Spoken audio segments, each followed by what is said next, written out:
Act like a boss, swallow, the words command, emblazoned over a mystical symbol. A title card appears, Episode 0. The screen fades to black. From the darkness, two figures begin to emerge. Drip, drip. The sound echoes in the darkness. The dripping sound continues amidst jagged rock formations, the source unseen. A thud echoes as someone falls heavily. A voice calls out from the darkness, "You alright?" An "ugh" escapes someone's lips.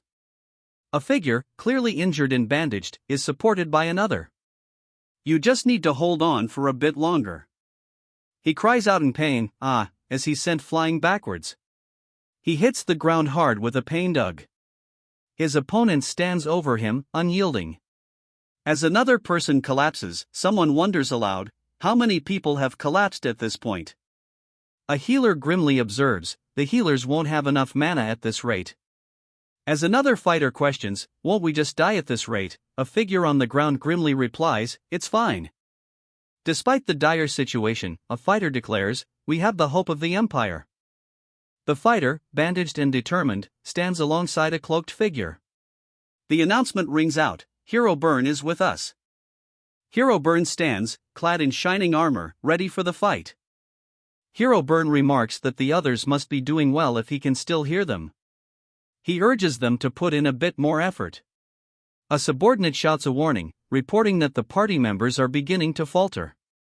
It's revealed that the subjugation party initially consisted of 74 people. A field of broken swords lies scattered across a blood-soaked ground, hinting at the battle's grim toll. The leader grimly acknowledges their losses. But now, I only have 43 people left with me. His fist clenches, the leader's grim expression hardening. We didn't lose 31 people. The leader's gaze hardens, the gravity of the situation weighing heavily on him. A stark truth emerges, 43 people simply survived. The grim reality settles in. We were just unable to protect our 31 allies. The battle rages on, allies falling amidst the monstrous floral onslaught. The relentless floral onslaught continues, claiming more victims. Even though everyone gave it their all, he admits, yeah, it's simply that. He reflects, stating that everyone resolved themselves to something like this happening, too. The reason for their struggle becomes clear, because this place is one of the 7 malevolent dungeons. Standing atop a jagged peak, the armored figure surveys the malevolent dungeon below. A single point of light pierces the oppressive darkness of the dungeon. Deeper within the dungeon lies the core of the ancient. Sir Byrne, a character shouts, his expression unseen. Look over there, one of the armored figures exclaims, pointing. The other, Sir Byrne, seems to follow his gaze, a sense of unease hanging in the air. The armored figure's gaze settles on a dark, ominous archway. What lies beyond? Emerging from the darkness, a crowd of figures stands illuminated by a faint light. Finally, we've arrived, a voice declares. The end of the dungeon, the core of the ancient, is at hand. We arrived at the finish line of our adventure after so many sacrifices. The group stands silhouetted in the doorway, finally at their destination. Countless, unimaginable treasures are stored here. Before them lies a mountain of gold and artifacts, the reward for their arduous journey. Chests overflow with gold and jewels, a king's ransom scattered before them. Even a skull wears a golden crown amidst the glittering hoard. If we are lucky, a voice echoes, this place could also hold the greatest fruits of humanity, the 36 virtuous masterpieces. Not to mention. A voice trails off, hinting at even greater treasures within the hoard. It's revealed that this is also where the dungeon's master rests. A blizzard of mana obscures everything.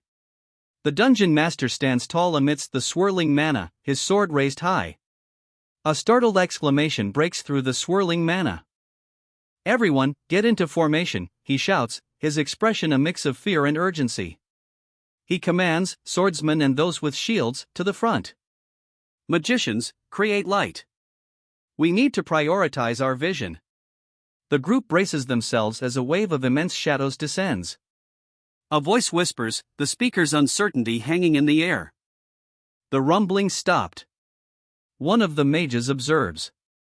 Another responds, "I'll shine a bit more light." A bright light illuminates the darkness, and a voice calls out, "Everyone, keep your guard up." The light reveals a vast, dark space, illuminated by two glowing orbs. A heavy cough echoes through the cavernous space. The figure in the red cap remains still, shrouded in shadow. The shadows shift, and a pair of glowing eyes pierce the darkness. The figure braces himself, hefting a massive weapon as dust swirls around him. Sweat drips from his brow, his golden eye reflecting a fierce determination. A ring of jagged, glowing shards closes in. The ring tightens, trapping him amidst his enemies. "Run away," the desperate plea echoes in the darkness. This is impossible." A voice cries out in disbelief. This is impossible." A voice cries out in disbelief as the scene fades to white.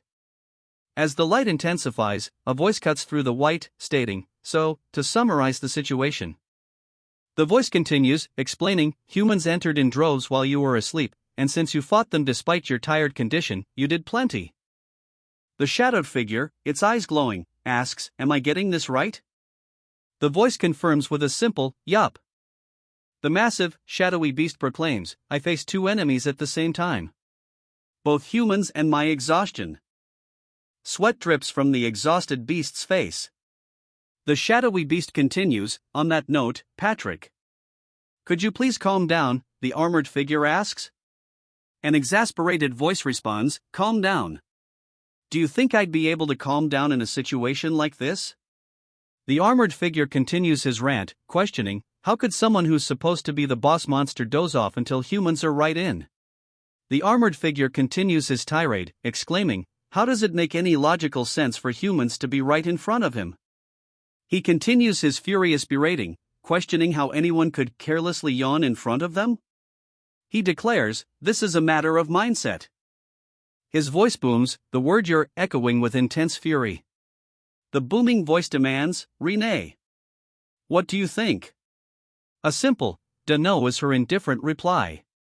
The voice continues, stating that he overwhelmed humans with just a yawn. The figure's face remains obscured by his hair. "Renee," she mutters, seemingly in awe, "is shocked by your grandeur once more, Lord Swallow." The armored figure remains silent, surrounded by floating hearts. "Paste." A voice echoes, the word hanging in the air. "Yeah, let's just give up on everything," the voice continues, dripping with sarcasm. The sarcasm gives way to outright despair. "This dungeon is screwed." A voice chimes in, seemingly unconcerned by the despair. "Don't be like that. Apparently, it's bad for your bones if you worry too much." The mood shifts drastically with a stark revelation: this is one of the 7 malevolent dungeons.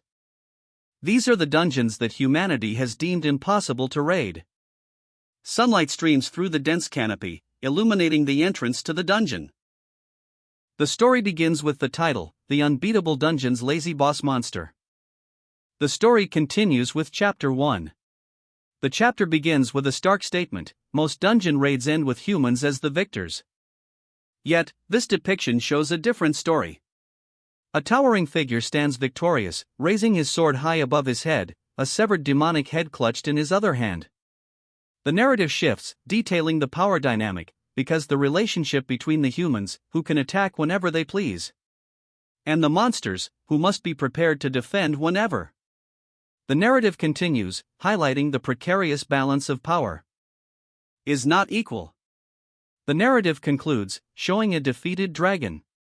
The text reveals, the repetition of war only results in the dungeon's weakening. The scene shifts to a figure standing before what appears to be a dungeon entrance. The text continues, however, during a period when countless dungeons were raided and created. The narration continues, revealing that there existed exceptions. Dungeons that humanity could not raid.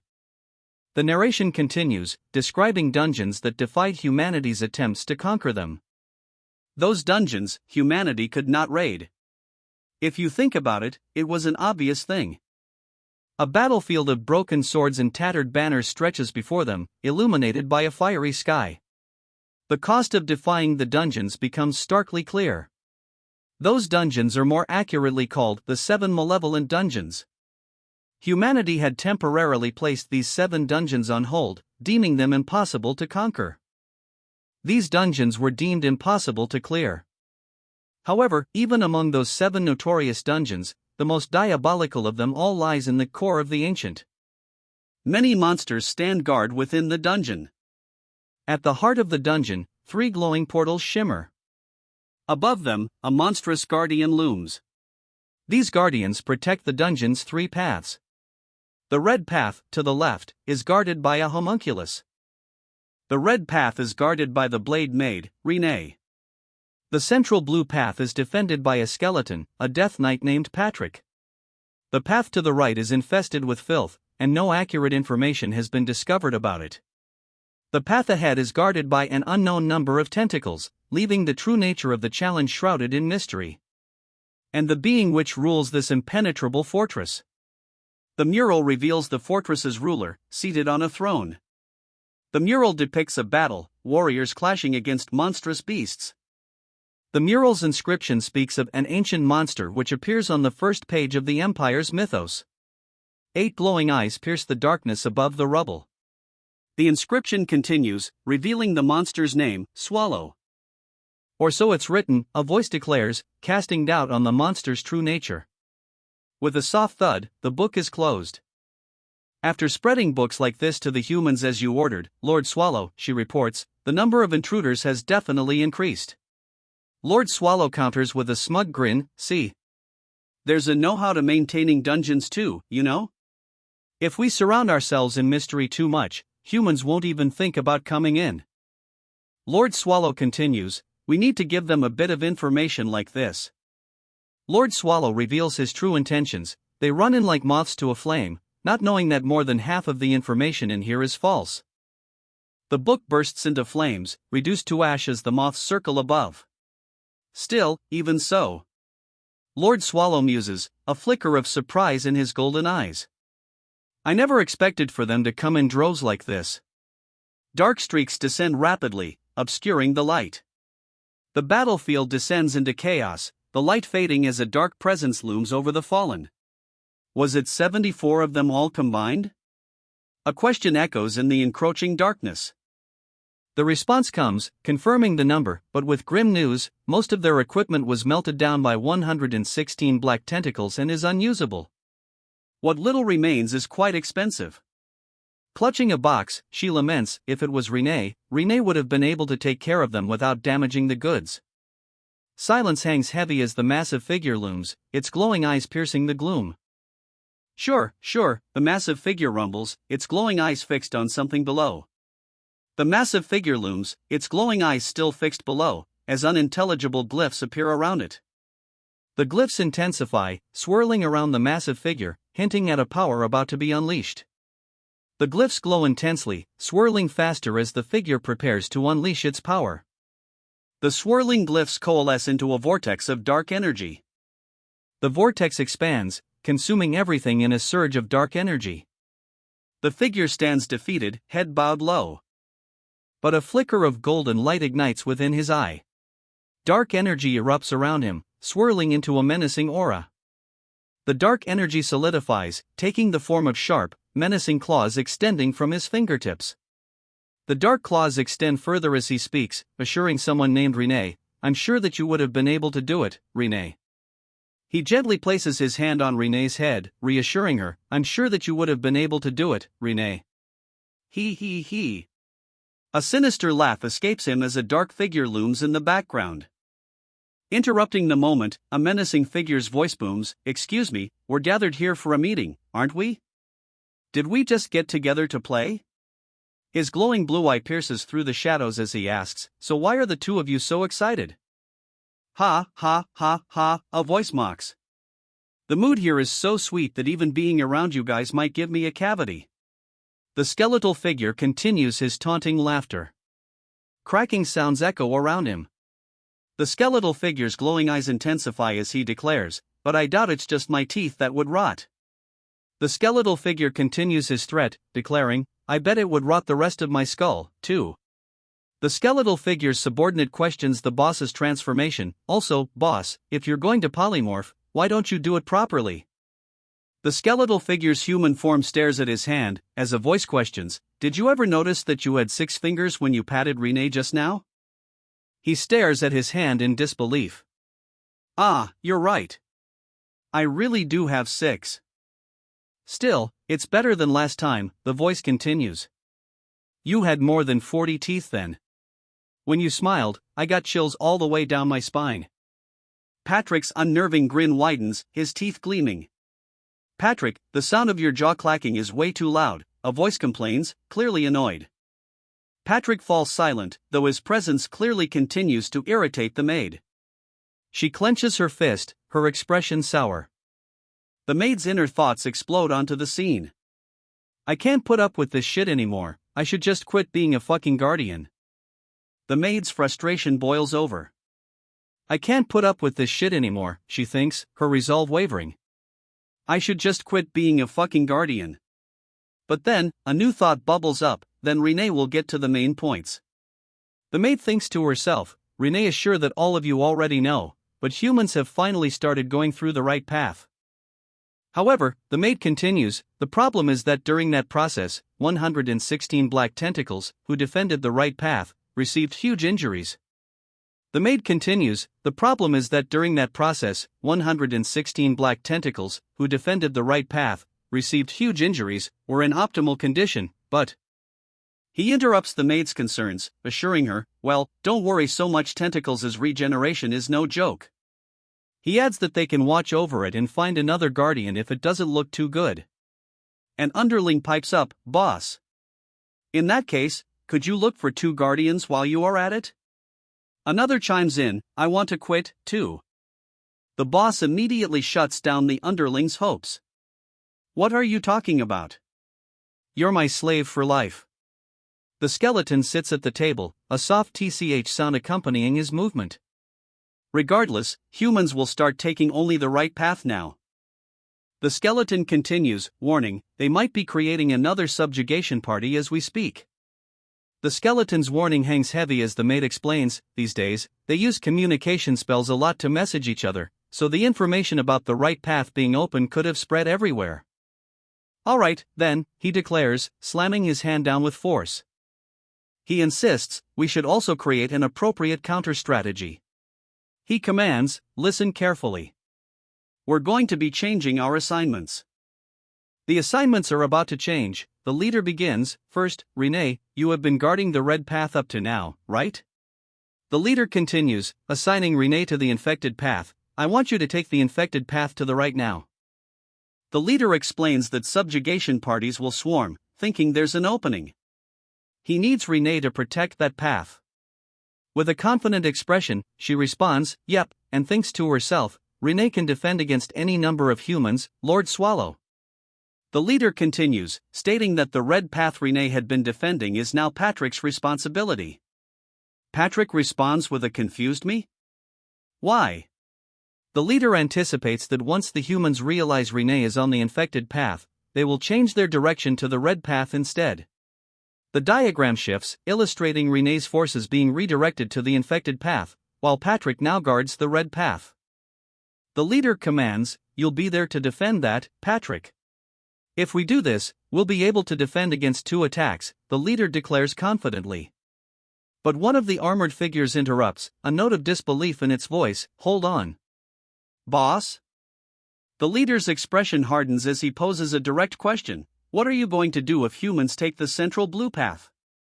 The figures stand ready, awaiting their leader's command. The leader smirks, declaring, we'll have no other choice. They'll just get a direct date with me. With an okay gesture, the leader prepares to swallow the tiny figures. What kind of shitty plan is one of them manages to choke out. Eyes sparkling with excitement, the leader gushes, this is so perfect, Lord Swallow. I don't even know anymore, a voice admits. It seems like the most pressing matter is taken care of, she says, her gaze shifting. Now, the only thing that's left is to handle what to do with that sword. A sharp intake of breath. Sword? What sword? He asks, clearly confused by the sudden mention.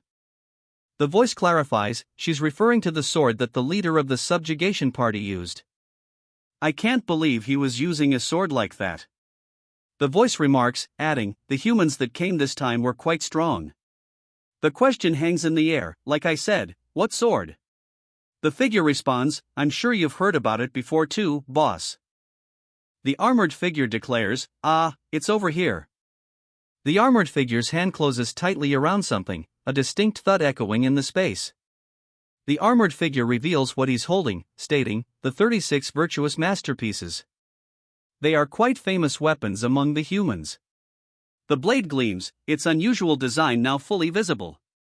The weapon's unique design features a series of parallel lines etched along its length. Some of them aren't really weapons though. Regardless, I think this was the 14th, of voice muses. And I think its name was Tanabella. I remember now. The 36 master chefs or whatever, he muses, reclining casually. I think we have a few more like them in the storage. But another voice cuts him off. No, masterpieces. I just told you. The blade Renee is using, it turns out, is also one of the 36 masterpieces. Renee holds the blade aloft, its circular design and golden accents gleaming. It's another of the 36 masterpieces. The humans this time were carrying around some pretty good weapons, a voice muses. The speaker then asks, what should we do with this? The unseen speaker considers the weapon. If we give it to one of the monsters near the entrance, it'll just get taken back. The voice continues, weighing the consequences, it would be troublesome for us if the humans got this back, wouldn't it? The armored skeleton offers the weapon, declaring, therefore, you should be the one to take this, boss. But Patrick retorts, can't you just use this? He then questions, don't you use a sword, too? The skeleton's offer is met with confusion. What? Patrick wonders. The question hangs in the air as Patrick voices his disbelief, or really? The skeleton simply responds, yee. The skeleton bursts into maniacal laughter, its eyes gleaming with what could only be described as glee. Ha ha ha. Ha ha ha ha ha ha ha ha. Then I guess I have no other choice. Since it's your orders, boss, the skeleton declares, seemingly resigned to his fate. This is the core of the ancient dot. The words hang in the air, heavy with implication. It is a place with a fearsome homunculus maid. The title hangs ominously as the maid stares ahead, unblinking. The skeleton soldier looks up at the homunculus maid with a hopeful expression. The narration continues, introducing a death knight who exudes the aura of death. As well as the place where a giant ancient monster resides. He collapses onto the desk, utterly defeated. A murmur fills the room as he hears, since I gave you that sword, I want you to tear up that resignation letter you hid in your ribcage, Patrick. A speech bubble appears, describing Renee, a devoted sunflower who only looks at Swallow. A description labels Patrick as the only person with a conscience in this dungeon and an expert at grilling his boss. Swallow, an ancient monster, is described as laziness incarnate. The Unbeatable Dungeon's lazy boss monster. Lord Swallow, what should we do with the remaining profits? One of his subordinates asks. The lazy boss monster reclines, declaring, I'm happy with this. From below, a massive blade descends, poised to strike. Lord Swallow smirks, declaring, let's do what we usually do. Unaware of the impending danger. He tears a piece of paper, declaring his strategy, use whatever we can, and use anything that isn't useful as bait for the next bastards. Got it. I'll do that, a voice replies, accepting the strategy. Take care thorough of the distribution, Lord Swallow, she says, clapping her hands together with a smile. But then she adds, you're gonna do a half-baked job this time as well. The woman considers their options. The problem is that there aren't any monsters in particular who need magic items. She proposes, should we take the mana stones and sell them? That should net us quite a bit of money. A collection of swords and shields lie scattered on the ground, bathed in the ethereal glow of mana stones. A familiar voice interrupts their discussion. Oh ho, is that so? Well, it's been a while. The skull-faced figure looms, his intentions unclear as he wonders aloud, should I go to the human village? His gaze sharpens, a question hanging in the air as he wonders, should I go to the human village? His question is met with a sudden, loud outburst. "Huh," he exclaims, clearly taken by surprise. "Wh what? Why are you so surprised?" the other asks, clearly shocked by his reaction. The skeleton suggests, "Wouldn't it be better if Renee went instead?" The other's shock intensifies at the unexpected proposal. "What's the problem?" he asks, agitated.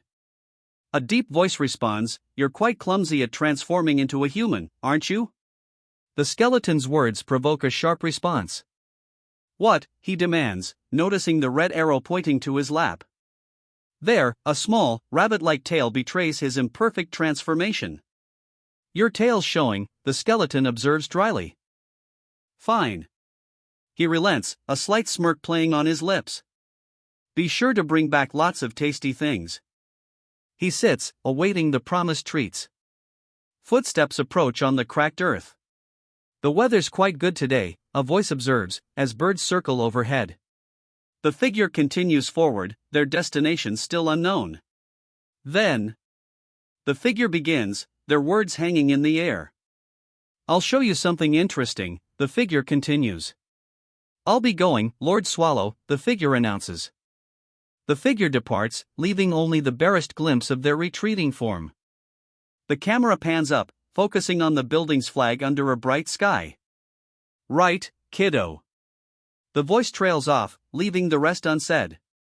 The hooded figure stands silently before the appraiser, who examines the gems. "I'm sorry, but I couldn't possibly buy these off you," he says. "Why not?" the hooded figure asks, their glowing eyes narrowed. The appraiser hesitates, responding with a drawn-out, well.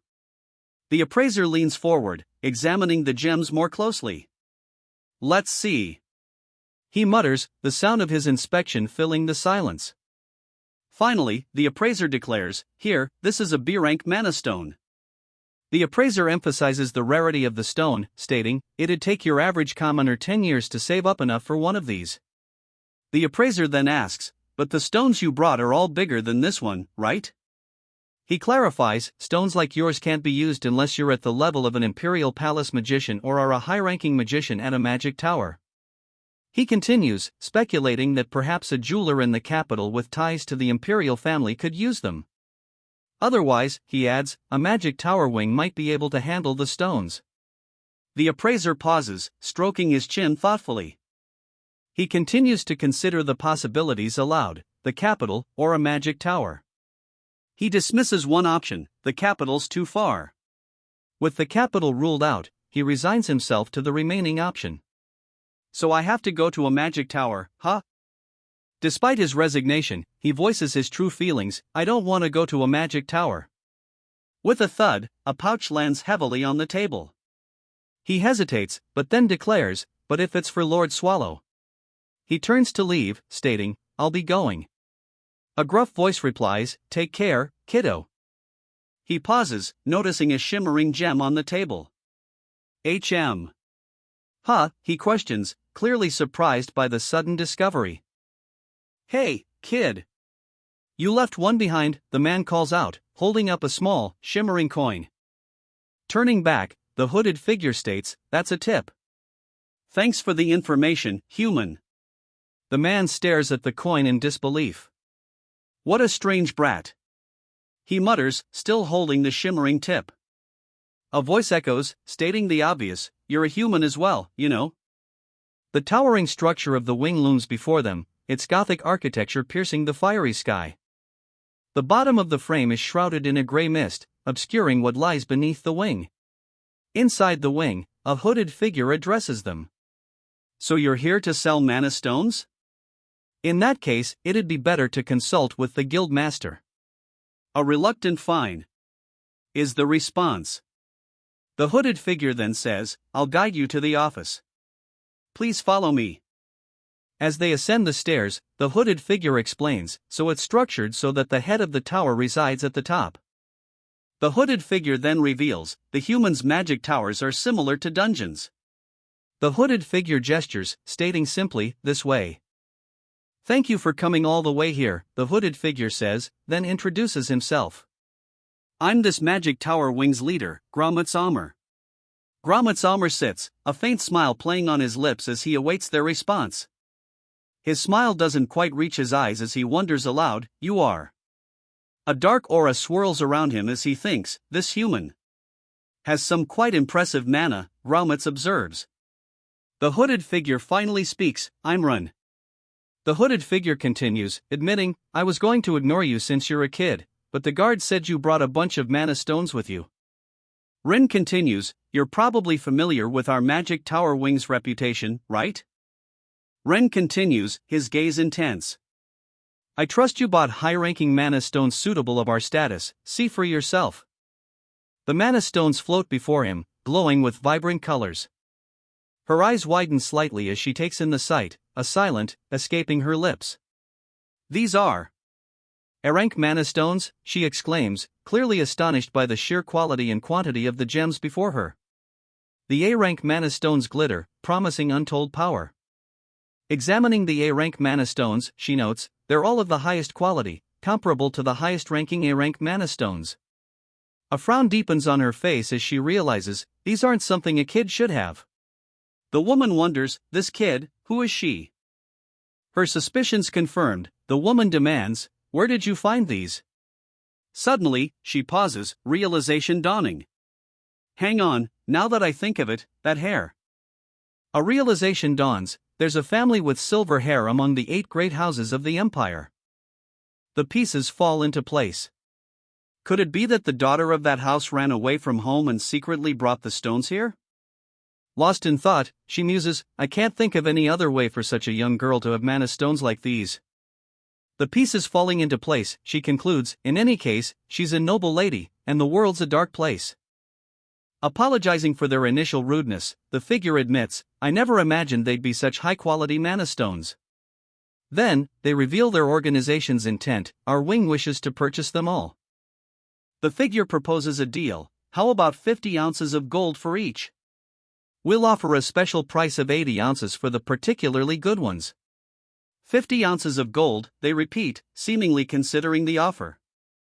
The narrator emphasizes the value of the gold, it'd take your average commoner 10 years to save up enough for one of these. An average commoner, he explains, earns about 10 ounces of gold per year. The narrator clarifies the math, so 10 years would be 100 ounces. "Human, it'll be the death of you if you joke around," the figure warns, his expression unreadable. The woman stammers, sorry.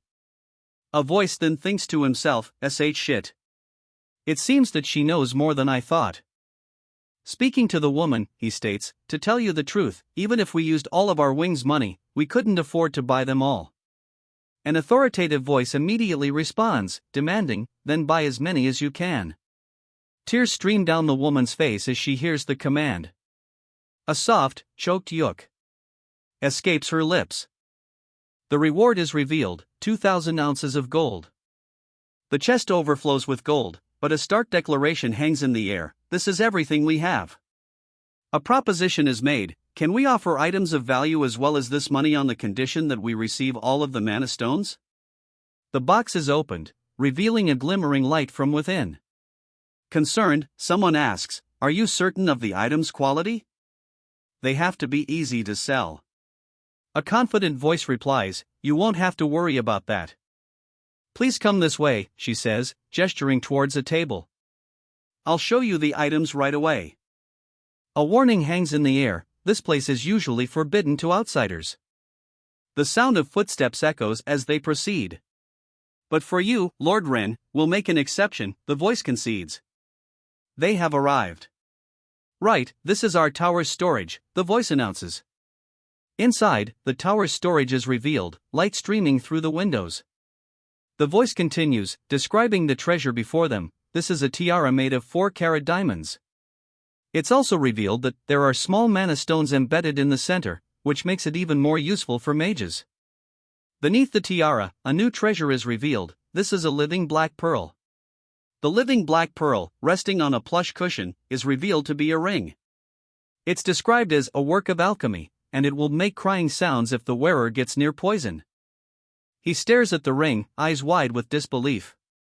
Alchemy, he exclaims, clearly impressed by the craftsmanship. The ring is offered to him, but he hesitates, a cloud of suspicion forming around his head. He wonders, clearly unsure. A surprised expression crosses the alchemist's face. "Oh, my Lord Rin, does it not suit your tastes?" he asks, a hint of concern in his voice. He then adds, "Well, alchemy isn't a very clean discipline, there are a lot of people who feel disgusted by it." Another offering is presented. "What about this?" the alchemist asks, holding out a crimson, heart-shaped gem. "It's called the Crimson Love Stone." The alchemist smiles, presenting the crimson gem. They say it's a jewel that makes one's love a reality. The words "a jewel" appear, shimmering against a soft pink background. Eyes wide with surprise, he stares ahead, a slight gasp escaping his lips. "That makes..." he begins to say, his eyes widening even further in realization. The scene fades to white, obscuring everything. The white fades, resolving into the words, "Love a reality dash?" The focus sharpens, revealing a character with piercing green eyes. Her eyes widen in shock, a bright glint reflecting in their depths. A disembodied voice echoes, revealing a crucial piece of information: if you infuse mana into the jewel in front of someone you like, something good will happen. A heart-shaped jewel glows, surrounded by sparkling stars. The voice continues, revealing the jewel's purpose. Then they say the spirit in the jewel will bring about eternal love between the two of you. A figure shrouded in darkness reaches for the jewel, calling out, "Anyone?" A voice responds to the call, declaring, "Yes, I can swear on the name of the magic tower." The woman smiles, asking, "Does this suit your tastes?" But the hooded figure, eyes wide with shock, exclaims, "It has to be this jewel." A sinister chuckle escapes the woman as the hooded figure stands in stunned silence, question marks floating above their head. Holding the jewel, the woman explains, "Since it can steal even the heart of an emperor, it's priceless." A pained ugh escapes the hooded figure. A pained ugh then escapes the hooded figure. Then, the figure begins to speak. The red-haired woman then asks, "What about this?" Her eyes widen in disbelief. How do you have this?" she stammers, clearly shaken by what she sees. The figure responds, "All the mana stones from earlier, plus this." He holds up a red cord with a golden charm, then brandishes a gleaming blade. The man's foot presses down on something metallic, and the word "give" begins to form in his speech bubble. The Unbeatable Dungeon's Lazy Boss Monster. The Unbeatable Dungeon's Lazy Boss Monster. Chapter 3. Guild Master. The urgent shout echoes through the room. You actually gave the crystal away," someone exclaims, aghast. The guildmaster simply responds with a nonchalant, "What about it?" while humming to herself. "Don't you know what that item is?" he shouts, sweat beading on his brow. "I'm telling you, if you send that kid off like this, she's definitely gonna die." The guildmaster simply retorts, "So what?" Her nonchalant attitude only fuels the others' rising panic. A metallic glint catches the light as the guildmaster holds up a ring. Holding the ring up to her eye as if appraising it, the guildmaster reveals, that naive little noble lady personally traded for the item she wanted. She adds with a smirk, "And it's still expensive." "Still," she exclaims, then assures someone, "Hey, don't worry. There won't be any." Assuring someone that there won't be any problems, the guildmaster thinks to herself, that unlucky girl will die as soon as the curse is released anyway. The guildmaster's sinister plan continues to unfold, and so will the person she likes. She intends to leave no trace of evidence. Under the shade of the trees, the hooded girl clutches her bag, seemingly unaware of the guildmaster's deadly plot against her. "I don't know who that is, but I pity them," a voice declares, hinting at the grim fate awaiting the hooded girl and anyone close to her. The scene shifts to one of the 7 malevolent dungeons, a place where pity might be a luxury. Chait Castle looms, its dark spires piercing a blood-red sky. "Your ends are dying," a voice booms, echoing through the halls of Chait Castle.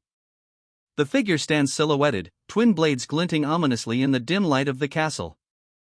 A flurry of blows rains down, the clash of metal echoing through the castle. The figure speaks, apologizing for the sudden arrival. I'm sorry I came here without prior notice. I am indebted to you, you're always helping me. The figure then adds, well, PSH neighbors have to look out for each other, don't they? He then adds, plus.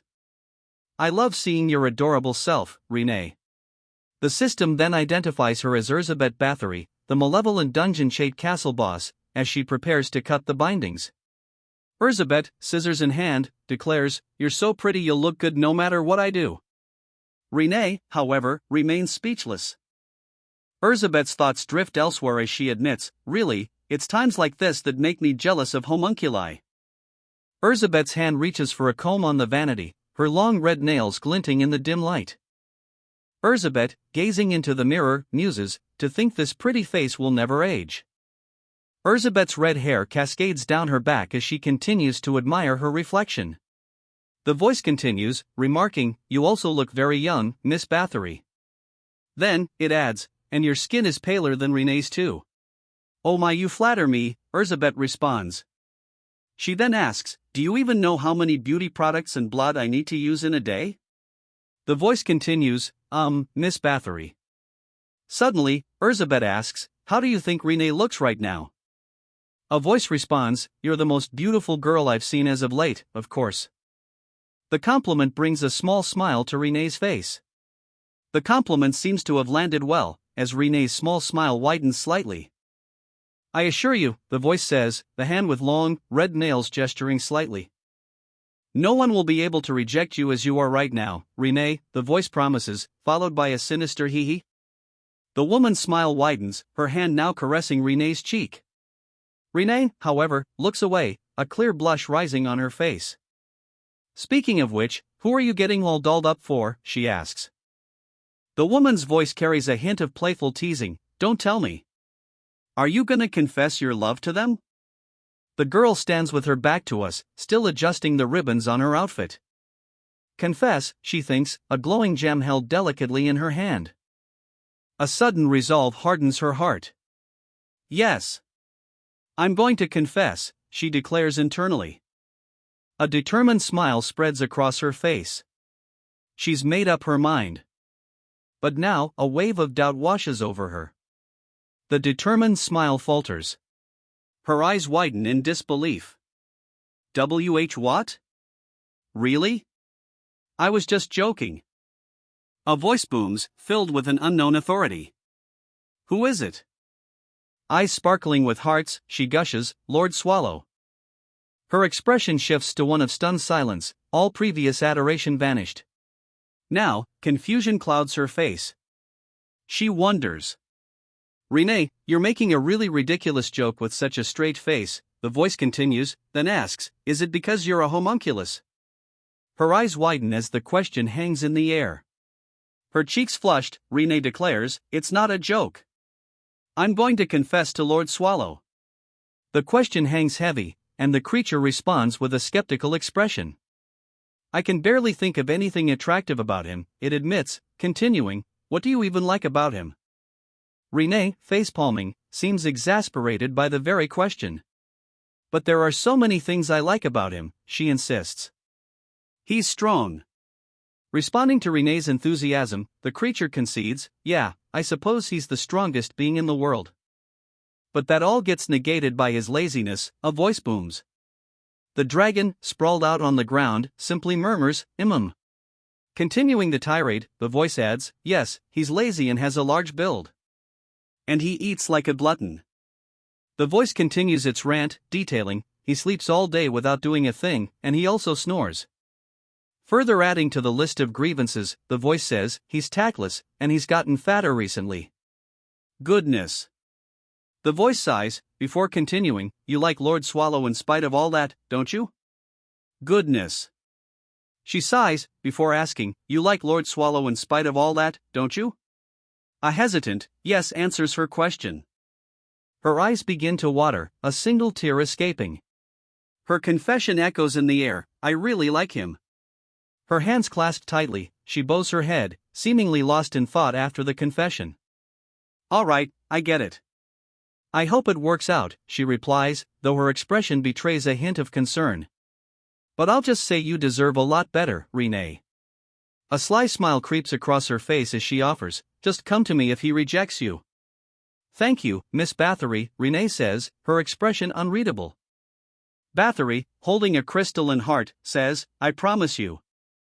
Renee will succeed, Bathory declares, holding the crystalline heart tightly. The scene shifts to a view of the imperial capital, Liège. Within the imperial capital, Liège, the dungeon subjugation coalition convenes. There, we believe the subjugation party of the hero, Bern Hichtaltz. The announcement crashes down upon them, has been annihilated. The news of the hero's demise hangs heavy in the air. What is this nonsense? Someone shouts, disbelief echoing in their voice. He erupts in fury, demanding, didn't you say that they easily defeated the Guardian? The man's outrage continues, his voice rising as he demands, their bodies haven't even been discovered yet, so how can you be so sure of yourself? Slamming his fist on the table, he shouts, indeed, Sir Bern would never fall to the likes of monsters. A voice booms out, contradicting the others, no, you're all wrong. The dungeon, core of the ancient, is neither big nor complicated. No, you're all wrong, a voice contradicts, as hands point down at the man seated at the table. The dungeon, core of the ancient, is neither big nor complicated. The stakes are raised, they would either kill or be killed within a day. 2 days have passed since they last heard from him. The ominous words hang in the air, Bern is most likely dead. The word reverberates, heavy with finality. So you would think. The words, laced with an unsettling confidence, hang heavy in the air. In that case, the man asks, his mustache twitching with concern, what happened to his sword, one of the 36 virtuous masterpieces? The man reveals that the communication magic got cut off once they reached the core of the ancient's heart. The man gravely explains, so unless they can return to that area, it will not be possible to retrieve the 14th virtuous masterpiece, Tannabella. He absorbs this information, responding simply, I see. One of the men reacts in despair, whispering, no. But another insists, then we should hurry up and go into, he's immediately cut off. You cannot go to the dungeon. Even Bern's subjugation team failed to beat it. The speaker pleads, it would be best to let it go now so we don't have to sacrifice any more people. No. We cannot give up like this, one of them exclaims, refusing to accept defeat. He argues that if Sir Bern actually fought the boss monster, he must have gravely injured it. He grabs the man by the collar, his face set with grim determination. He demands, grabbing the man by the collar, indeed. He is the hero Sir Bern, is he not? The man being held suggests, they must be licking their wounds, and the dungeon must be reorganizing even as we speak. Would it not be right to gather all our forces before then, so we can put an end to this? The man clutches his head, sweat dripping down his face as he thinks, we've already lost one of the imperial family's precious heroes and virtuous masterpieces. If even the second team fails, heads will be sent flying for sure. He continues, fearing the consequences of inaction, and if we just sit still, the imperial family will be furious and point their blade at us. But, he thinks, his gaze hardening as he looks down at the looming threat below.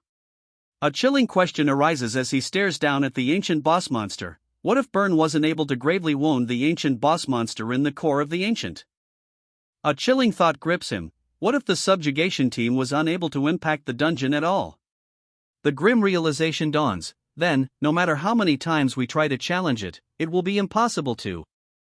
The grim pronouncement hangs heavy in the air, impossible to conquer the dungeon, core of the ancient. The weight of the revelation settles heavily. One man simply utters, oh. While another trails off, lost in thought. Footsteps echo as one man states, I'm curious. Why do you think that? Another voice counters with a bold claim, personally, I believe it can be easily conquered. A stunned silence falls over the room. The man's cloak, adorned with 3 diamond-shaped emblems, fills the frame. The man's face registers shock. Why is the Imperial Magic Research Association here, he stammers. His shock intensifies. The Imperial Magic Research Association, he repeats, his voice barely a whisper. A voice booms out, dripping with arrogance, are you perhaps unaware of whose orders we follow?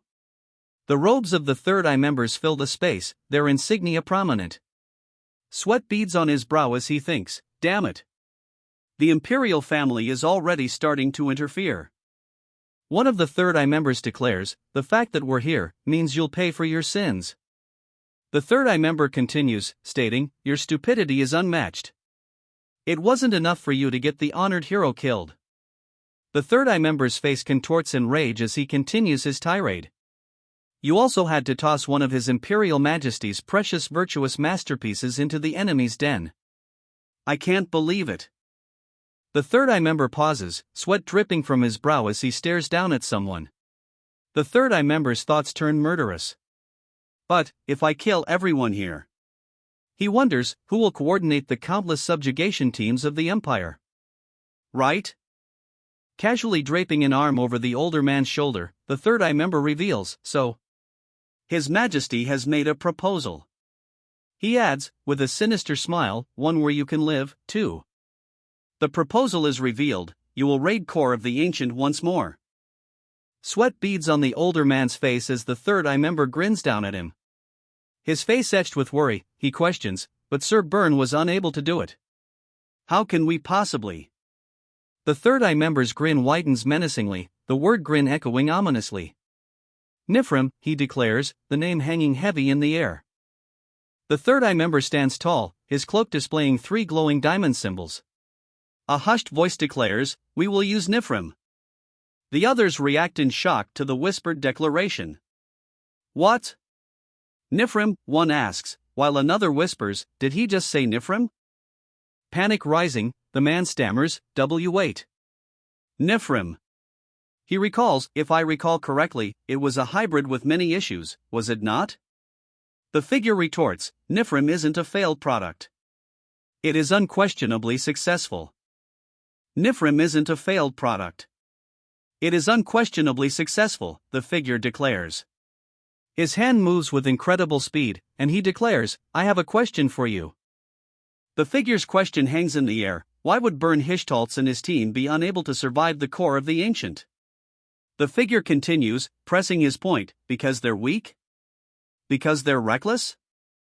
He dismisses the previous suggestions. No. Of course not. Why, then?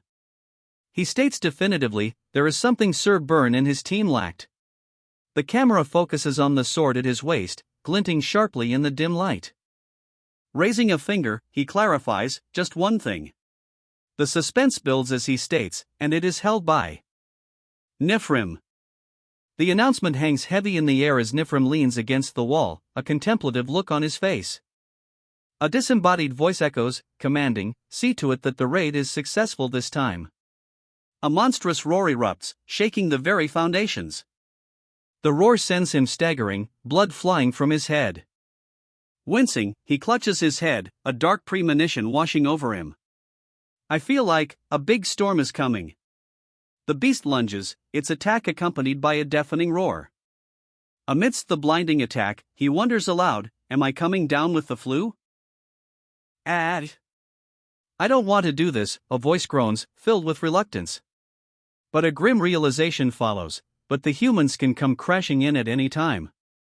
Lying prone on the ground, he thinks, if I push back patrolling any longer, Patrick will scold me. He's just a skeleton, yet he scares the living daylights out of me. The prone figure admits, voicing his fear. The skeleton looms over him, its glowing blue eyes piercing the darkness. He's just a skeleton, yet. The prone figure begins, before a sound cuts him off. Put. He's sent flying backwards, a pained groan escaping his lips as he crashes into the jagged rocks. Arg. I don't refuse to be bothered anymore. He groans, defeated. A voice reveals, I heard the humans this time came through the pathway in the sewers. His golden eye gleams with renewed resolve. He considers, maybe I'll go there.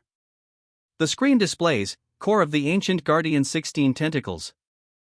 He descends into the depths, stepping onto the writhing tentacles. He mutters, facing the core of the Ancient Guardian. It's a shame, but there's no way I can help right now, he thinks, resigned. I just have to wait. Next. The word hangs in the air as the scene shifts. The scene shifts to reveal the fifth room administrator, Anthropophago. If I remember correctly, a voice echoes as someone lands with a soft oof. The administrator's unique ability is revealed. Anthropophagi can regenerate themselves if their core body remains intact and they have sufficient nutrients. He pauses, considering this information. Good news, the core body is alive, he observes. The administrator concludes, they'll recover on their own without me intervening. A screech echoes as the anthropophagi's core body begins to regenerate amidst the surrounding foliage. Well then. A voice trails off, leaving the audience to question what's next. Standing before the regenerating core, he appears unfazed, hands casually in his pockets. He launches himself toward the core. His foot slams down, kicking up dust as a voice declares, the problem lies in rooms 1 through 4, where they've been slaughtered. The voice continues as he moves deeper into the cavern. He sighs, his hand going to his neck. This looks like something I'll have to talk about with Patrick. He anticipates the fallout. But I just feel like I'm going to get scolded again. He lets out a frustrated yell, the sound echoing in the desolate landscape. He steels himself, resolving, I'll think about the rest later. For now, I guess I'll rest. He decides to take a break. He reflects, I've only looked around the sewer pathway in room 5.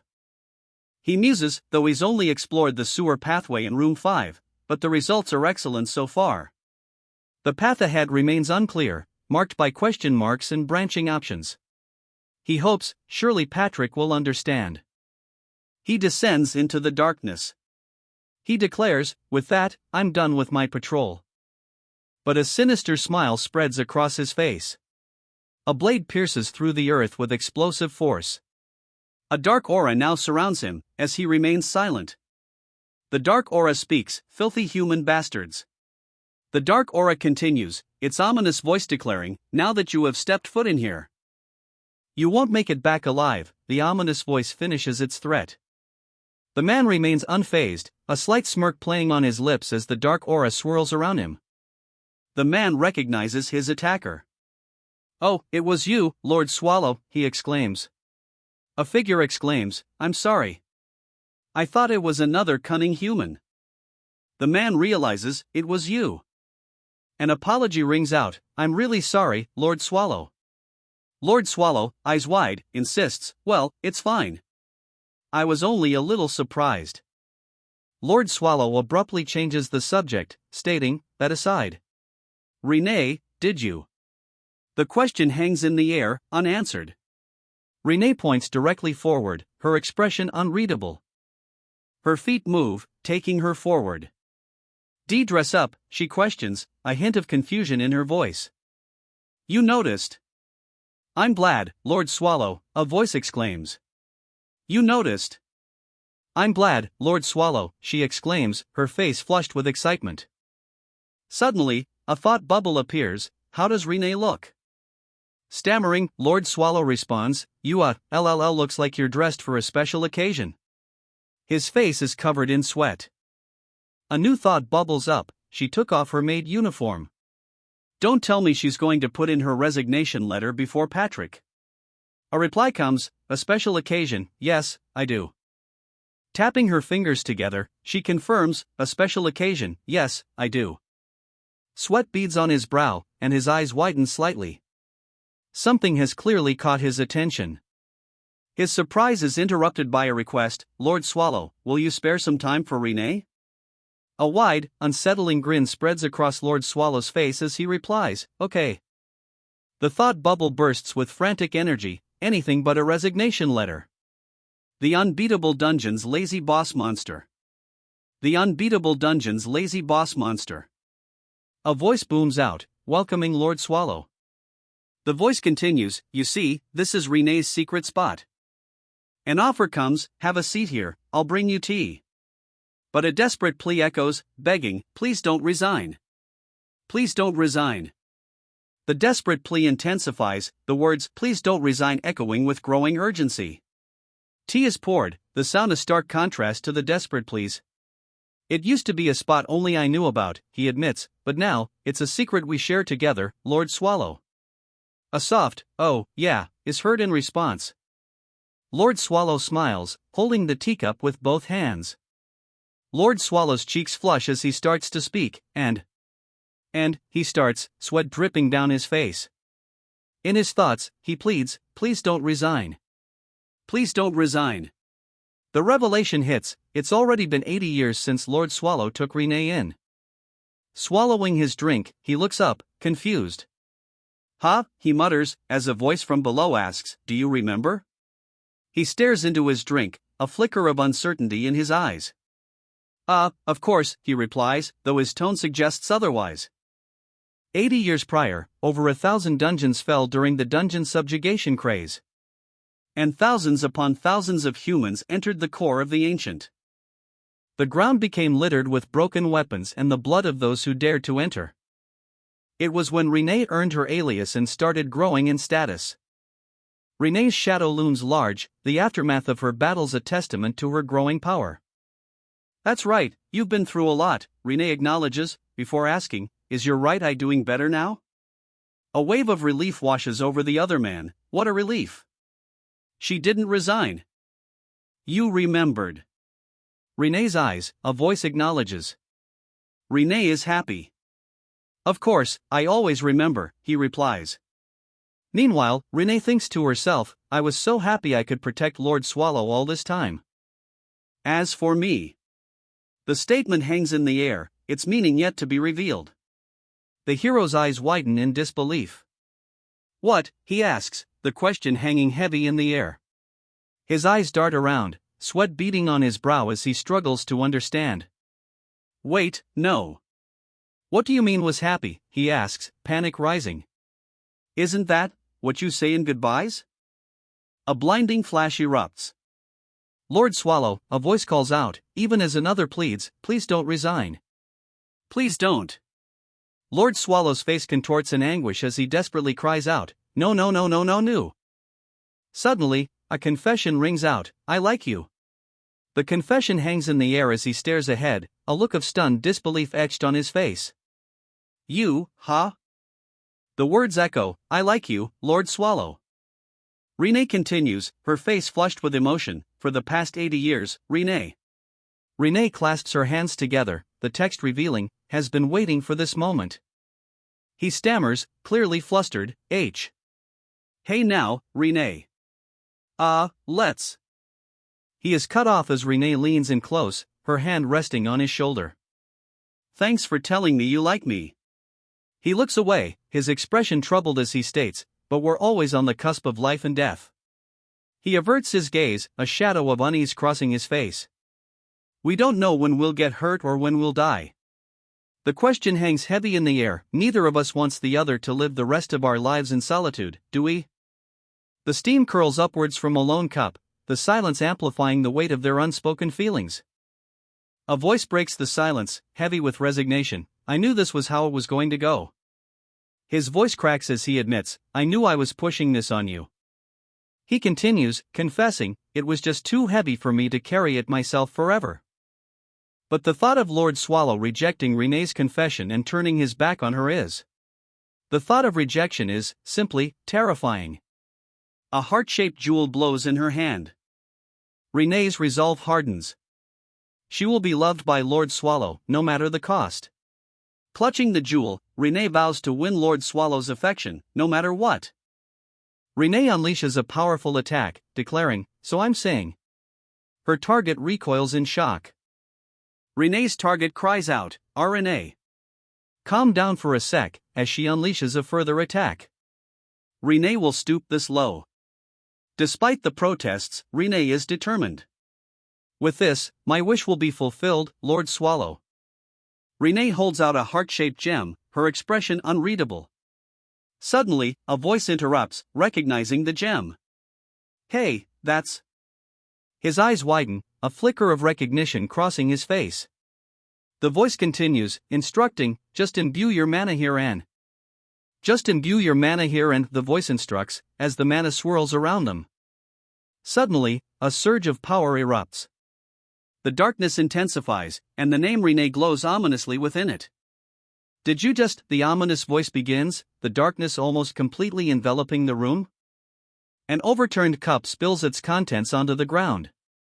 From the encroaching darkness, a voice echoes, "Try." To resist, the voice finishes, as the girl's eyes widen in terror. Monstrous shapes loom, their intentions unclear, as darkness descends. A chilling question echoes in the darkness, "To kill me?" The monstrous shapes surround them, their jagged teeth bared in the darkness. A realization dawns. Oh! He holds up a heart-shaped gem, the monstrous shapes looming behind him. The heart-shaped gem shatters into pieces. Tears well in his eyes as he stammers, what is? His voice cracks with emotion as he struggles to understand what's happening. What is? This, he utters, as the sound of splintering wood echoes around him. The crystal shatters, and a shadowy figure with glowing eyes emerges. The title card looms against a dark, cloudy sky. A vast, snow-covered landscape stretches out before them, an icy wind whipping across the plains. "Wow, boss, no matter how I look at it, I think you're the best," the skeleton exclaims. The skeleton, perched atop something massive, demands, "You weren't satisfied with just driving the humans away?" He continues, questioning, "Where's your conscience? Are you listening? Is it over here?" The skeleton, still searching for his boss's conscience, remarks, "I don't see it here, either." He then accuses, "And now you even chased Renee away, too." The skeleton is astonished by his boss's merciless behavior, exclaiming, "I'm so astonished at boss's unbiased attacks that my jaw won't click shut. You didn't even spare Renee from your wrath." His jaw continues to click shut repeatedly. The clicking continues, but the skeleton stammers, "Well, it seems to be closing just fine," before being cut off. "What did you say?" his boss demands. "Nothing." The skeleton replies. "Patrick, how should I handle this?" the skeleton asks.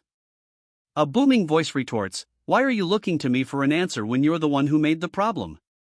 the skeleton groans. "Still, well," the skeleton says, gazing at the glowing pink gem in his hand. The skeleton then says, "It's not entirely boss's fault, though." The skeleton is interrupted by another voice, booming, "Of course, you know what you did to me was entirely your fault, right?" The voice then demands, "Why are your ears shut?" The skeleton groans, clearly in discomfort. The skeleton retorts, "Tea to you?" The creature feigns ignorance. I don't remember anything," it stammers. But a voice replies, dripping with skepticism, "Oh really?" The voice continues, now with a clear threat, "Shall I help you remember?" The creature's glowing eyes intensify, a silent threat hanging in the air. The creature's maw opens wide, revealing rows of razor-sharp teeth. He flies toward the creature, energy crackling around him. Shadows erupt around the seated figure, tendrils of dark energy swirling menacingly. The skeletal figure lunges, its glowing eyes burning with fury.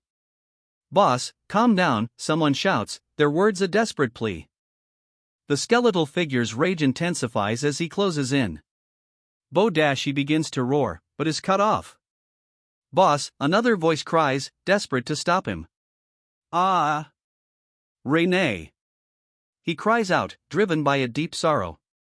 A question hangs in the air as the skeleton's attack lands.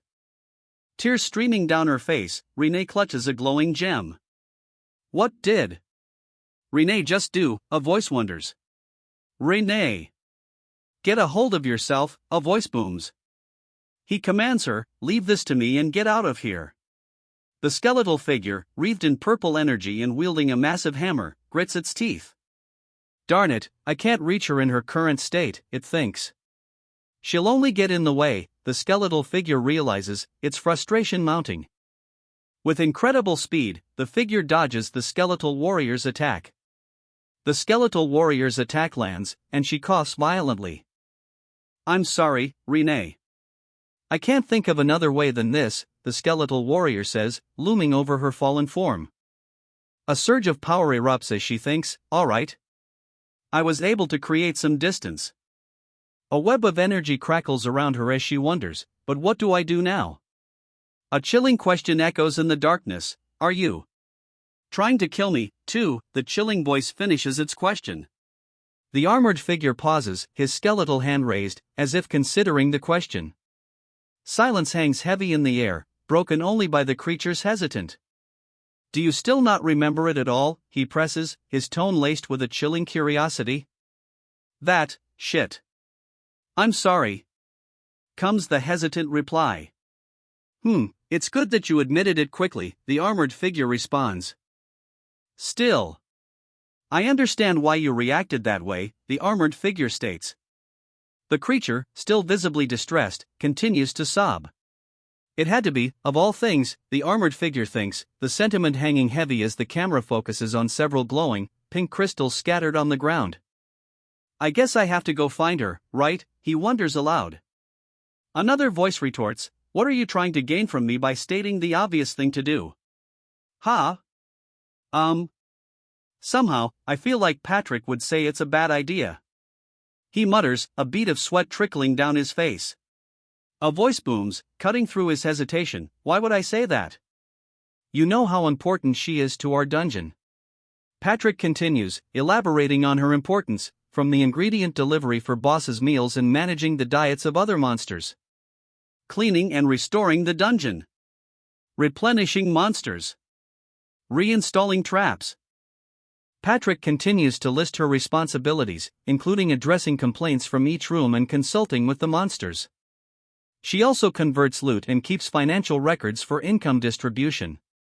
Patrick concludes, stating that almost every other aspect of management is done by Renee. He adds, to be honest, losing her would be more devastating for the dungeon than you disappearing. The skeleton sits in a gloomy atmosphere, admitting, well, I knew that. But hearing all of that is kinda shocking. Suddenly, the atmosphere shifts as the skeleton's expression hardens. He commands, so, find her before it's too late. The skeleton's intense gaze pierces through as he continues, whether you have to lower your head, beg her to stay. The skeleton continues his fervent plea, or even kiss her shoes, get her back right now. A hesitant voice responds, okay. The skeleton adds, oh, also, if you're going to look for her, take this. The skeleton's bony hand reaches out, causing the protagonist to pause, a confused "huh" escaping his lips. The skeleton presents a bracelet. It's Demura. It's a bracelet that helps with stabilizing mana. The skeleton dismisses any further questions about the bracelet.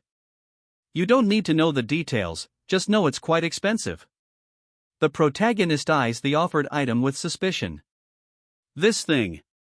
The skeleton admits the bracelet might not work, due to his boss's strong mana reflux. He then casually points out, also, you have 6 fingers again. It might not do much, but he claims it should at least prevent the protagonist's body from pulsing badly in his polymorphed state. The skeleton's casualness clearly unsettles the protagonist, who eyes the bracelet with suspicion. Where did you get this? He asks, his expression a mix of disbelief and unease. He then mutters to himself, well, it's quite the level of preparation. It's like you knew this would happen in the first place. How creepy.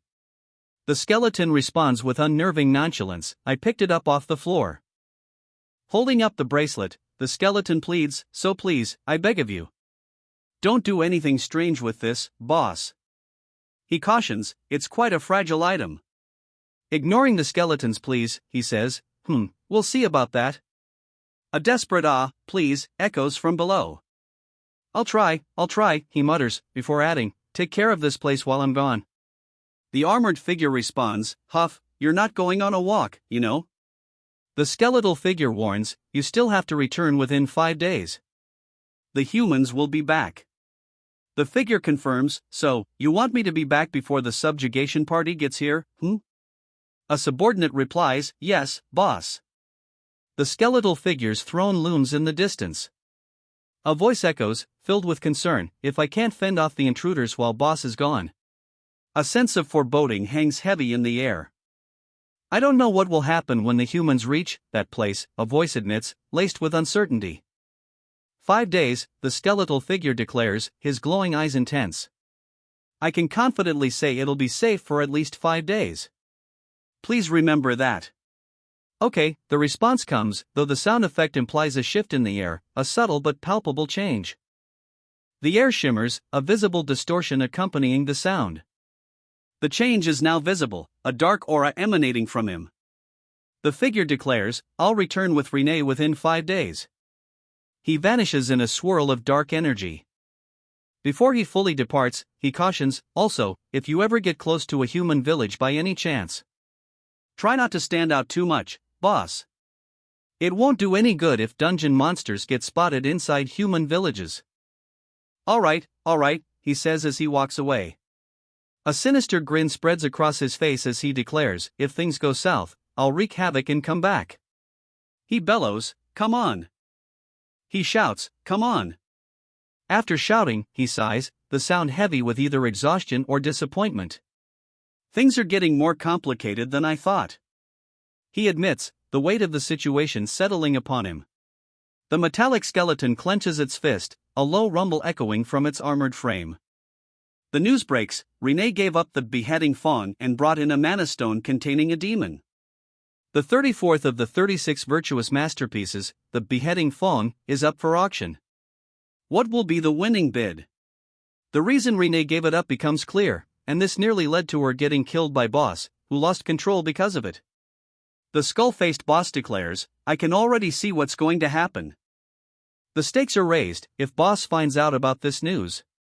The scene descends into darkness, the threat of what Boss might do hanging heavy in the air.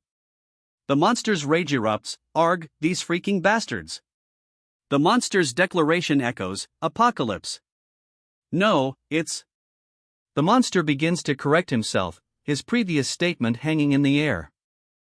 Still too early for mankind to go extinct. The monster continues, sweat dripping down his face. The monster questions, staring at the document in his hands, clearly confused. "Hoda-dash," he exclaims, utterly dumbfounded. His eyes widen, glowing with an intense blue light as he stares at the document. The document declares a dungeon subjugation coalition confident in raiding the core of the ancient in 3 days. 5 days, he states, a grim certainty in his voice. "I can confidently say it'll be safe for at least 5 days. The skeletal figure raises a hand, a chilling reminder, "Please remember that." Suddenly, a shattering sound rips through the air, the words "dungeon subjugation" barely visible amidst the chaos. The skeletal figure's eyes glow with shock as he exclaims, "3 days?" He gasps for air, a sharp crack echoing nearby. His glowing eyes widen, and he curses under his breath. "Shit! Dang it," he exclaims, clearly frustrated by the sudden turn of events. The sky stretches above him, a vast expanse of blue and white. Dust and debris fill the air, obscuring the landscape. He lies amidst the rubble, dust swirling around him. The sun blazes in a clear blue sky dotted with fluffy white clouds. Lying prone amidst the rubble, he groans, damn." Still prone, he thinks, "This is already the second time I've teleported to a random place." A skeletal figure warns, "The mana in the body of a boss is a mess, so just don't use any magic." The warning about the boss's mana gives him pause. He mutters, now considering his options. His hand glows with dark energy as he wonders, is it because of magic? Lying on the ground, he decides, still, might as well just try it one more time. His fingers twitch slightly. The coordinates lead to the place Renee went to sell the mana stones. Dark tendrils erupt around him as he pushes himself up from the rocky ground. The tendrils dissipate, leaving only a gray mist in their wake. The words "the town of Harston" flash across the sky. A lone figure stands amidst the ruins. The title appears, "The Unbeatable Dungeon's Lazy Boss Monster." The title card appears, "The Unbeatable Dungeon's Lazy Boss Monster." The title card appears, "The Unbeatable Dungeon's Lazy Boss Monster." "You are but mere humans, yet you managed to climb this far," a booming voice echoes through the dungeon. "I shall specially bestow upon you lowly and insignificant creatures a glorious death." The dungeon boss declares their fate. A sinister crack echoes as the dungeon boss's golden eyes glow with menacing intent. "Funny." The dungeon boss's voice echoes mockingly. Towering over the dungeon boss, a figure declares, "You're quite proud for a demon." Drawing his blade, the figure confidently declares, "We are a seasoned subjugation party, ranked 32nd in the Empire." The figure introduces themselves, declaring, "The elite mercenaries of the Dawn Tiger Mercenary Party." The mercenaries stand firm, their shadows stretching long across the tiled floor. The mercenary leader continues, a steely glint in his eye. "Hear our name and remember it well. Soon, our fame will spread across the continent." The woman retorts, her golden eyes gleaming with malice. "That throne where you sit is far above you, and we are here to drag you down from it." The figure scoffs at their defiance. "Insolent fools!" From his throne, the figure declares, "I am the 17th descendant of the demon king Asmodeus. Power flares around him as he utters, "Mals de Lymf Agria." The descendant of Asmodeus unleashes a torrent of power. His eyes glow with malevolent intent. "Bask in the glory of having heard my name and die." The descendant of Asmodeus's chilling words hang heavy in the air. "I'll take those words," a voice declares, the threat hanging ominously. His eyes narrowed, the warrior's expression hardened with grim resolve. A flurry of slashes fills the air, the sounds of conflict echoing. "And give them right back to you, Demon King," he shouts, his blade flashing with renewed intensity. The Demon King is sent flying backwards from the force of the blow. The Demon King is sent hurtling through the air, his weapon falling away. He continues to fly backwards, a small figure against the vast emptiness. Suddenly, golden beams erupt around the Demon King, trapping him. A figure armed with a strange weapon blocks the Demon King's path, declaring, "She's blocked an ordinary vault." The Demon King is struck by a powerful blow, sending him hurtling backwards amidst a burst of flames. The Demon King, reeling from the blow, hears a voice cry out, "Leave support to me, leader." Roaring with fury, the Demon King charges forward, retorting, "Puny humans who don't know your place." The Demon King's rage explodes, his voice booming, "All of you, burn and disappear." Purple energy explodes outward from the Demon King, engulfing the scene. Amidst the swirling purple energy, a figure is sent hurtling through the air. The figure cries out as the Demon King's power slams into him. The force of the blow elicits a pained groan. The force of the Demon King's attack explodes outwards in a burst of purple energy. Caught in the blast, he grits his teeth, bracing against the overwhelming force. TSK. The hero is sent flying backwards, the Demon King's attack proving too powerful to withstand. The force of the Demon King's blow sends the hero hurtling through the air. The hero is engulfed in a blinding, violet energy. With a HIYAH, the hero unleashes the violet energy. The hero's eyes widen as he notices something unexpected. Ice particles? The hero's eyes widen in disbelief. No way. The hero wonders, did she cast a new spell already? A massive crystalline structure erupts, filling the space with its sharp, glowing edges. Raising her sword high, she prepares to strike. The air crackles with energy. The crystalline structure shatters, fragments flying in all directions. The structure explodes in a shower of glittering shards. The remnants of the shattered crystal drift in the air. Through the dissipating crystal dust, a voice echoes, "Did you think I'd just let you?" The voice continues, now revealing its source. The attack crashes down with incredible speed. With a shout, the attacker's foot connects. Hi-ya! The shout echoes as the blow lands. A blinding blue energy erupts as the winged figure raises their weapon to meet the attack. "Are you trying to incur your own death? You fool!" The winged figure's voice drips with disdain. Two massive, crystalline structures of pure energy descend, poised to strike. Just as the energy structures descend, a barrier erupts around him. A barrier? When did he? Her eyes widen in disbelief. "I'm certain I took care of the magician." Her eyes widen, a gasp escaping her lips. A sharp, metallic sound pierces the air near her. "Jigo, leader," they shout, their faces etched with desperation. A surge of dark energy erupts from the leader's hand. "Those insects," he growls, the dark energy crackling around him. The energy explodes outward, obliterating everything in its path. Moving with incredible speed, he becomes a blur of dark and violet energy. His sword raised, he prepares to strike. He unleashes a battle cry. Hi-ya! The strike descends. The blade crashes down in a blinding flash of light. The world explodes in a burst of light and energy. The impact sends shockwaves rippling outwards.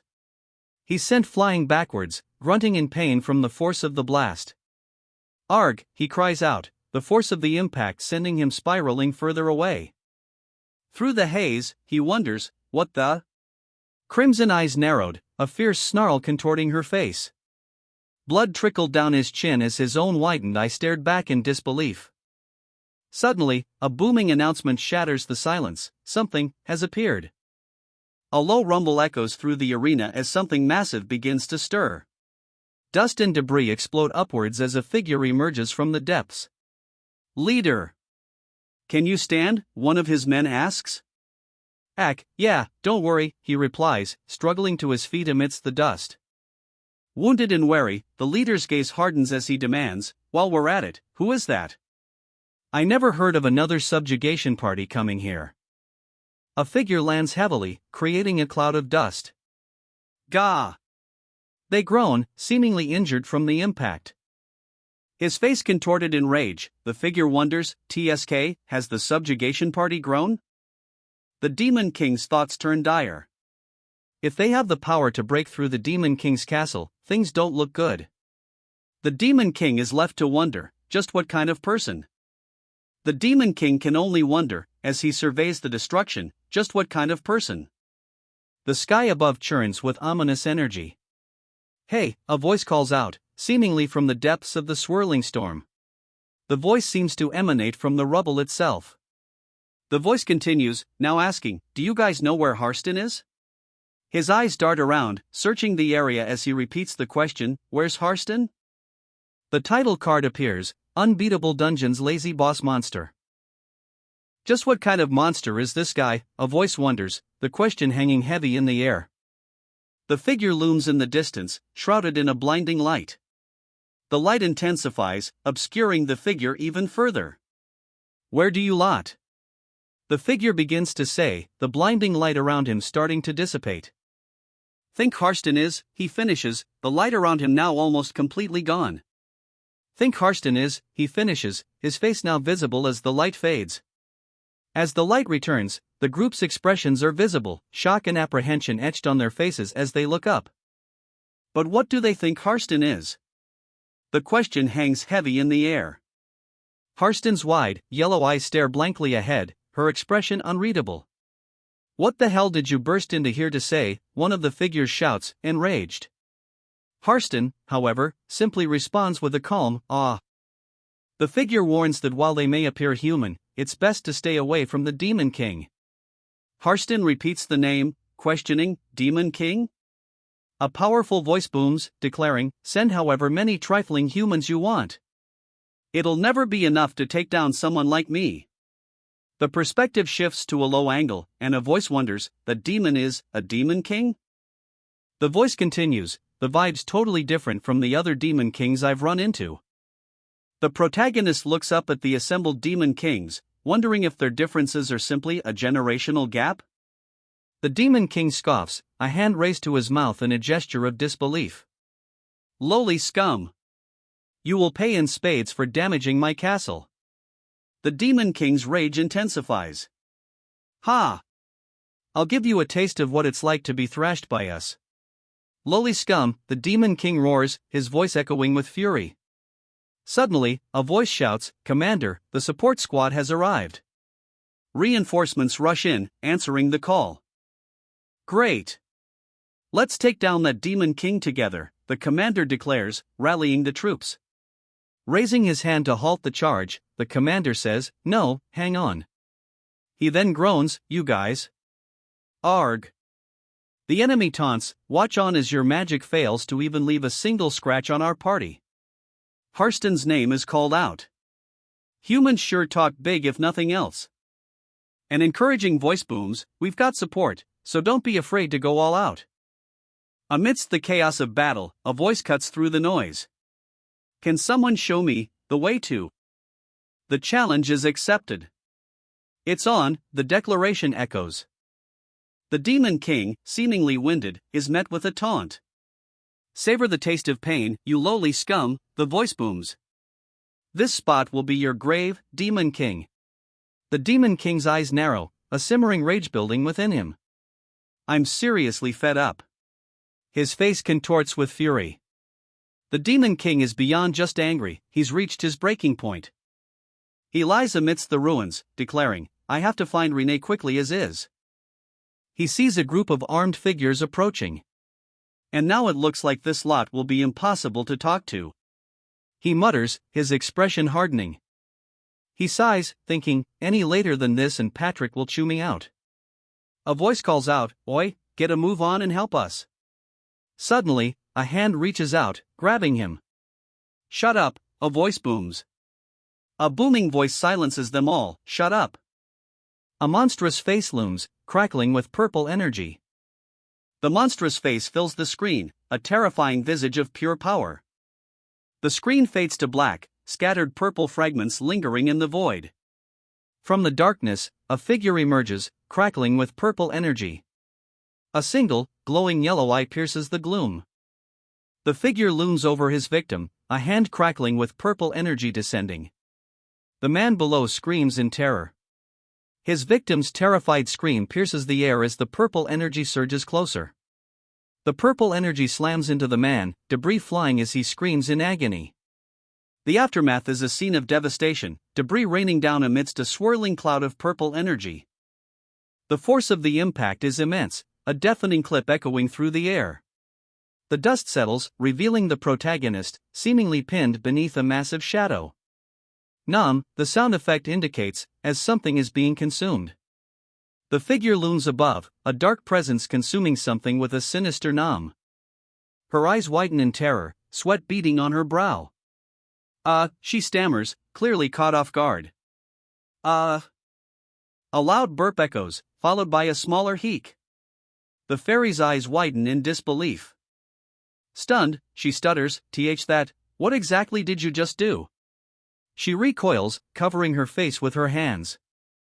It was truly astonishing and powerful, she admits, stepping back. The hooded figure stands calmly, a question mark floating above his head. With what I just saw, you may even be more powerful than me, my lord. Suddenly, a voice booms, my esteemed self is now very interested in you.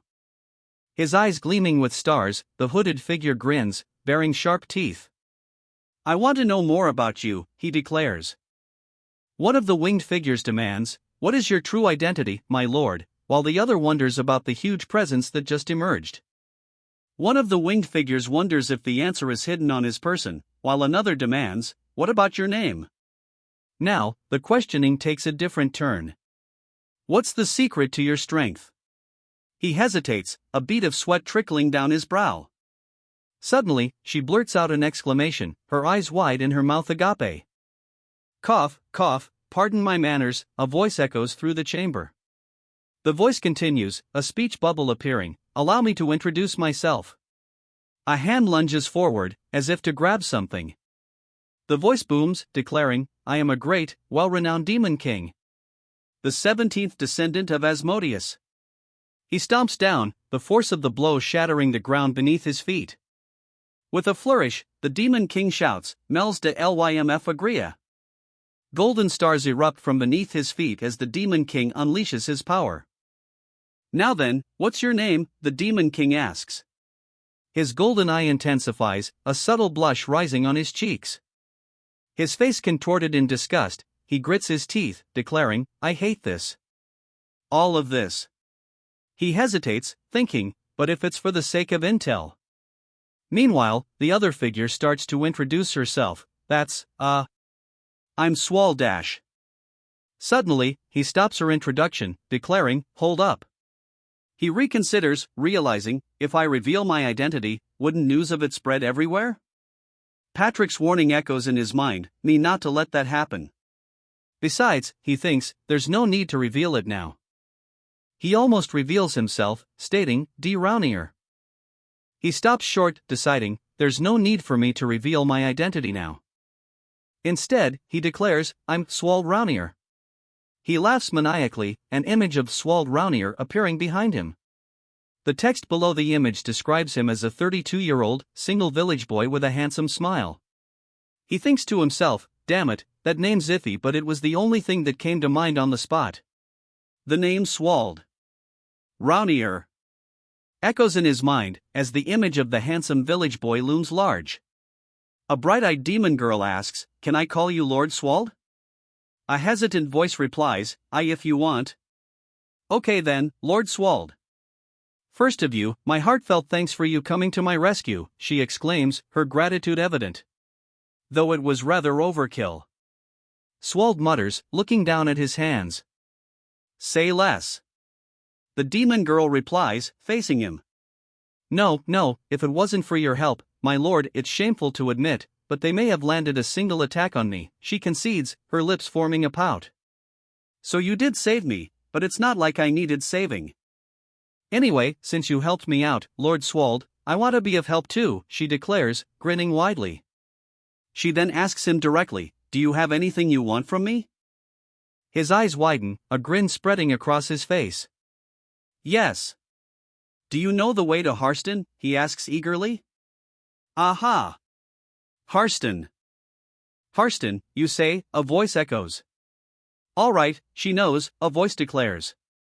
It was the right call to kill off humans instead of her, he exclaims, a sinister grin spreading across his face.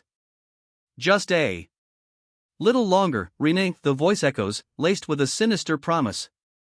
So? The sinister voice continues, leaving the audience in suspense as to his next move. The sinister voice asks, what's a Harston?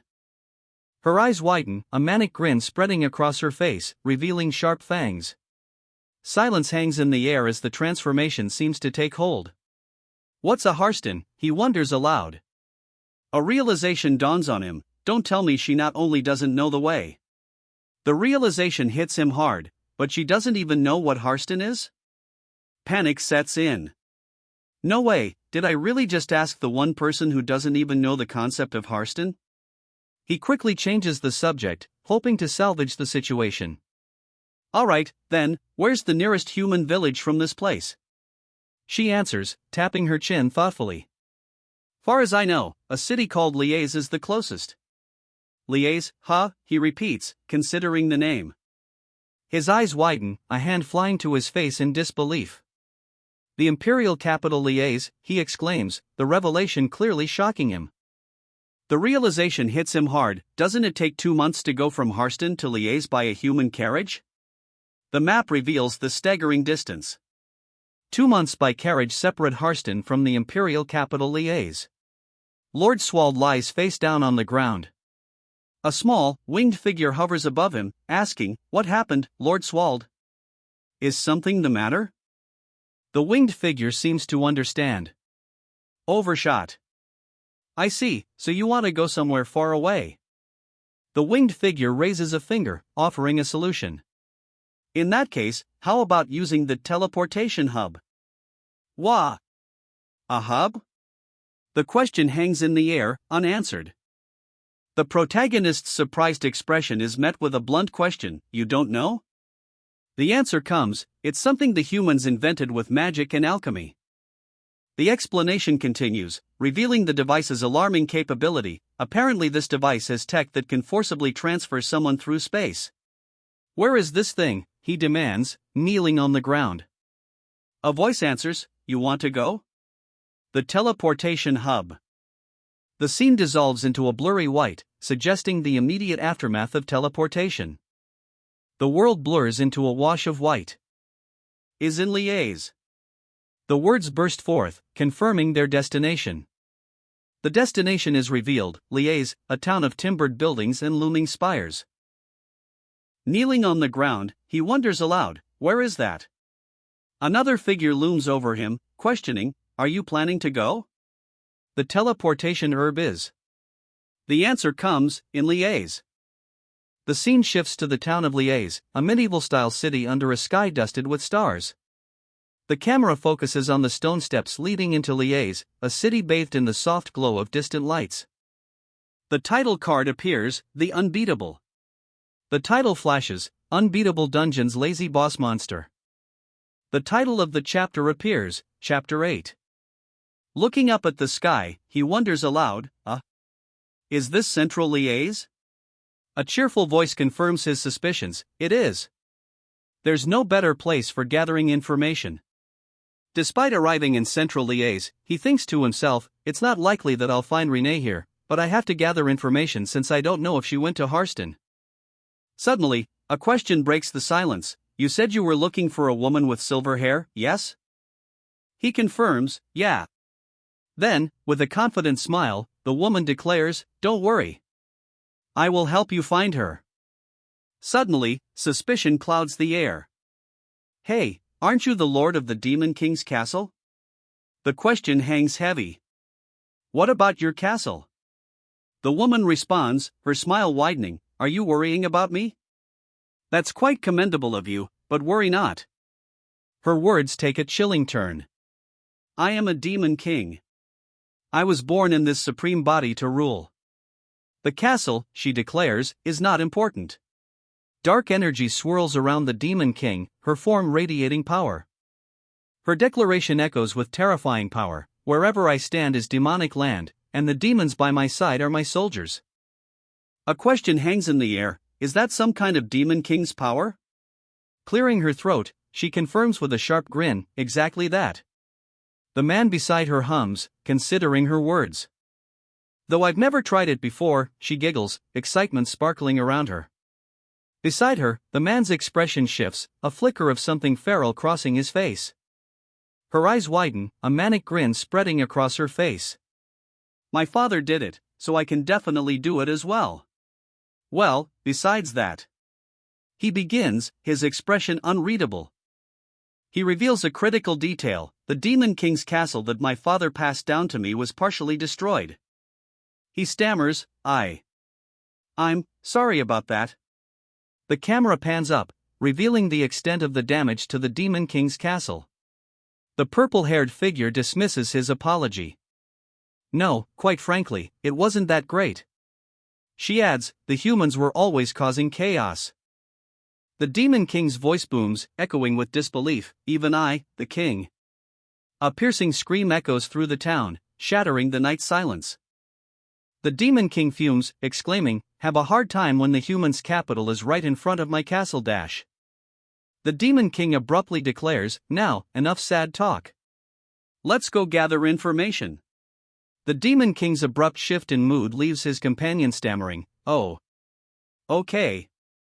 Meanwhile, a growing unease settles within the protagonist. For some reason, it feels like the protagonist's unease intensifies. Something bothersome is going to happen. Is it just in my head, he wonders. They continue onward, the path ahead illuminated by an ethereal glow. Suddenly, a disembodied voice booms, here are your 2 rewards. Here are your 2 rewards. Beers. The voice's offer materializes as 2 tankards of frothy beer slam onto the table. The protagonist is left speechless. The tankards appear, and he realizes, I guess it wasn't just in my head. He questions, Mel's. Seeing her chugging a tankard, he asks what they're doing here when we have a long way to go. She throws her head back, exclaiming, how refreshing. Mel smirks, informing Sir Swald that he doesn't know much about human villages. Pubs are where all the information is at, she declares. Mel's raises a hand, instructing, look around and listen. All these conversations. Mel's trails off, presumably listening intently to the pub's murmur. The crowded tavern buzzes with activity as Mel's focuses on the many conversations around them. Are the unpolished gems of information? Mel smiles, her fangs glinting as she says, all you need to do is pick and choose what to listen to. All you need to do is pick and choose what to listen to. Mel's finishes, prompting the protagonist to ask, what do you mean by pick and choose? A thought bubble appears, simply stating, His golden eye reflects a moment of contemplation. Now, a new thought surfaces, what's that? His gaze shifts upward, drawn to something unseen. His eyes focus on a board filled with papers bearing an unfamiliar script. He exclaims, "Ooh, I didn't know this was also here." His discovery piques the interest of those around him. "This is the net of information I was talking about," he declares, met with a skeptical, "Oh, you already mentioned it." To which he firmly responds, "I did." He pauses, studying the notes pinned to the board. "This is..." He begins, his expression unreadable as he examines the strange symbols. "It's a list of subjugation parties currently participating in the dungeons," he explains. "Apparently, I heard it's to prevent multiple subjugation parties from entering one dungeon." "Yeah, there's never been two groups of humans at the same time," one of them observes. Another adds, "If there were more than one party, there'd be a problem with pay distribution. These low humans, they'd have a higher chance of success if they worked in." The voice trails off, the rest of the thought still unsaid. His thought unfinished, he observes, "Look at them, willingly walking into fire, blinded by greed." "Well, it's better for us," he concludes, a hint of satisfaction in his tone. His statement hangs in the air, ending with the pointed question, "Us?" Her eyes narrow, suspicion evident. "What do you mean, us?" she demands, clearly not trusting his words. Sweat drips from his face as he poses a shocking question, "Are you also a dungeon demon?" He continues, revealing his own identity, "Come to think of it, it's strange. I'm the lord of the Demon King's castle, but how are you able to walk outside so freely when you're a dungeon demon?" His eyes widen in terror as a hand grips his face. "I'm too lazy to explain. I mean, it's complicated." "Can't you just let it slide?" he asks, trying to deflect the Demon King's suspicion. The Demon King's voice booms, cutting through the flimsy excuse, "You have a lot of secrets." "Alright, I won't press further," the Demon King concedes, though he adds pointedly, "I'm sure you have your reasons." He's taken aback by the Demon King's words, his expression shifting to one of surprise. "Huh," he mutters, noticing a bulletin board covered in strange symbols. He recognizes the strange symbols. "Oh, it's my dungeon. Good thing the subjugation list is empty," he thinks, relieved. Surely there's still time. Suddenly, a panicked shout erupts. "What's that?" Then, a desperate plea, "Don't. Look by yourself," one of the figures shouts, while another demands, "Show me." Accusations fly. "Are you trying to show off how tall you are? How petty of you." Okay, here," one of them relents. The paper is revealed, and she gasps, "OH." Her eyes widen with excitement. "It's a raid advertisement for the 7 malevolent dungeons, Core of the Ancient," she exclaims, clearly excited by the prospect. The question hangs in the air, "You know about the Core of the Ancient?" Her eyes widen, a confident grin spreading across her face. "Of course I do," she declares. She elaborates, "The 7 malevolent dungeons, you see. It has every dungeon's strengths in one, and even the foolish humans can't help but admire its power." But a question cuts through her explanation, "Wait, are you allowed to take that?" Her voice booms with pride, declaring, "It's what every demon strives for." She beams, her excitement palpable as she holds the item aloft. The text reveals the next challenge, among the 7 malevolent dungeons. The stakes are raised, the Core of the Ancient is the strongest of them all. The text proclaims, its ruler, Lord of all creation. God's guardian, who punishes those consumed by fear. The text declares, revealing this being as the zenith of all core monsters. The zenith of all core monsters stares down, its single eye burning with a fierce, yellow light. Ilord, the monster's name echoes, a chilling pronouncement amidst the swirling chaos. Suddenly, a bright-eyed girl with fangs shouts, "SWALLOW," as the boy beside her looks on in bewilderment. "Isn't he closer to a landlord than a lord?" a voice wonders aloud, questioning the monster's true nature. "Get it together, boss," a spirit exclaims, as another wails, "Wah, Lord Swallow." But the monster lord only wonders if he's more of a landlord, one that's always struggling with evil residents. The monster lord reveals, "My favorite dungeon is the Core of the Ancient, you see." The monster lord, hand raised to his face, confesses, "I want to be stronger." He reveals his true ambition: if I get stronger, I'll be able to meet Lord Swallow in the future. Sweat beads on his face as a voice booms, "You're meeting him right now." An image of a golden liquid in a wooden tankard appears as a voice muses, "Isn't it wonderful? Unapproachable strength. I want to be like that." Of course, my father was strong as well, he admits, revealing a surprising insecurity. He was a true demon king fit for the throne, unlike me. It's just that, there were humans stronger than him, he admits, a hint of bitterness in his voice. They were a fairly young hero named Byrne or something, he adds, the vagueness of the name perhaps hinting at his lingering resentment. The figure stands tall, clad in heavy armor, his back turned as he listens intently.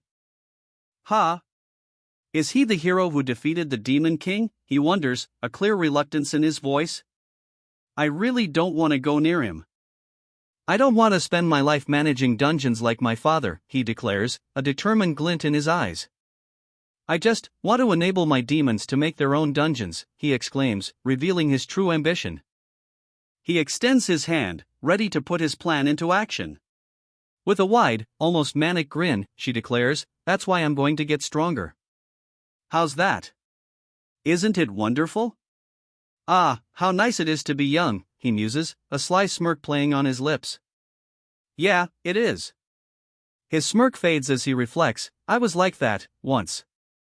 Long ago, further back than I can even remember. His gaze hardens as he recalls, there was a time when I, full of vigor, led armies powerful enough to rule the world. 2 swords now lay crossed atop a large, leather-bound book, its cover emblazoned with golden lettering. I tried to master all the world's knowledge and was more serious about it than anyone else, he recalls.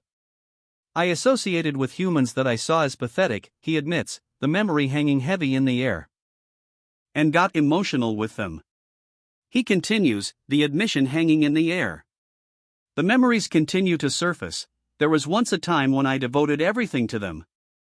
But at the end of that path. He trails off, the words hanging heavy with unspoken meaning. His golden eyes narrow, reflecting the intensity of the memories flooding back. I realized it was all in vain, he thinks, the revelation hanging heavy in the air. Now, a thought bubble appears above a creature. My life goal is to sleep all day. Someone groans, "Cook," as they collapse onto the table. He looks up, confused. Ha! A companion sleeps soundly next to him. He stares, dumbfounded, at his companion. Are you asleep? He asks, bewildered. He can't believe it. You're seriously sleeping, he thinks. Hey, is that another subjugation request? He asks, noticing something new. Yeah, it came in yesterday, but I forgot to put it up, comes the reply. What? He exclaims, frustrated. How could you put yesterday's stuff up now? He then asks, where are the rooms? A voice responds, oh, over here. Before the question, which dungeon is it, is posed. Just wait, I'm putting it up now. See for yourself, the voice retorts. The sound of hammering echoes. You never changed it, a voice booms, followed by a warning, you'll get fined if the Empire's inspectors catch you, you know. A quick reply comes, hey, I'm changing it now. A document, covered in an unfamiliar script, is pinned to the wall. The document reveals the location's rank, the 7 malevolent dungeons, specifically, the core of the ancient. The document warns that only those who have subjugated an official Imperial S-rank dungeon are allowed to enter, due to the malevolent levels of danger. The Fimor subjugation party, led by Nifrim, is listed as a participating party. The subjugation expires within 72 hours of the date issued. The Unbeatable Dungeon's Lazy Boss Monster. Level 9. The scene shifts to a distant view of a village nestled beneath a towering, dark castle. Pulling back the curtains, he peers out the window. Sunlight streams in through the window. He groans, still in bed as the sunlight streams in. My head. He mutters, a throbbing pain clearly present. A voice asks, yawn you awake? But another replies, Sir Swald, I don't have any memories. He responds, yeah, I guess so. Yesterday, Something is clearly amiss. A sharp slap echoes. Staggering back from the blow, Swald's eyes widen in disbelief. A voice questions, "Why are you so surprised, Sir Swald?" Tears well in Swald's eyes, the sting of the slap evident. "Are my eyes going bad?" Swald wonders aloud, still reeling from the slap. A voice suddenly asks, "Why do you look like a little kid?" What?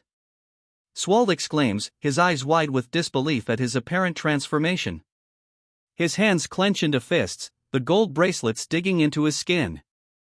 I am not a little kid," he stammers, the sound of rustling fabric filling the air. "Oh, then rejuvenation?" he asks, a spark of blue energy crackling between them. "Don't you think that's too impolite, Sir Swald?" he exclaims, followed by a pained cook. "Who told you to suddenly become so young?" "I was surprised," he says, wincing in pain. "Ow, it hurts." I didn't become younger," he states, before adding, "It hurts?" "So?" He begins, before adding, "Stop already. My appearance yesterday was my version too, so that the lowly humans do not look down on me," he declares. He flashes a confident grin, seemingly proud of his explanation. "My current." He begins, about to reveal more about his transformations. "Is version 1, he declares, revealing the name of his current form. The question hangs in the air, so what you're saying is that your real appearance isn't the one from yesterday, but this one? He confirms, yes. But then, a frantic correction, no, that's not it. A large question mark hovers over her head as she asks, "But why is your face like that? Did you eat a midnight snack without telling me?" He can only manage a week, Anyway. Transformation magic is originally magic that projects the user's future appearance. Continuing her explanation, she declares that transformation magic is supposed to project the user's future appearance. She continues, excitedly declaring, "In other words, when I grow up, I will look like my splendid version Z-self." Her companion, kneeling before her, responds with a skeptical, "Yeah, okay." Suddenly, a voice booms, "Understood, Sir Swald."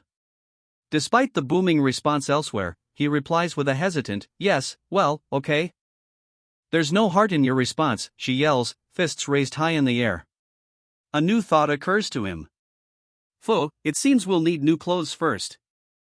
"Don't keep treating me like a kid," she shouts, clearly frustrated. "All right." He concedes. But the girl, still fuming, declares, "I won't forgive you for this." The scene shifts, now showing the Harston earldom.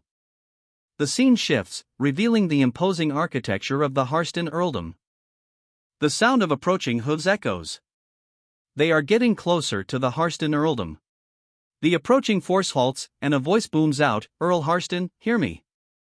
The voice continues, demanding, "Open the gates this instant and welcome the subjugation party." The voice clarifies, stating they have come from Liège to suppress the core of the ancient. Beneath a bright sky, the subjugation party advances, red banners held high. The horses thunder forward, kicking up dust as the party advances.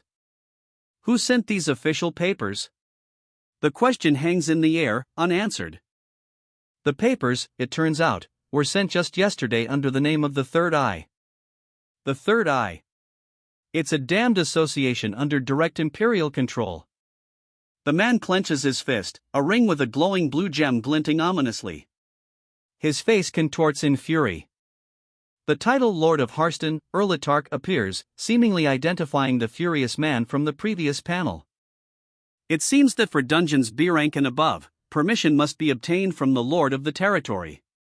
But never mind permission, isn't this a notice? Erlitarch's rage intensifies, a bead of sweat trickling down his furious face. His face contorted with frustration, Erlitarch admits, "Since it's a command from the imperial family, I can't kick them out."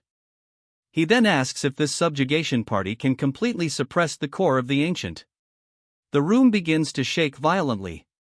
The shaking intensifies. A bead of sweat rolls down the man's face as he looks down. The man scoffs, dismissing this subjugation party as too weak to reach the core of the ancient. He adds, surprised, that he's never even heard of their leader, Nifrim. "Those bastards from the Third Eye," he mutters, "what on earth are they thinking?" His eyes narrow with concern as he realizes the potential consequences. If they touch the core of the ancient half-heartedly, won't my territory be the one having a crisis? A new thought strikes him. Wouldn't it be better for me to ask a stronger subjugation party to raid the core of the ancient? A bead of sweat trickles down his face as he continues his train of thought.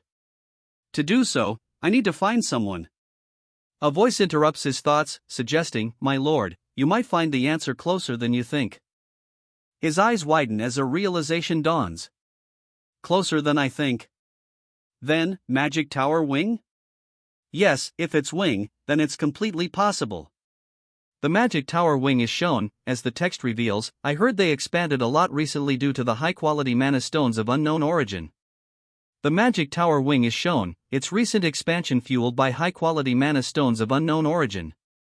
But the text reveals a dangerous truth. Of course, even with the rapid growth, an A-rank magic tower attempting to suppress the core of the ancient is insane. But if the rumors I've heard are true, then... A sinister smile spreads across his face, the implication hanging heavy in the air. The sinister intent is punctuated by the sound of something breaking.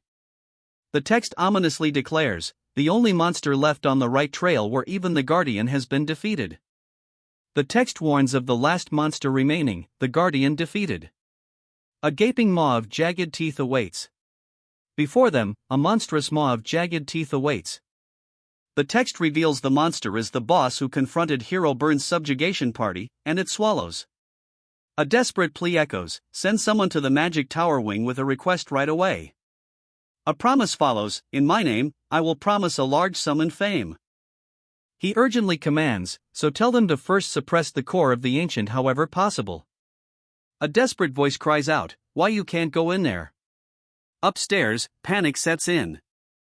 Who is it? One of them shouts.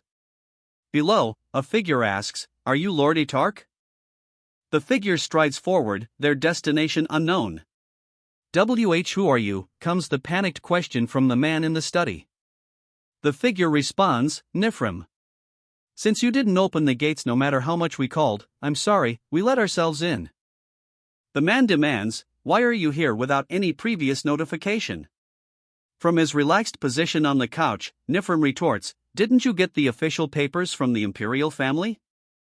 Nifrim's piercing gaze intensifies as he questions, why, is there a reason we can't come?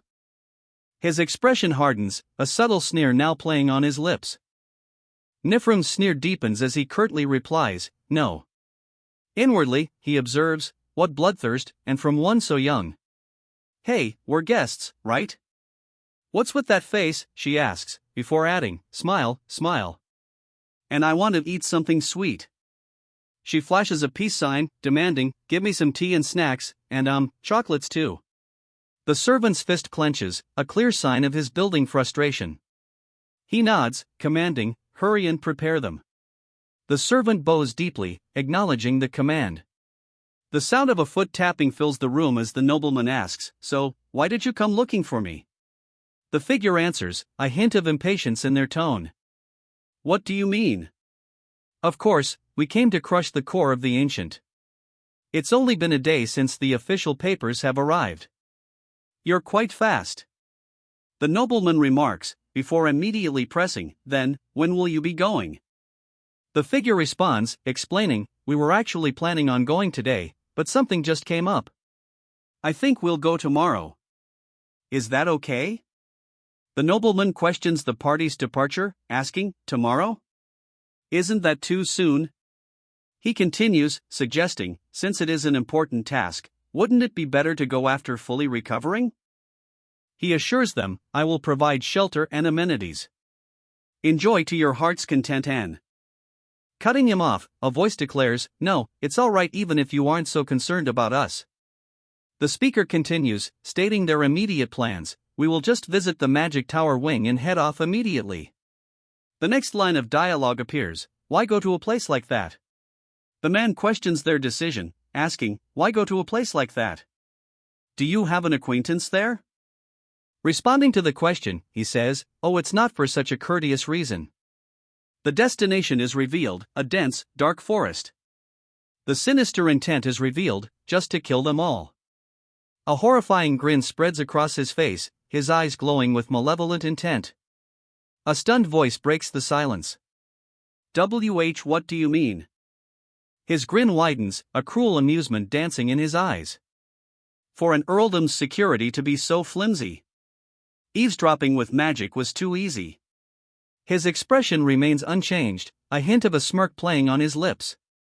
He reveals, I heard it all on our way here. So, you're going to entrust the subjugation to the magic tower? A sinister grin spreads across his face as he declares, we also came to this border for subjugation, so did you think we would obediently give up? The sinister figure continues, declaring their intent, we should get rid of everyone who'd be a disturbance.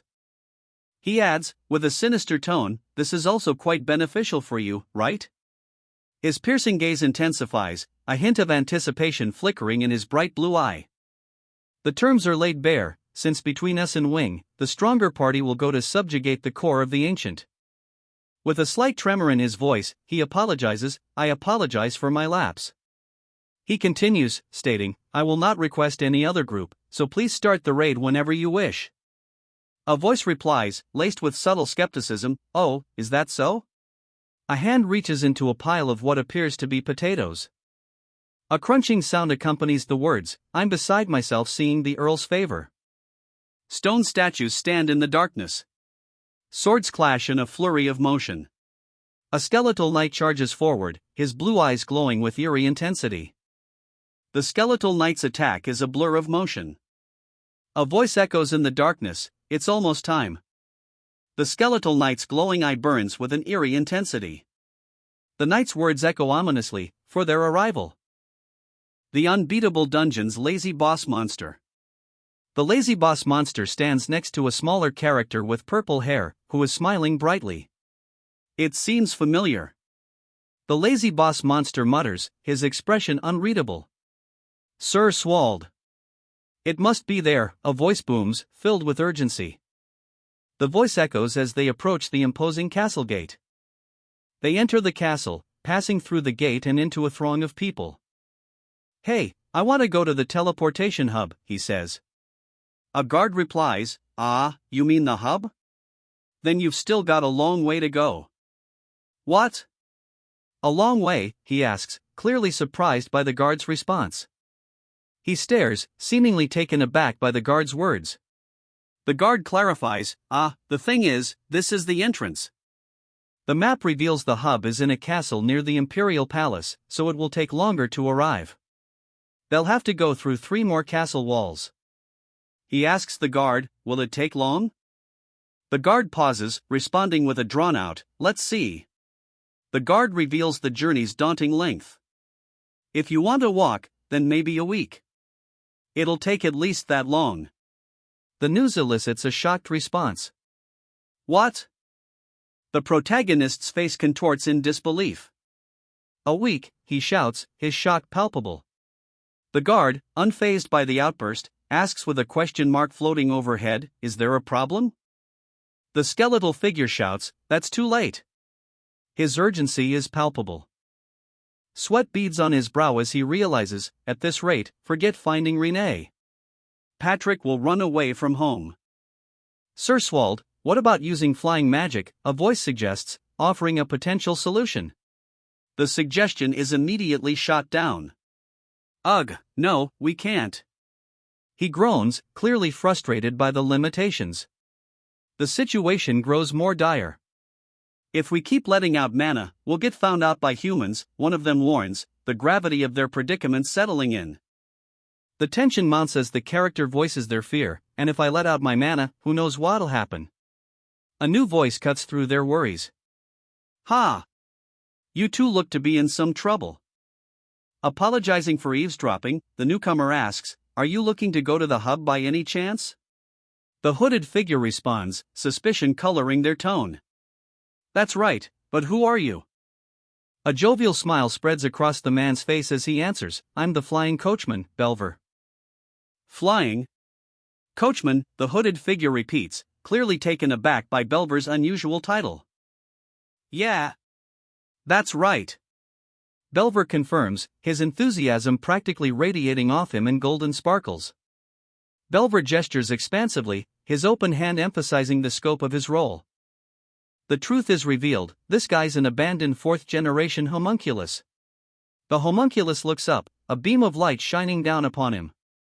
The homunculus, with his angelic wings, is revealed to be the product of the Empire's artificial angel manufacturing plan.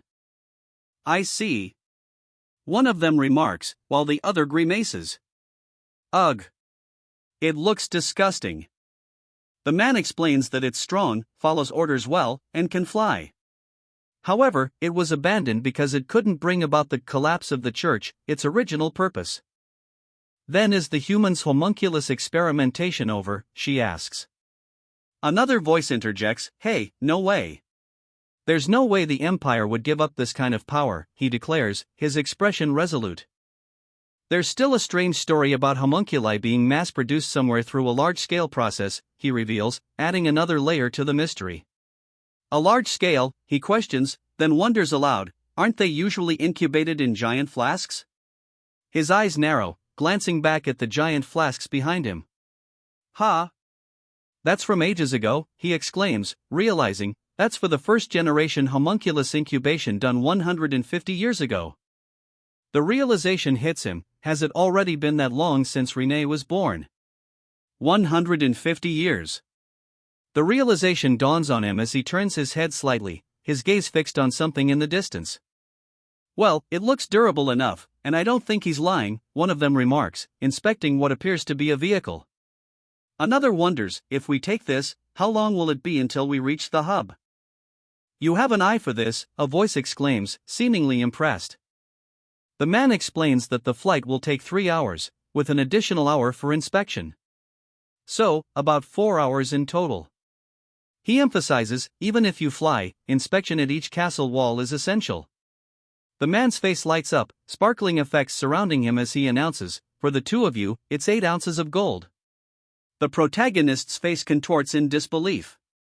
8 ounces of gold, that's 800 ounces of silver, he exclaims, contrasting it with the tavern's cost. The cost of staying at the tavern was 8 ounces of silver.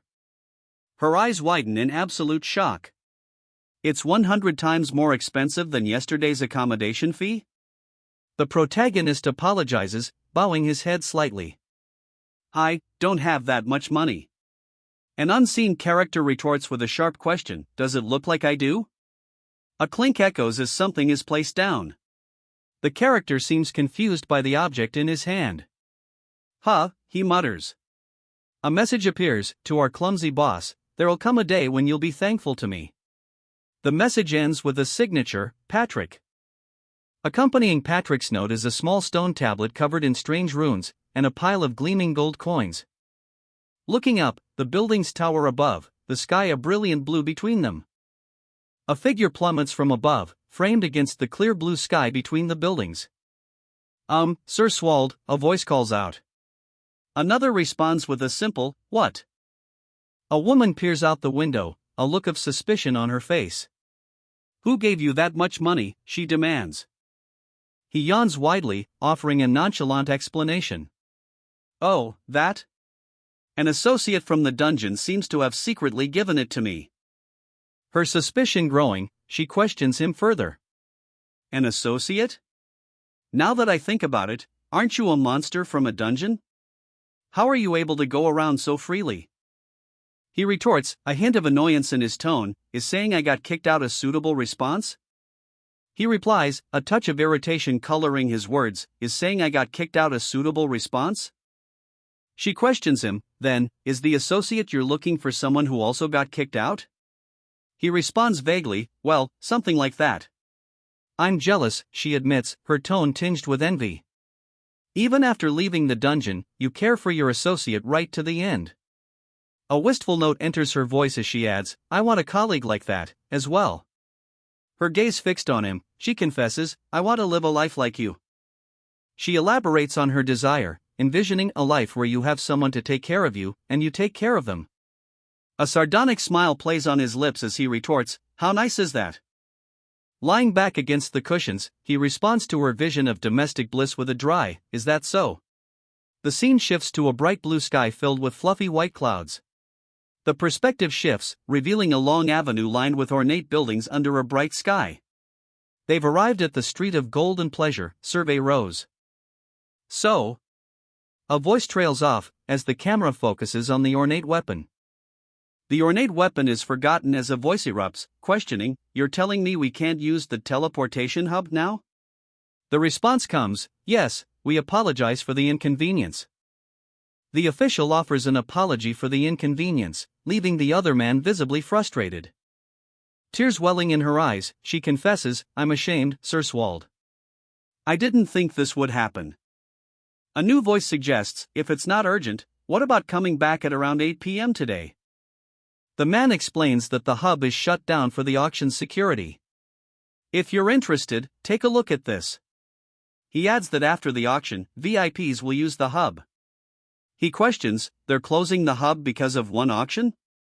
The man confirms, explaining, "Yes, because quite a rare item was exhibited this time." The announcement reveals that the beheading fawn, missing for a long time, has been put on display recently. The displayed item, beheading fawn, is masterpiece 34 of 36 at the auction. The announcement clarifies, this is to prevent infiltration into the auction house by abusing the hub. "I see, that's a really well made." The character observes, his words trailing off. His companion exclaims wow, clearly impressed, while he furrows his brow, a question mark practically hanging over his head. I've seen this before somewhere. He muses, lost in thought. Stuttering, he begins to say, this is re, before another voice interrupts, declaring, "No, the same as what my associate uses?" "Sorry? Are you sure you're not mistaken?" the voice asks, a hint of disbelief coloring the question. Cutting him off, the dark-haired man states firmly, "No, it's exactly the same." He then asks, describing the item, "Isn't this the thing where if you grip it tightly, it goes whoosh and transforms into a large blade and goes bang? And stuff?" The voice retorts, "I'm not sure about that, but you must be mistaken." The man's eyes narrow as a voice declares, since only one beheading fawn exists in the world. The man appears unfazed by the revelation. The voice continues, emphasizing the rarity, "Only one exists in the world." The declaration hangs in the air, emphasizing the item's unparalleled singularity. "It's definitely Renee's weapon," he realizes, his eyes widening. Beside him, Swald is questioned, her expression a mix of shock and concern. "Sir Swald? But why is that, in the hands of humans?" The question echoes, laced with disbelief. "It can't be, Renee, by the humans," he questions, his singular glowing eye wide with disbelief. The creature's disbelief escalates. "No, even the bosses of the other 7 malevolent dungeons can't mess with Renee easily." It exclaims, continuing, "There's no way mere humans would be able to face her." The creature insists, "Renee's strong." The creature's warning echoes, "She's not called Blade Maid Renee for nothing." A flurry of blades descends. "Right, Blade," he acknowledges, as the attack closes in. As the blades descend, a sudden thought strikes him, was Renee holding a blade when she left? The realization hits him, she was wearing frilly clothes that didn't even have pockets to hide weapons. He recalls, "And she threw a blade at me since she mistook me for an enemy." The hero wonders, then how many weapons did she have left? He continues to ponder, when Renee fought with humans, did she ever fight with less than 5 weapons? The hero realizes something crucial, Patrick's strong without a sword. It's just that with a sword, he's even stronger. But Renee's different. The question hangs heavy in the air, if you take the blades from the Blade Maid, what will be left of her? Renee's eyes widen in fear as she stammers, "As Sir Swald." The disembodied voice continues, revealing a disturbing truth, "Then, did Renee, by humans?" The voice continues, the words, "by mere humans," hanging ominously in the air. The voice continues, the implication hanging heavy, Renee was killed by humans. The ominous voice echoes, declaring, "By mere humans." The ominous voice continues, the words hanging in the air, "Get killed." The room is in disarray. A chilling thought surfaces, if Renee was killed. The man cries out as dark energy swirls around him. "By a mere human." He gasps. Eyes wide with terror, he shouts, "Don't come any closer. You monster dash." A chilling thought follows, then it would only be right. The man lies defeated on the floor, as a dark aura proclaims, "For me to kill every last bastard here." Dark energy crackles around him as he stands over his defeated foe. The dark aura intensifies as he asks, "Don't you think?" A desperate voice cries out, "Sir Swald?" His golden eyes gleam menacingly as he poses a question, "Wouldn't you agree, Renee?" "Sir Swald." "Calm down," someone cries out, their voice filled with desperation. "Snap out of it, Sir Swald," a voice booms. The knight's collar is gripped tightly. What in the world happened? "Answer me," he demands, his glowing eyes piercing. The knight's glowing eyes narrow. "I will only ask you once, the beheading Fong," he warns. One of the 36 virtuous masterpieces. A looming presence descends upon them, its multiple eyes glowing ominously. "There's only one in the whole world, correct?" it questions. The towering figure descends, its presence casting long shadows. "According to the principles I know of, yes," a voice replies, confirming the ominous being's question. Her eyes widen in fear, a visible tremor running through her as she grips the figure's cloak. "But why do you ask all of a sudden, Sir Swald?" he questions, his glowing eyes narrowed. A sinister grin spreads across Sir Swald's face, his eyes gleaming with an unsettling light. Swald continues, revealing his true intentions. "I've been looking for it. It belongs to my friend. I have to find it." With a sharp slap, Swald rejects the offered hand. "You don't need to help me anymore." As short as this was, "Thank you." A stunned voice whispers, "As Sir Swald." A new thought surfaces, "I know the way back to Harston now. I can make my own way there from here on out," he declares, turning his back on them. "So?" he begins, as dark energy swirls around him. The dark energy intensifies, now swirling around him in a menacing aura. The dark energy coalesces, taking on a monstrous, shadowy form. The monstrous shadow speaks, its voice echoing with a dire warning, "It would be best if you get out of here as fast as possible." Eyes wide with terror, she cries out, "As Sir Swald." The world blurs as she is sent flying backwards. A foot slams down, the impact echoing as a voice questions, "Is that person the friend you're referring to?" The figure states, "The demon that takes the form of a silver-haired woman." He continues, describing her as a warrior who wields the beheading Fong of the 36 virtuous masterpieces. The figure reveals the demon's name, the Blade Maid, Lady Renee. The Blade Maid, Lady Renee, unleashes a flurry of attacks. Lady Renee observes, "Based on your reaction, it seems I was correct, Sir Swald." Sir Swald retorts, "Enough with the provocations." A golden light emanates from Sir Swald's eye as he asks, "How much do you want to know?" A shiver runs through the figure, but they laugh, "Oh, no need to tell me the whole story." They continue, "Even if you use that vicious voice of yours, you cannot scare me." The figure grins, revealing sharp teeth. "Especially since I have already figured out who you are." The figure reveals the identity of the guardian. Lady Renee is the guardian that protects the great core of the ancient. The figure continues, declaring, "She is the highest of the highest." The figure narrows his eyes, declaring, "So, if you claim that Lady Renee is your friend, then you, Sir Swald, must be the master of core of the ancient, the great Lord Swallow." The man's eyes widen slightly, a flicker of surprise crossing his face as the title is revealed. A stunned silence follows the pronouncement. A slight smirk curls on his lips, a low chuckle escaping him. "Yes, I am Swallow," he declares, the final word hanging in the air. "Underling. I'm sure of it." Swallow shouts, his face contorted in maniacal glee. Swallow's cloak billows around him. Swallow pauses, his expression shifting to something more contemplative as he considers his next move. Suddenly, the woman bursts into laughter, exclaiming, "Huh? Look at your face. I caught you red-handed." Swallow's expression shifts to one of annoyance. "Worry not, for my deduction skills are supreme," she declares confidently. Her grin widens, sharp teeth glinting as she continues, "And I know what kind of dangerous thoughts are crossing your mind at this very moment." She declares, her tone leaving no room for argument. "So I shall help you, and you will not object." He retorts, a bead of sweat trickling down his face. For someone who claims to be nearly on the level of the Demon King, are you sure you can go off of such simple reasoning? A sinister grin spreads across her face as she declares, it is not the logical Demon King who becomes king. She finishes her thought, a disturbing idea taking shape, but the Demon King who dictates logic. A sigh escapes him as he thinks, that's taking it a bit too far. Suddenly, a voice exclaims, oh! That face! Now that's the Sir Swall I know, the voice declares, suggesting a return to a familiar, perhaps more aggressive, demeanor.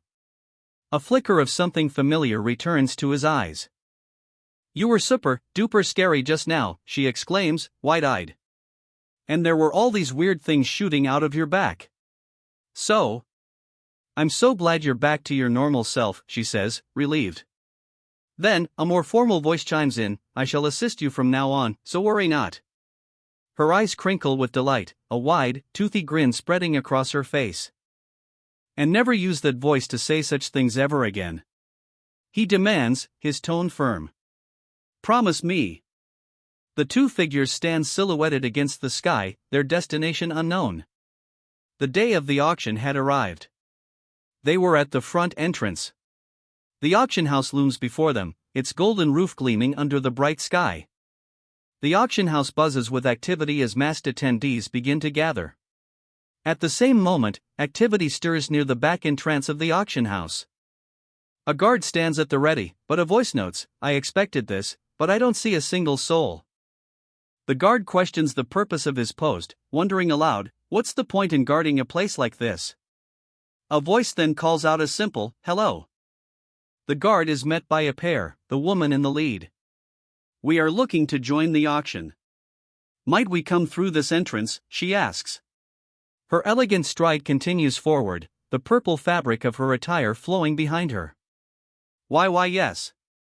Right this way, the guard stammers, his voice betraying his unease. A nervous ho-ho escapes him. The guard, though still uneasy, stops them. But first, I'll have to ask that you identify yourself. What is your name? In response to the guard's question, the woman declares, I am Mel's of House Agria. She gestures to the protagonist, adding, and this is my attendant, Swald. The guard pauses, requesting, one moment please. The guard flips through the pages of a ledger. The guard locates a name in the ledger, Agria. The guard apologizes, stating, I am sorry, but you are not on the guest list for today. Oh my. How strange, a voice remarks, reacting to the news. He then asks Swald, Swald. Do you by chance happen to have the invitation on you? Swald's face betrays his shock at the question. The invitation? Swald stammers, clearly caught off guard. Oh, right. I have it here, a voice replies, seemingly remembering something. Wait, there were no invitations sent, the voice suddenly reveals, casting doubt on the entire situation. The world blurs as he is knocked out. His vision blurs as a hand covers his face. Gritting his teeth, he braces for the inevitable. Darkness descends. A sinister voice echoes, here's your invitation to the afterlife. His eyes glow with malevolent intent. Darkness rises to consume everything. Why? Afraid you'll be charmed by my fabulous self, the flamboyant figure taunts. A sharp retort follows, you're a kid, so you should dress like one. An explosive retort erupts, do not call me a kid. The response comes quickly, yeah, whatever. Let's get going. The first voice erupts again, demanding, take that back.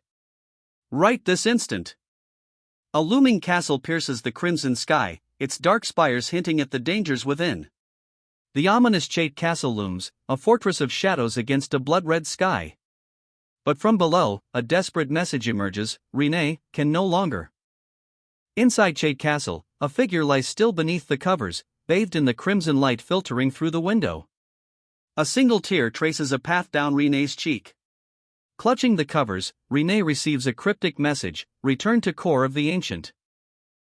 80 years ago, the scene unfolds, illuminated by distant embers against a dark, swirling backdrop. Flames lick at the base of gnarled, barren trees under a sky choked with smoke. The Great Nia forest burns, consumed by an inferno that devours the landscape. Amidst the raging inferno, a voice echoes with regret, "I'm sorry for what happened, Granny." "Humans would do such a bold thing," a voice observes. Yet, a more hopeful question follows, "Still, won't the forest leap with joy and recover in no time? After all, I returned the favor to them, didn't I?" he states, a chilling question hanging in the air amidst the embers. His face contorts in rage, teeth bared and eyes glowing with menacing intent. The title card appears, identifying the earth spirit as Great Nia, also known as the witch, owner of Great Nia Forest. The ancient's core, it turns out, has been using the forest as a natural fortress. Great Nia, the earth spirit, kneels before him, her expression unreadable. He realizes he needs to make a good impression on Great Nia. Elsewhere, a figure shrouded in shadow demands, "Are all the humans who started the fire dead?" Well, in that case, Grapinia's anger will gradually subside. He muses, surveying the scene of carnage. "Though, what should I do about that? It seems unrelated to this case," he concludes, observing something beyond the bars. The more he looks, the more intrigued he becomes. Was it called a homunculus, he wonders. The figure before him, a girl with striking green eyes, prompts a realization. A non-human creature made a human, he muses. His golden eyes gleaming, a chilling thought crosses his mind. Should I just kill this, too? It won't do any good leaving any witnesses, he thinks, a chilling resolve hardening within him. But, he hesitates, a flicker of doubt momentarily interrupting his dark intent. The words echo in the air, a disembodied voice stating, "Oi, these were your master's final words. You're free now, so you can leave if you want." A sudden realization dawns on him. "I find myself wanting to be capricious." He grips the bars of his cell, but then declares, "However, I'm not saying I'll help you leave this place." He poses a chilling question, whether you choose to die trapped here or outside. Which path will they choose? The choice, he declares, is up to you, Lello. Lello stares ahead, her expression unreadable. The weight of the decision rests solely on her shoulders. The scene plunges into darkness, obscuring Lello's reaction. The weight of her choice hangs heavy in the air. A sinister voice echoes, revealing that your master was searching for a maid named Lello. The speaker continues, deducing, "And since there were no other maids around here, it must be you." "My mercy born of curiosity ends here," he declares, his dark aura intensifying. "Lo!" he utters, the sound of his name barely audible amidst the building tension. Barely audible, he whispers his own name, Lo. The name echoes, Lel. Lo! As a figure stands amidst the destruction. Lello was the name of a maid who served the head of her household, and a title used to address the most talented maid. The current Lello was a middle-aged head maid. This homunculus had never been called or addressed by that name. Because objects like her didn't have names. However, something was different. Because of that, she was. The homunculus stood, bathed in light. Bathed in light, she utters a name, Lello. Tears well in her eyes as she calls out the name Lello. Chait Castle looms in the distance as the sky burns with a fiery sunset. High atop a rocky outcrop, she cries out, "Renee. I heard the subjugation party sent by the Empire is heading towards the core of the ancient," she reveals, a hooded figure standing silently behind her. Even if Bathory says that. With an air of certainty, she declares, "Renee won't go back to the core of the ancient." "I'm not telling you to go back," she says, as Renee sits despondently on a rock. "I value Renee's happiness, but I prioritize choice and freedom more," she states. Another voice then questions, "Shouldn't you make sure you settle all your problems?" The voice finishes.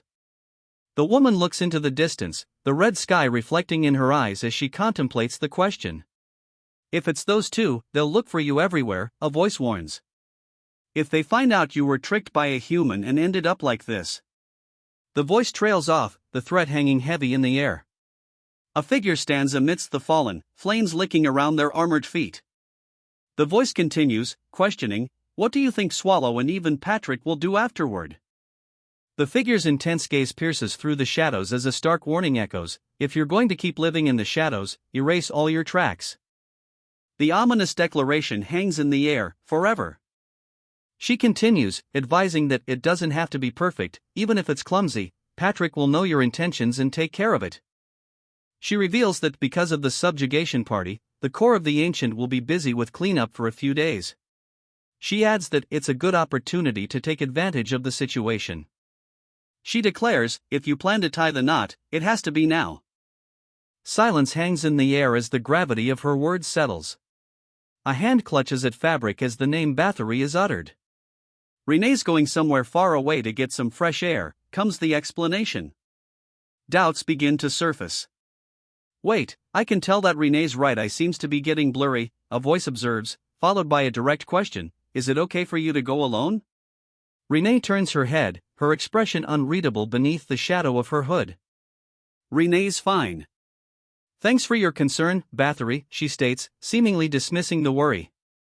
But a question hangs in the air, where is Renee's blade? The air crackles with tension as a voice declares, I'm going to ask you one last time. The man is pinned against the wall, the impact cracking the frame around him. Looming over him, the figure demands, tell me everything you know about the beheading Fong. The name hangs in the air, heavy with unspoken threat. His face contorted in fear, the man stammers, it was submitted by the magic tower of Harston, Wing. He pleads, desperate, I really don't know anything else. Please, believe me. So it was Harston, he muses, a flicker of understanding in his eyes. He then presses the man, you said the magic tower of Harston, Wing, correct? Thank you for telling me the truth. I'll let you live, he declares, his words a chilling reprieve for the man groaning on the floor. The man he spared looks on, sweat dripping down his face as the protagonist walks away, a woman with striking purple hair following close behind. A blinding flash fills the area. Suddenly, a blinding flash erupts, engulfing the entire area. I'm just a guard. What did I do wrong? He whispers, clutching his throat. Go to hell, bastards. That's right, you've done nothing wrong, the figure states, his eyes glowing menacingly as his victim gasps in terror. The figure continues, a sinister edge to his voice, you've done nothing wrong, but... His glowing eyes pierce the guard with an unsettling intensity. His eyes narrow, the figure coldly declaring, you just happened to catch my attention, unfortunately. Reality shatters around the guard, the world dissolving into a fractured, distorted void. The figure looms over the guard, asking what they call it when you step into our territory? The guard, now on the ground, fearfully questions, are you a monster? A chilling reply echoes, ever called it massacre or slaughter? The figure scoffs, retorting, no, you guys use fancy words. The figure continues, use fancy words like raid or subjugation. The figure's expression remains unreadable as a dark, ominous question echoes, have you ever felt sorry for the monsters you killed? His eyes widen in fear, the question hanging heavy in the air, did they do anything wrong to get killed at all? A chilling no answers his question, followed by a sickening crunch. It's the same for me, too, you're just my enemy, the voice declares, as a sickening grunch echoes. The voice continues, declaring, that's why I'm doing this. Suddenly, a voice booms out, declaring, well, someone called for 35 billion ounces of gold. The numbers climb higher still, reaching 38.4 and then 39.8 billion. The auctioneer shouts, 50 billion. But even that staggering number is quickly surpassed. The bids keep climbing, now reaching a monumental 60.7 billion. The auctioneer's voice booms, announcing, 70 billion. We have 70 billion on the table. The auctioneer's voice booms, is there anyone else? The tension in the room is palpable. Another bidder raises their paddle, shouting their offer. The auction continues to escalate. As the bids continue to climb, one attendee remarks, I'm bored. Should we join the bidding, too? We can do it just for fun and fool around a bit. The other attendee sharply rebukes, what? Get a grip, Ms. Woolen. We're here for auction security, not to participate. Ah, yeah, Ms. Woolen says, her expression unsettling. I can't seem to joke around with you, Garrett. The screen displays her credentials: Black Tiger's Order Executive Hero, Won Historia. Won's expression hardens. You shouldn't forget our purpose, she warns. Another screen appears, this time identifying Black Tiger's Order Executive, Tracker Garrett. Anyway, let's finish this up and go get something delicious to eat, a voice declares, seemingly eager to change the subject. Is there no one else? A voice booms. Maybe a salmon sandwich or a pumpkin. The voice trails off, lost in thought about the possibilities. The voice continues, now demanding, oh, I also want some pumpkin pudding. The auctioneer announces, I will give the third call and end this auction. Before the auctioneer can finish, a voice cuts through the air, challenging, says who? A hush falls over the crowd. Suddenly, a blood-curdling scream pierces the silence. The auction is about to end, as a figure declares, I will be the one ending this auction. The figure's declaration hangs in the air, followed by the ominous words, all of you. The two figures react in shock, one exclaiming Garrett, the other responding with a fearful yes, miss. The figure's eyes glow with a menacing golden light, revealing a second set of eyes beneath the first. Dark energy swirls around him, a clear sign of his power. Dark energy erupts from the figure, swirling around his legs. A voice echoes, cutting through the darkness, are gathered here to buy the beheading Fong, right? The Unbeatable Dungeon's lazy boss monster. The Unbeatable Dungeon's lazy boss monster. In the darkness, a golden frame appears, the word hero emblazoned within. The scene shifts, revealing three figures standing before a massive banner. There are three heroes of the Empire, the words declare. After one of the three, Bern Histalts, died in the core of the ancient, public criticism arose that a hero died while attacking a dungeon out of personal interest. The public's anger and mistrust are palpable, with fingers pointing at the two figures. Since the finger of blame could not be pointed at the late Bern, it was aimed at the two heroes who remained. The blame falls squarely on the two remaining heroes. Out of the two, suspicion now turns to one of the remaining heroes. One of the remaining heroes believed it was their duty to inspire trust in the people of the Empire. Enough to suppress their survival instinct and set flame to their fighting spirit. Footsteps echo. Stop, Historia, a commanding voice booms. Her eyes wide with rage, Historia grits her teeth. You can't go, the voice declares, stopping Historia in her tracks. Historia, face contorted with fury, is held back. Her eyes blaze with defiance, hinting at the conflict brewing within. The unseen speaker doubles down, the refusal ringing out, you can't, absolutely not. That thing is far too dangerous, the voice warns. The figure steps forward, an ominous aura swirling around him. The ominous figure looms, casting a long, dark shadow. The figure's glowing eyes pierce through the darkness, a palpable threat emanating from them. A cloud of purple dust explodes outwards, obscuring everything. With a sigh, he rests his hand on the glass case. It was just a hunch, but it's actually real. A faint green glow emanates from below. I can feel Renee's traces emanating too strongly to call it a fake, he declares, the artifact glowing a faint green. The faint green glow intensifies. The vial shatters, and a voice booms, as expected, Renee was done in by those human bastards. Though the situation is too complicated to explain down to the last detail, the voice continues, a sinister edge creeping into his tone. The voice declares that the item already has an owner. So, I'll be returning it back to its original owner, he states, lamenting, what a shame. It would have sold for a high price. Well, since you've gotten to see it, the voice begins, before abruptly changing tone. Gee guards! What are you doing? He shouts. The voice erupts in a furious command, stop that bastard. Right, it looks like you have no intention of sending me off nicely, he observes, his tone hardening. It's fine, I feel the same way, he responds, his words laced with a dangerous calm. A surge of dark energy erupts around him, crackling with ominous power. Darkness coalesces around him as he clutches a glowing object. His chilling promise echoes, I'm going to rip you all to pieces. His face contorts in rage, the golden energy radiating intensely around him. The darkness expands, and his voice booms, promising, and bury you with this blade. You think I'd allow that? He roars, his hand lunging forward to seize his opponent. His eyes glow with a fierce, golden light. A furious roar erupts as the perspective shifts, looking up at the source of the sound. The force of the impact sends tremors through the air. That's quite the fast-flying squirrel, huh? A voice observes. Decent movement paired with decent battle gear, but... She launches forward, a determined look on her face as she unleashes a flurry of attacks. The opponent descends rapidly, delivering a devastating blow. Unfortunately, you've got no talent for it. The attack connects, and she cries out in pain. Sent flying, she hears his taunt, and you have no weapons other than those gauntlets. She plummets downwards, the impact imminent.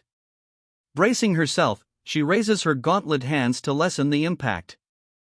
In that case, I'll grab that hand of yours, a voice declares, the intent unknown. Her teeth grit as she prepares for a powerful impact. An explosion erupts. And smash those gauntlets to pieces, he declares, his glowing eyes burning with intensity. Her eyes widen in shock as the word crush fills the air. His fist connects with devastating force. He advances, his hand outstretched with a blinding light. The strike lands with a resounding crash. The impact sends tremors through the very ground. A stunned hangs in the air. The force of the blow is immense. The hero's strike shatters the ground beneath them. Panting heavily, she struggles to catch her breath. A massive, armored fist hurtles towards her. The armored figure pauses, surprised. Ha!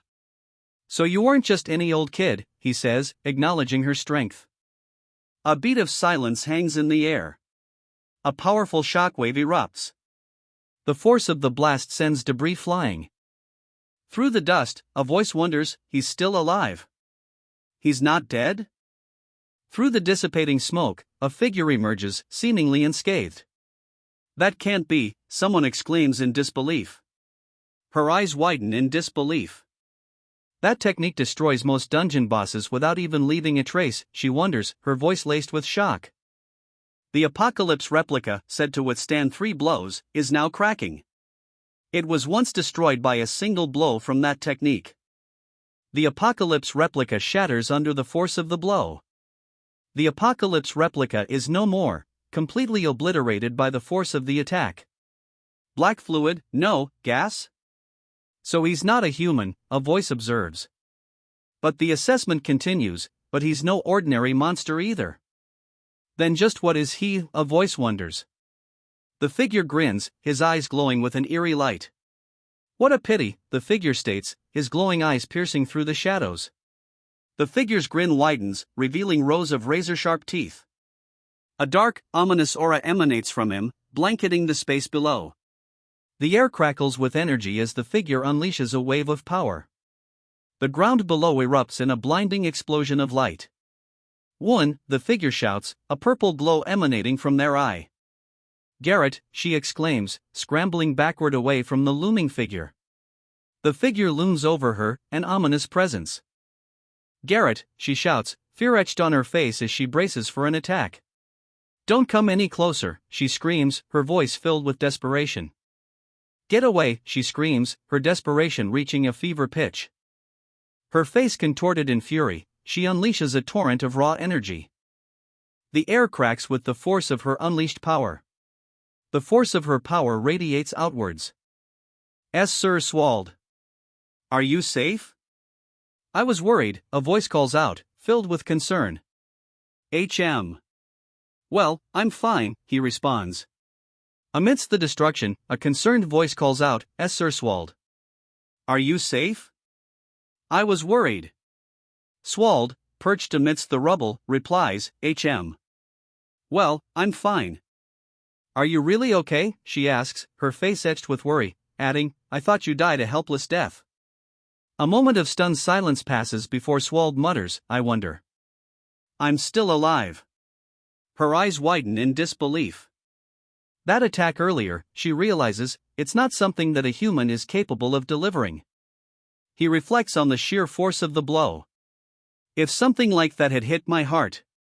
He shudders, thinking, I might have been so surprised that it could have undone my polymorph. He admits, Ash, that surprised me. The sheer power of the attack clearly rattled him. He continues, imagining the worst, and if my polymorph got undone, then Patrick would have definitely. He shudders at the thought, admitting, Ack, I don't even want to think about it. I'd probably take death over that. He stops, a new thought dawning on him. But more importantly, he begins, his expression shifting to one of concern. He surveys the ruined landscape, a stark realization hitting him. I missed them all. The wasteland stretches before him, and a chilling thought grips him. I missed them all. His eyes narrow, the realization dawning on him. There weren't one, but two flying squirrels. He grits his teeth. That redhead especially. He realizes the redhead distracted him, evacuating everyone while simultaneously casting layers of protection magic on blue hair and escaping his magic's clutches. A sinister smile spreads across his face as he realizes their plan worked. Interesting, he muses, his expression hidden in shadow. Something fell over there, a voice exclaims, breaking the silence. What on earth is happening? A voice cries out amidst the chaos. A man shouts, Hey! There's someone here. Another voice calls out, Are you awake? A groan escapes someone's lips. Ugh! A man urgently shouts, She's very injured, call the guard, no, the healer. Even though I'm a warrior. A voice thinks weakly. I was defeated by an unknown monster with a single strike. She thinks, the realization hitting hard. Supported by others, she grits her teeth, concern etched on her face. Are the people in the auction house safe? What about Garrett? She wonders aloud, then whispers his name again. Garrett. A voice booms, seemingly in response to her whispered plea, How can I hear you when you call so softly? She flinches, startled by the sudden booming voice. The voice continues, addressing her directly, Miss Won. Her eyes widen in disbelief. You're alive, Garrett, she exclaims, a tear escaping. Garrett, pinching her cheek, insists, Miss Won, you should thank me quickly. He adds, if I wasn't there, preparations for Miss Won's funeral would be underway. Then. She begins to say, but her expression shifts to confusion. Huh? But then, a question hangs in the air, Garrett, your arm. He dismisses the concern with a wave of his bloodied arm. Don't fuss.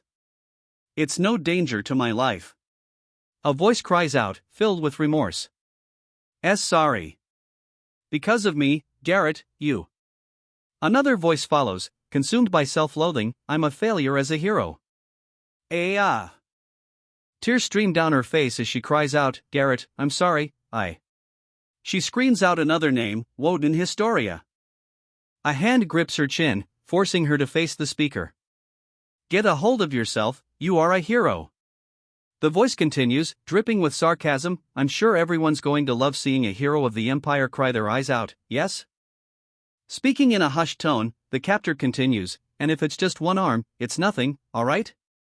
He then asks, his voice still a whisper, do you not know who you are up against, Miss Won? The truth is revealed, that monster was the core of the ancient swallow. The shocking revelation continues, that monster was the core of the ancient swallow. The shocking claim is met with disbelief. What? What are you talking about? Don't make fun of me. Despite the visible injuries and sweat, she continues to press her point, her expression intense. Doubt creeps into her voice, despite her earlier conviction. There's no way a monster like that would come here. Despite her wavering confidence, she insists, I don't know the reason either. But I'm certain. The realization hits, he really is Swallow. That black calamity is the ancient monster Swallow. The ancient monster's foot descends, poised to crush its target. On the monster's foot, they find traces of Hero Burn Hishtalts. Fresh traces, less than a month old. A bead of sweat rolls down his cheek, his golden eyes wide with a dawning realization. The gravity of the situation dawns on him. It's more serious than we thought, Miss Won. The woman's expression hardens as she realizes the stakes. If this continues, the Empire might fall. Her hand clenches into a fist as the weight of the situation bears down on her. Eyes wide with alarm, she insists, if it's really Swallow, we must make more efforts to stop him. The woman then declares, this is the territory of the humans. We have the upper hand. Someone cautions, Miss Wooen, this is not something we can figure out with our strength. Wooen is being held, and a voice declares, you felt that immense power right in front of you. The situation looks dire. We have no chance of winning right now, someone admits. They must seek aid from the Demon Subjugation Coalition and report to the Imperial family. A voice declares, so, I will move by myself first.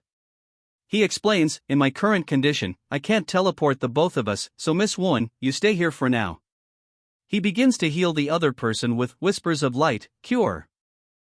The healing light surrounds the other person as he says, it won't heal you completely, so please don't roam around and wait for me here. Wait? But we don't know when that monster will rampage again, the other person exclaims, clearly worried. He leaps off the ledge, insisting, you should still wait. He pleads with her, please. But she stammers, wait, as he continues his descent. Garrett. A voice calls out, echoing with concern as he falls. He plummets towards the city below, his descent seemingly unstoppable. As he plummets, the hero contemplates abandoning his current mission, so annoying, should I leave the ones who escaped and go to Harston? The hero's descent continues, but a new thought crosses his mind, or should I follow them and remove the risk factors?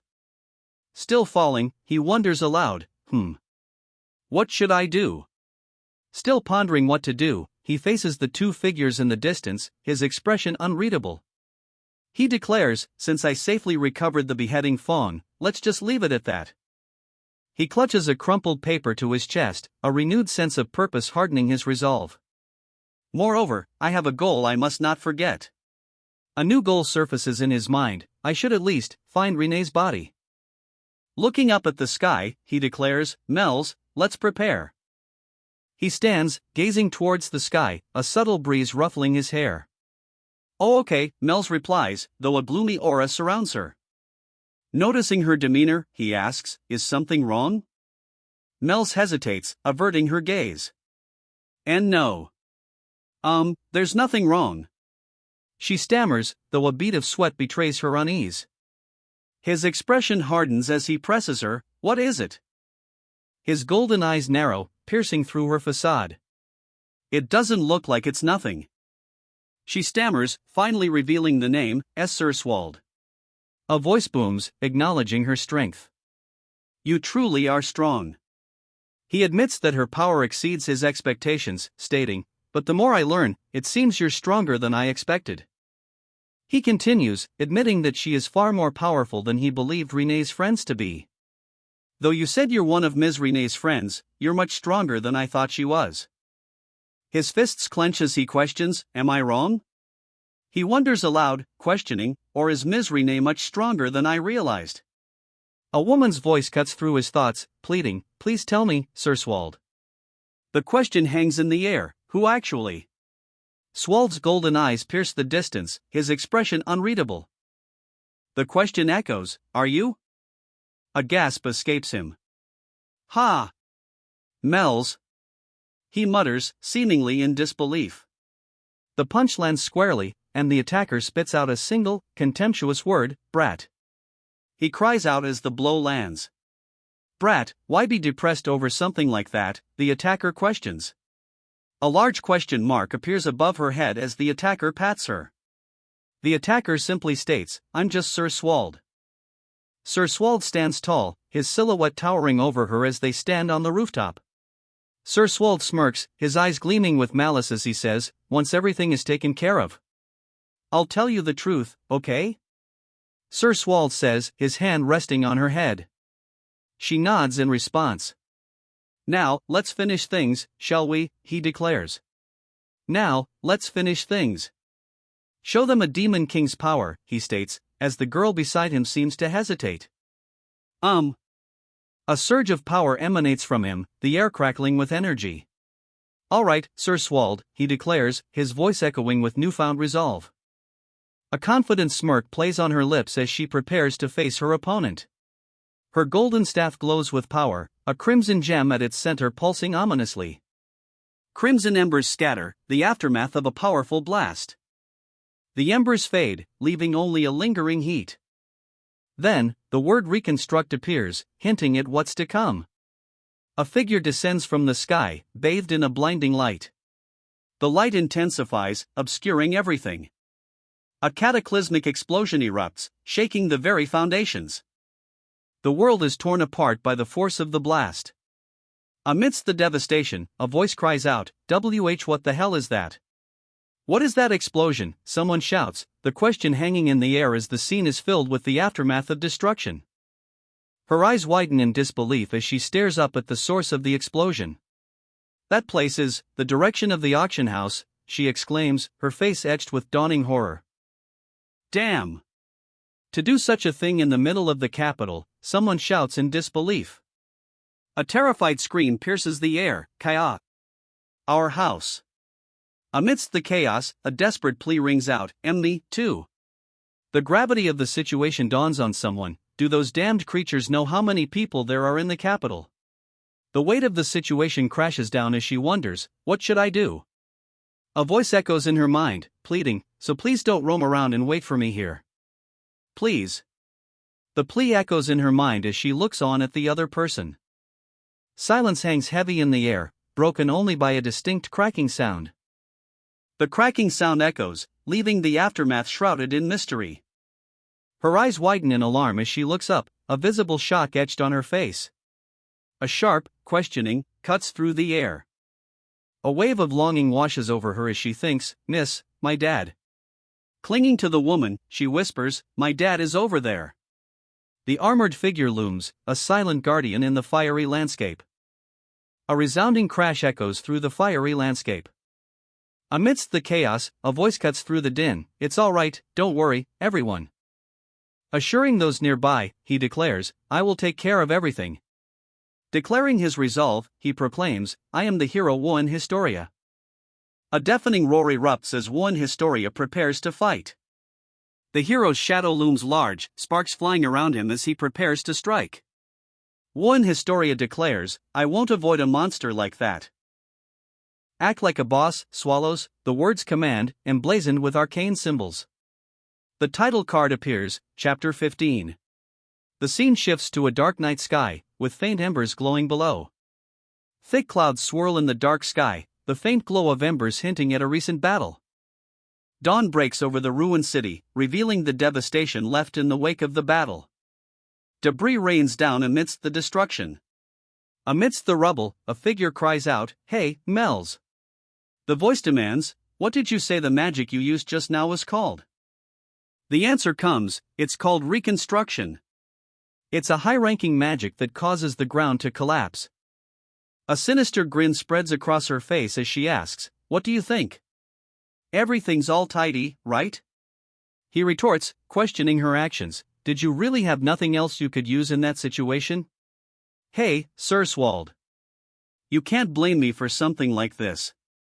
She retorts, striking a pose, you started posing and said, let's finish things, so I used the coolest and most stylish magic, but this is what you're saying? She continues, deflecting blame, if you were going to complain, you should have told me specifically what magic to use. The man responds, I trusted that you'd use your best judgment. The man's response fades into a pained ha. His golden eye reflects the gravity of the situation. Things are getting complicated. He turns to Mel's, asking, you remember the way to that hub or whatever, right? Mel's responds, I do. I remember it well. He commands Mel's, then, go there and take care of it. He adds, since the humans will definitely be flocking that way. He continues, and I'll leave making arrangements so I can go to Harston as soon as I arrive there to you. Mel's, looking puzzled, replies, got it. But, Sir Swald. Mel's, clearly confused, finally asks, you've been saying Harston for a while now, but where is Harston? Swald then asks if she knows where the core of the ancient is. Mel's immediately replies, of course I do. The scene shifts, showing a glimpse of the sky with pink flower petals falling. Mel's continues, stating that her favorite dungeon is the core of the ancient, or rather, it's the town closest to there. Mel's admits, to tell you the truth, I only know about the core of the ancient from books. He replies, fine, get going. The voice declares, you can leave the hub to me. I'll protect it. The winged protector launches herself into the air, ready to defend the hub. A voice responds, sure, I'll follow soon. He steps forward through the rubble, following after her. He steps onto solid ground, the sound echoing as he lands. Wooha, we're already here. He looks up at the sky, a question forming in his mind. How many people would that be? The ground trembles beneath his feet. The source of the tremors reveals itself. We are of the Langair House, one of the 9 pillars of the Empire, the Langair Blue Crane subjugation team. The subjugation leader, face partially concealed, demands, who are you? The subjugation leader awaits an answer. They're all busy getting into formation, an unknown voice observes. I don't know why humans are like that, the voice continues, a hint of disdain coloring his words. Well, I was worried, the voice continues, explaining, I heard a strange number of people had gathered around the auction house. The speaker then wonders aloud if the gathered people were just the soldiers of someone inside? The figure responds, a chilling question hanging in the air, you want to know who I am? He extends a hand, the gesture both menacing and laced with dark amusement. Must I tell you, he asks, the question hanging heavy in the air. His glowing eyes pierce through the darkness as he ominously declares, I'm your enemy. The word hangs ominously in the air, framed by a swirling darkness. The monstrous form takes shape, revealing rows of razor-sharp teeth and glowing, serpentine eyes. From the darkness, a single, eerie eye glows, ringed with strange markings. At that time, the core of the ancient. A voice narrates, the words hanging in the darkness. Nifrim. It said whoever enters this cave never returns alive. The darkness seems to whisper a warning, if you die here, your soul may become corrupted and wander the world for the rest of your existence. Complete darkness. Emerging from the darkness, one of the companions nervously asks, should we just return? Another chimes in, it's scary, right? It's not too late to turn back now. But Sylvia, looking stern, retorts, don't mess around. Sylvia, with a bored expression, retorts, tisk, so what if I mess around a bit? Boring. Ugh. But Nifrim. Isn't it strange? One of the companions asks, looking up with concern. Her companion responds with a simple, The first room they entered was filled with monster corpses. Their first room was filled with monster corpses, but now, a voice observes, but this room is too clean. The unsettling observation continues, as if someone was cleaning. The speaker's eye widens, a chilling realization dawning. He then asks, seeking confirmation, what does everyone else think? He pauses, a thoughtful escaping his lips. He wonders aloud if the Hishtalt's subjugation team could have advanced while cleaning up the place. Then, a more unsettling thought occurs, was it cleaned by a monster with intelligence? He pauses, realizing, hang on, wasn't this dungeon attacked up till room 5, excluding the boss room? He dismisses the possibility of a monster being capable of such a thorough cleanup. He then voices his most pressing question, no, in the first place, why would a monster clean up a fellow monster's corpse in the first place? His eyes widen, a dawning realization beginning to form. The question hangs in the air as a shocking realization dawns on him. Don't play these stupid pranks, monster, he shouts, his face contorted in rage. Are you deceiving us? He demands, his fist clenched. Us, echoes a chorus of voices, their source still hidden in the darkness. From the darkness, a voice replies, oh my, you're so loud, it makes my ribs echo. Anyway, to my regret, I didn't deceive you, the voice admits from the darkness. I just cleaned up because it was unsightly to see it all lying around. From the depths of the darkness, the voice continues, I went to great lengths to clean because I heard guests were coming, but if you curse at me, I'll get upset. Saliva, light, he commands. Hesitantly, Saliva responds, okay. The word illuminate appears as a bright light begins to form in Saliva's hand. The light intensifies, prompting a voice to remark, oh my, so bright. A strange welcome follows, Well, in any case, you worked hard getting to such a rare place, even though we didn't call for you. A towering figure stands before them, clad in dark armor and bearing a skull-like face with glowing blue eyes. Skeleton, a voice exclaims, followed by a declaration, "So, you're the Death Knight Patrick." "Oh, I even prepared an introduction for myself, but it seems that was pointless," Patrick says, lamenting, "Now I can't even use the introduction dialogue I strenuously worked on all day to prepare." Irritation marks fill the air around Patrick. His meticulously prepared introduction ruined, Patrick explodes in anger. "Thanks a lot for that, you damned bastards." The air crackles with his fury, the marks of irritation intensifying. His anger palpable, Patrick moves to strike. The others prepare to follow his lead. Just as Patrick was about to strike, a voice cuts through the tension. "No, your reactions are too savage. Everyone, calm down for now and put away your weapons." The speaker continues, singling out individuals. "Ms. Mage, can you put back your staff, and you over there, lower your fists." The skeleton mask wearer, seemingly unfazed, wonders aloud, Did I say something weird, The instructor's words are immediately defied as someone shouts, "Your bullshit ends here." A blinding light erupts as a figure attacks. The skeleton masked figure is attacked head-on, his glowing blue eyes seemingly unfazed by the sudden assault. The skeleton masked figure remains unfazed. "You have no manners. You don't even give me time to breathe." He questions, seemingly noticing something beyond the immediate threat. An ice bolt shower descends. The ice bolt shower surges forward, a torrent of frozen energy unleashed. The ice bolt shower crashes down around them, but the masked figure remains unfazed, perched atop their armored companion. A simple "ha" escapes their lips. The ice bolt shower explodes, sending shards of ice and rock flying. Even amidst the chaos of the exploding ice, a voice rings out, "I feel this every time. One versus all is definitely too much for me," he admits. He confidently declares, "Even though I'll win, of course." The fight begins, sparks flying as the armored warrior clashes with his nimble opponent. His blue eye glows with intense focus as he prepares to strike. The warrior's eyes widen, a moment of stunned silence hanging in the air. The skull-faced warrior looms, his glowing blue eye piercing through the silence. The air cracks with unseen force. The warrior raises his massive blade, a blinding light emanating from its edge. He leaps forward, blades drawn, meeting the warrior's attack head-on. The clash sends shockwaves of energy outward. "Regretfully, this is unexpected," he admits, his skull-like face betraying a flicker of surprise.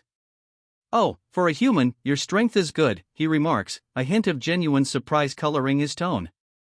His eyes gleam with malice as he activates reading omens and strong body.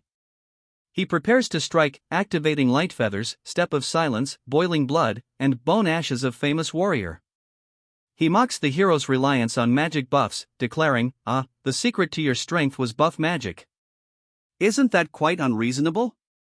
He then confidently adds, "Those buffs won't last long." He steels himself, thinking, 1 minute. If I can last just 1 minute. He pauses, a sudden realization dawning on him. He wonders, as a series of messages flash before his eyes, stiffen. "Oh, my. Ugh. This is a bit." He groans, as the word stiffen flashes repeatedly around him, accompanied by crackling energy. Then, a voice booms out, demanding, "Say that again." The mysterious force continues to constrict him, as indicated by the onomatopoeia surrounding him. The pressure intensifies as a chilling question echoes, "Who'll beat who?" A figure towers over him, a sword glinting menacingly in the dim light. A booming laugh echoes, the figure declaring, "Impressive." The skeletal figure, eyes glowing with an eerie light, admits, "I never thought you'd use magic to drive me into a corner." Silence descends as the green-haired figure stands over the fallen foe, a question hanging in the air, "What, is it already over?" The green-haired figure dismisses the fallen foe, declaring, "The core of the ancient's guardian isn't all that much." A bead of sweat trickles down the green-haired mage's face as he wonders, as expected, should I have gotten rid of the green-haired mage first? The skeletal guardian retaliates with a crushing blow, silencing the mage's thoughts. "Shut it." The skeletal guardian's eye glows with menacing intent as he commands, "Die." The skeletal guardian's blade descends, a blinding flash preceding its deadly impact. The blade plunges towards its target, the sound of impact echoing. Amidst the blinding light and deafening echo, a faint "ha" escapes. The faint sound turns into a full-blown laugh, "ha." The laughter intensifies, echoing with a chilling resonance. The laughter intensifies, now a manic "ha ha ha ha ha ha." The laughter subsides, replaced by the chilling declaration, that was fun." This time, I was really immersed in my acting.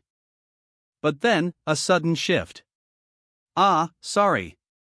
I didn't plan to mess around at first," he says, a question mark floating above his head. Tears welling in his eyes, he confesses, "But I've been bored for the past few years. Even if it was just acting, I wanted to experience the feeling of crisis once." The scene fades to white, leaving only a fragmented grid in the corner. The world dissolves into a blinding white, leaving only a fractured grid behind. Then, a chilling message echoes, "Thank you for playing along to my rhythm, everyone." The light fades, revealing a massive, fractured form. A vast darkness looms. The darkness deepens, swallowing everything. A piercing scream shatters the encroaching darkness, "Eeyah." Dazed, she sits up, clutching her head. Ugh! What just happened? She wonders aloud. She flinches, a voice echoing from the darkness, "Oh, you're awake? It only took me just a few seconds to wrap things up after you collapsed," the voice taunts from the shadows. Towering above, the armored figure looms, an ominous presence filling the space. The armored figure extends a skeletal hand, its eerie glow piercing the darkness. Though, it would be quicker for you to see it yourself. The scene shifts to a field of fallen warriors. A stark warning echoes, out of all the humans to have encountered Death Knight Patrick so far, not one has ever survived. The grim scene is punctuated by a stark declaration, not a single one. "I thought you'd know of these details since you knew my name," the figure states, adding, "but it seems all you know is my name and nothing else." "That green-haired magician was quite challenging to deal with," one of the figures remarks. Then, a voice cries out, "Sylvia. Using wide-range divine magic, makes my bones itch just thinking about it," the skeleton warrior declares. The skeleton warrior suddenly asks, "Anyway, you're Nifrim, right?" That magician kept calling out that name until the very end, the skeleton warrior recalls. Then, looking down at his opponent, he repeats, "Nifrim."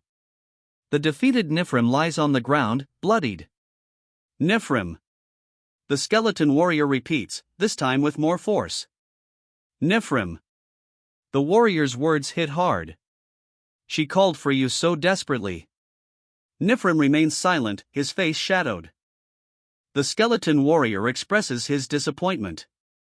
"I had hoped for a more emotionally charged reaction, but your response is quite boring." He then adds, "Miss Nifrim, you're quite ruthless." The skeleton warrior raises his sword, declaring, "Now, it's time for a survivor Q&A session." The skeleton warrior continues, "Even if Fimor is a moron, he wouldn't have sent just 30 people. And honestly, I'm sorry to say this, but this subjugation party was subpar. So tell me." The skeleton warrior presses his sword forward, demanding, "What are you hiding?" The skeleton warrior declares, "Here, since I'm a very kind and generous skeleton, I'm going to offer you some choices." He continues, laying out the terms, "If you're willing to answer, raise your right hand. If not, raise your left." A moment later, the skeleton warrior remarks, "Oh, a wise choice." Extending his hand, the skeleton warrior offers a chilling alternative, "If you tell me everything, I'll grant you a clean and painless death." Instead, the figure flips him off, the words "fuck you" emblazoned above the defiant gesture. "Oh my, I can't believe I'd be cussed in this way too," the skeleton warrior responds, clearly taken aback. The skeleton warrior brings his blade down. "I shall respect your decision," the skeleton warrior states, his words laced with a sinister undertone. "Please die slowly." The blade descends, but a voice interrupts the attack. When will I ever clean up all of these?" The skeleton warrior's blade pierces flesh, but from above, a new voice rings out. When will I ever clean up all of these?" Despite the grim situation, a thought crosses his mind. Still, I guess it'll be easier than before? A blinding light fades, and a voice echoes, "Is it gone?" A sinister grin spreads across his bloodied face, a single bead of sweat rolling down his temple. His piercing blue eye watches as his opponent lies defeated, bloodied, and unmoving. A sword pierces through the fallen knight, blood staining their armor. A faint whisper escapes their lips, "Sylvia." The fallen knight's face is shown in close-up, blood streaming down their face. "I'm sorry, but The knight whispers, their voice fading into nothing. The knight's fading words echo with a desperate plea, "I have to live." The sound of crushing intensifies, a stark testament to the knight's fate. The crushing sound intensifies, sealing the knight's fate. The crushing intensifies. "Well, damn, what an unpleasant sound," he remarks, as the crushing continues. He realizes, "I knew it. I knew there was something underneath the surface." Then, a chilling question arises: so, does eating corpses make her stronger and heal her wounds? And does it accumulate with each meal? The sounds of munch fill the air, confirming his grim suspicions about the creature's feeding habits. As the sounds of crunch echo, he wonders, is it limited to human corpses only? What is the source of this ability, alchemy or magic? The crunching continues as he thinks, since there are plenty of corpses, I should take my time testing it. The crunching continues, but now he wonders, anyhow. I wonder where boss is and what he's doing. Hopefully. He thinks, a question mark appearing above the head of the creature perched on his shoulder. He's not doing anything strange in a weird place, he finishes, his thought hanging in the air. The Unbeatable Dungeon's lazy boss monster. The hero faces an unexpected sight, questioning, what is this? The ground trembles as a figure descends, landing amidst the fiery ruins. The figure stands tall amidst the destruction. Amidst the inferno, he asks, "Are you here to die too?" His question hangs in the air, but a firm no answers him. The figure declares, "I am One Historia, the hero. One Historia lunges forward, her eyes blazing with determination. A sinister aura emanates from the man, his eyes glowing with an eerie light. I never asked who you are. The man states, his words laced with arrogance. Well, I like your spirit, but you can't defeat me. Even if that's true, he shouts, launching himself forward. A beat of silence hangs in the air as the man's expression shifts. One eye glows with an eerie light, a sinister transformation taking hold. I have to stop him, he declares, the air crackling with energy around him. With blinding speed, he unleashes a powerful attack. The attack erupts in a blinding flash of light. The light intensifies, obscuring everything. The light consumes everything. Only scattered debris remains. Amidst the scattered debris, a sigh echoes. I'm sorry, but... The words trail off, hanging heavy in the air. The figure declares, I'm confident you'll only get to land one attack on me. A sinister grin spreads across his face, his eyes glowing with an eerie light. Go on. Try to escape again, he taunts, a sickening crack echoing as he tightens his grip. If you can, that is.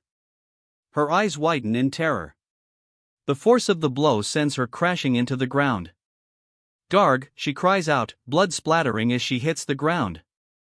Even in defeat, she wonders, still, did I buy us some time? Her thoughts betray a desperate hope. I can't defeat him. Gah, she cries out, but even as she's battered, a fierce determination burns within her. I'm a hero, so my duty as a hero is to protect. Silence descends. Is it over? The question hangs heavy in the air. The winged demon looms over her, raising the hero's arm high in a gesture of victory. He stands amidst the rubble, the aftermath of the battle a scene of devastation. Amidst the devastation, he whispers, I'm a hero. One Historia. Despite the blood streaming down his face, he grits his teeth, declaring, I can't go down like this. His eyes glow with renewed resolve. I can't let you. He vows, his determination unwavering. He vows, let you. Energy crackles around him as he prepares to unleash his power. Get to my people, he roars, his voice filled with desperate urgency. Screaming in fury, she unleashes a devastating attack. The force of her attack sends a shockwave through the area. He taps his fingers together, blue energy crackling around them. I'm a hero, so I have to. His hand clenches into a fist, a surge of determination hardening his gaze. Innocent people. A voice echoes, laced with a hint of mockery, congratulations. You didn't die in vain. The metallic hand loosens, the fingers slowly unfurling. He raises a hand, declaring, One Historia, I'll remember your name. Though I'm not sure how long. He's sent flying backwards, crashing into the ground with tremendous force. Even as he lies defeated, a voice echoes, out of respect for your perseverance. His golden eyes still glow with determination, even in defeat. The voice continues, promising, I'll give you a painless death. The hero faces his opponent, the promise of a painless death hanging heavy in the air. A barrage of attacks rains down. The hero is struck head-on by a blinding attack. The hero is engulfed in a flash of light. The blinding light intensifies, obscuring everything. The light recedes, revealing golden eyes that seem to pierce through the darkness. The man surveys the scene, questioning, Are you guys sausages or what? You guys keep on coming like links of sausage. Surveying the scene, he questions the figures before him, Are you guys sausages or what? You guys keep on coming like links of sausage. A voice booms out, explaining, We took drastic measures to save Ms. Won. Please forgive our rude actions. The protagonist retorts, visibly annoyed, Would you forgive someone who says sorry after hitting you on the back of your head? A new voice then chimes in, stating, Allow me to offer my greetings, however late they may be. Standing amidst the wreckage, the protagonist wonders, He ignored me. The newcomer introduces himself, I am Arl Ethelbria's Gal Livison, a member of the Ethelbria's Black Tigers Order. A sinister smile spreads across Arl's face, his red eyes gleaming with an unsettling intensity. Arl continues, I am honored to meet the almighty Lord Swallow. Did you just call me Lord Swallow? The question hangs in the air, laced with disbelief. The figure looming above responds, the question laced with suspicion, How did you know?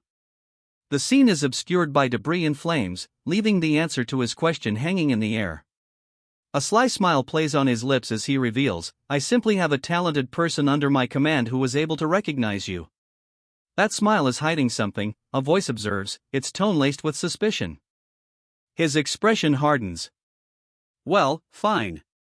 But right now, I'm in quite a bad mood. And you are wasting my time, he declares, his voice dripping with impatience. He continues, If you're planning to attack me after running your mouth, then just get it over with. A voice interrupts, attempting to defuse the situation. You're mistaken, we wouldn't dare. We have no intention of fighting against you, Lord Swallow. The speaker continues, We've simply come to offer you a deal. Lord Swallow's menacing grin widens as he hears the offer. He questions, What? A deal with me? Lord Swallow's shadowy form looms, a monstrous visage of teeth and eyes materializing behind him. When I have nothing to regret, he asks, the question hanging heavy in the air. The monstrous form of Lord Swallow continues to materialize, his voice echoing with menace. You better read the situation carefully, he warns, if you dare to insult me, you won't die an easy death, human. The monstrous form continues to grow, its multiple glowing eyes bearing down with palpable menace. The monstrous Lord Swallow looms, but a voice cuts through the tension, this is a gamble. A blinding flash erupts. The gamble is laid bare, a gamble with the safety of the Empire on the line. A stunning revelation, the original owner of the beheading fawn is still alive. A low growl rumbles from deep within him. I assume you didn't come all the way here just to retrieve virtuous masterpiece, Lord Swallow states. A voice answers, Lord Swallow, we come to offer you aid in fulfilling that which you desire. Lord Swallow's lips curve into a slight smile as he listens to their offer. Lord Swallow then asks, and what will you do if I say I don't have anything I want help with? A gust of wind suddenly whips around Lord Swallow. The wind intensifies as he reveals his true intentions. What if I came to get the beheading fawn just because I was bored, and I actually came to exterminate all humans. Lord Swallow's piercing gaze intensifies as he poses a chilling question: what will you do then? Sweat beads on his brow as he stares up at Lord Swallow. The chilling question hangs heavy in the air. Lord Swallow continues, pressing his advantage: if you were always going to destroy everything in the end, then is this not worth a try? A response comes, measured and deliberate: right, so you want to avoid destruction. The command rings out: then find out where the owner of this item is, immediately. The face contorts into a menacing grin, eyes glowing with an eerie light. We will do as you command, Garrett, they declare, amidst the fiery ruins. Yes, Lord Arl, they respond, their loyalty unwavering. A figure looms before them, partially obscured. You may have met her once, he states. She explains her method: to find out where someone is located, I need to look at the traces they've left on objects. Then, she asks, if it's okay with you, may I inspect the beheading Fong? Holding the beheading Fong, he warns, you do anything stupid, and this won't end with you losing just one arm. Yes, I understand, she replies, a bead of sweat trickling down her face. Suddenly, a voice echoes, I sense someone who has left an overwhelming amount of traces. A map appears, indicating their path to either Harston, home to the Magic Tower, or Mel's Demon King Castle. Though too far to pinpoint their location, the voice reveals that the person is moving west, away from the Lie's imperial capital. Palace, the voice concludes, the word hanging in the air. West, that's towards Harston, he realizes. The man's golden eyes narrow as he concludes, that information is enough. Lord Swallow, the voice booms, the name hanging heavy with significance. The name elicits a beaming smile. The announcement rings out: Renee is still alive. A collective sigh of relief washes over the group at the news. Renee's survival seems to be a weight lifted from their shoulders. I'm in your debt. I'll remember you too, he declares, acknowledging the assistance he received. One of his companions replies, I'm honored to have helped you. A figure in white and gold stands firm, while another, cloaked in shadow, strides forward through the crowd, urgently commanding, move, move. Sir Swald, a voice calls out, the name hanging in the air amidst the looming structures. A figure with vibrant wings stands amidst fallen bodies, declaring, you're a bit too late. The fallen knight lies motionless, his armor stained crimson. Dust and debris fill the air, obscuring what's to come. Silence hangs in the air as a figure looms over the fallen knight. Grinning maniacally, she proclaims, look at this. I upheld my promise. I did well in defending the teleportation hub. With this, I think it's enough to say that the favor. She trails off, holding up a golden bar stained with blood. Has been sufficiently returned. A voice echoes. The other figure confirms, yeah, it's enough. The favor repaid, the figure in black releases their grip. Weakly, she hears a voice say, you worked hard. Thanks. The embrace loosens, and the figure's grip releases. The figure steps away, now standing before the large golden structure. Let's see, is this how you use it? He questions. He continues, postulating that the cords are to Harston, and if I infuse my. He continues, mana. As a bright green orb pulses with energy. Suddenly, a loud cracking sound echoes as the glass surrounding the mana begins to fracture. Ha! The glass shatters completely, sending shards flying. The shattered glass explodes outward in a shower of glittering shards. Standing amidst the shattered remains, he simply utters, ha! A bewildered voice echoes, questioning, WH what? It couldn't endure my mana? Sweat trickles down his face as he wonders, I was pretty confident since my polymorph was quite stable though. He considers, if I use Demura's mana suppression function for transfer magic, won't I be able to safely teleport then? He realizes undoing the polymorph is necessary. But if I do that, I'd practically be announcing my existence to all the living things around me. He teleports away. He throws caution to the wind, deciding, fuck it, I've already screwed things up past the point of no return. Sweat drips down his face as he realizes, it's too late to end things smoothly. A bead of sweat rolls down his cheek as he admits, it's too late to end things smoothly. He focuses on the device on his wrist, a small green light now glowing steadily. Dark energy surges from him, tendrils of shadow erupting around him. The shadows coalesce, and he whispers, "Sorry, Patrick." The dark energy intensifies, completely obscuring the surroundings. A blinding flash erupts, accompanied by the sound of something shattering. The structure crumbles amidst a burst of dark energy.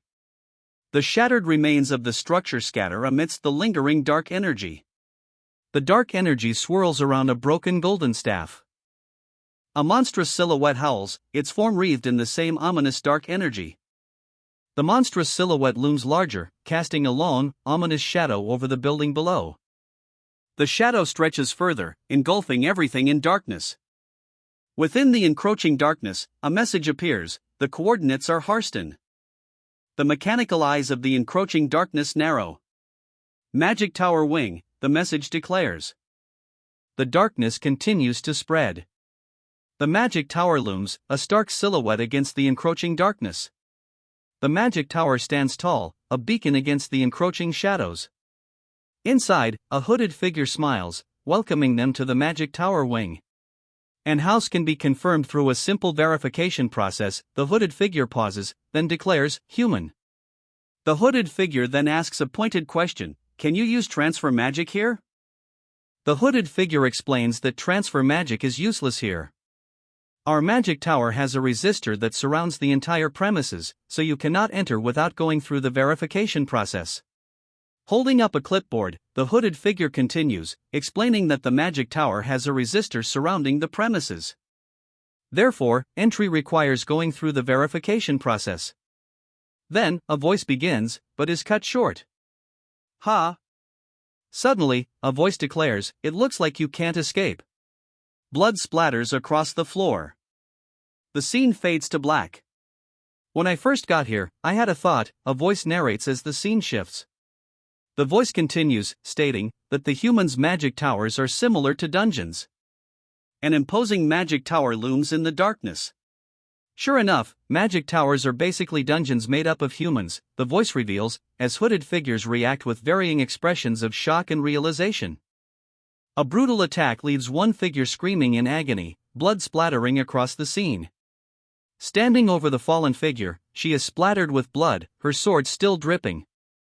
"They're just weak monsters," she declares, standing over her defeated foe. The sound of the body hitting the ground echoes.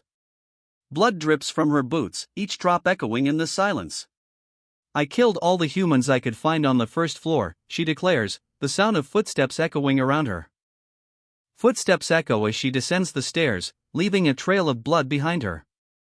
Reaching the bottom of the stairs, she wonders aloud, all that's left is the top floor of the tower. It's all that's left.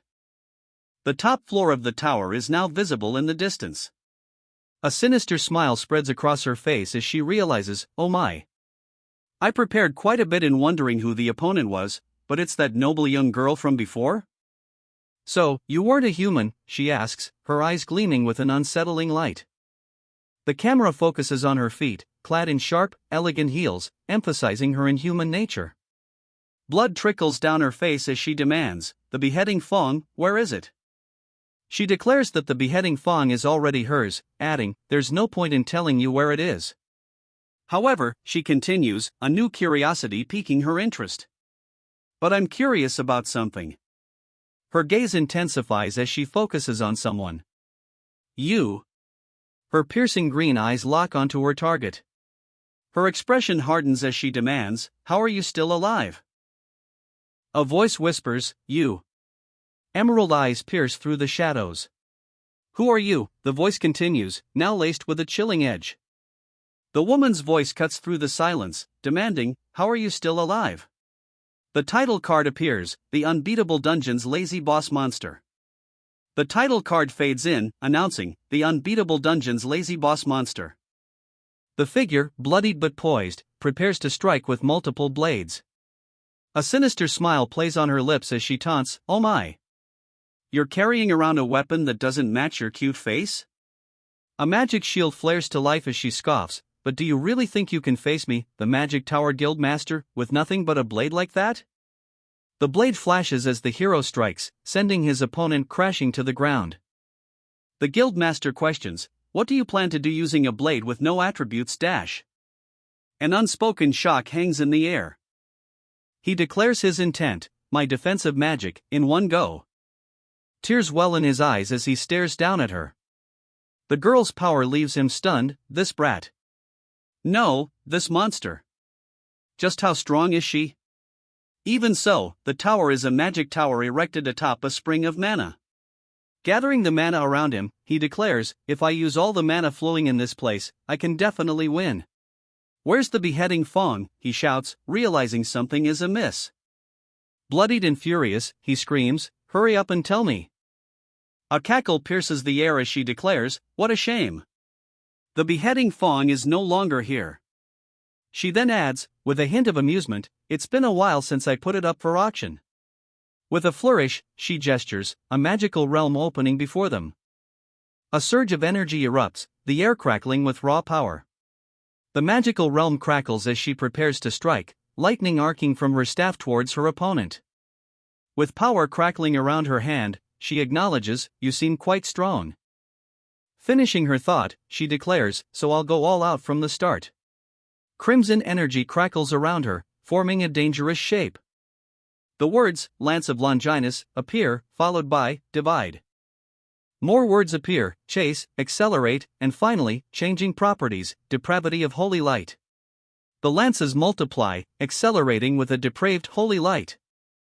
The depraved holy light intensifies, the lance is now a blinding barrage. The blinding barrage of depraved holy light intensifies, engulfing everything. Amidst the blinding light, a defiant voice booms, "Try piercing through this." His golden eyes burn with defiance amidst the holy light. Scars mark his face, a testament to battles fought. The light intensifies, becoming an all-consuming white. The light fades, revealing the aftermath, a night sky pierced by falling rain. The tower explodes in a burst of energy, sending debris scattering across the night sky. Amidst the collapsing debris, a voice declares, "Exactly." Staggering, the figure coughs, impaled by several glowing blades. A chilling voice echoes, "This is what happens when a monster dares to pretend to be human." The weapon glows intensely as a voice declares, "This is top-class magic that not even most dungeon bosses can withstand." A sinister grin spreads across her face, her eyes gleaming with cruel satisfaction. The attack lands with brutal force. There's no way someone like her can handle. The sound of impact echoes, but her eyes widen in disbelief. "Ha!" A scream pierces the air as the force of the blow sends her flying. Staggering, she clutches at her hands, blood dripping. "It hurts. It hurts. How did this happen? And my hands?" Blood splatters against the stark white background. Staring down at her, he coldly states, "All I did was cut your hands off." Footsteps echo as he coldly declares, "Don't make such a fuss, human." Despite his cruel words, she desperately thinks, "I don't want to die. Live. I have to live." A piercing scream erupts as the attack lands. Cough, she sputters, blood trickling down her chin. Desperate, she manages to choke out one last word, "Save. Save me." She pleads, lying defeated. Standing over her, the attacker shows no mercy. Her vision blurs, blood obscuring her face. "Any trace of Renee has been erased, Bathory," a voice declares. The fallen warrior wonders, now, what is Renee supposed to do? Clinging to the wall for support, Renee wonders, what's left for Renee? Exhaustion washes over her. Tired. She thinks, knowing if she falls asleep now. Suddenly, a voice echoes, "Leader?" Her eye snaps open, blood trickling down her face. "Leader!" How did this happen? The cry rings out as she lies defeated, blood pooling around her. Someone shouts at her to get a hold of herself, but she can only weakly utter, "Hyam?" He shouts, desperation etched on his face, "Just hold on, you have to." Her pain intensifies. "Hurts. It hurts," she cries out. A chilling order cuts through the air, "Hurry and treat." "No, kill that bitch." Blood streams down her face as she manages a week. Supporting her, he urges, "Calm yourself, leader. You've lost too much blood." He then holds up a crystalline object, asking, "Do you see what this is?" Her vision blurred by blood, the leader struggles to focus. "What is it? I can't see it clearly." She manages to ask. A shocked response comes, "Oh my. You can't see it?" The figure looms closer, a mana stone glinting in his hand. "It's a mana stone with high-rank magic that allows you to escape from here." The figure holding the mana stone reveals a problem, "But I don't have enough mana to activate it." A solution is immediately offered: "You have to imbue it with your mana, leader." A realization dawns on him. That's the same thing that's in the love stone. He wonders how he could forget that unpleasant feeling. Mana surges as he touches the stone. A voice declares, "Thanks, now I can live." The figure pauses, a confused "huh" escaping their lips. Suddenly, the figure cries out in pain. Something is clearly wrong. A pained gargh rips through the air. As Amr cries out, a voice declares, "Amr, you have too many enemies." The speaker then wonders, how bad must it be for Rin to seek revenge? A sinister grin spreads across his face as he muses, "Even in your own family, within the grommets." He continues, wondering just how bad it must have been for them to order Amr's elimination the moment he acted suspiciously. The speaker turns his attention to Rin, demanding, "Isn't that right, Rin?" The figure expresses gratitude to Rin, stating, "I'm grateful to you, Rin, for doing my job for me." He continues, suggesting to Rin, "But at this rate, you might come after me this time, isn't that right?" His gaze sharpens, a sinister light gleaming in his eye as he holds up a hand glowing with power. "So this is..."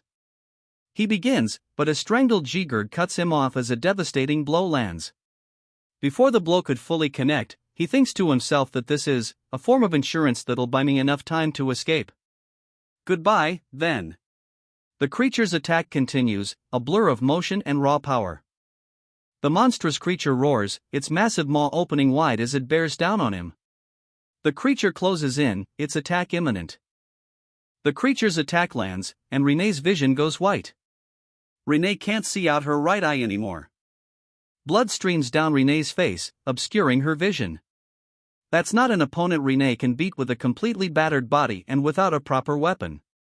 But then, a sudden shift. But that's enough. What does Renee intend to do?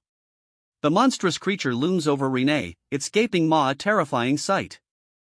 Bloody and battered, Renee looks up, a single word escaping her lips, "Pathetic." The words hang heavy in the air, Renee will pay the price here. The pronouncement echoes ominously, Renee will erase any trace of herself. Forever. Renee stands defeated, head bowed, as the figure looms over her, his words a chilling decree. The looming figure's eyes narrow, and he continues, still. Her face bloodied, Renee grits her teeth, a defiant "don't you dare" escaping her lips. His face contorted in rage, he roars, "Try to cover Lord Swallow's scent with those dirty hands." A massive, thorny vine whips down, the sound of impact echoing. The vine slams into the monster's open maw as he screams. Renee, above, is splattered with blood. Renee dies. The world fades to white. The impact sends her flying. Her vision blurs as she thinks, if he finds out Renee died. Her thoughts drift to Lord Swallow, a question echoing in her mind, will Lord Swallow be sad? The scene shifts to a quiet, European-style town at night. Lights glow softly from within the buildings. From the darkness, a massive eye opens, glowing with an eerie light. The town is suddenly rocked by a massive explosion, the source obscured by the blast. Above, the eerie eyes watch on. The destruction continues, engulfing the town in darkness. Amidst the chaos, a voice cuts through the destruction, urgently asking, "Are you okay, Renee?" A rock hurtles towards Renee, her eyes wide with fear as she braces for impact. The narration reflects on a past event. When Renee was first saved, it was a similar situation to this. The rock shatters against someone's hand, stopping it in its tracks. When Renee's body and mind were sapped of strength, when she couldn't find the meaning of life. The one who appeared before her was a figure with piercing golden eyes. He descends, a powerful figure dropping into the scene. The words appear, declaring, "Act like a boss monster, Mr. Swallow." The screen shifts, displaying the title, "The artist is the original renter," followed by the chapter number, 19. Swallow's eyes glow with intense power as he prepares to unleash his boss monster persona. He descends, bringing his full weight down upon his opponent. Bloodied and battered, his opponent looks up in disbelief, whispering, "Lord Swallow?" The golden emblem on his chest glints, confirming the fallen fighter's stunned realization. The perspective shifts, showing Lord Swallow standing over his defeated opponent. A thought bubble appears: why is Lord Swallow here? Lord Swallow strides away, but the fallen fighter, kneeling on the ground, calls out, "Wait for me." A speech bubble appears, indicating the fallen fighter is speaking, "Here." As Lord Swallow continues to walk away, the fighter's voice echoes, "Here." But a new question arises: is this Renee's delusion? The defeated fighter lies amidst rubble, his face contorted in pain. His golden eyes blazing with fury, the fighter seethes, "How dare you?" His face a mask of fury, he vows, "I'll show you who you're messing with." A monstrous transformation begins, his teeth sharpening into jagged points. He lunges forward, a blur of motion as he closes the distance. The attack connects, a flash of purple energy erupting on impact. The area is engulfed in darkness as a voice booms, "You don't know your place." The figure emerges from the darkness, his eyes glowing with malevolent energy, a terrifying grin plastered across his face. The attack lands, splattering blue energy across the area. The area is now covered in the aftermath of the attack. The aftermath of the attack leaves the area stained with splatters of blue energy. A piercing shriek echoes as the hero stands amidst the carnage. "Ki-ik!" A voice groans. A crimson eye glares with palpable pain. "Keek!" The pained groan echoes again. The pained groan echoes as he remains silent, his glowing eyes fixed ahead. The pained groan intensifies, "Kiik!" He stands, his coat billowing, as the power surges around him. The figure vanishes in a burst of speed. He reappears in a flash, striking with incredible force. A piercing screech echoes through the air. Blood splatters as the figure falls silent, only a faint K&G escaping their lips. The scene fades to white. The white expands, consuming everything. The world snaps back into focus, revealing the protagonist face to face with a grotesque monster. The monster's grip tightens, a sickening "Kiik!" echoing in the air. The protagonist clicks his tongue in annoyance, "Tisk!" He's sent flying through the air. The sound of slam echoes as he collides with something. He lands, a look of disgust twisting his features. "Disgusting," he mutters. A blinding flash erupts. The world explodes in white. The world shatters with a resounding quang. Amidst the fading light, a realization dawns. "I see. Now I get it," he declares, shards of the world around him continuing to crack. "I was wondering how you kept regenerating." "You," he growls, his monstrous form now fully revealed. A crimson blade descends, the impact imminent. The monstrous being towers over him, its gaping maw ready to swallow him whole. A surge of power erupts, revealing the source. Your power source was the magic tower's mana. The figure stands, radiating power. Dark energy surges around him. "Well, then." He begins, his words laced with a newfound confidence. His face contorted into a sinister grin, he declares, "It's easier." A surge of dark energy erupts, the air crackling with unseen power. The monstrous form takes shape, its jagged teeth and glowing eyes promising destruction. The monstrous eye pierces the darkness, an ominous sign of what is to come. Champ blazes across the screen, the title radiating a menacing red glow. The darkness is pierced by the word defeat, echoing ominously. Standing atop the shattered remains of the arena, he grimaces. "Yuck, tastes bad." But then, silence. The silence is broken by a single word, spoken softly, "Renee." The figure lies still, Renee escaping their lips. The body hits the ground with a thud. He admits, there were a lot of things I wanted to say when I got to meet you, but now that we're here, my mind's gone blank. Lying on the ground, covered in blood, he laments, if I knew this would happen, I would have written it down or something. Weakly, he admits, also, I met a green-haired human on my way here, you see? Then, almost as an afterthought, he adds, I did kill her, but that won't cause a problem or anything, right? Silence hangs in the air as he pauses, his words trailing off. His gaze drifting upwards, he utters a single name, Renee. An apology hangs in the air. I'm sorry for what I did a few days ago. Blood trickles down his face as he clutches his chest, the fabric stained crimson.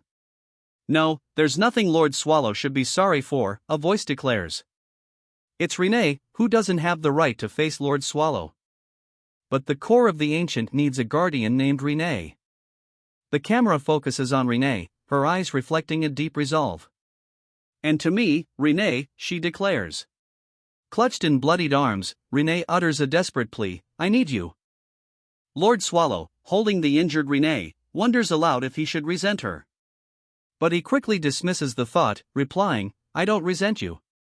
But does Lord Swallow truly harbor resentment? The question lingers. Once again, Lord Swallow asserts, I don't hate you.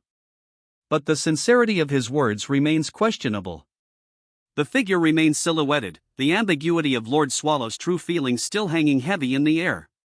Lord Swallow suddenly declares, oh yeah, I have something for you. Lord Swallow's hand grips her shoulder tightly. A blade is drawn, reflecting the light. The strange device hovers ominously. A voice echoes, stating, it's the item you left behind.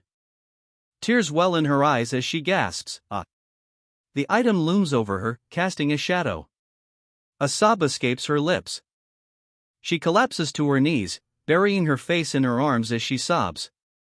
Tears stream down her face as she utters, Renee was, leaving the sentence unfinished. Her face contorted in anguish, she confesses, Renee was scared, of being abandoned and hated by Lord Swallow. His expression softens as he states firmly, I won't abandon you, and I don't hate you. His golden eyes gleaming, he proposes, let's go back, Renee. He extends a hand, offering her a way back. His offer hangs in the air, back to the core of the ancient. The Unbeatable Dungeon's lazy boss monster. That's a homunculus, a voice questions, disbelief hanging in the air. The creature, a large, dark wolf-like being, recalls, I met her during the previous arson case that happened in Great Nia. The wolf-like creature recalls meeting her again, this time at the lab. The wolf-like creature continues his explanation, so I just brought her along since it seemed like fate. The wolf-like creature wonders aloud, then, that means the small body holds all the knowledge about homunculus research. He continues, moreover. The wolf-like creature observes, noting, seeing how she's completely unfazed inside the room of the strongest boss in the core of the ancient. The scene shifts, and the text reveals that this dungeon is also known as the Lair of Demons due to the thick dark energy flowing in this dungeon. The scene focuses on a dark throne bathed in a mysterious light, the text stating, it implies she has the mental strength and physique to handle anything.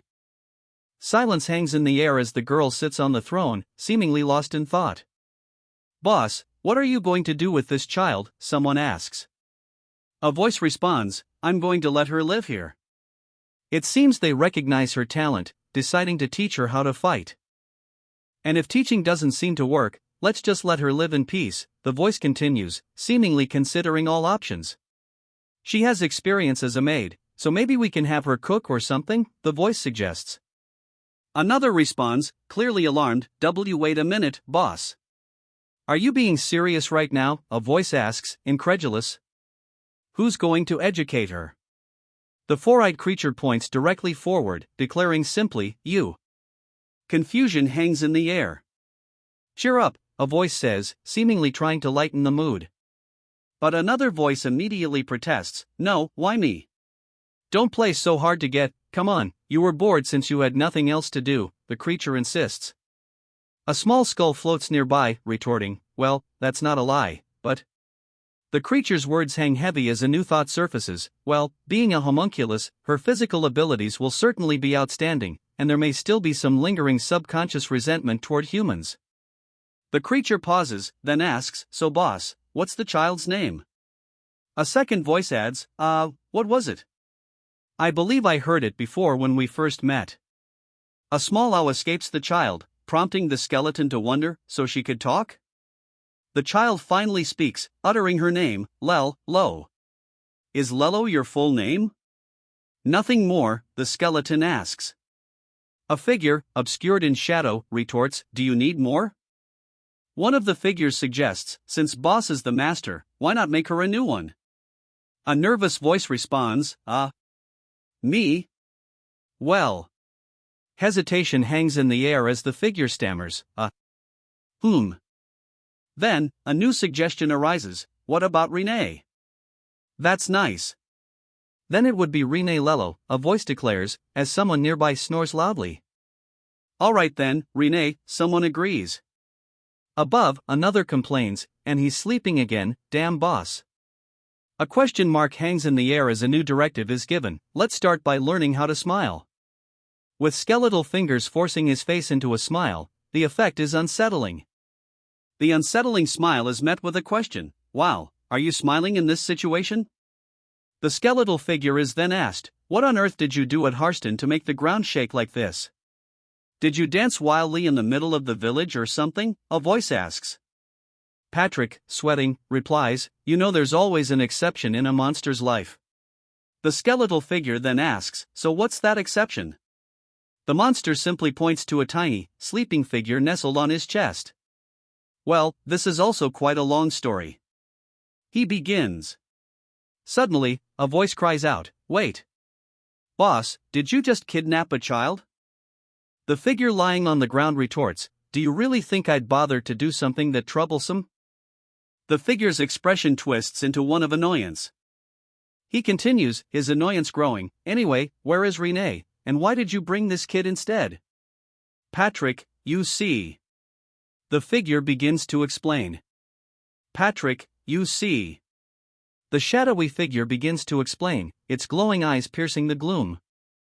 Patrick, you see. I met Renee at a human village. The shadowy figure pauses, a heavy silence filling the space as he seems to consider his next words. The armored figure presses him for details. So you did meet her. Was she injured? Hesitantly, the response comes, she looked tired. The figure's gaze hardens as he admits, perhaps we were restricting and limiting Renee's life. The armored figure pauses, lost in thought, before finally declaring, no. If you've been rejected, just say so, the armored figure states, observing the slumped form. Why are you expressing it so poetically? Yeah, so from now on. The creature begins to say, seemingly about to explain himself. You'll have to wear a maid costume. Wear a maid costume and manage the dungeon, he declares. A skeleton presents him with a resignation letter, stating, my resignation letter is always ready, boss. The skeleton, clad in armor, asks, so, what are you going to do now? A dark thought bubble appears, there's nothing else to do. But wait, I guess, he says, staring at the large creature before him. Since we don't know when she'll be back. The skeleton, after a moment of contemplation, declares, I understand. The skeleton advises, it's best to leave boss alone when he's in this state. The skeleton continues, it may be tough and depressing, but after some time. A confused breaks the skeleton's thought. A foot lands nearby, cutting him off mid-sentence. Boss, the skeleton finishes, finally realizing who has arrived. The figure looms over them, and a simple escapes. She's here, a voice declares, as the sound of footsteps echoes through the cavern. Who, comes the immediate reply. The question hangs in the air, who do you think? The answer comes, the one you've been waiting for the most. A figure emerges from the shadows. Emerging from the shadows, the figure asks, Lord Swallow, have you eaten yet? If not, would you like me to prepare it now? A close-up reveals a look of utter shock. The skeleton's eyes widen in disbelief. Boss, did you? A confused escapes his lips. The skeleton's shock intensifies as he wonders, did he finally go insane to give her that? The skeleton's thoughts continue, now wondering, or was he sincere enough to give it to her? The skeleton's spiraling thoughts continue, while being sane? The skeleton's thoughts continue, now directed at Renee. You're right, it's completely ruined. He wonders aloud, if you could see properly, would you have been able to tell it apart? The skeleton looms over Renee, a sinister grin on his face as he continues his psychological assault. The skeleton continues his torment, his voice echoing, just like I said before, if you still have that heart. Tears stream down Renee's face, but she steels herself. I don't care when. She begins, her voice trembling slightly. The skeleton's face is revealed, his golden eyes gleaming menacingly. Just look at it properly, he commands. Towering over Renee, the skeleton commands, and give me a Real Lovestone next time. Renee, with a wide, unsettling smile, begins, now. I will always be with Lord. Her words, though simple, carry a chilling weight. Swallow. The word hangs ominously in the air. Darkness descends, consuming everything. From the oppressive darkness, a viscous liquid drips. A single drop of strange liquid descends from the darkness above. Drip. The sound echoes in the empty space. She startles awake, a cry escaping her lips. Rubbing her eyes, she sits up in bed, confusion clouding her face. Where am I? What happened? She wonders aloud. Suddenly, the word attack flashes ominously. A skeletal warrior looms over her, blade raised. She cries out in terror. Convinced she's met her end, she asks if the skeletal figure is the Grim Reaper, and if she's in hell. The warrior simply replies, excuse me, but this isn't that kind of place. Suddenly, a voice declares, this is the core of the ancient. Eyes wide with shock, she can only exclaim, what? Her confusion deepens as she stammers, then you're not the Grim Reaper, but Patrick? The figure, revealed to be Patrick, responds, you're quick to catch on. Patrick sighs, admitting, Ehew. I don't know when he'll wake up. The woman in bed is visibly confused by this revelation. Boss, wake up, a voice booms. Boss, wake up, the voice booms again, even louder. Grumbling, the boss replies, Patrick, I was just having a nice nap. What now? A massive yawn escapes him as he finally stirs. Oh, you're awake? A massive yawn escapes him as he finally stirs. Oh, you're awake, he asks, seemingly surprised. Her eyes widen in disbelief, a look of utter shock washing over her face. She exclaims. The air crackles with an ancient power as a voice booms, declaring, the owner of the core of the ancient and the embodiment of all things. The guardian of God who punishes those trembling in fear. It continues, the ancient beast that stands above all things, Lord Swallow. The ancient beast, Lord Swallow, looms over the battlefield, dwarfing even the armored knight. A shockwave rips through the battlefield, obliterating everything in its path. Wide-eyed and seemingly frightened, she stammers, the king. No, that's not it. My apologies, let me introduce myself. She announces herself as the 17th descendant of demon Asmodeus, Mel's de Lymf Agria.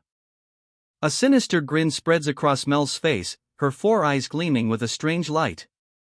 I already memorized it, Mel's declares, a smugness evident in her tone. The imposing figure behind her mutters, it was too catchy. Panic sets in as the realization hits, how does Lord Swallow know my name? A sharp question cuts through the air, did Swald tell you this? A gasp escapes her lips as the man looks on, his expression unreadable. The man asks, oh, by the way, have you seen Swald? He continues, I definitely remember him punishing the humans in Liaise and retrieving the beheading Fong, but... Two small figures huddle together, their faces etched with worry and confusion. A voice echoes, filled with a chilling revelation, it's me.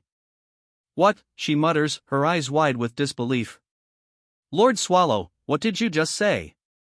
The figure declares, I am Swald. The massive figure looms over her, a silent, oppressive presence. An exclamation point appears, and the character's expression shifts to one of abject terror. Then, she stammers, followed by, what disgrace have I shown toward? Lord Swallow, she finishes, the name escaping her lips in a horrified gasp. Boss, boss, a voice calls out. The Demon King Mel's words echo in someone's mind. The words the Demon King Mel said. A figure wonders, The words of the Demon King Mels continue to echo, about the topic of punishing the humans in liaise. The figure wonders what this could mean. Suddenly, a skull-faced figure looms forward, its glowing eyes piercing the darkness. What have you not told me? He demands. Sweat beads on his brow as he stammers, well. A voice echoes, commanding, follow me. Another voice, seemingly in agreement, responds, yes. They ventured deeper into the forest, the path ahead shrouded in shadow. They have reached the Great Nia Forest, the border of the Harston territory. A voice echoes through the forest, laced with amusement, what is this? Despite the warnings, one of them observes, they said not to enter, but nothing is happening. The forest seems to hold a tempting bounty, as he adds, there's so many herbs and mushrooms inside this forest. Suddenly, a figure emerges from the depths of the forest.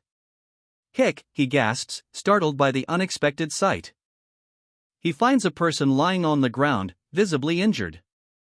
A person. And they're hurt real bad, too. Groaning in pain, the injured person struggles to speak. Wait just a moment. I have the herbs for. Wait just a moment. I have the herbs for. The injured person manages to say through a pained groan. Despite the pain etched on their face, they desperately clutch the herbs. With this herb, it'll. They manage to utter, just before a sickening crunch echoes. Blood splatters across the lantern's glass, obscuring the light. Then, a guttural gijik echoes through the night. The figure stands motionless amidst the foliage. The cloaked figure, standing before the castle walls, declares, I have to go. The stone tablet declares, the dungeon is a battlefield. The tablet continues, stating that to survive on a battlefield, one must possess several virtues. If you're truly a demon king, please stay still for a moment, Mel's, a voice pleads, revealing the demon king's name. The tablet continues its lesson, one of the virtues for survival is maintaining a minimum level of tension. The dotted line traces the path of Mel's movement. The tablet emphasizes a crucial point. Renee has mentioned multiple times that silence is a basic rule in Lord Swallow's room. The sound of shattering wood echoes. Despite the warning, she grins mischievously, placing a finger to her lips to signal silence. No! I refuse, she shouts, her face contorted in rage. I am a free dungeon monster. Also, I lived here in the core of the ancient before becoming the Demon King, she exclaims, a surge of power emanating from her. I came here to speak with Lord Swallow. Both sides clash, their faces mere inches apart as the tension escalates. Renee told you, Lord Swallow is resting right now. A confident grin spreads across her face. That is why I'm needed. Until Lord Swallow can comfortably fall asleep. Her grin widening, she declares, I plan to stick close and share my warmth by Lord Swallow's side. Her expression twists into a sneer, declaring, Renee is too conservative in this aspect. Too inflexible. Like a boomer. Her eyes wide with shock, she stammers, did you just? The shock is palpable as a speech bubble screams, call Renee a BOMER? A furious voice booms, die, just die, as a red energy surges outwards. A manic laugh erupts as she prepares to strike. Kya ha ha ha ha ha. Come here, Renee'll kill you, she shouts, while below, Renee responds with a panicked, no. Kyaka. The system warns, maintaining a minimum level of tension. As a massive skull looms. Silence descends as the massive skull looms. Like hell.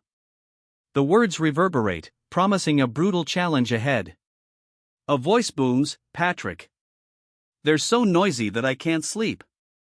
You're not in any position to be saying that, boss, a voice retorts. The speaker adds, thanks to a certain someone, the outside is in chaos right now. A loud clang rings out. Why, is it that bad? He asks, sweat dripping down his face. A sharp question cuts through the air. You haven't read any of the newspapers I gave you, have you? The news is grim. It seems that due to forcefully mobilizing troops to strengthen Lie's defense, villages on the border are being devastated by monsters. The armored figure sighs heavily, then begins to speak again. Also, the armored figure delivers more devastating news: the Lord of Harston has committed suicide. The armored figure's grim announcement continues. As a result, Harston is now completely paralyzed. That does sound serious, the creature remarks, a low H&G escaping him. The armored figure continues, stating that after searching through all available human newspapers for the past 3 weeks, but there are only 3 articles related to Harston. The armored figure's glowing eyes intensify as he poses a question: do you know what this means? A giant question mark hovers over the bear's head as it responds, I don't know? The armored figure continues, do you even know what you're doing? A furious voice booms, demanding, think before you talk? The speaker continues, I'm ready to give you my resignation letter at any moment. A desperate cry echoes through the area, sorry. I'm so sorry, Patrick. A strange sound echoes as a voice cuts through the apologies, pointedly asking, so, Patrick, what do you think? A monstrous roar rips through the air as Patrick, in his wolf form, finally responds. The wolfman's massive form looms over the seated knight, but his words are far from confident. I'm not sure. I don't have any info, so there's nothing I can tell from it. The armored skeleton begins, from what I can guess of this situation.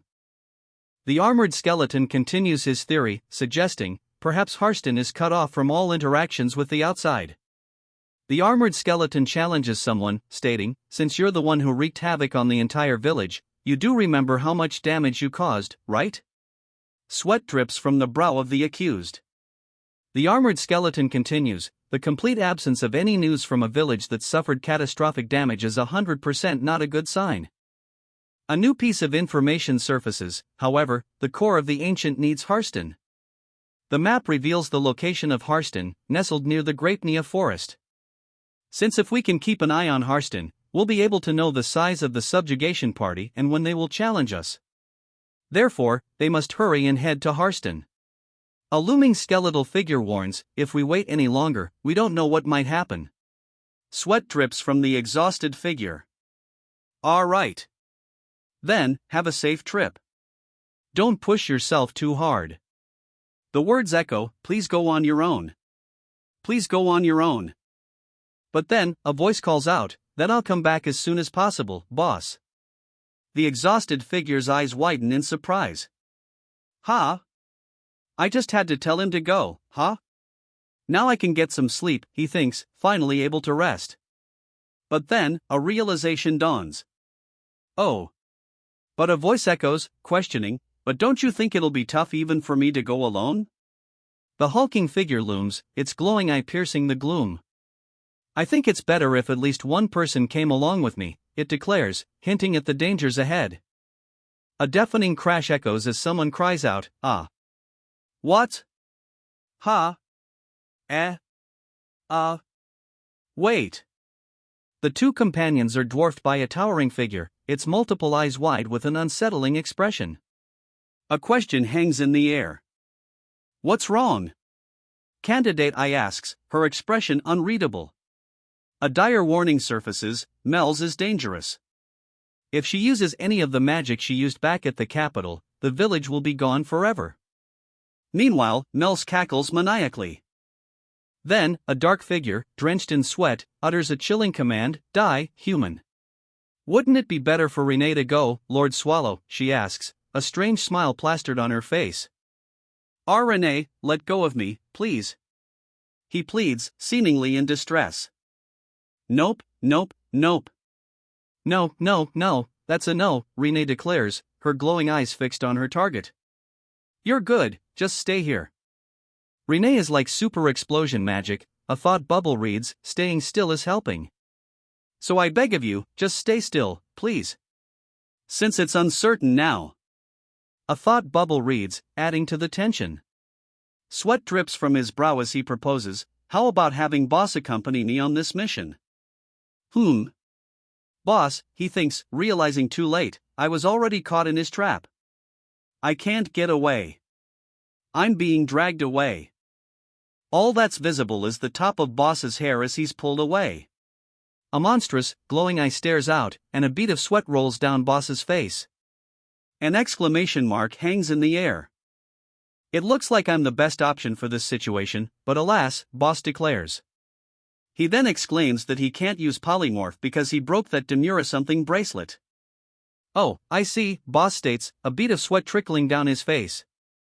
He then declares, it is true that if you don't have that bracelet, you can't come with me. Yes. It worked. I don't have to go. Boss exclaims, relief evident in his voice. A sinister grin spreads across the three-eyed beast's face. Now I can. Really get some sleep, the beast roars, the words echoing in the darkness. His golden eyes narrowed, the beast threatens, you're really going to die painfully.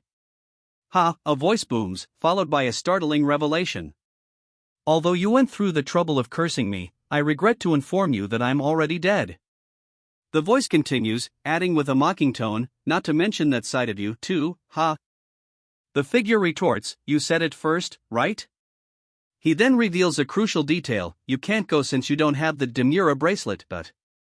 In other words, he exclaims, the floral background clashing with his armored figure. The armored figure clasps his hands together, posing the question, if you have it, you're able to go right away, right? That's not it, you freak, a voice booms out. The two figures continue their walk through the dark forest, unfazed. The forest opens to reveal a starlit sky, and a voice announces, we're here, boss. Before them stands a looming castle under the starlit sky. Standing before the castle doors, one of them observes, you really did a number here. An unseen figure begins to explain, boss, there are 4 simple ways to know how active a human village is. Footsteps echo as the unseen figure is prompted, what are they? SFX, thud. First is to see how crowded the market is, one of the figures states. Another replies, there's no one here. Shall we go back? Second is to check how much smoke is being produced from the chimneys, one of the armored figures says. We should have tried checking for this before the humans ate dinner, but we're too late for that. Another asks, so, since it's late, can we go back? Third is to see how many mercenaries and subjugation parties are at the subjugation request board.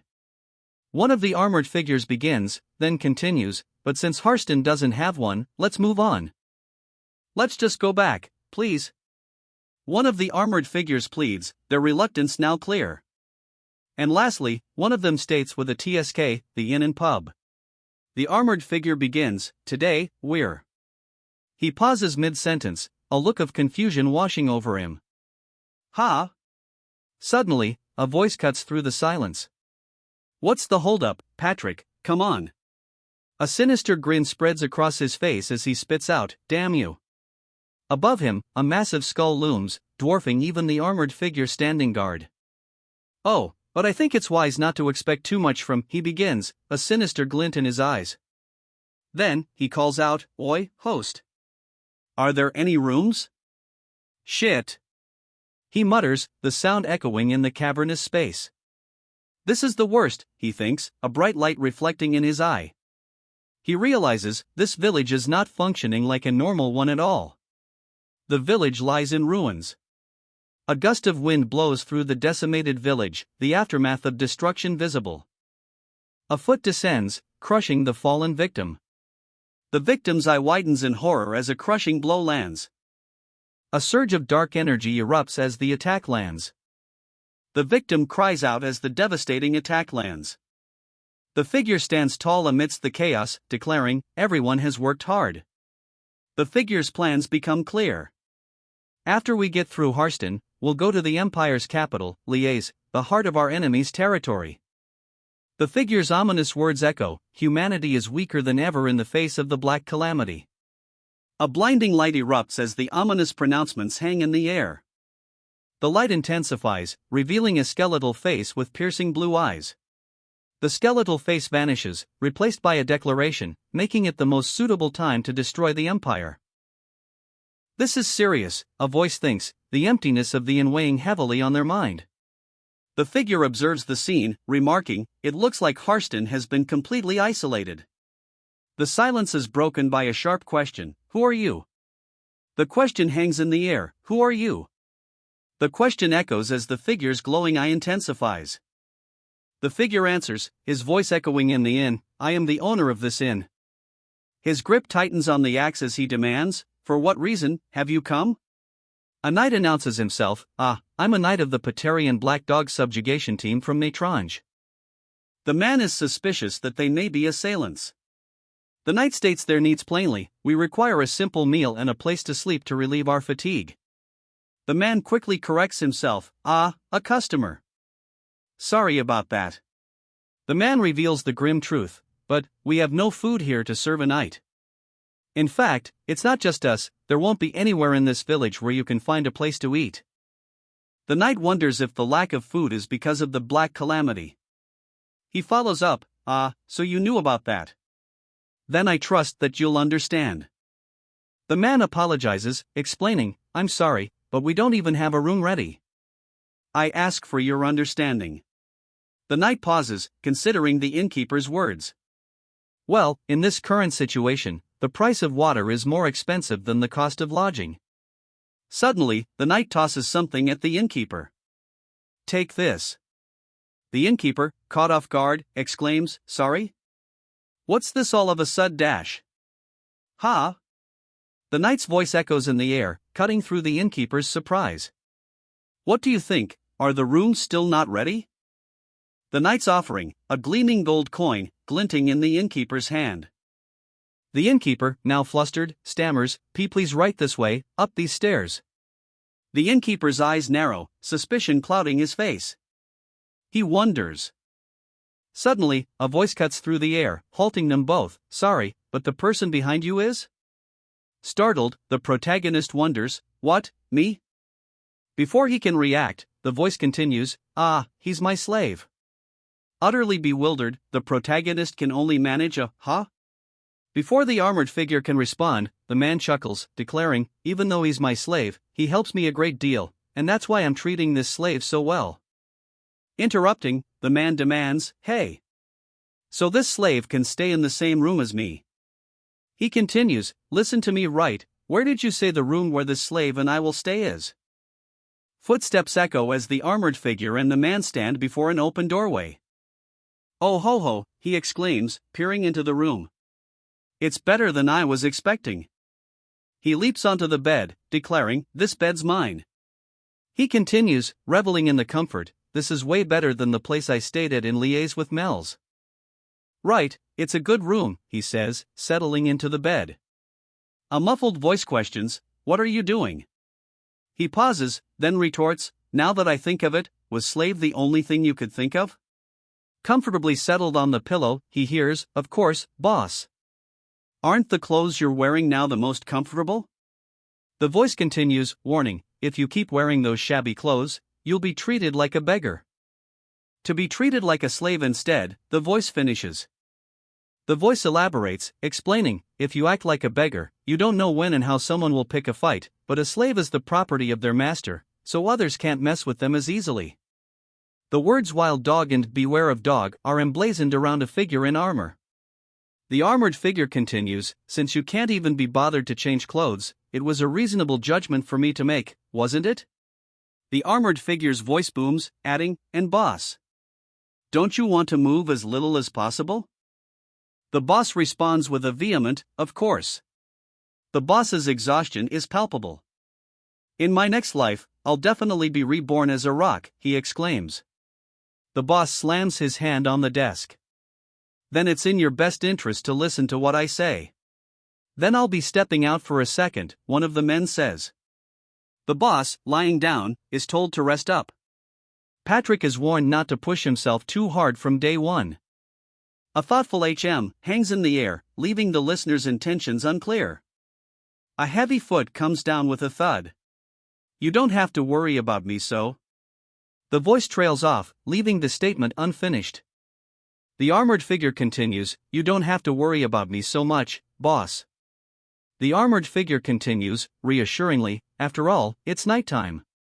There are places we can roam around as much as we want, right? The reason the Black Calamity descended on Harston's Great Square. The imperial family vented their anger over the attack of the Black Calamity and must have needed someone too. The imperial family needed someone to take responsibility for their failures in subduing the core of the ancient. Surveying the devastation, the knight hears a voice dripping with sarcasm. Wow, what an artistic way you've destroyed it. However, before the imperial family could extend its reach, Harston's lord, Count Itark, died. The armored skeleton, holding a book, wonders aloud, so who is the Lord of Harston now? I'd been quite curious all this time. It's said that the royal family missed their opportunity and would direct their anger at the family. Given that, the question arises, would Count Itark's descendants truly inherit the title? The skeleton pauses, stroking his chin thoughtfully. Would Count Itark's descendants truly inherit the title? Well then, he says, perched atop a building overlooking the town. Let's go take a look at the new lord's face, shall we? The castle of the Lord of Harston looms in the night. The castle of the Lord of Harston stands silhouetted against the night sky. Ah, I'm in. The sound of heavy footsteps echoes through the castle. Guards patrol the halls, their armor clanking with each step. Security is tighter than I thought, he realizes. He considers his options, weighing the consequences. I could kill them or knock them unconscious, but that will just lead to more of a mess when the sun rises, won't it? He decides to proceed cautiously. Sure enough, it's wiser not to rush. He leaps from the rooftop, a specific destination in mind. I had a specific place in my mind when I came here. He senses something humans cannot. It seems that humans can't sense it, but I can. He ascends the steps into the dimly lit structure, surprised by what he finds. To think that the strong lingering scent of corpses would be here. Let's go this way first, he declares, his voice echoing in the darkness. The darkness deepens as he ventures further, the air thick with an unsettling silence. Well, he muses, breaking the silence. He settles down, remarking, it's nice to sleep well in a cool dungeon, but this isn't so bad every once in a while either. He lies back, lost in thought. SFX, thud. But they never let me sleep comfortably, he thinks, as a loud thud echoes through the room. Sir Knight, a voice calls out, shattering the silence. The heavy door rattles under a series of loud knocks. Sir Knight, are you inside? A voice urgently calls out. The door creaks loudly as it's answered. No. Master went for a night walk, a voice replies from within. Ah, I see. Then would you come downstairs? It's been served a little earlier than normal, but I prepared a meal. The inn owner explains his reasoning. They say starving his customers is something an inn owner should never do, after all. And since Sir Knight paid a very high price, I have to at least pay in kind as I can. The inn owner realizes something. Now that I think about it, we haven't even introduced ourselves? He then states, my name is Novan Hedeker. Please feel free to call me Mr. Novan. A voice from off-screen then introduces himself, stating, I'm Swald. Novan then tells Swald not to be disappointed when he goes downstairs, as there was so little food that he wasn't able to prepare much. He then asks if the situation in Harston is really that bad. Swald confirms the dire situation, stating that Harston was quite literally a calamity. He continues, saying that most of the residents who witnessed it immediately lost their minds. Swald's expression hardens as he reflects on the horrors he witnessed. The situation took an even darker turn. Immediately after that incident, the Lord committed suicide. He continues, and after that, as you can see, all traffic to Harston was cut off. Beyond the castle walls, the corpses of the starved lined the streets. I don't know what you came to see in a place like this, a voice warns, the words laced with urgency. But it'd be best to leave as soon as you can. I'm going to do the same, you see. The man on the stairs pauses, a thoughtful escaping his lips. Below, Swald is told, you should know well yourself. The voice continues, pondering, what happens to a person? When they are cornered, the voice concludes, the sound of footsteps echoing. Her eyes widen as she looks up, grabbing onto something above her. She pulls herself up, finding purchase on a narrow ledge. Peering through a window, a figure with bright red hair seems to be spying on someone. He loses his balance, letting out a startled hup as he falls from the window. His eyes narrow, a sinister grin spreading across his face. Nice. Landing inside a room, the red-haired figure observes the surroundings. They're outsiders for sure, seeing how they chose to stay here even though the village is in this state. And moreover, this is the most expensive room in the inn. A sinister glint in her eyes, the red-haired woman clenches her fist. They're definitely people with a ton of money. The woman's thoughts crystallize into a plan. I have to take everything I can sell for money. An exclamation punctuates her sudden realization. Wrinkling her nose, she holds up a dark garment. Are these clothes or rags? Disgusting. A question arises as she examines the tattered garment. Were the customers here not rich? Turning away from the bed, she considers the garment's potential. Well, if I hang on to it, I can use it instead of a bindle. Peering into the chest, she finds it completely empty. What? Why is there nothing? She asks, clearly surprised. Realization dawns on her face. This isn't good, she exclaims, a bead of sweat trickling down her cheek as she understands the gravity of the situation. A chilling thought crosses her mind. Did they take everything and leave? She wonders aloud. A heavy thud echoes, intensifying the unsettling silence. She frantically rummages through the drawers, searching for something amidst the unsettling quiet. Oh, she exclaims, her eyes widening in disbelief as she peers into the drawer. Right, they wouldn't take everything with them, would they? Her red eyes widen, a bead of sweat trickling down her face. What is this? She gasps, her shock palpable. A stark white pillar rises before her, its purpose unknown.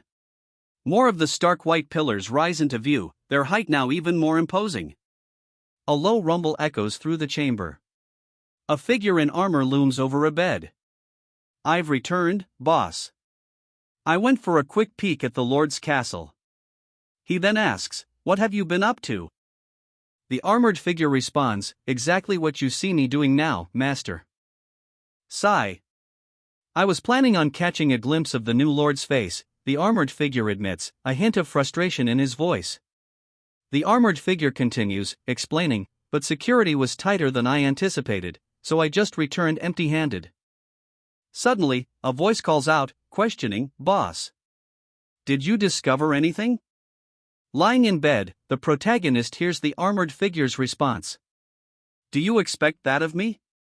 Just for the sake of being polite. Lying in bed, he mutters to himself, apparently, Harston has been cut off from the outside world. He adds that even the inn owner didn't know much else. The armored figure stares in disbelief, uttering, oh my. The word shocked is emblazoned across the scene. Sweat drips down his face as he demands, what's this? What's up with you? He is shocked that someone actually did something, he exclaims, finally grasping the situation. So that's how it is. Harston has been isolated from the outside. The skeleton knight has him pinned, declaring, then tomorrow, let's learn more about that, boss. He retorts, do that on your own. But the skeleton knight insists, we have to do it together, don't we?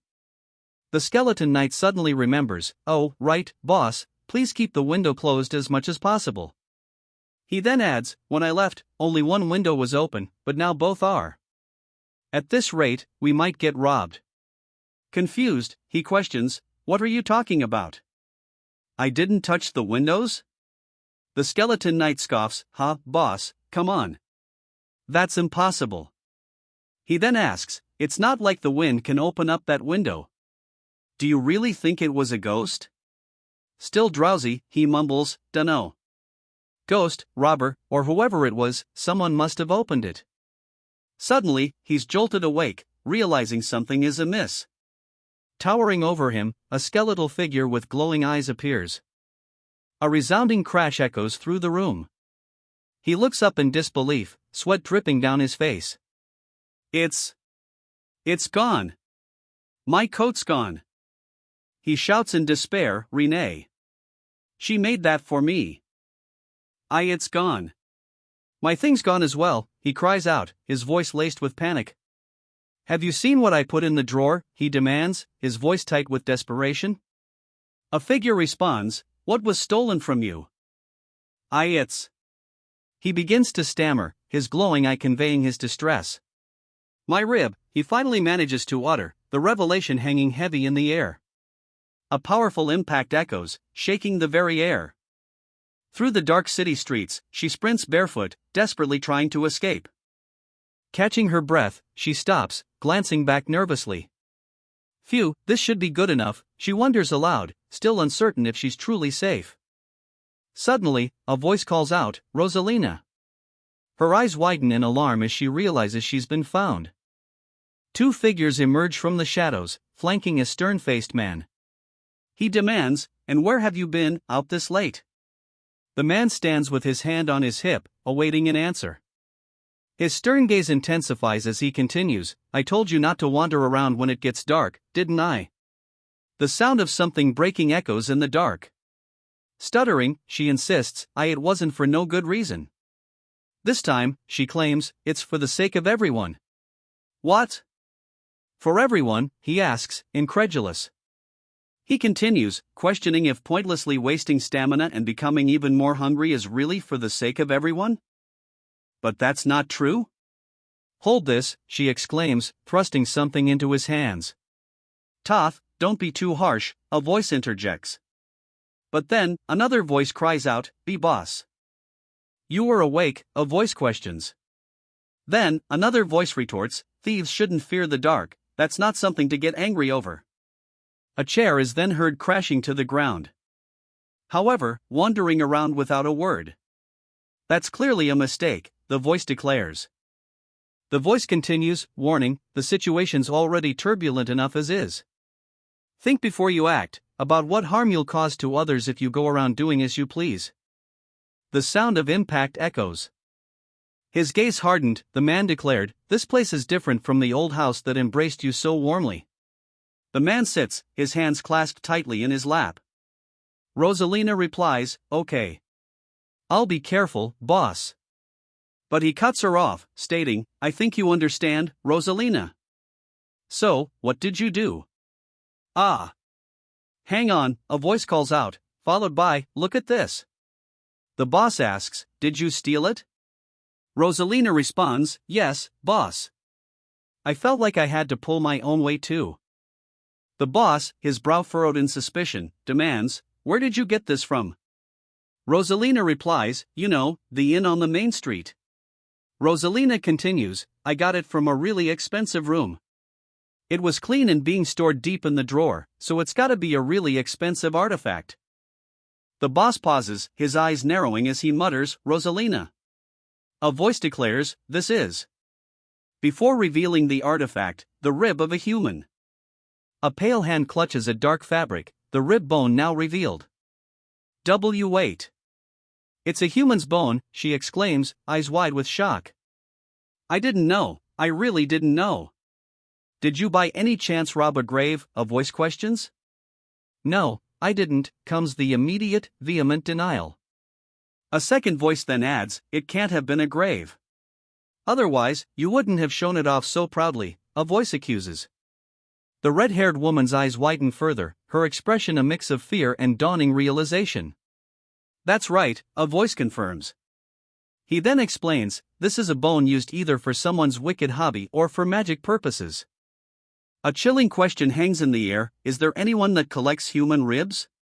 He continues, a bead of sweat rolling down his face, this world is overflowing with rotten trash that amputates the limbs of slaves to make ornaments out of them. The voice continues, a grim uncertainty creeping in, you can't be sure. This could be a human's bone, or it could be the bone of someone who used to be human. The voice continues, the tone growing more ominous. If by any chance, it belongs to someone who studies necromancy or black magic, then it's even more dangerous. The figure remains shrouded in shadow, a single, piercing blue eye visible. An ominous aura surrounds him, hinting at the dark power the voice warned about. The voice's suspicions grow. It's definitely suspicious.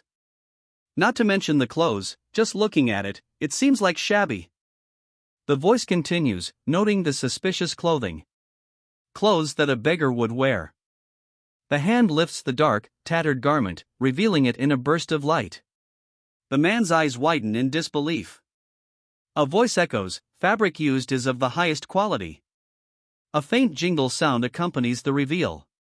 "Rosalina, you brat. You were so out of it that you didn't even check the pockets." A cascade of gold spills forth, revealing the hidden wealth within. Gold coins. "How much is that, boss?" one of them exclaims, eyes wide with astonishment. Another gasps, equally stunned, "This much is." "You fools, this isn't the time to be happy," the boss barks, cutting short their celebration. But a whiny voice retorts, "But I went through so much trouble trying to find it." The perspective shifts, looking up at the speaker from the ground. Looking up, the figure declares, "This time, we went to the right place, boss." Customers staying at a luxury inn in a crumbling village, he realizes he should have noticed sooner. "It seems my precious items are doing well," a voice muses. Then, a chilling revelation, a human's rib. Luxury fabrics and a large quantity of gold coins. These details are noted. A dire warning echoes, "We messed with something we should never have trifled with." A chilling greeting cuts through the night, "Hello there, thieves." A voice booms, "I must say, I was really looking forward to seeing you all."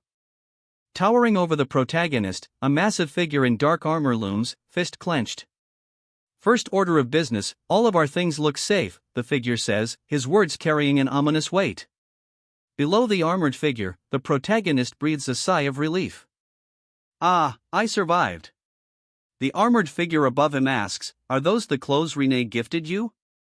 He breathes a sigh of relief, thinking, "What a relief." The armored figure's thoughts turn to Renee.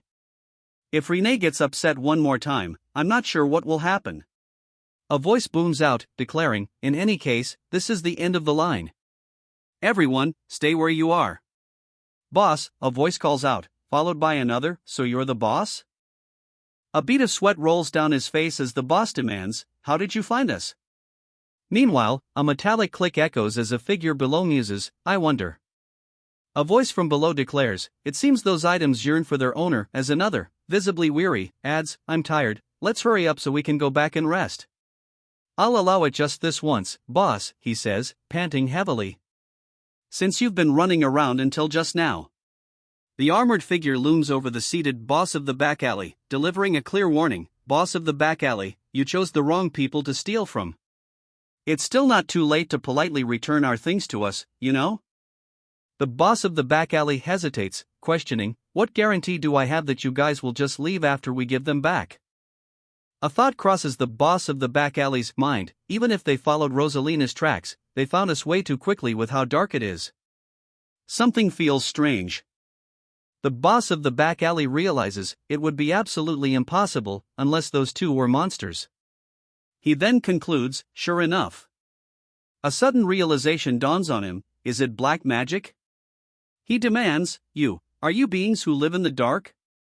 The armored figure replies dryly, "I suppose the cave is quite dark."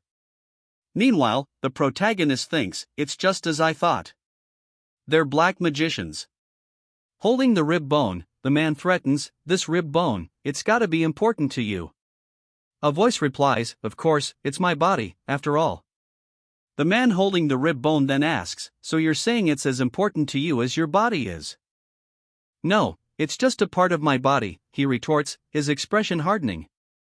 "More importantly, stop wasting time and give it back." He's sent flying backwards, crashing into a nearby building. He wonders, as he's sent crashing into a building. Below, someone shouts, "Rosalina! Tough!" Amidst the chaos, a voice booms out, "Evacuate those who are unable to do so themselves."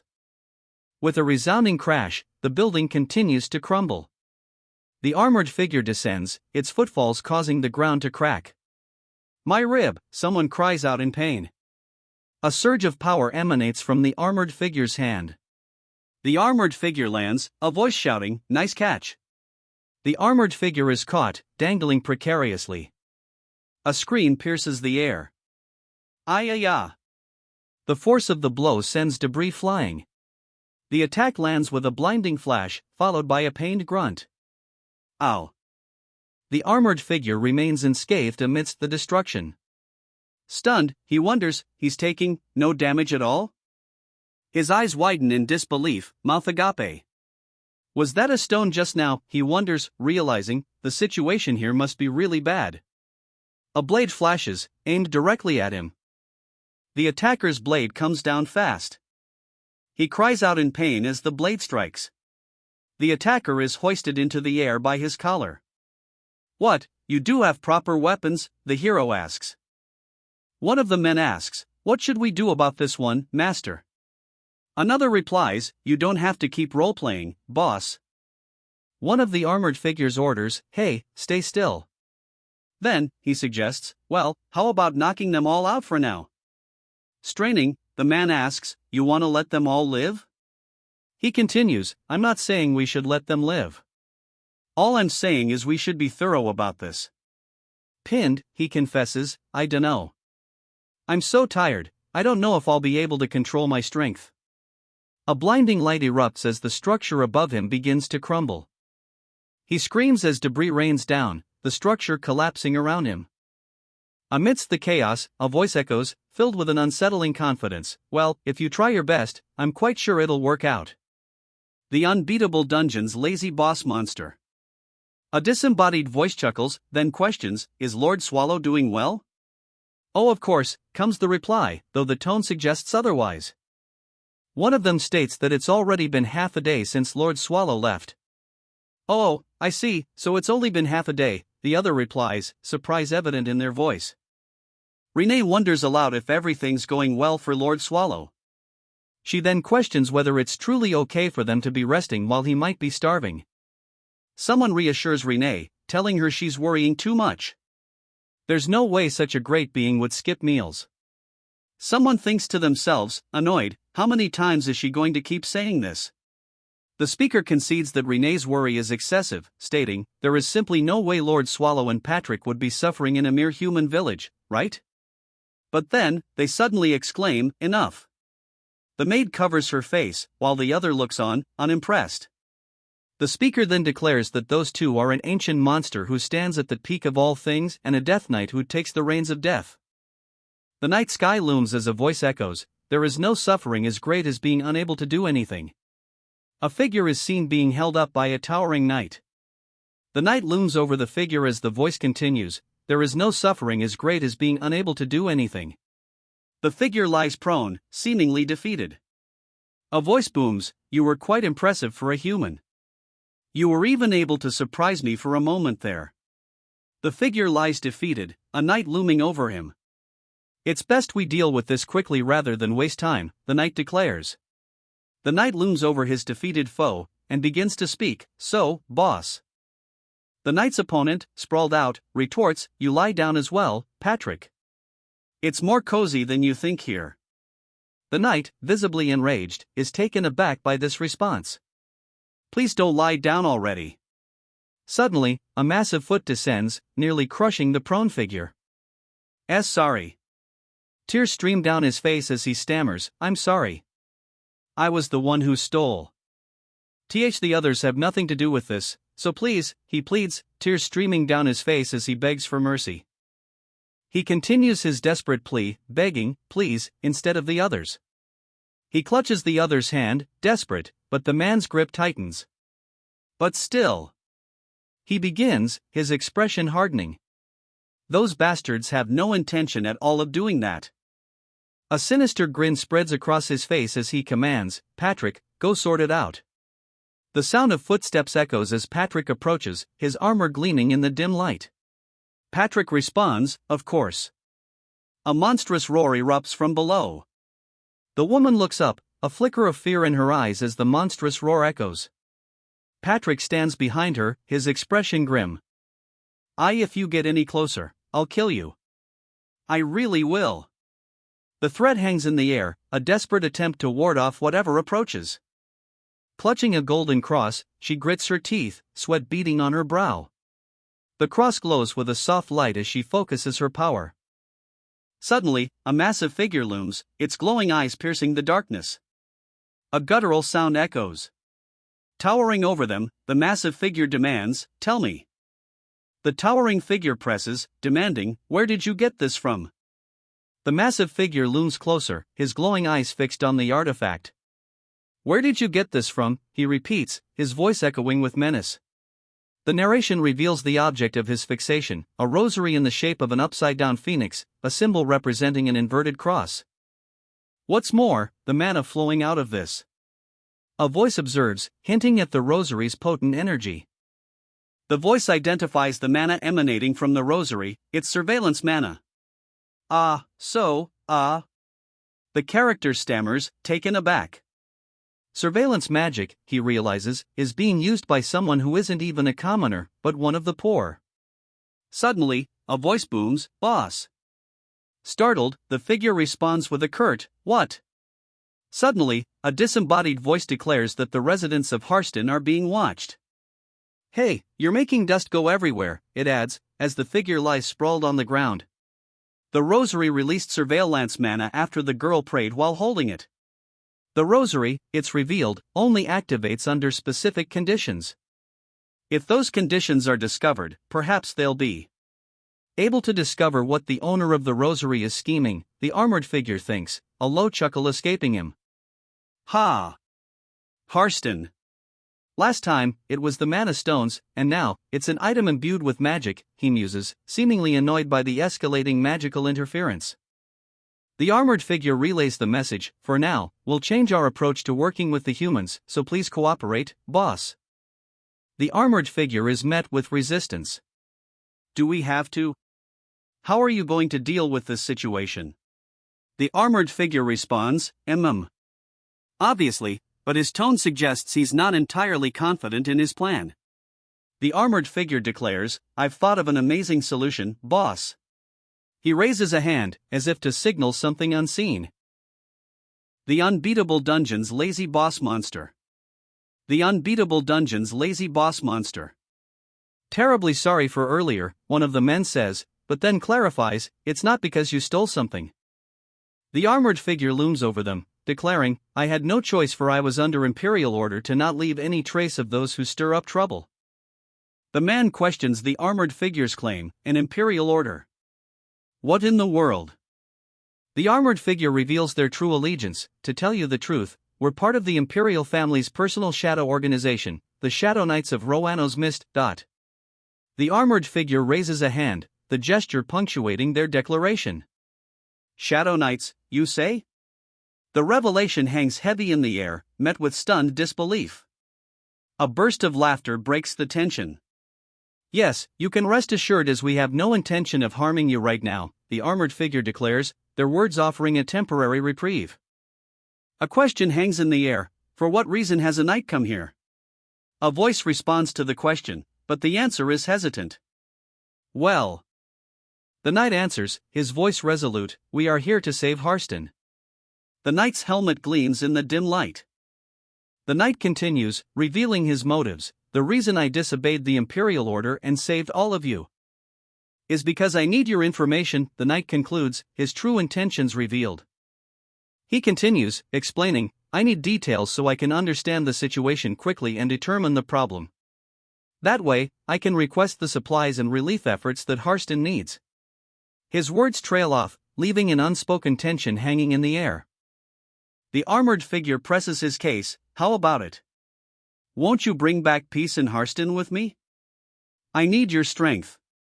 Whispers spread through the crowd. He claims to be a knight directly serving the imperial family. He's here to save Harston. The crowd erupts in excited whispers, hope flickering in their eyes. "His Majesty didn't abandon us." A surge of determination sweeps through the crowd as one voice cries out, "Let's help the knights." Amidst the rising hope, someone thinks, finally, we can build a new life here." But a sinister voice counters, "It seems I've finished convincing them. Humans really are easy." He asks the armored figure, "Then are we going back now?" The armored figure dismisses the idea of returning. "Not a chance, this is only the start," he declares, adding that there are more than just a few suspicious things happening. He acknowledges Patrick's efforts, but the scale of the incident seems to have increased. Haven't things gotten more annoying because of him, he wonders. He collapses heavily. So this is what they meant when they said the enemy is always who you least expect. He looks up, disoriented. What are you talking about? He asks, before quickly dismissing it. It's nothing. In any case, don't lie down on the floor and get up, a voice says. Now that things have got to this point, you have to work as well. With a click, he secures the armor piece. You're really motivated today. Can't you just do everything? A voice sarcastically remarks. An armor piece retorts, are you being serious? I'll take care of their leader since he still has his doubts, a voice declares, revealing a group of villagers. So you stay with the humans and get along with them, the voice commands. The command hangs in the air. His eyes widen in disbelief, sweat beading on his brow as he repeats, get along with humans. It can't be helped, boss, a voice argues. Pointing to the armored knight, the voice continues, between a knight decked out in full body armor, and you who looks like a beggar, can't you tell who'll appear more friendly to humans just from a glance? Humph, he scoffs, a visible bead of sweat rolling down his face as he repeats, did you just say I look like a beggar? I was just giving an example, the voice explains, continuing, you have to make friends with the humans before I return, boss. The voice then suggests, acting like one of them would be one way of doing it. The suggestion hangs in the air, act like a human. His eyes narrow, a bead of sweat forming as he considers the suggestion. I mean, I guess they spend all day sleeping. He continues, elaborating on his understanding of human behavior. And the bastards who are awake are mostly all out of it, so even if they did exercise, the most they'd do is stroll around. He continues his assessment, stating, they'd never find the will to do anything. This is literally. He finishes his thought with a sarcastic flourish, exactly how I live my normal life, right? He retorts, I don't know what you mean by that, but it won't be that easy. Also, a voice reminds him, don't forget that we must investigate the religion that distributed the rosary, boss. Before he can continue, a figure looms over him, issuing a direct order, you have to extract all the information you can from the humans. The faster we get things done, the faster we can go home, right? The figure questions. A subordinate replies, yes, master. As you say, master. He continues, adding a caveat to his order, even if the humans are really wary, you have to be patient with them. The figure pauses, a thoughtful, escaping his lips as he considers the situation. The figure acknowledges that getting friendly with the humans will pose quite the challenge. The figure questions, you said you were also a Shadow Knight of Roano's Mist, right? The two figures laugh raucously, their expressions suggesting they find the situation amusing. The question is posed, if you're an Imperial Knight, then did you come from Liège? They said that Liège is a land of milk and honey. Is that true? One of them asks, his grip tightening on the knight. Another voice chimes in, questioning, Sir Knight, the other knights seem to be wearing armor, so why are you dressed like that? Idiot, it's obviously a disguise, one of the captors exclaims. Another chimes in, do you think he'd wear something like that normally? A realization dawns on the first, oh, I see. Sir Knight, when will we? One of the captors asks, the interrogation continuing. Another, more urgent voice cuts in, Sir Knight. Damn it, he exclaims, sweat dripping down his face. Becoming friendly will be hard, my ass. I can't stop them from being friendly with me, he thinks, exasperated. If I had my way, I'd swallow them all, but. He thinks, a hint of frustration coloring his words. Go make some friends, the skeleton knight encourages. The protagonist sighs, clearly dreading the forced interaction. Forcing a smile, he tells himself, alright, let's play nice. I have to be nice. Forcing himself to approach, he asks, hey there, what are you curious about? The child, eyes wide with excitement, asks if he's ever had the chance to meet Sir Byrne and Sir Woden. Dunno, he replies, I don't have any reason to know them. He pauses, a flicker of recognition in his eyes. I do feel like I've heard their names somewhere before. The child tugs at him, interrupting his thoughts. You Sir Knight, he exclaims. Sorry for stealing your things, she says, a bead of sweat trickling down her face. An order rings out, everyone, move out. Well, it's all right, he says, a slight smirk playing on his lips. I got them back, so it's fine. The man introduces himself as Toth, the deputy in charge while the boss is away. He adds, the boss told me to help you as much as I could. Toth questions his intentions, asking, you said you were here to save Harston. Toth states that if he wants to know about the village's current condition, it'll be faster for you to see for yourself than for me to explain. Offering to guide him immediately, Toth says, if it's fine with you, I'll guide you right this instant. But internally, he questions, no, why are you telling me to do this now? He hesitates, thinking, but if I stay here, I'll be harassed by their ruthless questioning, right? He relents, stating, that's a very reasonable suggestion. I'll join you right away. His golden eyes narrow, a hint of annoyance flickering across his face. A small child cheers, raising his hand in excitement. First, I'll show you the private residences, a voice declares, seemingly ready to lead the way. The guide's words are immediately followed by a stark realization, but where are the people? The streets are completely empty. Standing before a heavy wooden door, the guide states ominously, once you open this door, you'll understand. The guide steps forward, his hand reaching for the door. His hand presses against the aged wood. A heavy thud echoes as the door begins to open. As the door creaks open, a figure with glowing eyes emerges from the darkness. A chilling message hangs in the air, the people here starve to death. The bodies of the starved lie still on the wooden floor, their shadows stretching long in the dim light. There's no food left to plunder from one's neighbors around here, the voice states grimly, adding that even the survivors don't know when they'll starve. The speaker then muses, starving to death, ha. There's been something nagging at me from the beginning, the voice continues, amidst a backdrop of a silhouetted castle against a blood-red sky. Usually when there's a famine, the village directs their anger at the Lord. And the residents of the village take up their weapons, the voice concludes, as the villagers march forward, torches illuminating their path. A looming shadow casts a pall over the scene, its jagged edges hinting at a sinister presence. The text declares, the black calamity was more than enough to cause a famine. The darkness spreads, a rain of black descending. The question hangs heavy in the air, so then, why is it that the residents of Harston? Reaching through the window, he wonders, starved to death so powerlessly? It's been a month since the black calamity struck Harston, he realizes. He peers through the window, a growing unease settling in. Why is it that the village is so quiet, and why haven't the villagers taken up their weapons? An ominous voice echoes in his mind, taunting, aren't you curious, Sir Knight? Darkness looms, the jagged edges of something unknown piercing the gloom. Beneath the looming darkness, two figures sit at a round table, a tea set between them. I actually wanted to go to Harston with Lord Swallow. The figure admits, looking dejected. It made me feel empty to have to stay behind in the dungeon. You shouldn't think like that, a voice responds, countering the previous statement.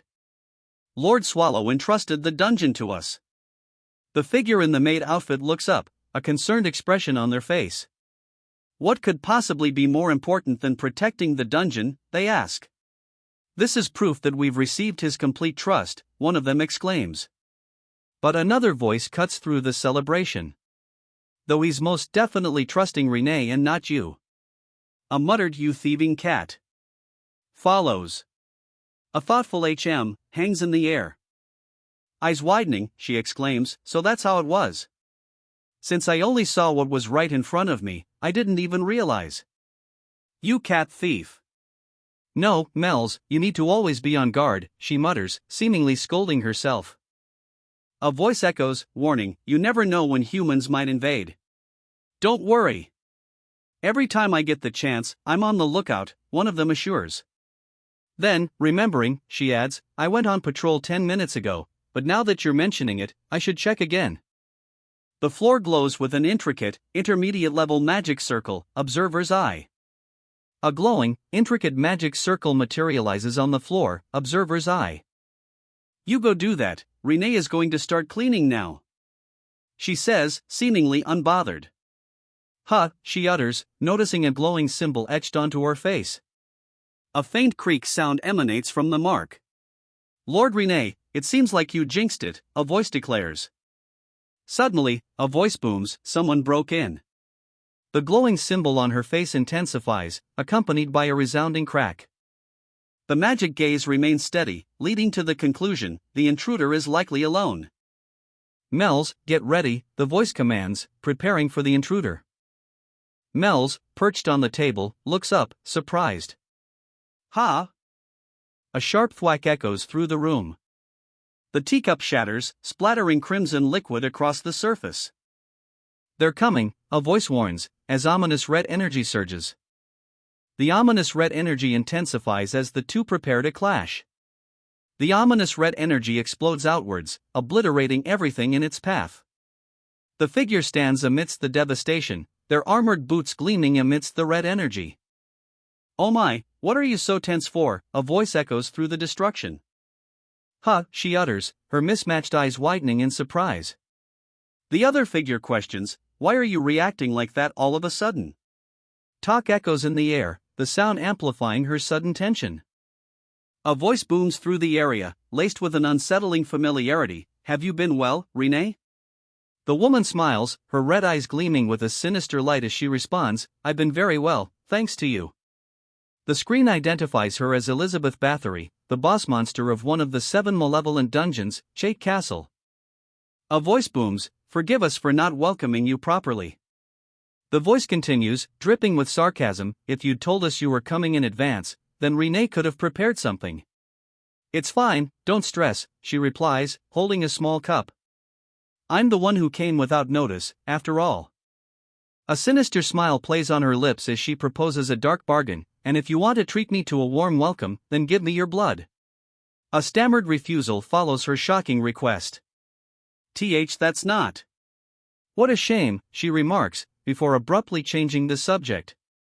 Anyway, who's the new face here?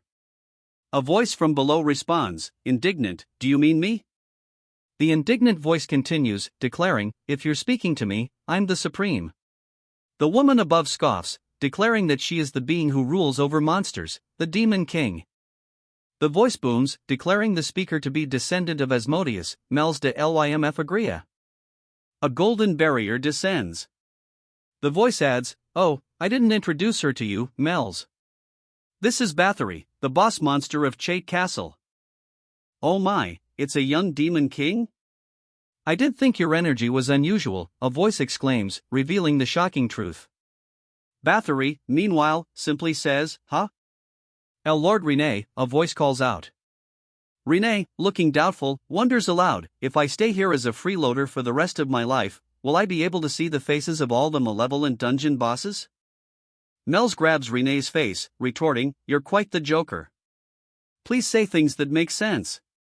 She continues, stating that Renee has no shame for saying she'll stay here for the rest of her life. The woman in the middle retorts, if you're a freeloader, then you're not part of the core of the ancient rite? Stuttering, the figure responds, well, and not yet. He pours a dark liquid from a golden pitcher, a sinister smile playing on his lips. He then wonders aloud, where's the guy with no emotions in Patrick? A swarm of bats erupts from the darkness, their forms outlined in ominous red light. What? Gazing intently, the figure murmurs, I see. The figure wonders aloud, a hint of concern in their voice, did they leave knowing what situation they're in? What happened? The maid asks, her mismatched eyes wide with concern. The villages. A voice trails off. The villages near Chait Castle were wiped out. Though the village was smeared with blood, indicating the humans had certainly died, there were no bodies to be found. They had all disappeared. Amidst the blood-smeared village, a chilling realization dawns, I don't think it was the work of a human. The bloodstains on the ground all point in the same direction, as if making a path. The trail of blood leads away from the ravaged village, a grim path into the unknown. And the fact that they're in Harston while all that's going on, what could it mean? The question hangs heavy in the night air. The imposing fortress looms before them under a star-dusted sky.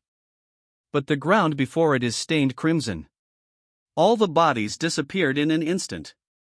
She states, a bead of sweat trickling down her brow. The bodies vanished, leaving only blood behind.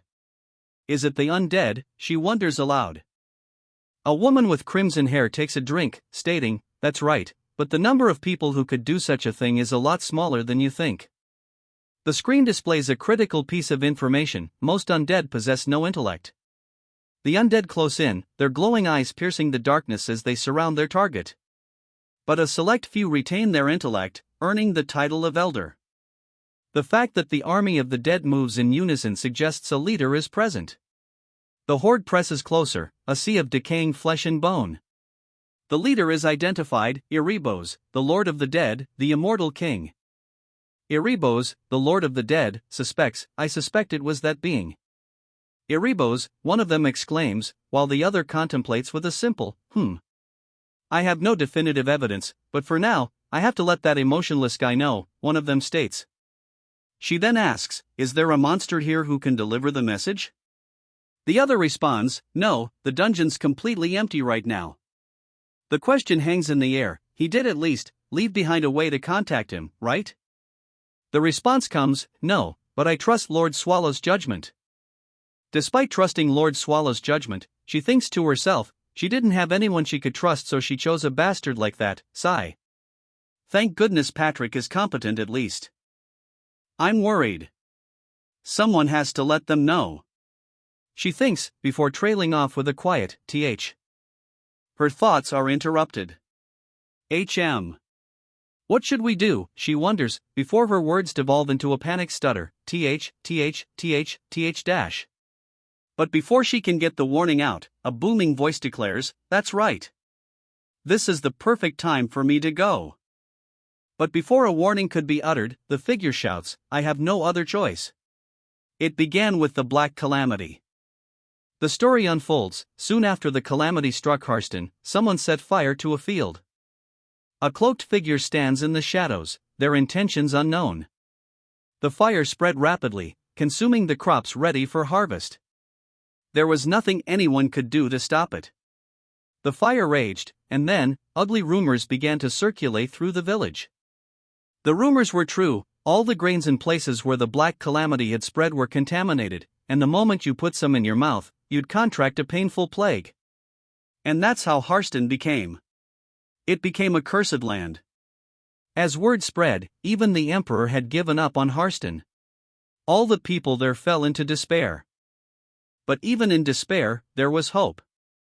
A wealthy commoner couple stepped forward with open arms. Fortunately, the commoner couple had not suffered from the fire and had quite a bit of food. They opened their storehouses and distributed provisions to the residents. And thanks to the actions of that couple, some even began to believe they should work together to survive. However, the moment everyone held their hopes, the couple was found mutilated to death in their home. Hope turned to horror as a bloodied hand slammed down on the glass, the couple's fate sealed. Someone who needed more food killed the couple, the narration reveals, painting a grim picture. Afterward, trust vanished from the village. There's no way we could work together when no one could trust each other, the narration continues, revealing the village's descent into paranoia. To avoid being stolen from, they locked themselves in their homes and starved to death. Thanks to the rumor that the grains are contaminated, no one touches them, the voice explains. Fortunately, the people in our back alley did not starve to death, but unlike what the rumors say, you'll be fine even if you eat the contaminated grains, right? The man asks, his expression unreadable. As of now, yes, he replies, a subtle hesitation in his tone. He thinks to himself that the grain hasn't touched his body, so it couldn't possibly be contaminated. He narrows his eyes, a flicker of suspicion crossing his face. It must be a rumor spread by someone with malicious intent, he concludes. Let's go to our next stop, then, a voice declares, as the imposing fortress looms before them. Silent, armored figures stand guard. At first, most residents thought they could quickly overcome this calamity, a narration reveals. The narration continues, revealing the grim reality: a mountain of corpses lies before them, a stark testament to the calamity's true cost. This is the result of that complacency, the narration continues, driving home the point. It warns that leaving corpses on the street leads to infestation, explaining that digging holes became necessary to dispose of the bodies.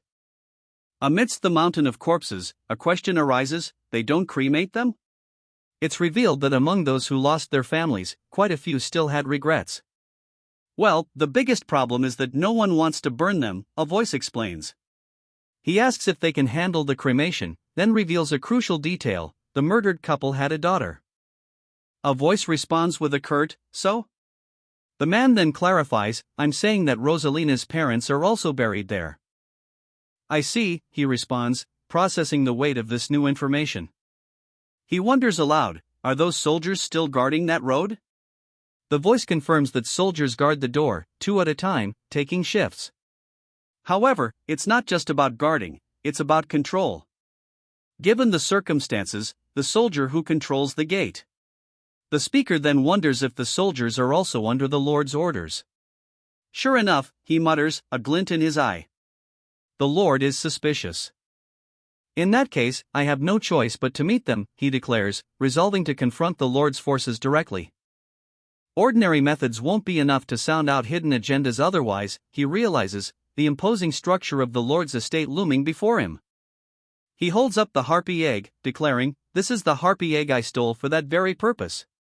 He explains his reasoning: since they live in flocks, they're going to come looking for it, right? We'll take care of that in one glorious swoop and then be able to meet the Lord. That's such a great plan, one remarks.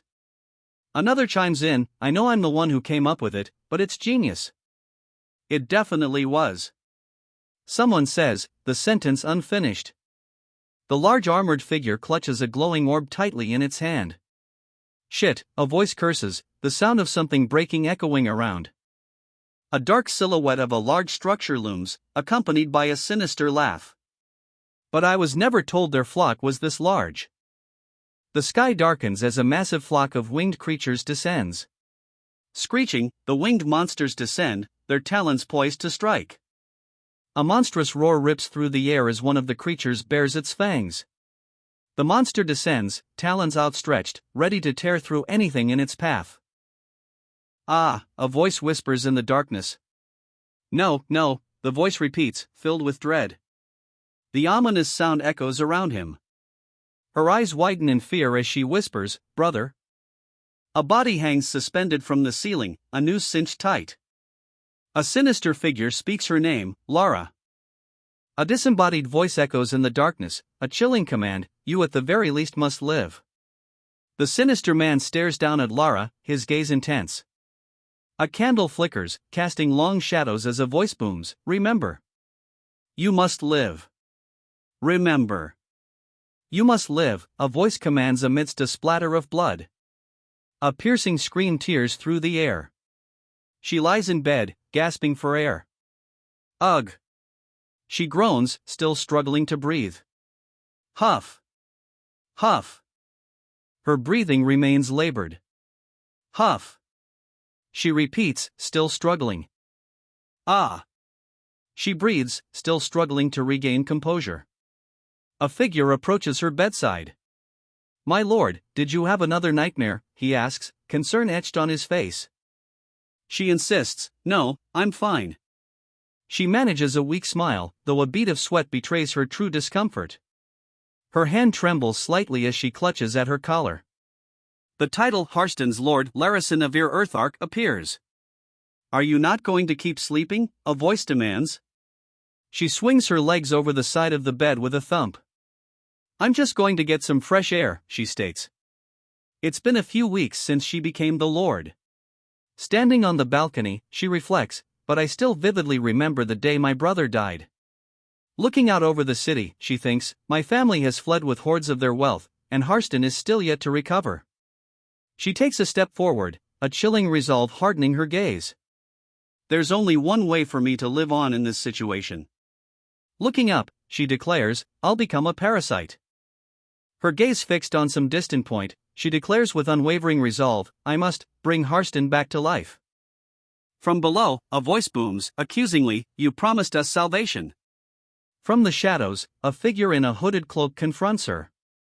You promised us salvation, the voice accuses. The hooded figure's cloak obscures their features, leaving their identity a mystery. You assured me that you'd protect me, she says, her voice laced with accusation. That you'd protect my territory. The hooded figure looms closer, their presence now dominating the scene. The hooded figure responds, their voice a chilling confirmation, "That's right. Look outside this window," she cries, pointing towards the world beyond. "Is this the salvation you promised me?" The hooded figure retorts, "I have not gone against my promise." The hooded figure assures her, "Soon, all the problems plaguing Harston's residents will be resolved, so you need not be so worried." The woman thinks to herself, "This man never tells me anything specific."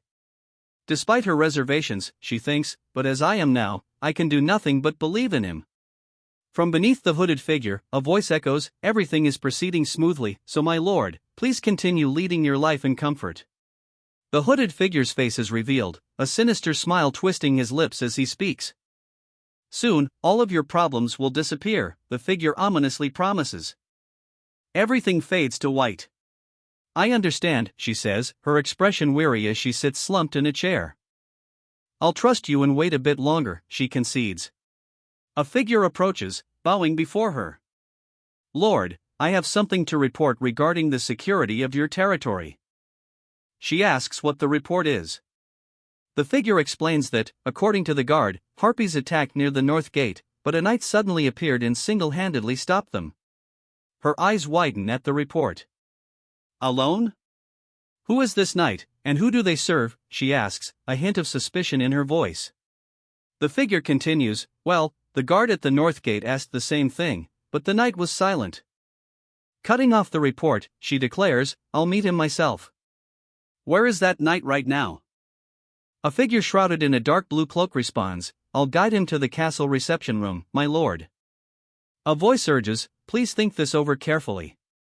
We can't rule out the possibility that the knight is an assassin in disguise." A cautious voice expresses concern. "Please think this over carefully. We can't rule out the possibility that the knight is an assassin in disguise." Countering the prior concerns, a voice declares, "Just because he appears suspicious does not in any way diminish his contribution to the salvation of Harston." Dismissing their concerns, she retorts, "It's only natural for a lord to praise such achievements." A commanding voice echoes, demanding, "Bring me the knight." A knight, clad in full armor, announces, "This wandering knight greets the Lord of Harston." The knight admits, "The road to Harston was not a smooth one, and I was very fatigued." The knight continues, "Just by standing before you, O noble lord, I feel that my hard work has been rewarded." The lord responds, "Your courage and pride was what protected Harston." "On behalf of all of Harston, I would like to express my gratitude," the lord states. "It is an honor," the lord states. Doubts arise, however, as someone thinks, "She doesn't look like she'd be the lord on first glance." They continue, "Judging by her age, she must be the previous lord's young sister, probably." The lord then asks, "Right then, what family's knight are you?" Silence hangs heavy in the air following the lord's question. "In that case, what is your name?" the lord asks, his patience seemingly wearing thin. "Unfortunately, I'm in a position where I'm unable to tell you my name," the figure states, then asks for the lord's understanding. "Is that so?" "You seem to be hiding an awful lot," the lord observes, his suspicion growing. "If I were to ask you to take off your helmet, would you refuse that as well?" The figure hesitates, then responds that his face bears the traces of battle. He continues, stating that half of his skin is cut off, making it a disgusting face. The armored figure relents, stating, "If that is okay with you, I'll accept your command." A sigh escapes him before he relents. "Forget it. If you're hiding your face out of consideration for others, I won't push it." She offers, "Even though I can't give you much, I want to repay you as well as I can." "Is there anything you want?" He responds to her offer with a simple request, "In that case, I would like something to eat as compensation." Food, it seems, is the most precious thing in Harston right now. However, he has an ulterior motive for the request. He thinks, depending on how she answers, I can learn more about the current situation in the castle. "Gladly. Prepare it," she responds, her willingness potentially revealing more than she intends. "Yes, my lord," she replies, then adds, "Thank you for your generosity." Her immediate agreement raises suspicion. "This is a bit," she answered without any hesitation. The camera focuses on the armored figure, looming ominously. The armored figure's words echo ominously. That means within the castle, there is no shortage of food. A question hangs in the air. Then why did the Lord allow the village to fall on such hard times? Not to mention, that energy that I can feel because I'm undead. The ominous words hang heavy, adding a layer of dread to the situation. An ominous figure emerges from the shadows, his red eyes piercing the darkness. A strange sense of kinship washes over him. That man. I feel a strange sense of kinship to him. Your lordship, may I ask a question? The armored knight's inquiry hangs in the air. A terse reply comes. What is it? The knight continues, revealing his long-held concern. There is something that's been bothering me from the start. The knight's words hang heavy as he continues to address his lordship. The knight looks up, his armored face tilted slightly as he urges, tell me. The hooded figure looms forward, demanding, who and what are you? The hooded figure's cloak billows as he continues to press the knight for answers. Well, that is the gist of what happened, the knight concludes. Lying casually on a chest, the hooded figure presses, surely the Lord didn't just let you off after you asked that though, right? The knight responds that he simply told her he was genuinely curious, and she let him go with that. Suddenly, a voice interjects, observing, geez. They're doing a half-baked job over there as well. The hooded figure, still reclining on the chest, presses the knight further. You said you felt a sense of kinship? But you still just left it at that? The knight retorts, did you expect me to fight him there and then? And just because I felt a sense of kinship doesn't mean they're necessarily undead. The hooded figure explains that some necromancers, and even humans who engage in black magic, can exude the energy of the undead. The hooded figure's face is cast in shadow, but a sinister grin is visible. The hooded figure's sinister grin widens as he asks, when will you have time to consider each option? If it was me, I would have beaten him up on the spot. A voice booms, cutting through the hooded figure's words. We're here to solve the problem you caused. Towering over his opponent, the armored figure demands, are you trying to destroy everything that's left as well? He continues, his tone laced with fury, do you really want me to turn in my resignation letter? The other figure, pinned beneath him, can only stammer, sorry. Changing the subject abruptly, the pinned figure asks, forget it. Did you find anything, boss? So? The figure begins, revealing what he found. The people here seem to believe that the grains grown here were inflicted with plague. The pinned figure continues, revealing, I was wondering why the village was so quiet, but it's because the people here refused to eat the grain and were starving to death. And that thief, what was her name, Rosalina, he wonders aloud as she sprints away. She kept running, making it hard to play nice. The pinned figure laments, it would have been nice if we at least learned some mind control magic. I should have brought Mel's instead. The captive demands, why would you say that after bringing me here against my will? Well, it's not like we have no options, he retorts, holding up a sack. Look, this is food I got from the Lord. I was hungry as well, a voice exclaims. Then, questioning the logic of the situation, he asks, oh. So you're saying we should eat first and think later? A firm no cuts off the suggestion abruptly. The armored figure firmly rejects the idea. Despite the rejection, another voice proposes, let's win Rosalina's favor with this. The world fades to white. The world snaps back into focus, and a voice calls out, hey, you. Terror grips the woman, sweat beading on her brow. Yes, she responds, a sharp edge of panic in her voice. An ominous figure looms above, demanding, what are you so surprised about? The woman lies prone on the cobblestones, uttering a broken ah. So. Above her, her assailant holds out a coin and a bulging sack. Offering her a coin, the assailant demands, take this, come split it with me. Her eyes widen in shock, a bead of sweat trickling down her face as she flinches. She wonders, utterly confused by the strange offer. Grinning widely, she offers him a piece of bread, declaring, this is the bread that the bishop gives out. A thought bubble appears. Is this what Patrick gave them? He confirms, yeah, he gave it to me. But the numerous question marks looming behind him suggest deep suspicion. He holds the golden disc aloft, the strange symbol etched upon it catching the light. But behind him, the question marks grow larger, more insistent. So that means you also believe in that person too, Sir Knight, a voice presses. A hesitant, well. Follows, suggesting uncertainty. She runs ahead, a bright smile on her face as they venture deeper into the darkened town. I'm so glad that there was another believer nearby, she exclaims, continuing, no one around here except me believes in them. A darker thought surfaces, isn't it strange? It's like they're all idiots. Catching her breath, she continues, especially since they said that we'll receive salvation with no strings attached as long as we earnestly believe in them. Sir Knight, you think that as well, right? She asks, her expression intense. He simply responds with a non-committal, Finally, they arrive. Ah, we're here.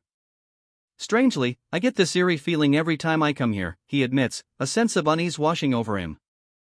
They step into the darkness of the cave, the air growing heavy with an unknown presence. Deeper into the cave they venture, a voice calls out, it's dark, so be careful where you step. He replies with a simple, sure, as they descend deeper into the cavern, torches illuminating their path down the makeshift wooden steps. A disembodied voice echoes in the darkness, declaring, the calamity that befell Harston was an ordeal given to humans for their evil deeds. And the one who... The voice continues, as the group finds themselves in a cavernous space filled with rows of what appear to be tombstones, each adorned with lit candles. The one who caused it is an omnipotent being with the ability to transcend and exorcise all these ordeals. The voice continues, adding, furthermore, those who have faith in him are all honorable, chosen people. But a voice suddenly cuts through the cavernous space, exclaiming, you're right. Please sit here, Sir Knight, a voice offers. Another shouts, ah, Your Excellency. The voice continues, urging, please always remember the trust he has placed in us. And so today as well, the figure begins to say, his red eye gleaming ominously. And so today as well, he began, before declaring, I will break the daily bread he gave us. As the figure speaks of breaking the daily bread, a voice cuts through the air, dismissing it all as nothing special, just simple brainwashing, isn't it? The challenger dismisses the previous speaker's words with a snide remark, nothing special, just simple brainwashing, isn't it? The woman beside him declares, it's time for communion. But a voice from below interrupts, asking, what's that? A voice calls out, Your Excellency, please distribute the altar bread. But a realization dawns on someone, that's holding the altar bread. Someone wonders if it's the same as what Patrick received from the Lord earlier. Another voice questions how it was at the Lord's castle. Whispers call out to the knight, and a voice insists, I'm only telling this to you. Whispers reveal that upon saving Harston, the Lord said that those with strong faith can enjoy eternal happiness. But what does eternal happiness even mean? The whispers continue, now revealing the Lord's promise, yes. We become closer to him. And he said if we do that, we can receive an even more virtuous sacrament. A sinister smile plays on her lips as she clutches the golden sacrament. What could a more virtuous sacrament even mean? Well, I don't know the details, but maybe we'll receive meat instead of snacks, she suggests, her eyes wide. The bishop is mentioned, hinting at a darker purpose. A gasp escapes as someone cries out, Your Excellency. Right, this is today's communion. Take it with care, the figure says, handing something to the red-haired girl. Thank you, Your Excellency, she replies gratefully. After handing over the communion, he pauses, a thoughtful escaping his lips. I believe this is the first we've met. I hope you continue coming often in the future. The red-haired girl responds with a dismissive, well, if I feel like it. As he holds out the communion, he muses, I'm sure he'll be happy about a visit from a believer only to be interrupted by a shout, hey, you bastard. The ominous words hang in the air, what are you doing? The challenger's eyes burn with fury as he glares down at the would-be believer. His jacket hangs open, revealing a glimpse of the white shirt beneath. Ugh, he groans, stumbling backwards as debris explodes around him. Despite the explosion, he grits his teeth, fury burning in his eyes. You're full of shit. A human may not be able to see that manna, but I can. He grabs the other man, declaring, "I don't care what you do to humans, but..." His grip tightens, but a woman nearby is now weeping, covering her face with her hands. He snarls, face inches from his captive, "Don't you dare try anything on me without knowing your place." "Why, you bastard, you weren't a human," she stutters, eyes wide with fear. A whisper follows, almost as an afterthought, "I'm quite forgetful, you know?" "But I'll remember you," he replies, holding what appears to be a golden crest. "Sir Knight, what's happening?" she asks, fear evident in her voice. A surge of power emanates from him. He casually replies, "Nothing much. I just told him I was thankful for the food." He then adds, "Let's go." Suddenly, a voice rings out, "Thank you, Sir Knight." He waves dismissively, "Oh, but bye," as he walks away, leaving the knight behind. He walks away, muttering, "I'm so firm in my belief, I almost don't need any evidence." In the isolated town of Harston, a bishop of a false religion appears, using unknown mana to brainwash and even monitor people. The bishop exudes an energy of the undead, even while standing beside the Lord. "Even someone like me would be hard-pressed not to." The speaker's suspicion grows. There's definitely someone behind all this. The winged figure throws their hands up, exclaiming, "Who AAA?" A manic grin stretches across their face. The winged figure speaks, their words revealing a surprising respect. "How did you know?" "As expected of you, Supreme Lord Swallow." But then, a groan echoes, the Supreme Lord Swallow clearly not as unaffected as he seemed. "Ugh." The winged figure notices his discomfort, asking, "What's wrong?" "More annoying things for me to deal with have appeared," he thinks, though it's unclear what he's referring to. Under the dim glow of a street lamp, a voice echoes, revealing someone who knows the protagonist's destructive capabilities. "When I heard that it was you who destroyed everything, I wondered how much of a mess it would be." Surveying the destruction, the winged figure remarks, "But the scenery here is nice in its own right." From his perch atop the building, he states, "You didn't come here because that's what you were curious about." Then, he asks, "What's the matter?" "Lord Bathory visited the core of the ancient," she stated. "Undead would attack Harston," she warned. "Bathory said that," he asks, clearly surprised by the revelation. The information continues to unfold. Something abnormal was discovered in Chait Castle and showed signs of heading toward Harston. "So that is what's happening," he concludes. "Not only that," she continues, her expression unseen. She continues, hinting at a potential culprit, the person who probably caused this. "Is Erebos."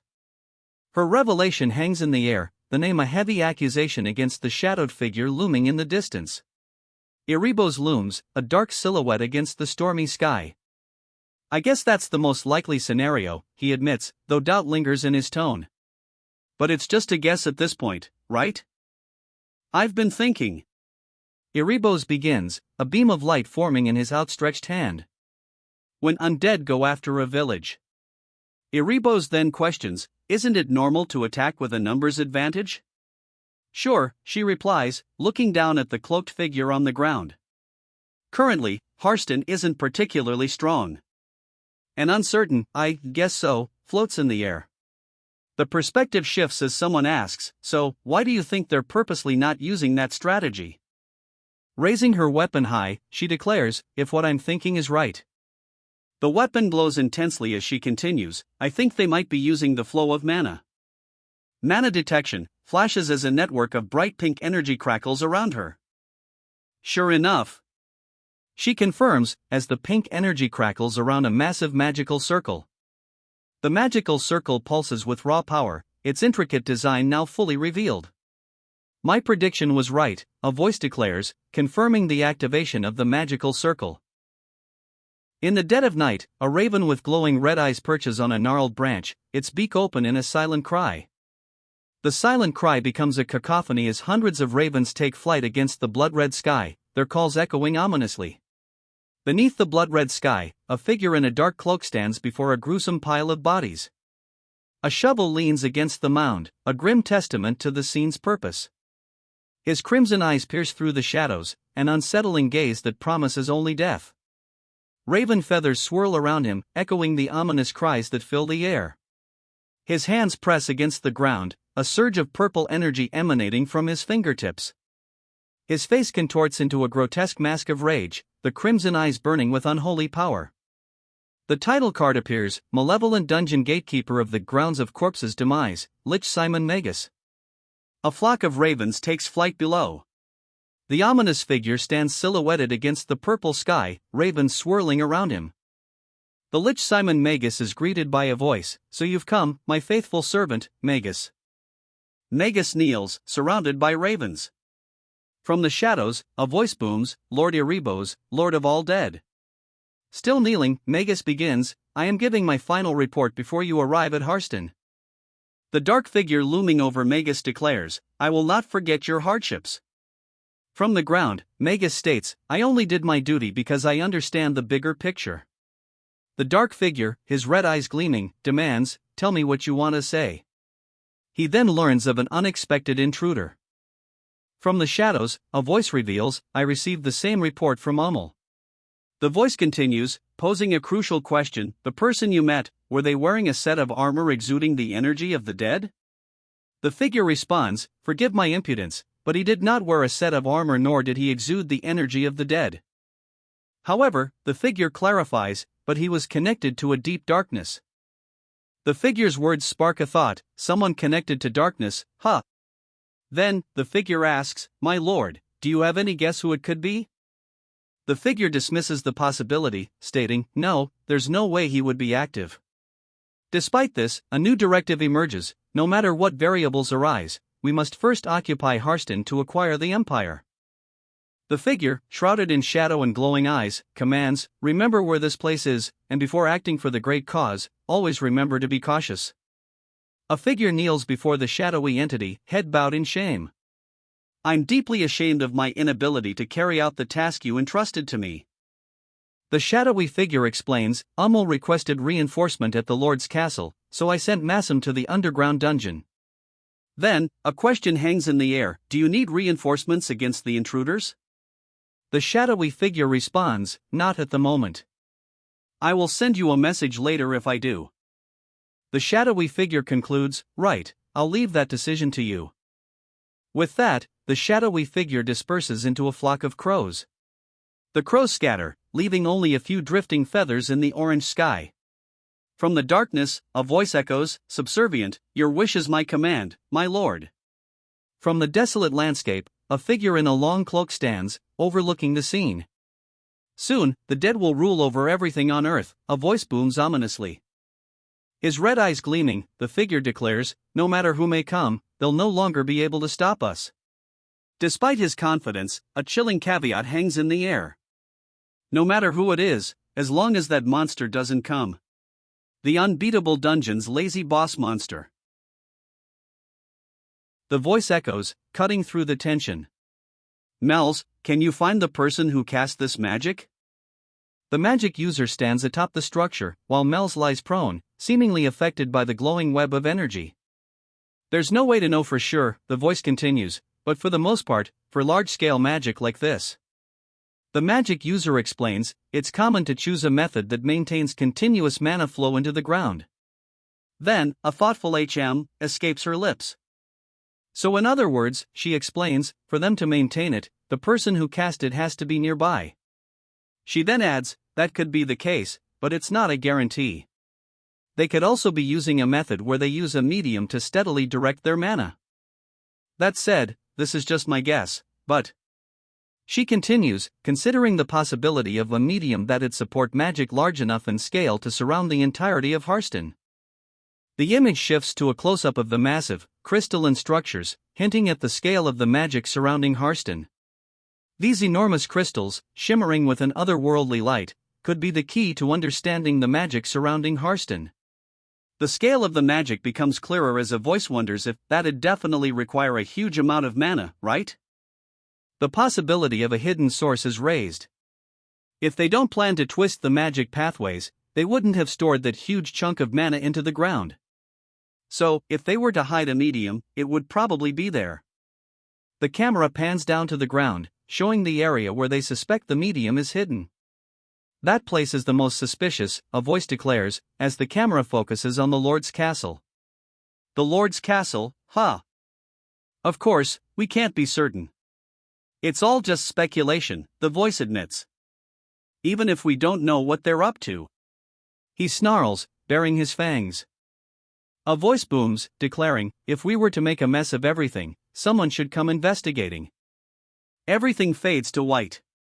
The scene shifts, revealing a winged figure standing over Mel's, who appears dejected. Mel's, you're not busy, right? She asks, while another voice declares, of course not. Patrick is over there as well. Then come to the castle with me, she urges. A question hangs in the air, castle?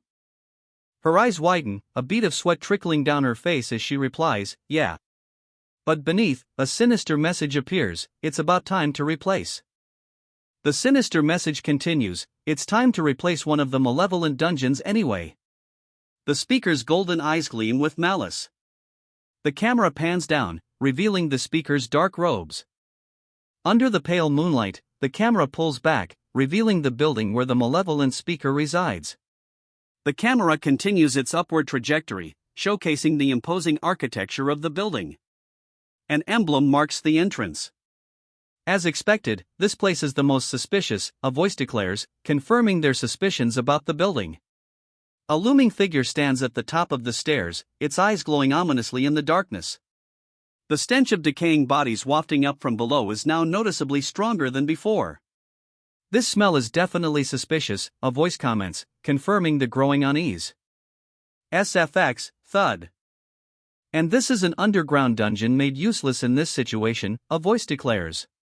A suspicious sound echoes from below. A metallic clang reverberates through the dungeon, hinting at something lurking nearby. The source of the sound reveals itself, a heavily armored knight standing guard before a stone archway. A bloodied axe is raised high, dripping crimson. The grotesque figure towers, its stitched flesh pulled taut as it roars, axe raised high. No wonder the smell was so bad, a voice declares. The camera focuses on a blood-soaked cleaver. It's been quite some time since I last saw a cleaver. A mysterious figure wielding a cleaver stands silhouetted against the light. The armored figure speaks, sorry to interrupt you while you're working. The armored figure's face is revealed, a monstrous visage with a single glowing eye. The monstrous figure demands, who is your master? The monstrous figure's eyes glow intensely, radiating palpable menace. The scene explodes into a blinding white, obscuring everything.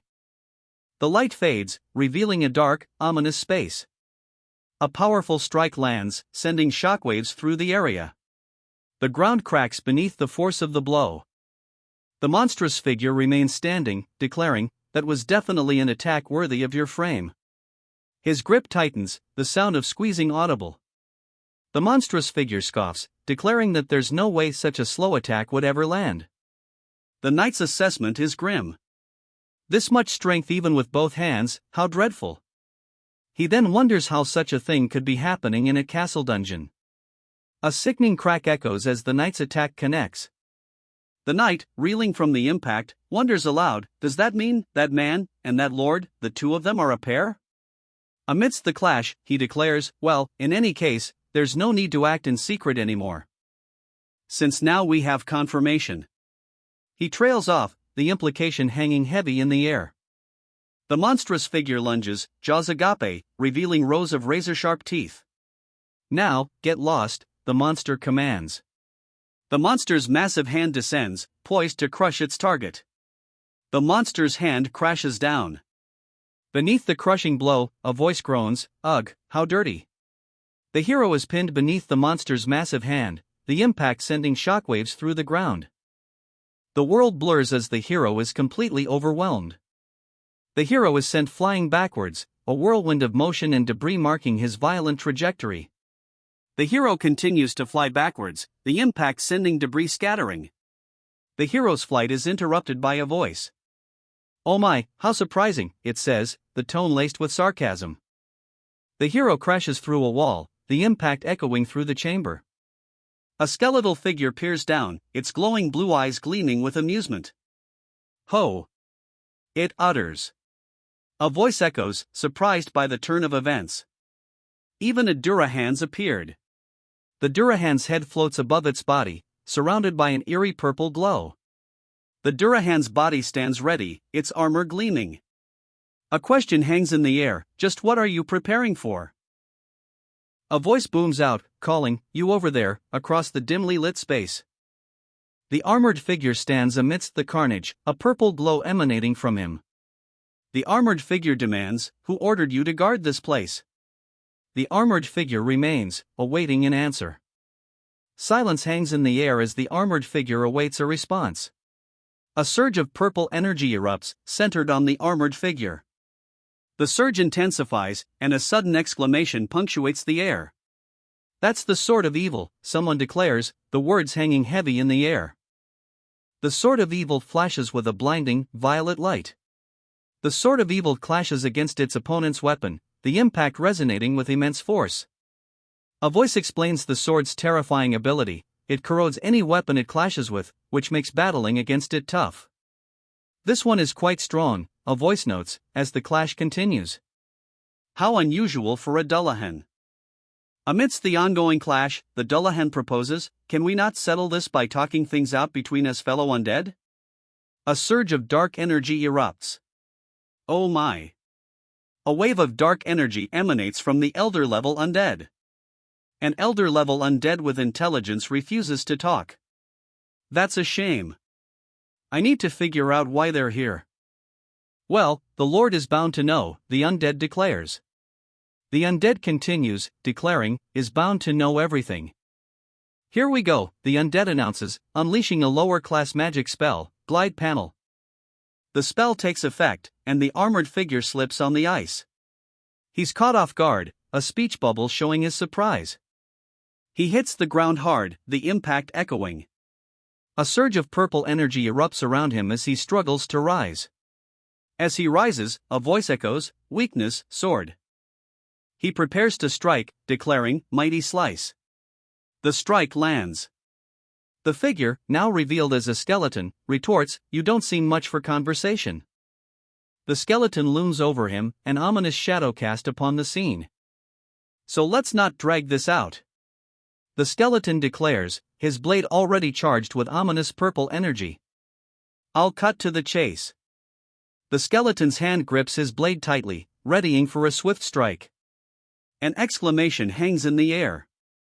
The skeleton's taunt echoes, dripping with arrogance. "Ah, and I'll be borrowing your sword. It doesn't look like you're using it anyway." The skeleton's skull is cracked, its glowing eyes dimming. "Heavy sword," the system message declares as the skeleton raises the weapon. The skeleton declares, "Great Divider." The scene shifts to a view from the floor, looking up at the skeleton. Lying in bed, she pulls the covers closer, muttering, "It's cold." A voice echoes, cutting through the silence. "Did you sleep well?" How the voice begins, but is cut short by a sudden, ominous tremor. The figure, seemingly caught in the act, is interrupted mid-sentence, questioning, "How did you? How dare you step foot here in the middle of the night without a word?" she shouts, her face contorted in rage. The figure retorts, "I should think it obvious that I came here for a reason." He pauses, then asks, "You said your name was Lara, was it?" Lara visibly reacts in shock. The perspective shifts to a high angle, looking down at Lara lying in bed. The mechanical figure looms over her, declaring, "Lord Lara, I will grant you 5 minutes to explain yourself." The mechanical figure looms closer, its metallic fist raised menacingly. The mechanical figure continues, demanding, "And summon that man who was with you." The mechanical figure apologizes, saying, "I'm terribly sorry for calling you here at such a late hour, but I stumbled across this while." A sudden clunk echoes through the room, startling the woman. Her eyes widen in surprise at the unexpected sound. "What is that?" she asks, clearly confused. The mechanical figure responds, "Do you really not know?" The mechanical figure reveals the object's identity. This is the helmet of a Dullahan. The scene fades to black. "Lord, no." Larissa Navir Earthark, a voice cries out in anguish. A close-up reveals Larissa Navir's face as a question hangs in the air, "Why are you colluding with the undead?" The ground cracks beneath her, the force of some unseen power rippling outward. The armored figure responds, questioning, "What are you talking about, undead?" Silence hangs heavy before a new voice echoes, laced with disappointment, "You disappoint me. Will you feign ignorance till the end?" The voice continues, pressing the issue, "If this is not an act, then do you yourself not even know what deal you've made?" The voice continues, dripping with scorn. "Well, I suppose you are incompetent, seeing how you don't even know what's going on in your own land." Interrupting the scornful voice, another speaks up, "My lord, he is not worthy of your attention." The voice demands, "Please call the guards and arrest," before continuing, "I personally killed the Dullahan in the dungeon under your residence." The hooded figure continues, revealing a shocking detail, "I personally killed the Dullahan in the dungeon under your residence." The voice responds, incredulous, "Sorry, the underground dungeon?" The hooded figure confirms the grim reality, "That's right. Your dungeon is riddled with corpses." The hooded figure's hand tightens around the hilt of his blade. "I'll take the liberty of saying one more thing." The hooded figure delivers a chilling revelation, that man is an undead as well. The hooded figure's blade flashes as he prepares to strike. "I see can't trust a single word you say," he shouts, his voice cracking with disbelief. "Did you think I'd believe such ridiculous nonsense after you barged in here?" he explodes, fury evident in his voice. "This man promised to save Harston," she cries out, her face contorted in disbelief and shock. The woman passionately defends the man, declaring, "By framing him, you are the one who threatens the peace of Harston." Her face contorted, she screams in defiance, her eyes blazing with fury. A sigh escapes someone's lips, a stark contrast to the fiery defiance just displayed. A menacing glow emanates from the depths of the darkness. A question hangs in the air, "You would say that while knowing where the true threat lies?" A bead of sweat trickles down her face, her eyes wide with a dawning realization. A figure in shining armor interjects, attempting to diffuse the tension. Now, if the two of you would please calm down." The conversation takes a turn as someone questions the knight.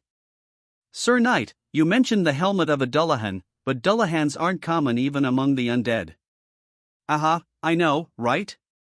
"I was surprised myself," a voice exclaims, agreeing with the sentiment. "It makes no sense for such a high-ranking undead to be in a place like this." The knight continues, agreeing that something was off. "What's more, that Dullahan was strange, indeed." The knight observes that the Dullahan was an elder undead, meaning they should have possessed an ego, yet they were strangely quiet. Their fighting style was also very unnatural. "So after destroying the soul, I did some research." The knight begins. The knight exclaims, "Oh my, how strange. There's a mind control magic circle carved into the armor." The knight continues, revealing another disturbing detail, that, and the name of the owner. The knight reveals the Dullahan's name, Massam. He was the vice leader of the Massam and Harder brothers subjugation team, formed 30 years ago to subdue the vicious undead attacking human villages. The knight stands tall, his armor gleaming faintly in the dim light, the massive axe resting on his shoulder. Massam, they said, was a very skilled knight. However, all communication was lost with him after he was deployed. A question hangs in the air, who was the vicious undead they were trying to subdue? "Who?" she asks, a question mark floating above her head. The hooded figure remains silent, their identity still a mystery. The hooded figure's grip tightens on their sword. "I'll ask you in a different way."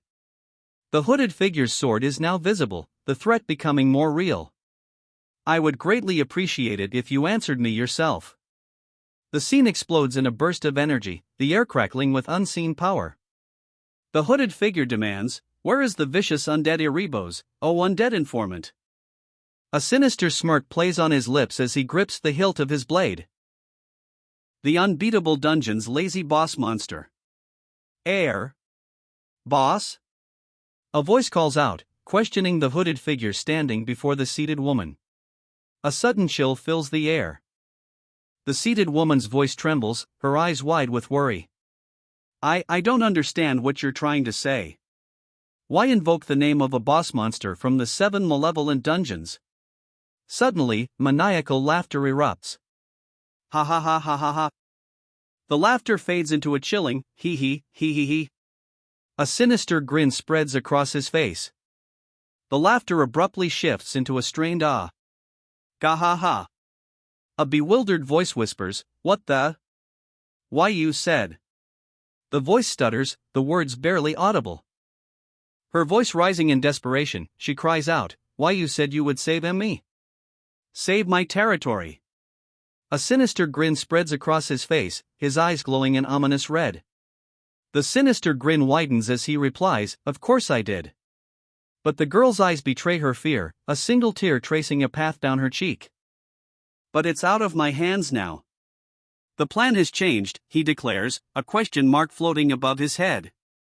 He announces, "The time for peace ends here." Below, the girl can only utter a stunned, what? His hand clenches, and a flurry of strikes rains down. His sword flashes, leaving a trail of blood in its wake.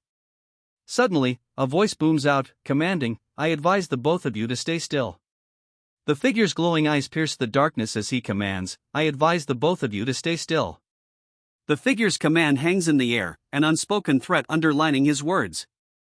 The woman's eyes widen in terror as she gasps, "You undead." A chilling giggle echoes from the shadows. The figure clutches their head, a voice booming, "I am Ummel. Ummel vows, I will kill you and every last one of the humans in your territory and turn you into undead." He continues, declaring that lowly humans should be honored to receive true salvation when they've done nothing. All of this. Ummel begins, his face contorted with rage. Ummel finishes his declaration, "Is the will of the king of the dead." The name echoes, Lord Erebos. "Ah, I didn't suspect a thing at first," truthfully, a voice admits. "The undead are normally the type to push onward using a numerical advantage, correct?" The camera focuses on Lord Erebos, his armored form looming large. Lord Erebos stands tall, a sinister aura emanating from his form. Lord Erebos admits, "I never expected your invasion plan to be so meticulous and organized."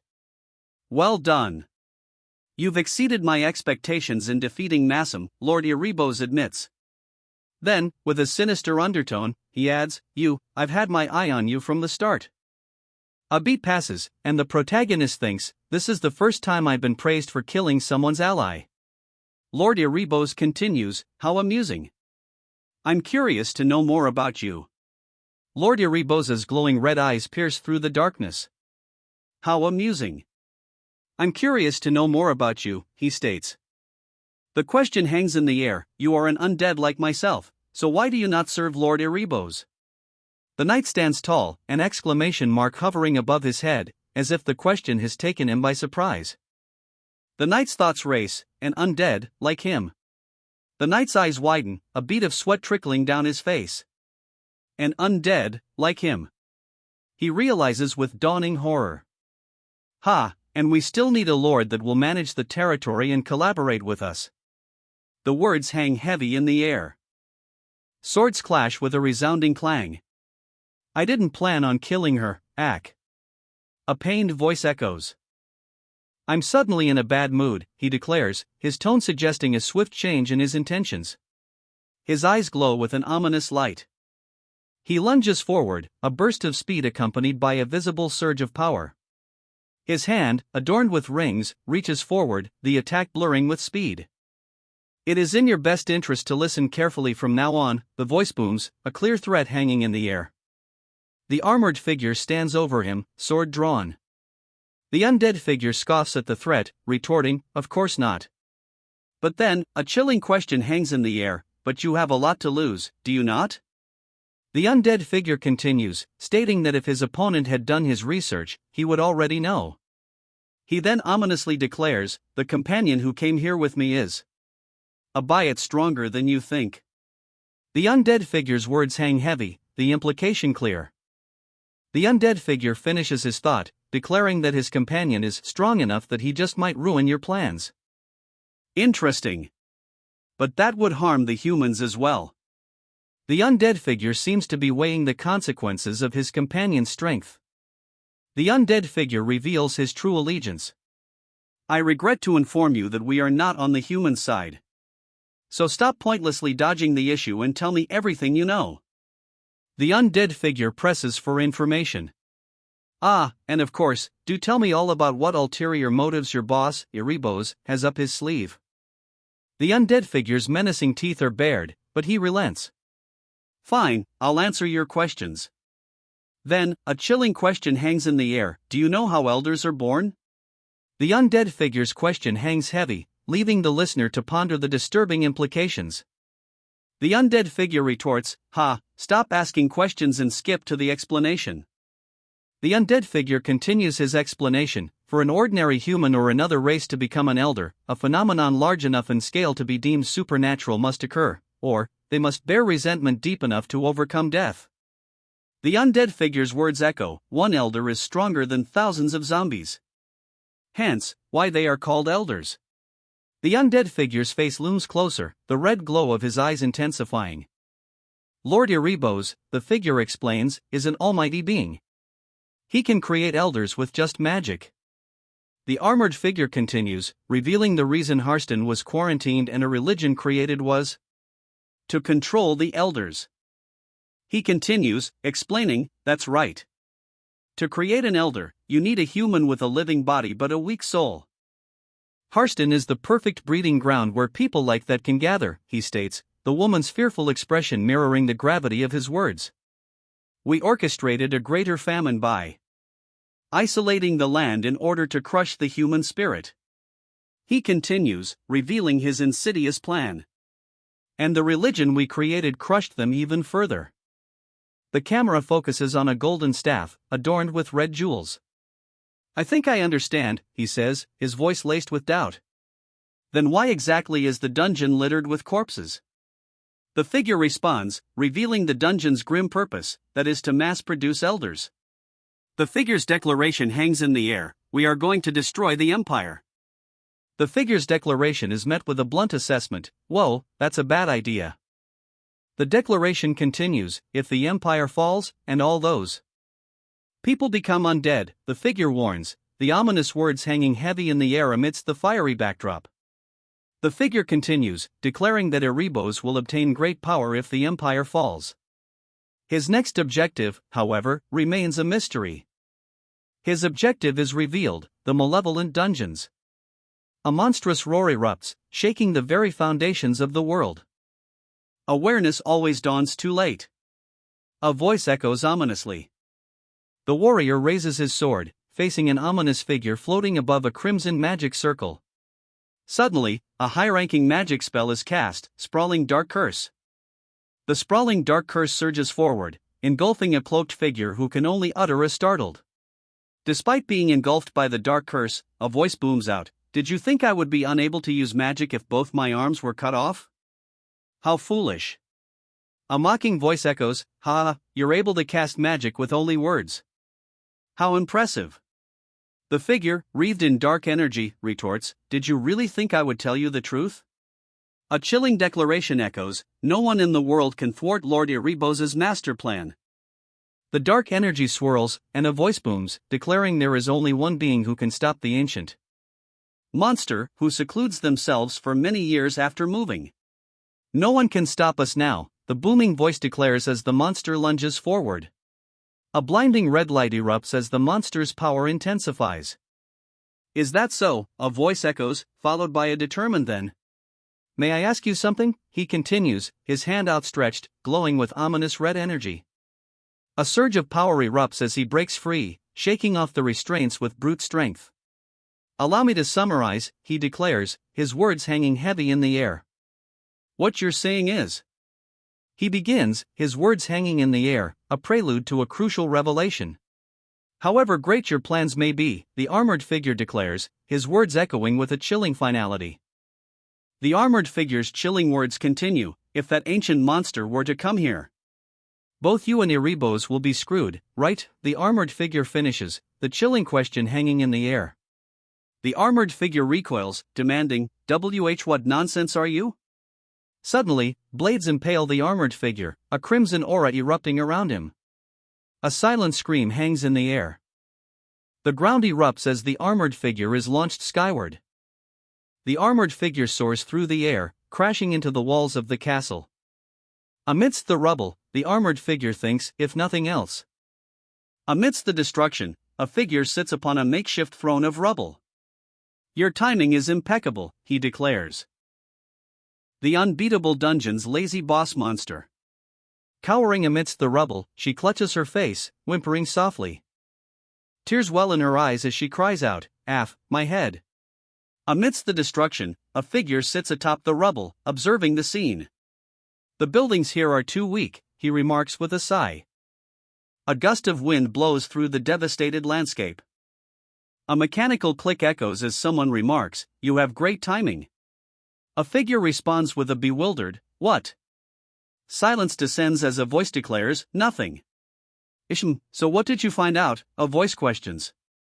"Well, everything," comes the reply. Another voice groans, "Ow, my head hurts." She lets out a startled eek.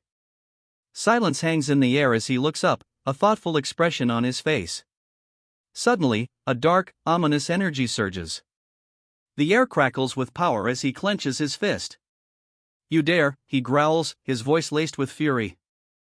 A blinding light erupts from his hand. The blast sends his opponent flying. What is that?" he cries out, clearly stunned by the force of the attack. The attack leaves only a cloud of dust and debris. From the dissipating dust, a figure emerges, his eyes glowing ominously.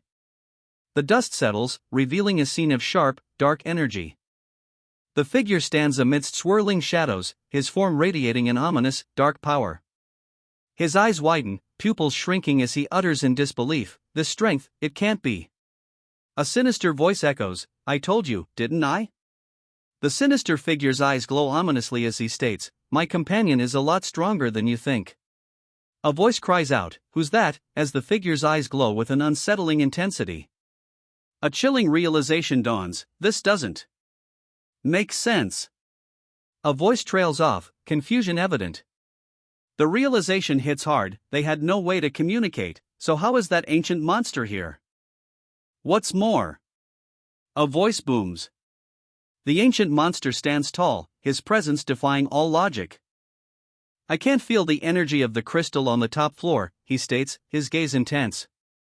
"Based on the strength of her mana I'm sensing, she's definitely a demon king," he declares, his expression grim. "I must alert Lord Erebos of this," he thinks, a dark urgency filling his mind. "And to do that, I must buy as much time as possible." A voice booms, questioning her presence, "Ancient monster, why have you come to this?" The booming voice continues, demanding, "Ancient monster, why have you come to this place?" A cough echoes as the ancient monster replies, "I'm certain I heard that your whereabouts were unknown after invading Liège." The building explodes outward, debris flying in all directions. The ancient monster's words are cut short as the building explodes. Debris fills the air. The building collapses, leaving only rubble. Amidst the rubble, a figure coughs, struggling to rise. "You are already too late," the figure states, lying in the rubble. A surge of pink energy erupts around him. "You sure talk a lot," she retorts, pink energy crackling around her weapon. A chilling kikik echoes as the man throws his head back, laughing maniacally. "Wow, get a load of that guy," someone remarks, clearly surprised. Maybe it's because he's an undead, but he sure is persistent. Bathed in ominous purple energy, the undead man commands, "Bow and worship." A disembodied eye floats amidst the swirling purple energy.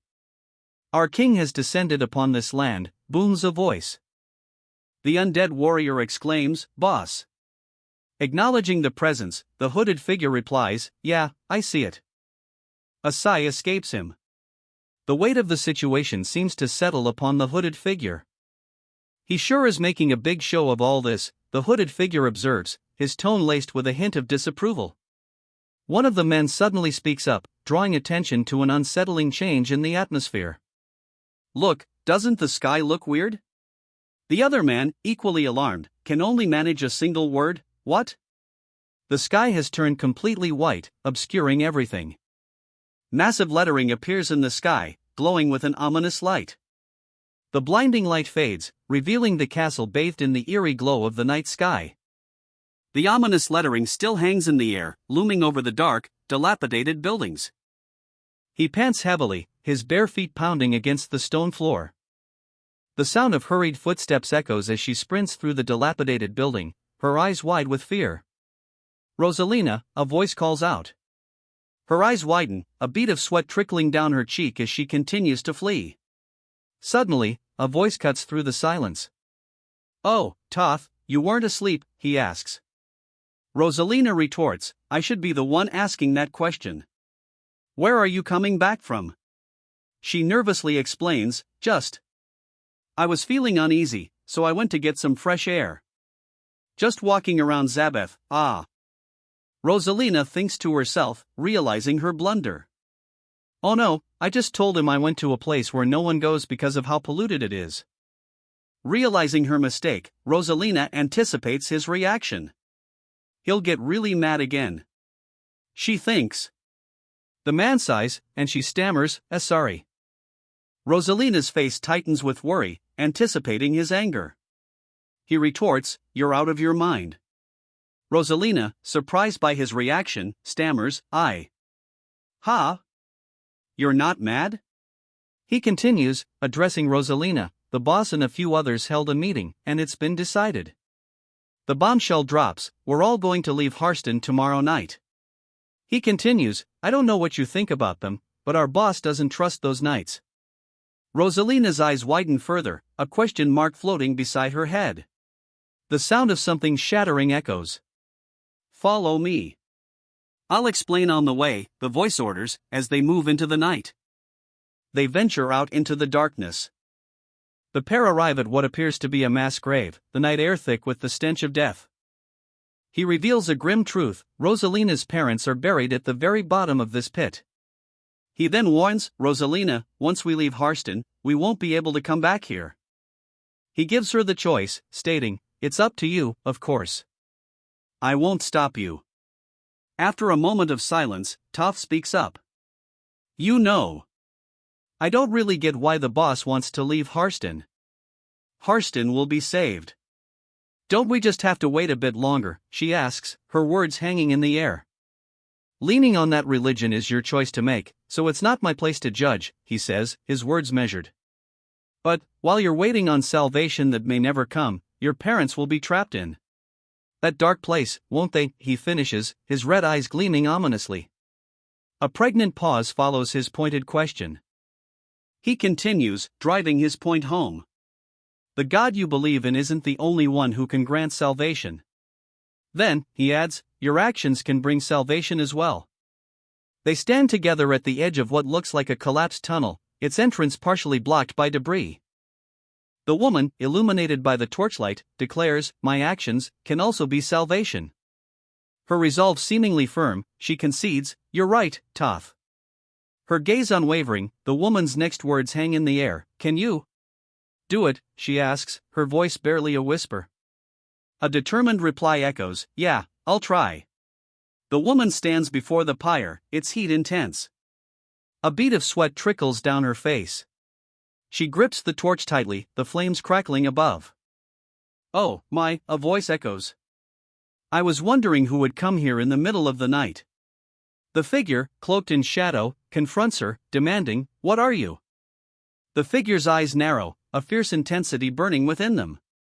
"What are you doing in this place?" they demand.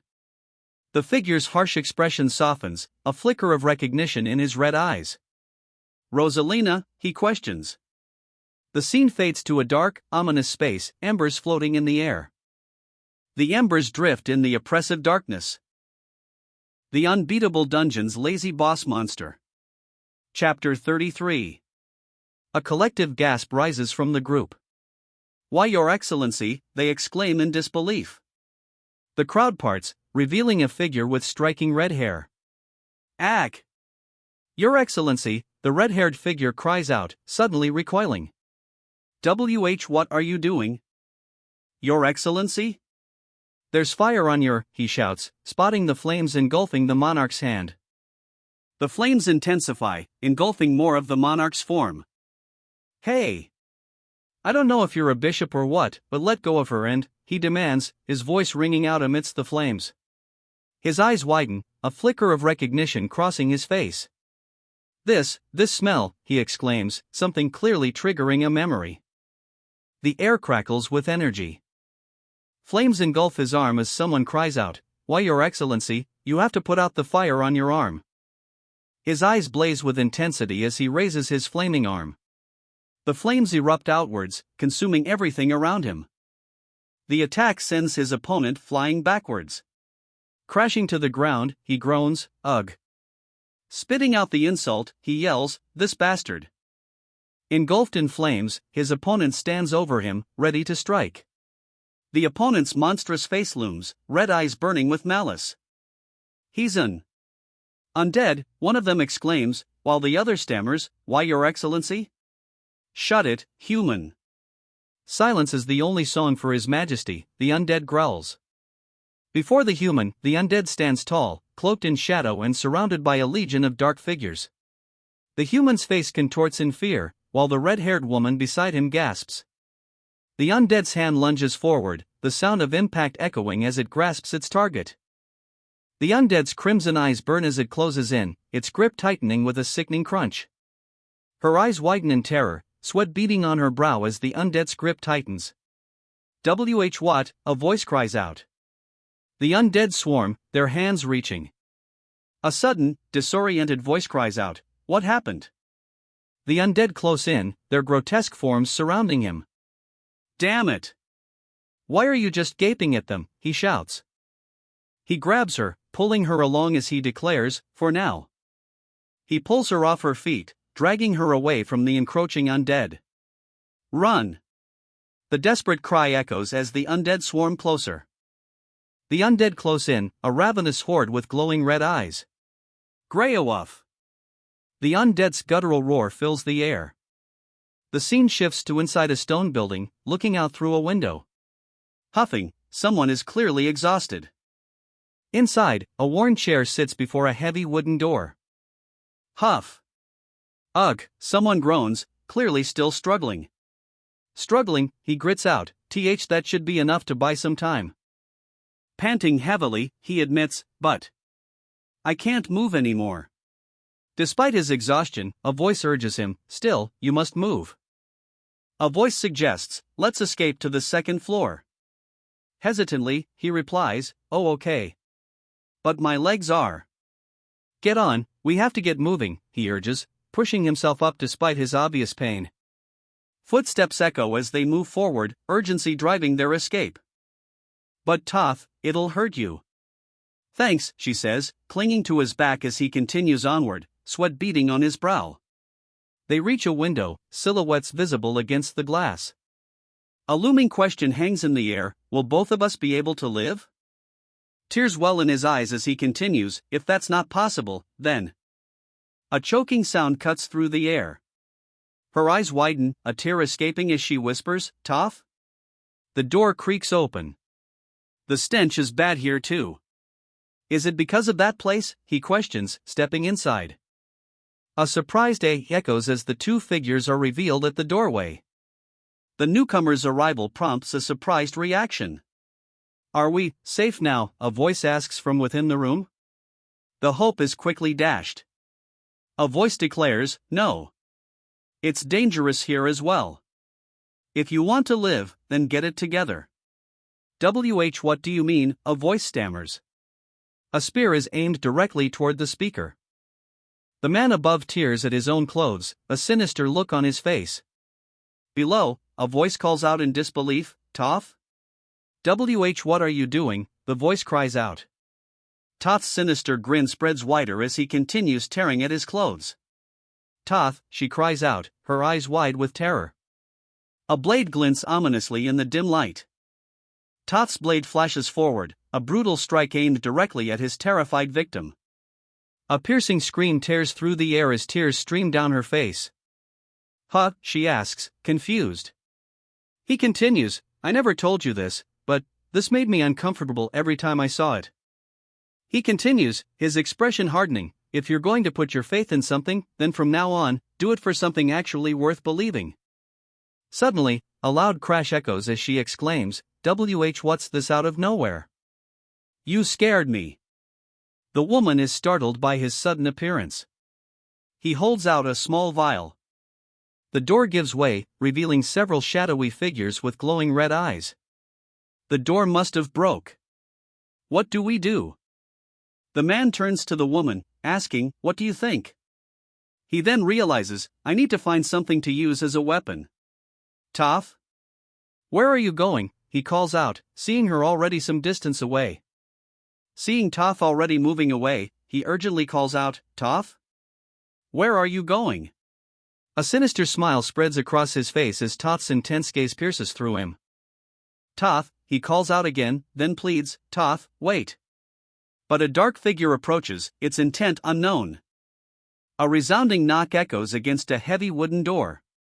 "Toph," he shouts from behind it. He rattles the door again, desperate. "If I do this, they won't be able to recognize Rosalina from her smell." Behind the door, a desperate voice cries out, "What are you doing?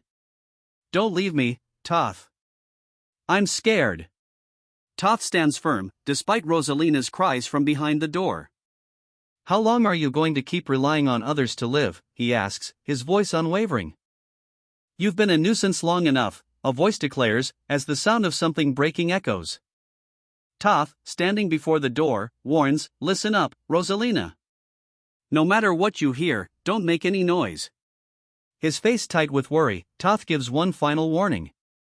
"Whatever you do, don't make a sound, and don't do anything stupid." Rosalina, eyes wide with fear, clamps a hand over her mouth, stifling a gasp. A voice echoes, dripping with satisfaction. "You're finally listening. Good. Instead of getting greedy and both of us dying, this is better." The room is a scene of carnage, bodies strewn amidst splattered blood. A figure stands over the devastation, spear in hand. But from below, a horde of zombies, eyes glowing red, surge upwards, ready to overwhelm him. "Rosalina," he whispers, as the horde closes in. He apologizes, "I'm sorry for treating you so poorly until now." She pounds desperately on the heavy wooden door, but it remains sealed shut. A foot slams down, and she screams in agony. The Unbeatable Dungeon's Lazy Boss Monster. The Unbeatable Dungeon's Lazy Boss Monster continues with Chapter 34. Above, a blinding light erupts. Below, the city is bathed in a hellish red glow. From below, a monstrous figure emerges, its grotesque features contorted in a silent roar. The ornate staff lies broken amidst a pool of blood. The shattered remains of the window offer a glimpse of the carnage within. The skeletal figure stands amidst a crowd of terrified people. A wave of power erupts. The skeletal figure's red eyes glow with menacing intensity. From a dark void, the words, "Heavenly Army," materialize. A surge of dark purple energy erupts around him. The word "advance" bursts forth from a dark cloud. Below, a skeletal army surges forward, bathed in purple energy. The skeletal army advances, their eyes glowing with the same dark purple energy. "That ominous." A voice begins to speak, but is cut off by the oppressive darkness. Marching forward, the group discusses the recent changes.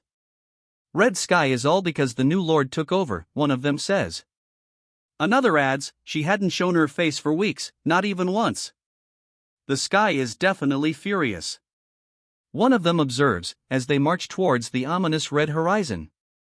Suddenly, a scream pierces the air, arghsh. Chaos erupts within the group. The group stops short, a collective what, huh, rising from their ranks. Before them stand two massive figures. "What's that?" someone asks, fear evident in their voice. Another voice, strained and injured, warns, "It's dangerous." What is he doing? Is he hurt? A voice wonders. Then, a booming voice declares, "I will see to your injuries." The booming voice is accompanied by a rush, as the speaker pushes through the crowd. Someone asks if he's from the magic tower, and the injured man groans, confirming he used to be a trainee there. He struggles to speak, barely managing to utter, "Dead." Someone notices he isn't bleeding from his wounds. Then this blood. He wonders. The injured man manages to utter one more word, "Undead." Someone realizes the blood isn't his. It looks like it came from someone else. Another asks, "Hey, who else is coming?" Everyone who's able to move should have gathered, so who else is there? As the question hangs in the air, a bright green light erupts from below. His face contorted in horror, the injured man cries out, "Undead!" "Hey! Calm down," a voice shouts as the warning rings out, "The undead are coming." The undead swarm, their decaying hands reaching for the living. An undead lunges, its rotting hand reaching as another cries out in pain, "Arg! WH! What?" he cries out, as an undead towers over him. The undead's glowing red eyes pierce through the gloom. The undead growls, "GRR! Grag!" Meanwhile, a figure falls to the ground, a blade flashing.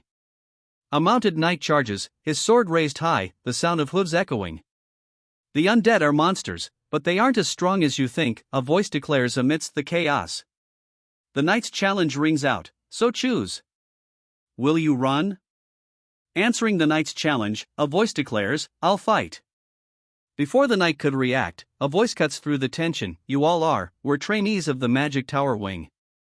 The figure speaks, recalling, "That day when the Black Calamity descended, my life was saved because I wasn't at the Magic Tower, so I want to be of help now." A sea of faces turns toward the speaker, murmuring spreading through the crowd. "I will fight," the figure declares. Another voice, wavering slightly, echoes the sentiment, "I'll fight too." Then me too," another voice calls out from the crowd. "Good," the armored figure responds, then commands, "Those who have the strength to wield weapons, come to the front. The rest of you, do your best to build a defensive line." The crowd surges forward, a unified force ready to defend their home. "We'll defend Harston till the end," they declare. The ground trembles as the enemy approaches. "They're coming," someone shouts, the warning spreading through the ranks. A guttural roar tears through the air as the enemy strikes. "Ready the magic," someone commands. Cloaked figures gather, arcane energy crackling around them. "Fire!" The command echoes as a wave of arcane energy erupts. The arcane blast rips through the air. The arcane blast hits with a resounding boom. "Shit! What's happening?" he exclaims, amidst the chaos. The impact sends tremors through the very buildings around him. His face contorted in fury, he shouts, "Toth, Rosalina! Where'd they run off to at a time like this?" His eyes widen as he spots Rosalina slumped against a wall. Rosalina," he calls out, concern etched on his face. "Rosalina," he shouts, his voice echoing through the darkness. Her face is bruised and battered. "See, Captain," Rosalina weakly utters. Gripping her arm, he demands, "What happened?" Rosalina explains that Toth told her to stay still, but she couldn't. "Toth told me not to leave, but I still came all the way here, because it was too scary." Tears streaming down her face, Rosalina stammers, "But Captain, Toth is." "Toth, because of me, he." His eyes narrow, a grim expression hardening his features as he hears Rosalina's words. "Toth, you," he exclaims, the name laced with an unspoken intensity. "When Toth died, did he blame you?" the captain asks, his voice laced with a hint of disbelief and a desperate need for answers. "No, because he would never." "So Rosalina." He begins, his expression strained. He then shouts, "Don't say it's because of you. It's thanks to Toth." A voice declares from above, "He is the reason you lived." Meanwhile, Rosalina, tears streaming down her face, urgently warns, "Captain, the undead back there wasn't normal." From above, a voice states that Toth is the reason they lived. But Rosalina, still distraught, insists, "We need help." The captain demands, "What are you saying, Rosalina?" Rosalina, her expression desperate, cries out, "The knights. We need the knights' help." A new voice interjects, speculating, "They're probably at the Lord's castle." Rosalina's eyes widen in alarm as she notices something. Below, a voice cries out, "Captain. Why do you have that?" The captain offers a potion, stating, "You probably don't have enough strength to even walk, so drink this and go." He insists that the castle will definitely be safer than this place, as he offers the potion. Refusing the captain's offer, he declares, "I can't leave my comrades behind while they fight." He vows, "Toth, I'll keep her safe." I won't let your sacrifice go to waste. He orders, Rosalina, go get the knights. We'll take care of things here. A pained act escapes someone's lips. What a mess it is down there. Why don't you come over and take a look, boss? One of them suggests. It's insane. Lying down, he retorts, it's none of our business, so why should I get up? Another voice counters, it is our business. Cursing his attitude, they lament his abandoning work whenever it gets difficult. It looks like the humans have the upper hand, one observes. The other responds, surprised, oh, they're doing quite well now? A new voice chimes in, questioning, how long will they last? The skull-faced figure responds ominously, not long. He continues, assessing the situation, though they have enough weapons and a decent defensive line, if things continue like this, they'll tire in no time and be pushed back by the thousands of undead. The skull-faced figure adds a grim detail, and according to what Ummel said, there'll be elders mixed in with the undead. The skull-faced figure, cloaked in dark robes, elaborates on the dire situation. In any case, Erebos did plan this out carefully, one of them notes. A grim determination settles in as he adds, I think we'll have to repay the favor. The favor, huh? The voice trails off, leaving the unspoken intention hanging heavy in the air. A sinister grin spreads across his face, a chilling promise of retribution. Of course, he says, a new, darker intention taking hold. But before that, I have something to do. Where are you running off to? Don't do it, he demands, his tone laced with a dark command. Her eyes widen in fear, sweat beading on her brow. Your name, he demands, his glowing eyes piercing the shadows. The woman can only respond with stunned silence. Stammering, she finally manages to choke out, Lara Sinavir. Earth Arc. Ah. Lara whatever, he scoffs, dismissing her name with disdain. Fine, I've memorized it, he says, before declaring, I'm Swallow. Swallow and Lara sit facing each other, the tension palpable between them. The silence is broken by a single word, hanging heavy in the air, you. Swallow's hand trembles, sweat beading on his brow as he stares intently at Lara. The man's face looms closer, his sharp teeth bared in what could be a snarl. Lara's eyes widen in fear as she is seemingly unable to move. The Unbeatable Dungeon's Lazy Boss Monster. The Unbeatable Dungeon's Lazy Boss Monster, Chapter 35. A voice declares, I'm Swallow. Do you? Swallow begins, a low rumble accompanying his words. Want to live? Swallow asks, his grip tightening on the man's jaw. Swallow's eyes glow with menacing intent, a predatory grin spreading across his face.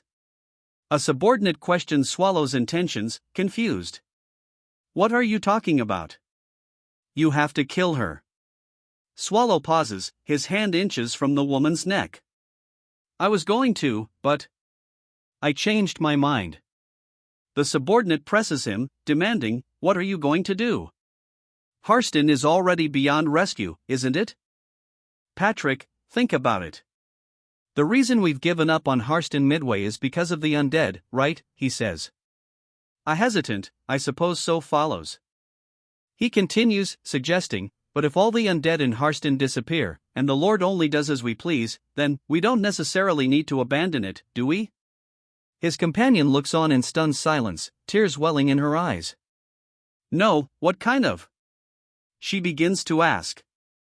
I was going to say deplorable plan, he admits, but it may be worth considering. The Lord's words hang heavy in the air.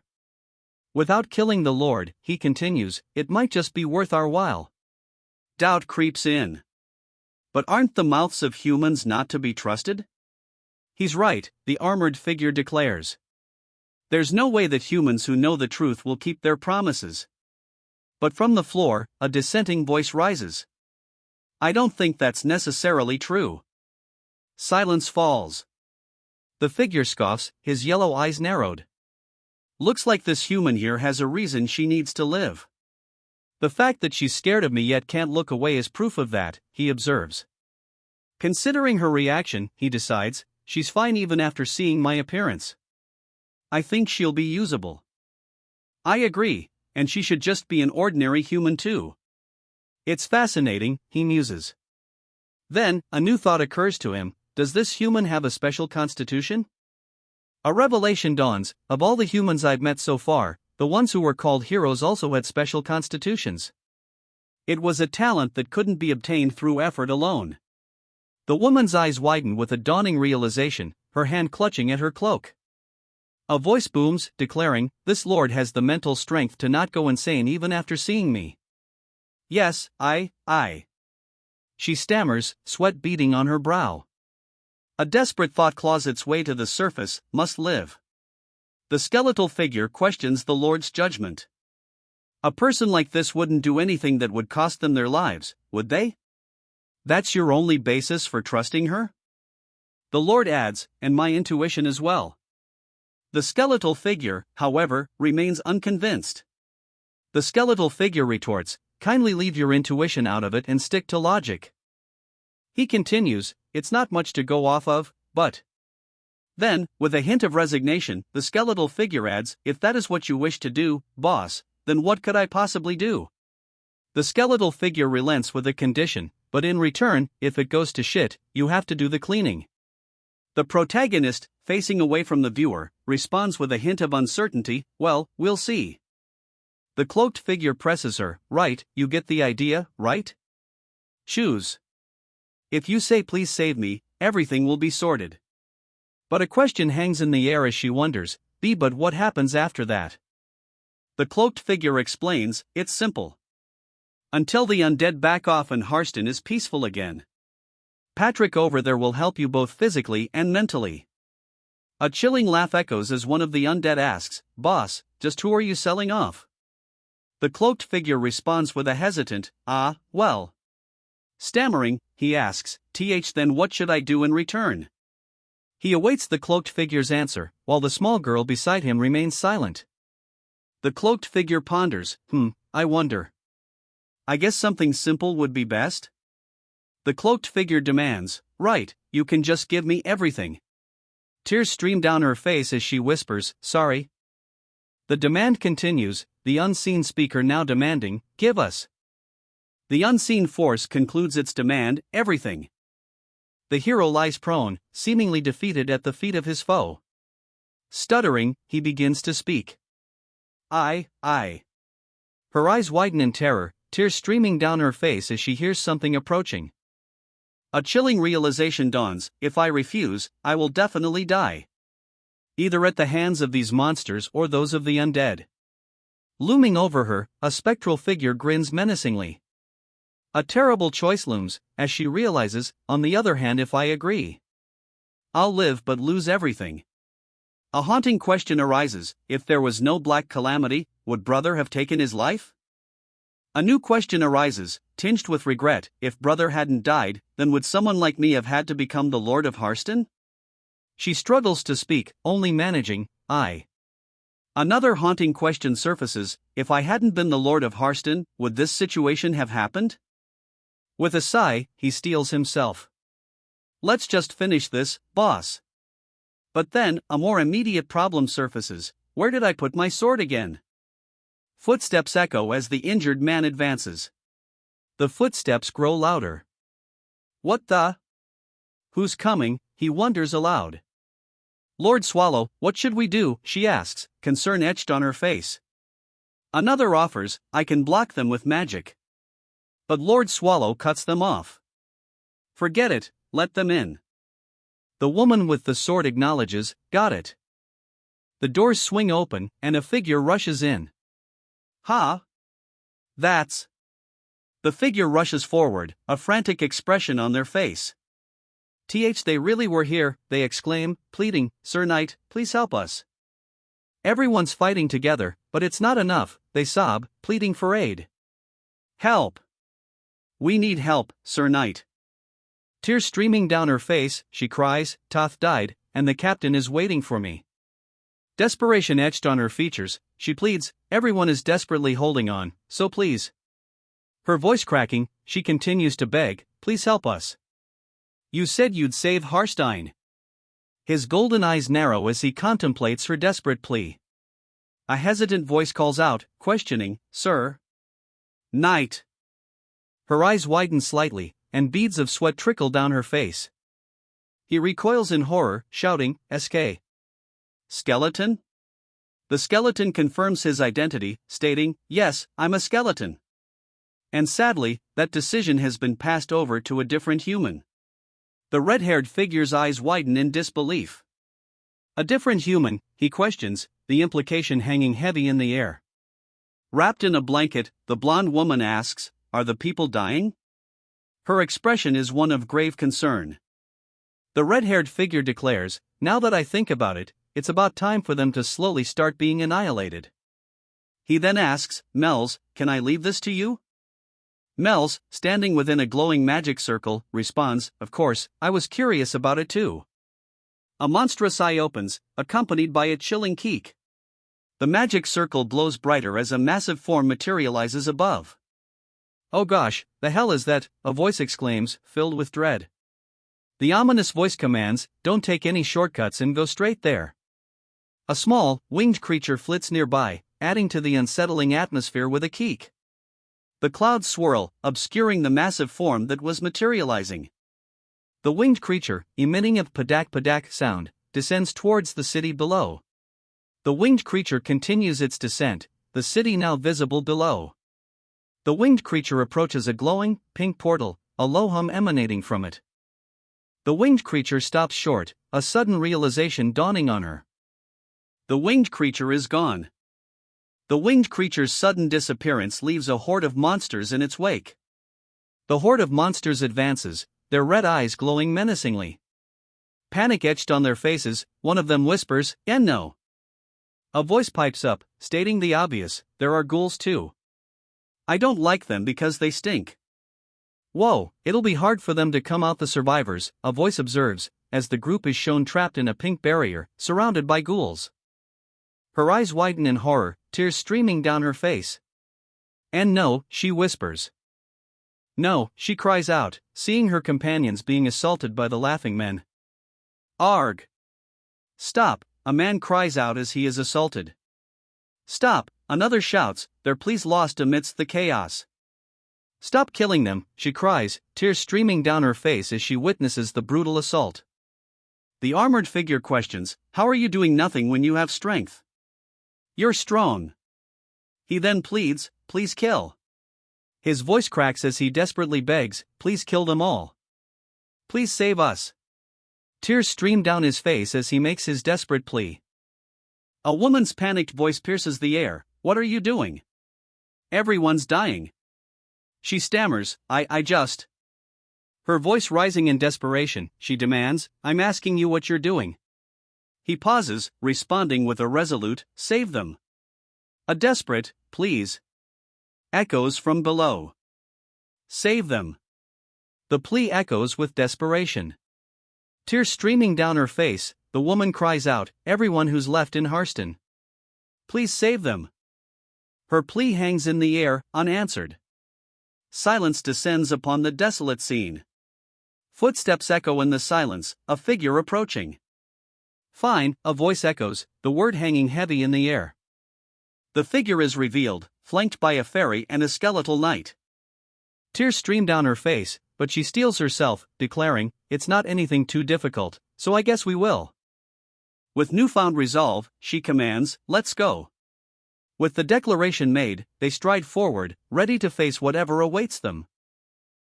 The Unbeatable Dungeon's Lazy Boss Monster. The Unbeatable Dungeon's Lazy Boss Monster. The air crackles with energy, the building silhouetted against a blood-red sky. The figure is sent crashing through the floor. Below, a man lies in agony, bloodied and defeated.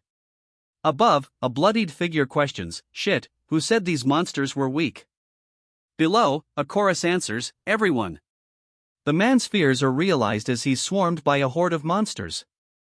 Engulfed by the monsters, he thinks, to think everyone would die this easily. A monster lunges, its red eyes glowing menacingly. Is this the end for me as well, he wonders. The monster closes in, its terrifying face filling his vision.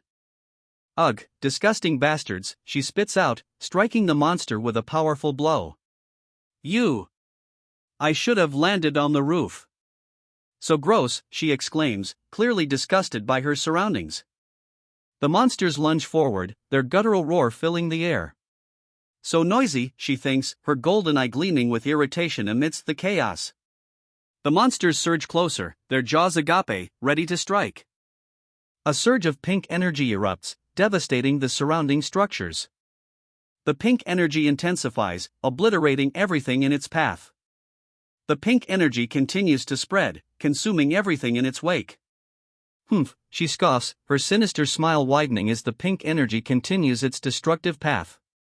Looking up, he utters in disbelief, "An angel."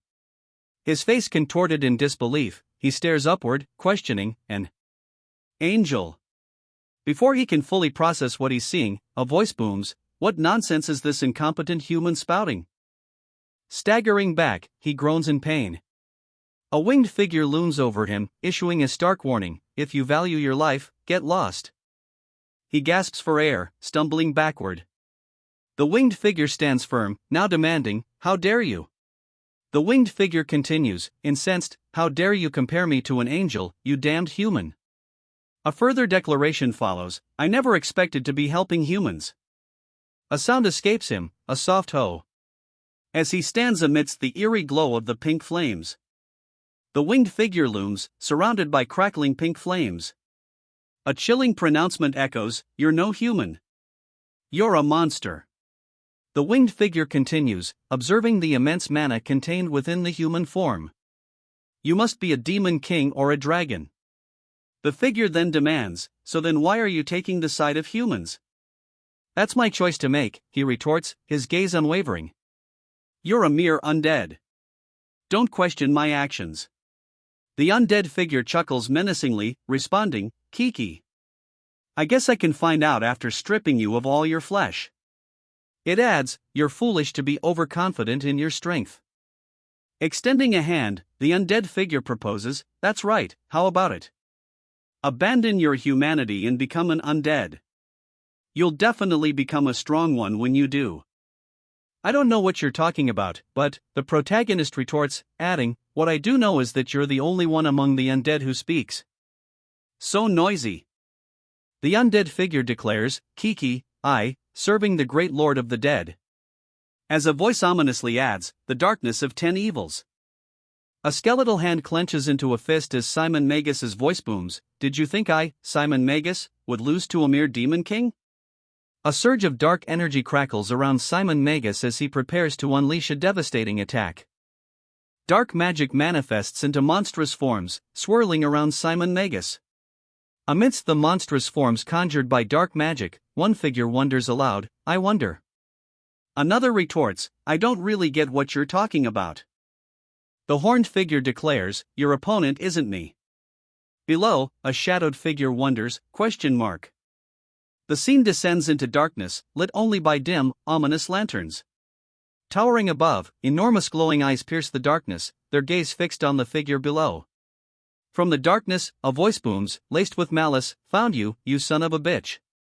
His face contorted with rage, the figure sneers, "I told you I'd remember you, didn't I?" The protagonist looks up, meeting the gaze of his nemesis. A dark aura crackles around the villain, his red eyes burning with hatred. His fist clenches, ready to strike. The air crackles with anticipation as he prepares to deliver a devastating blow. You, he grits out, launching a devastating punch. The punch lands with a sickening squish. His sword flashes, cutting through the massive form. Debris explodes outwards from the impact.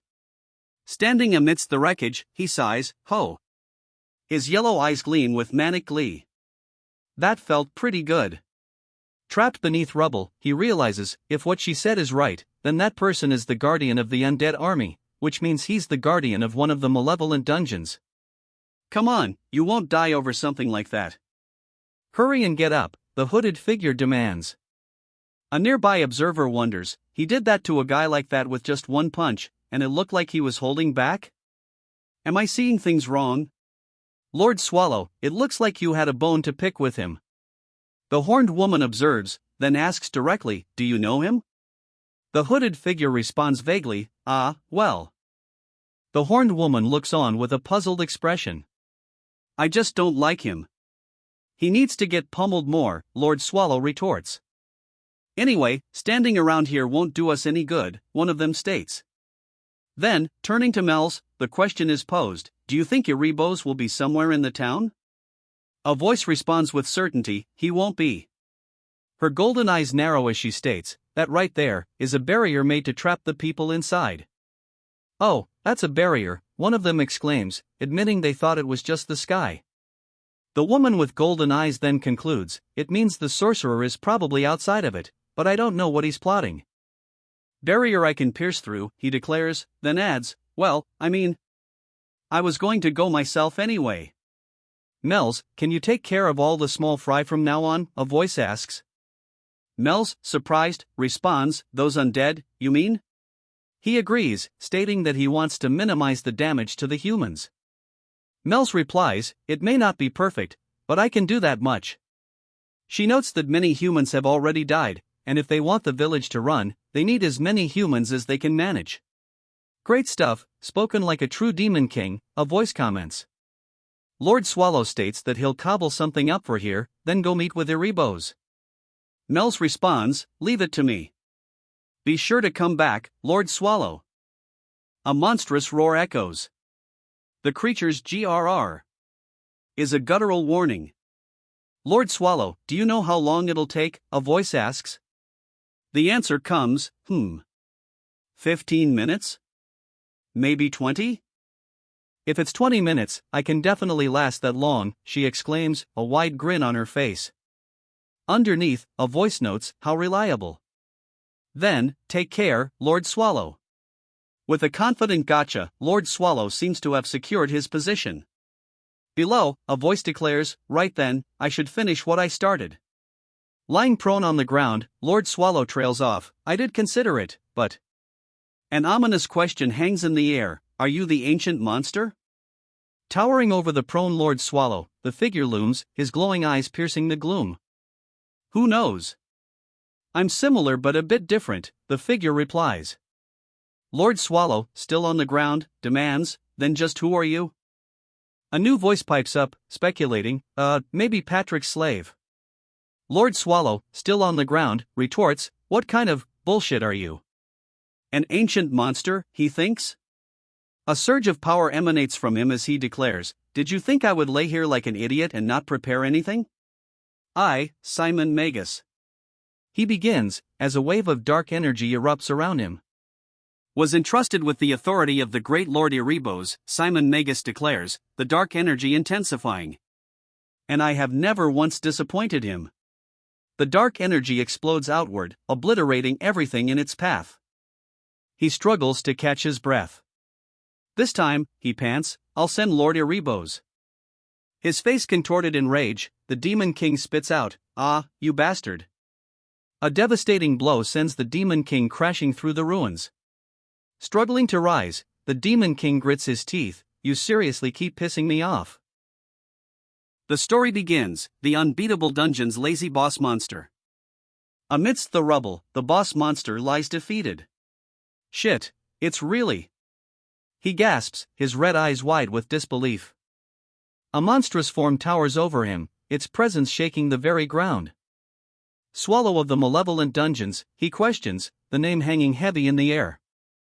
This is dangerous, he realizes, a chilling premonition washing over him as the ominous figure moves with unnatural speed. "I must hurry to Erebos," he declares, a desperate urgency fueling his every step as the monstrous swallow looms behind him. Quickly, he urges himself, moving at breakneck speed. Quickly, he repeats, plummeting downwards toward an unknown fate. He plummets downwards, a dark figure amidst a blinding, pink light. He plummets into the maw of a monstrous beast. He crashes through the roofs of the village, finally landing within a cavernous, fleshy space. A massive, glowing structure pierces the darkness. A voice echoes. "The bastard's fast." A voice thinks, as a monstrous shadow looms over the scene. A barrage of purple energy erupts, crackling around a glowing barrier. The monstrous figure stands amidst the fading energy, muttering, "TSK, I tried to eat him in one bite, but he ran out. He adjusts his collar, muttering that it will be annoying to spend the time finding him. But it's not like I can just leave him. Lord Swallow, do you know how long it'll take? A voice asks. The fairy-like figure estimates 15, maybe 20 minutes. He confidently declares, I can definitely last 20 minutes. Take care. I'm worried about Mel's. He thinks, looking towards the distant buildings. He extends his hand, dark energy swirling around it. So I can't waste any more time here, he declares, a blinding light erupting from his hand. He considers the situation, that bastards probably ran off to his mother. Iribos, he reasons, is likely outside the village. If he wanted to leave, he probably had to stick close to the castle walls, right? Ugh, I don't know, a voice admits. The speaker's face is obscured by a bright, pink light. A thought bubble reveals their surprise. A blinding, pink light erupts, engulfing the figure. The light fades, revealing a dark, empty space. A voice echoes, strategizing, if I blow up everything in that general direction, that bug should get caught up too. A sinister grin spreads across his face, his eyes glowing with malicious intent. He's clearly ready to put his plan into action. Satisfied, he declares, well, this much is fine. The destruction is imminent. He observes the ravaged village, noting, the rough structure of the village is still the same.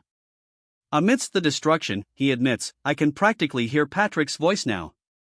Questioning his own sanity, he wonders, I'm probably hearing things, right? A wave of energy erupts. He stops, eyes widening as he says, oh. A figure lies motionless on the ground nearby. Found the corpse, he mutters, spotting the figure on the ground. He pauses, questioning, hang on, is it still a corpse if you killed something that was already dead? Well, whatever, he mutters, then demands, it's your fault the village is a mess. How will you take responsibility? He adds under his breath, ugh, filthy. He stands before the shadowy figure, demanding how it will take responsibility for the village's destruction. The shadowy figure retorts, what? You're telling me not to blame others?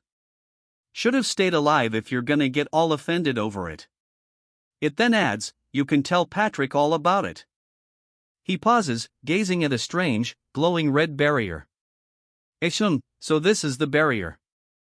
He states that the barrier before him can't be broken with Mel's strength, or something like that. He touches the barrier, a puzzled expression on his face. I guess it's a pretty decent barrier, then? But still, just how impressive can it be? Suddenly, the barrier shatters before him. Whoa, he exclaims, clearly surprised by the unexpected turn of events. Red energy explodes from his hand. The red energy intensifies, crackling with power. The energy explodes outward, consuming everything in a blinding flash. The figure emerges from the flash, a sinister grin spreading across his face.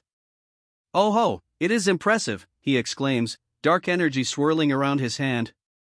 Dark energy crackles around the figure's hand as he states, I reckon I can probably get through it, though, but only if this Demura can hold out. The hero's anxiety is palpable.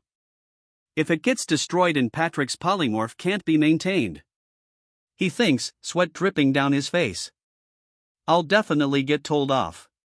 The figure places a hand on the other's head, grinning. Well, if things go wrong, then I can blame it on you, he says, then adds, I'm in your care, corpse. He strides forward, dragging the limp body behind him. The destination, a cavernous space pulsating with an eerie, red glow. Surveying the area, he confirms, right, there aren't any humans in the area. He continues onward, deeper into the red-lit cavern, dragging his burden.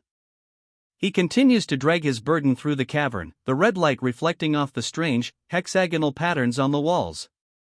He continues onward through the cavern, the hexagonal patterns glowing intensely red. Suddenly, a pair of glowing eyes pierce the darkness. A monstrous form emerges from the shadows, accompanied by a guttural roar. A blinding flash erupts, accompanied by the sound of something shattering. The shattering intensifies, the monstrous form now surrounded by a swirling vortex of dark energy. The monstrous form's features become more distinct amidst the chaos. The vortex intensifies, the air crackling with raw power. The monster's attack connects, a shockwave rippling outwards. A devastating impact resonates. The force of the blow shatters the surrounding structures. The aftermath is a scene of utter devastation. Only scattered debris remains. A distant village stands amidst the destruction, strangely untouched. A low growl emanates from the forest as shadowy figures emerge. The growls intensify as the shadowy figures take form. The shadowy figures emerge completely, revealing themselves. The shadowy figures materialize, revealing a massive horde. "Whoa, there sure are a lot of you," he remarks, facing the overwhelming force. The horde responds with a guttural growl. Grag! The horde surges forward, an overwhelming mass of bodies. The horde closes in, their reaching hands surrounding him. Graph echoes from the depths. A blinding flash erupts. The horde is blasted back by the sudden explosion. Amidst the chaos, a chilling voice cuts through, "The way you treat your guests." The chilling voice echoes as the dust settles. Is appalling. The chilling voice belongs to a figure now revealed amidst the dust. The figure stands amidst the swirling dust. A skeletal hand gestures, as the figure's red eyes gleam from beneath the dark cowl. A blinding flash erupts as the figure unleashes a powerful attack. The ground trembles as a horde of creatures advances. The horde continues its advance, their footsteps echoing ominously. Facing the advancing horde, he realizes, right, I should have done this from the start, huh? The horde looms, a terrifying display of power. A figure wrapped in bandages, with a single red eye glowing ominously, steps forward. Two glowing orbs pierce the darkness. The glowing orbs intensify, revealing a small figure standing in the darkness. The figure extends a hand, offering something unseen. Here, a present. Silence hangs heavy in the air. The figure's intentions remain shrouded in mystery. The figure breaks the silence. "Looks like we have a lot to talk about." "Erebos," the figure declares, his form now a spectral skeleton wreathed in blue flame. A horde of ancient monsters emerges from the darkness, their eyes glowing with malevolent intent. Seated upon his throne, the ancient monarch radiates an ominous blue glow. The ominous blue glow intensifies, filling the space with an ethereal light. The question hangs heavy in the air: do you believe it is right for these countless species to be persecuted by the humans? Silence hangs in the air as he considers the weight of the question. The silence breaks as a chilling voice declares, "Humans are vulgar, arrogant, and selfish." He continues, stating that even after securing enough to sustain themselves, they continue to invade other species' lands. Cutting through his tirade, a voice demands, "Get to the point." The chilling declaration hangs in the air: humans must be erased. The being continues, revealing the chilling truth, "And your strength was more than enough to destroy the empire." The being reveals his strategy, stating, "I thought that we would never be able to take over the empire, not unless Lies fell." A dark aura emanates from the being, engulfing the surrounding structures. He continues, revealing, "But then, I heard that the black calamity had descended upon Lies." The darkness intensifies, consuming everything in its path. From the darkness, a voice echoes, "A single word from you calling for the destruction of humanity. And all the monsters would have laid down their lives for that cause," the voice finishes. "Ah, you sure do talk a lot," he remarks, scratching his head. With a sigh, he continues, "Stop beating around the bush and get to the point." A looming figure appears, its glowing eyes piercing the darkness. "If only you hadn't been so idle." The towering figure continues, its voice resonating with chilling finality, "Then all those monsters would never have had to die."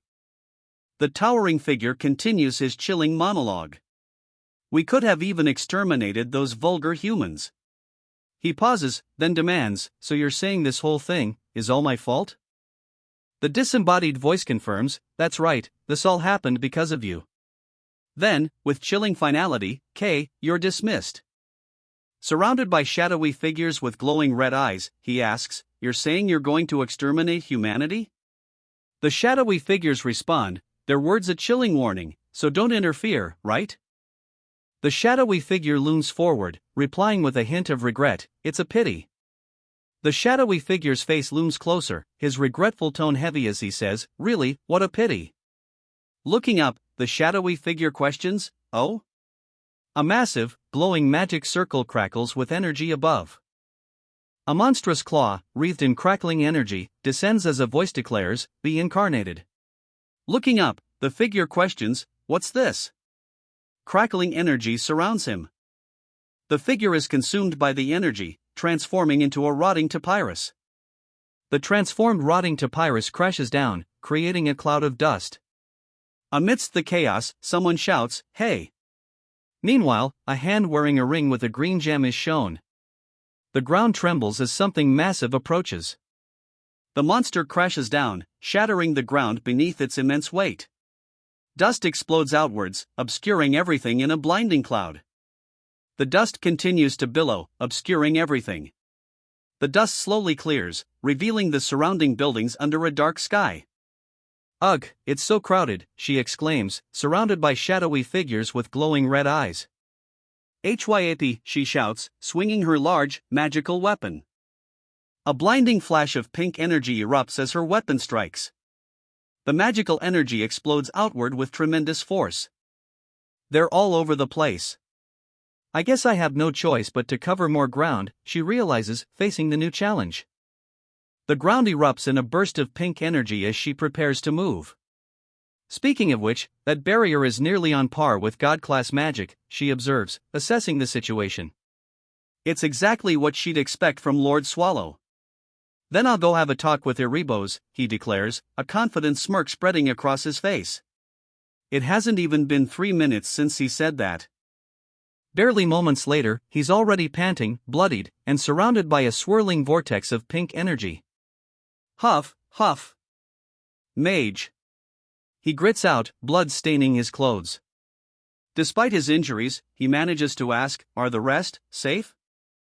The mage points towards a raging inferno. "If you mean the other humans, then they're burning over there." "See?" A voice echoes, questioning, "Are you the companion of the knights?" The word, "knights," hangs in the air, unanswered. The group realizes, the man wearing a massive suit of armor and the one wearing black clothes like a bag. One of them corrects, "No, like a wanderer." Then, a surprised "Oh" escapes. The woman scoffs, questioning, "A companion, huh? How could I be?" She dejectedly admits, "I'm just a freeloader. I couldn't even kiss the feet of their greatness." A voice responds to her self-deprecating words with a simple, "Is that so?" Since they know those knights, they must be their reinforcements. A voice observes, "Thank goodness, so you got there in time, Rosalina." He collapses to his knees, covered in blood. At the very least, Toth's sacrifice wasn't in vain. Nothing in here can be saved. A chilling declaration hangs in the air, "Mage, I too will soon become an undead."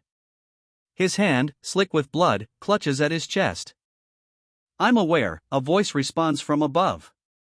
Then, with a note of regret, the figure below continues, "I'm sorry to say this, but please, could you listen to my request?"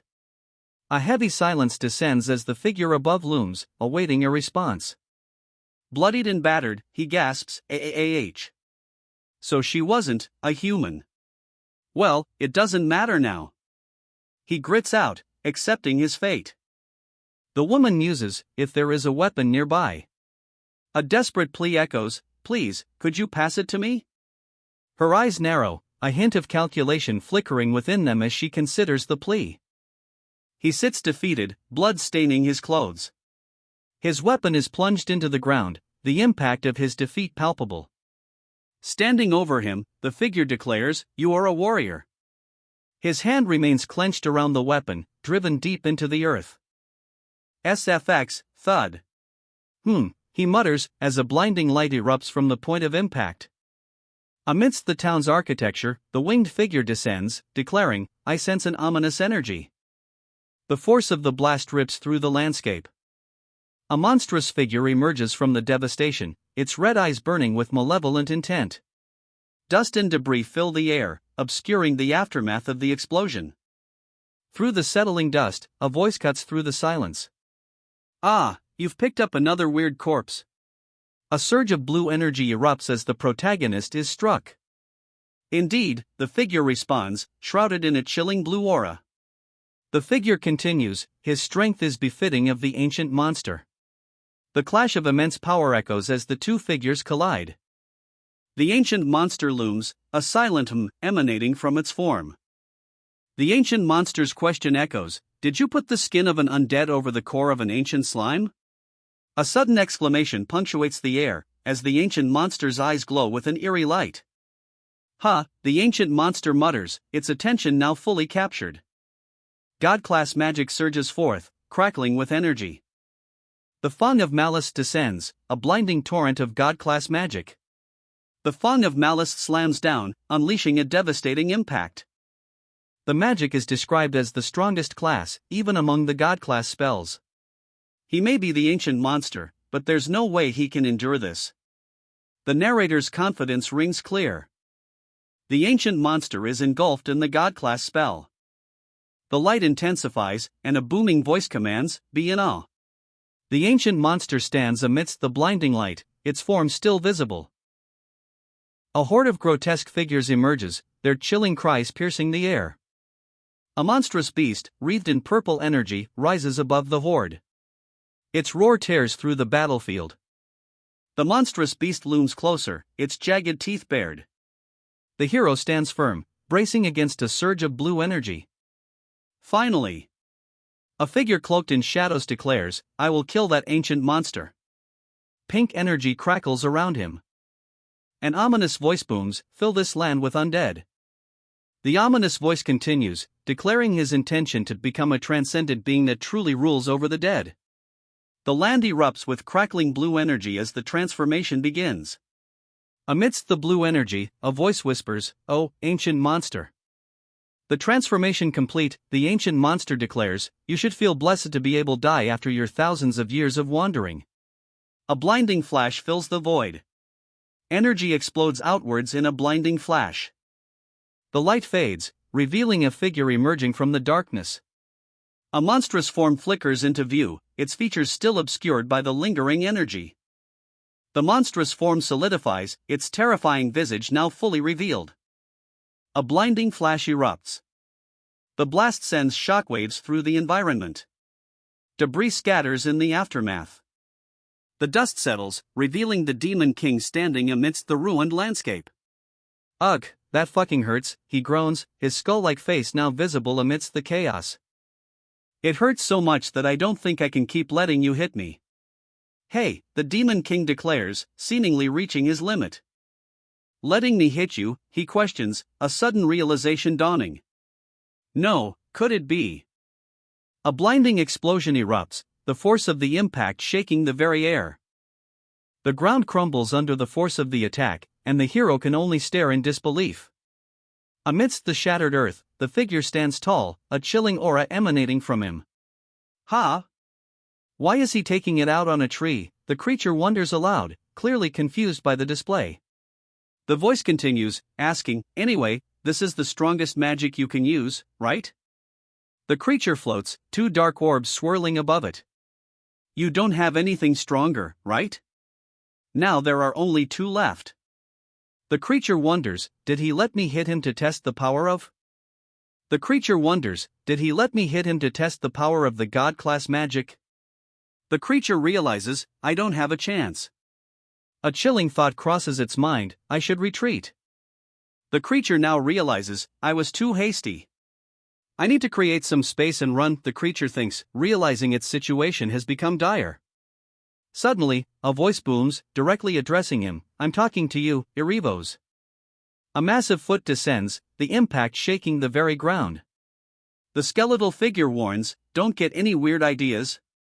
The skeletal figure's glowing eyes pierce through the darkness. The skeletal figure continues, "And use something stronger if you got it."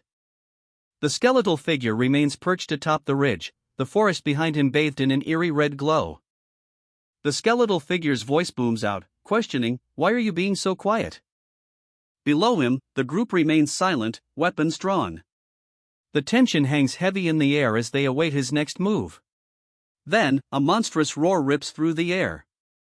The monster's massive maw opens, revealing rows of jagged teeth as it taunts. I can take it that you don't have anything stronger, right?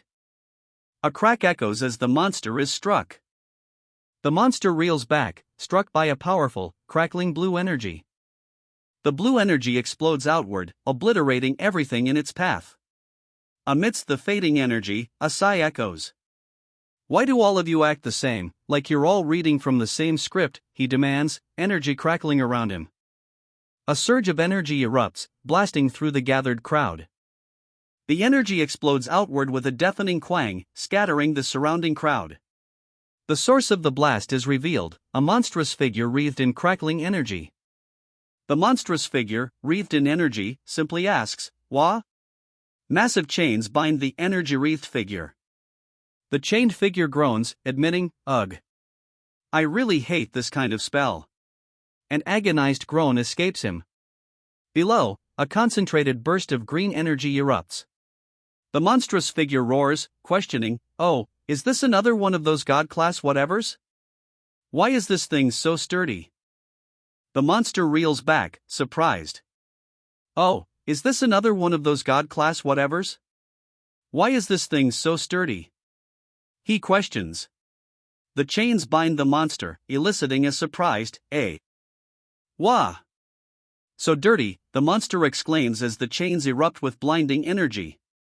"Man! It's so nasty," the monster complains, seemingly unbothered by the energy coursing through the chains. SFX, shudder.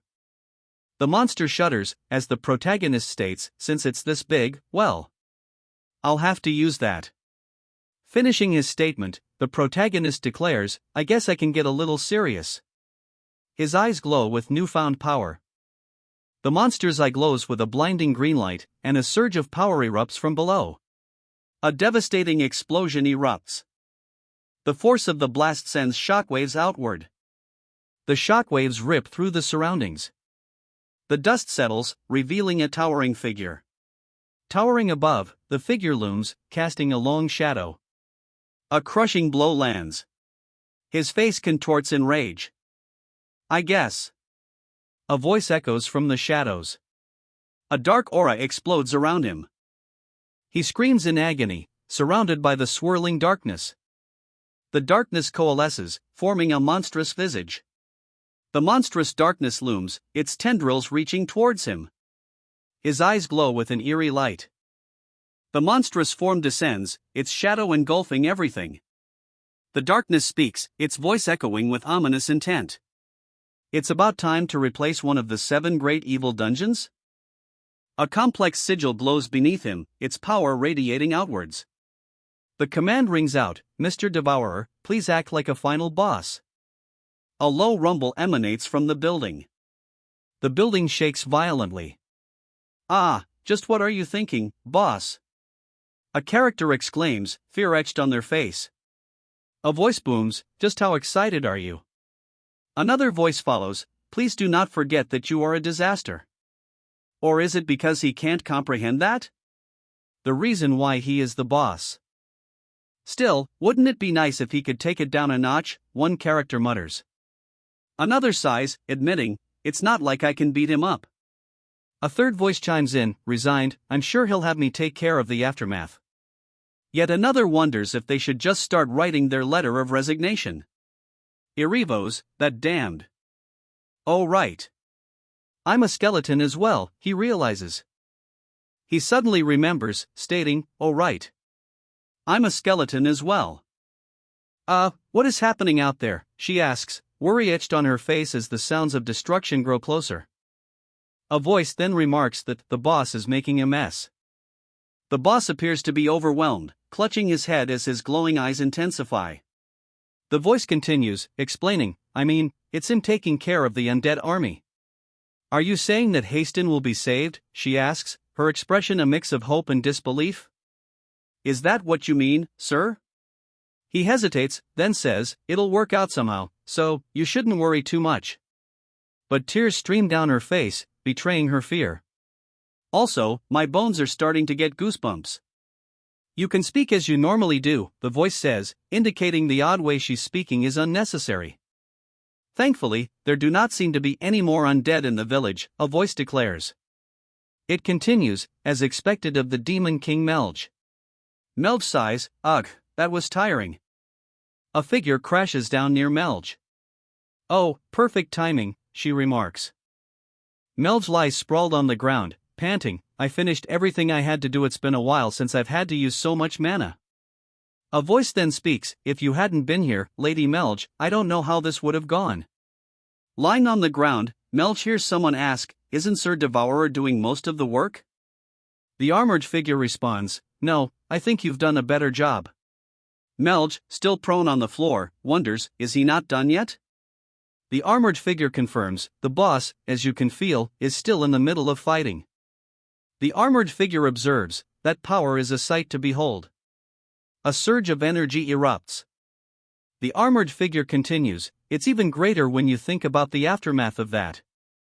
The sound of destruction echoes across the town. Also, there's the fact that he always ends up causing more work whenever he goes out to fix things. Silence hangs in the air as the red-haired figure stares ahead, wide-eyed. Ha! There will be a lot of work for me after this for sure. He sighs, seemingly overwhelmed. The skeletal figure looms, its glowing eyes piercing the scene.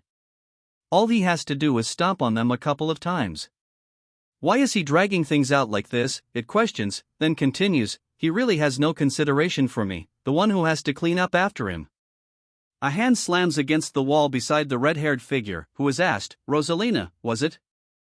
Rosalina, visibly startled, responds with a hesitant, yes. A massive sword descends, blocking Rosalina's path. The figure looms over her, declaring, the Territory Lord was the only one we promised to keep alive, so. The skeletal figure declares, I should clean things up here first. A figure with long red hair stands, a massive sword held at the ready. A faint blue glow emanates from the blade. The Territory Lord looms, his massive armor filling the space. The Territory Lord was the only one we promised to keep alive, so. The Territory Lord's words are cut off as a thought bubbles up, I should. The Territory Lord's thoughts drift elsewhere, I should clean things up here first. The title card flashes, Mr. Devourer. The title card declares, please act like a final boss. The chapter begins, 40. The skeletal figure declares, there's no point in keeping anyone alive other than the lord of this place. The woman cries out, wait, Sir Patrick. Her voice is filled with terror. Before he can act, a voice booms, this one is also one of my subjects. Silence falls as the towering figure looms over them, his glowing eyes piercing the gloom. Of course. That's no reason to kill her off, the voice booms, objecting to the prior statement. His voice booming, he loudly proclaims, of course. That's no reason to kill her off. He continues, stating that it's not like she can do anything by herself when those back alley thugs have all died off. He continues, declaring that, more importantly, with her mind in such a state, there's no point in doing anything to her. The woman stands silently, a speech bubble with ellipses floating above her head, as if she is about to speak. A new voice chimes in, musing, if killing her happens to affect the lord of this place somehow. The armored skeleton sighs, and the woman breathes a sigh of relief. It'll be a loss for us. A voice declares. A voice declares, well, let's just say that everything has been taken care of on this end. The armored skeleton asks, Lady Melj, as she lies on the floor, seemingly unconscious. She responds, huh? The question comes, can you put someone to sleep? Melj, looking surprised, responds, that's not a problem, but, who? The armored skeleton interrupts, declaring, I'd like to speak with the Lord alone. Meanwhile, the small, purple-haired girl gasps, Melj wastes no time, declaring go to sleep, as she casts her spell. The small, purple-haired girl's eyes widen as she cries out Melj collapses, falling into a deep sleep. The armored skeleton then declares, now then, shall we get started? Kneeling before a woman in a red cloak, the armored skeleton states, as you can see, we have been doing our part in saving Hasten, so you should do your part and keep your promise. The woman in the red cloak finally speaks, her voice laced with reluctance. What do I have to do? The armored skeleton responds, you can't leak anything you've seen so far. Well, I believe you would know that even without me having to tell you. Now, she begins, I'll be telling you a story now, so listen carefully. It is a story about a heroic territory lord who took on all the insults. The territory lord realized the undead were about to overrun her land, and she resolved to protect it. The story unfolds, depicting the territory lord and her brave knights standing against the encroaching undead threat, vowing to protect its citizens. But, alas, the territory lord was in a dire situation. The undead watched, and her forces were spread too thin. The only option left, to ask for help. Before help could arrive, the people of the territory, in their rage, began to insult the territory lord, blaming her for their plight as the undead closed in. The territory lord had no choice but to hold steadfast, despite the insults and the encroaching undead. After what seemed like a century. After what felt like an eternity, reinforcements from the Empire arrived, driving back the undead. The territory was saved, concluding an amazing story. The territory was saved, concluding an amazing story. You're not a scaredy cat of a lord who was in hiding, she exclaims, her hands clasped tightly together, a desperate plea escaping her lips. The skeletal lord is told, you're a lord who sacrificed herself to save the subjects of her territory. He responds, questioning, are you telling me to lie to my subjects? She points a finger, tears welling in her eyes, as if emphasizing the weight of her words. Her voice echoes through the town, a question hanging heavy in the air, didn't you say that you wanted to live? Silence hangs in the air, punctuated only by her unspoken thoughts. A single tear traces a path down her cheek. The silence is broken by a new command. Go and hand out all the supplies in the castle to help the subjects that are still alive. The figure states, soon after, aid from other cities will come. Doubt creeps in as someone questions. How are you so sure that the aid will come? The figure responds, it's not that I'm sure of it. I'll make it happen. Since we'll be taking care of making the young lord of Haston a hero. She looks up, a determined glint in her eyes. A skeletal figure looms, and a voice declares, if it's so quiet, the boss must be done with everything. The skeletal figure suggests, we should start heading towards the boss, Lady Melge. A teleport would be appreciated. But someone replies, oh. I don't think I can use a teleport because my mana has bottomed out. Before they can decide on their next move, a voice pipes up, can I ask you something?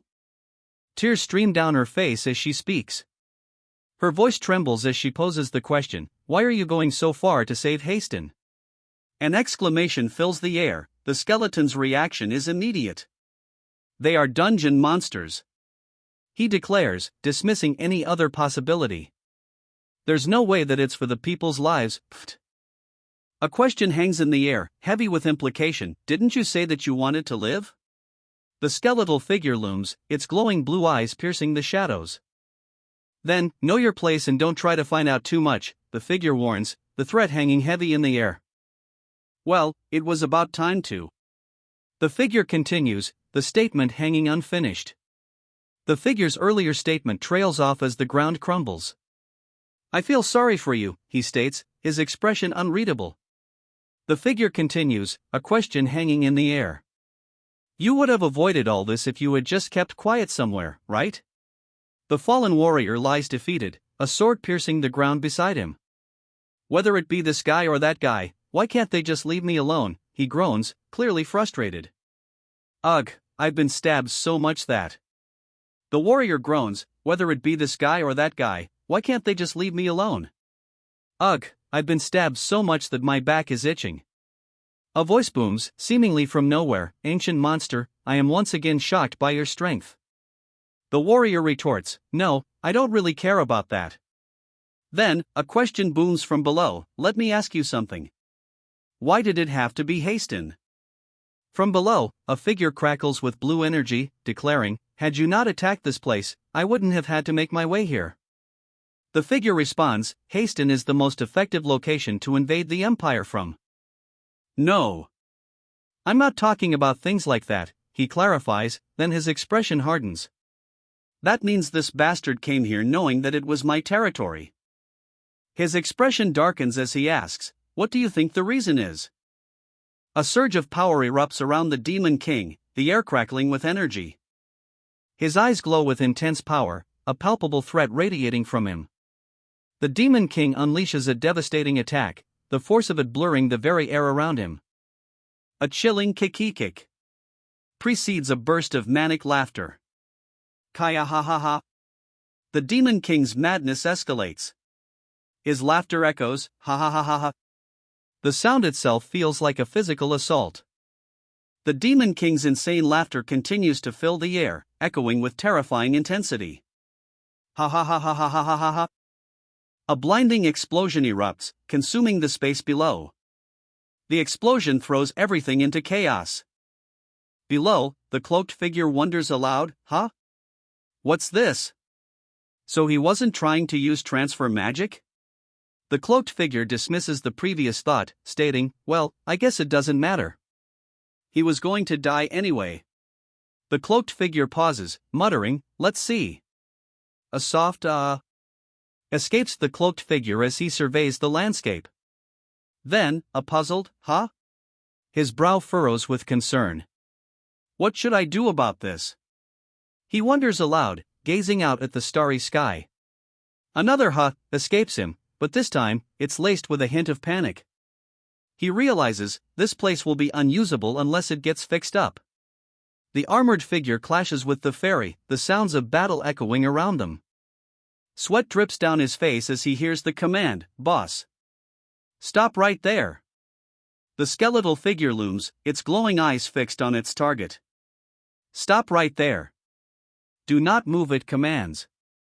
The skeletal figure's words echo in his mind, I'll come find you, I really missed you. You missed me too, right? A soft escapes him as he stands on the precipice. The skeleton's words hang heavy in the air. A stark realization dawns, I'm fucked. A strange sound echoes through the city streets. The sound intensifies as rain begins to pour down on the city.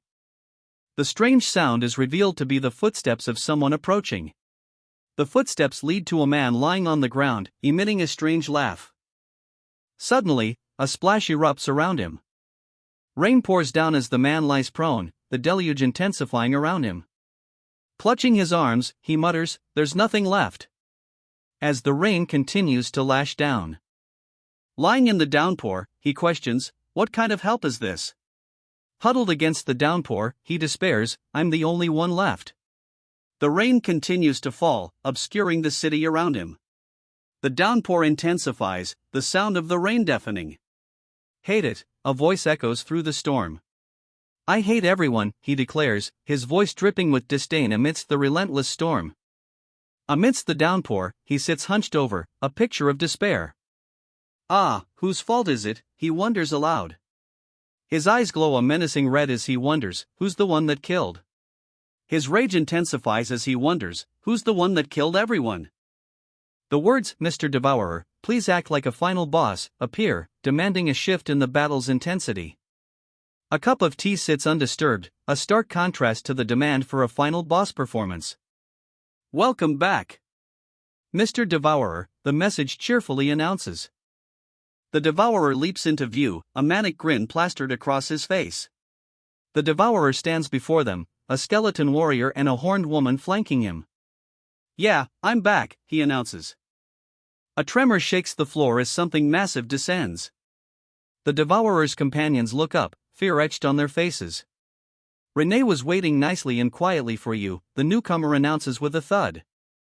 A massive foot slams down, kicking up a cloud of dust. With a resounding crack, Renee is sent flying. I even cleaned everything nicely while waiting, she shouts. The force of the blow sends her hurtling through the air.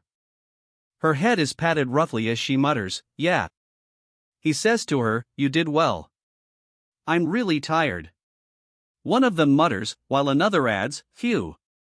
I feel like dying. They all lay sprawled out on the floor, exhaustion evident. Mr. Devourer? You must be really tired, right? She asks, her eyes closed and a heart floating above her head. He looks exhausted, a trail of saliva dripping from his mouth. A disembodied floats in the air. Wood. A voice begins to ask. The maid grins, offering, "Would you like dinner first? Or would you like a bath first?" A chibi version of the protagonist replies, "Ha! I'll drink the bath water." The skeleton's face contorts in utter disbelief. What the? The skeleton's disbelief turns to anger. Just what have you been teaching her while we were away? He demands. Ahem. The sound of someone clearing their throat cuts through the tense air. The vampire woman above chuckles, clasping her hands together. I wonder if everything went well, she muses. Below, Battery is dismissed. You can leave now. The speaker continues, revealing the extent of the damage. If you added up the number of humans who died of starvation and to the undead, it would be around 3,000. And, he adds, don't forget about how this damned boss blew up the whole town. Despite the destruction, the skeleton boss states, aside from that, it turned out pretty well. Devourer, just what did you do over there? She asks, suspicion evident in her tone. He responds defensively, I just cleaned up the undead. Why? Her suspicion deepens as she questions, did you really only clean up the undead? I cleaned them up perfectly, he states, a hint of defensiveness in his tone. Her suspicion remains, as she presses him, I'm asking what exactly you cleaned up perfectly. A skull, complete with a horned helmet and long white hair, drops heavily onto the floor. Here, he announces, then dismisses her concerns, don't bother me. I'm going to sleep. She reaches out to touch the skull, but hesitates, questioning, air. Evos? Silence hangs in the air as she stares intently at the skull. Suddenly, Evos interrupts, shouting, no. Wait. He's force-fed something from a large bowl by the laughing maid. Evos, mid-struggle, demands, what is it? What is it now? The maid, looming over Evos, asks, isn't this just the shell? The skeleton, along with the maid and Evos, all respond with confusion. Ha, and what? They ask, unsure of what to make of the situation.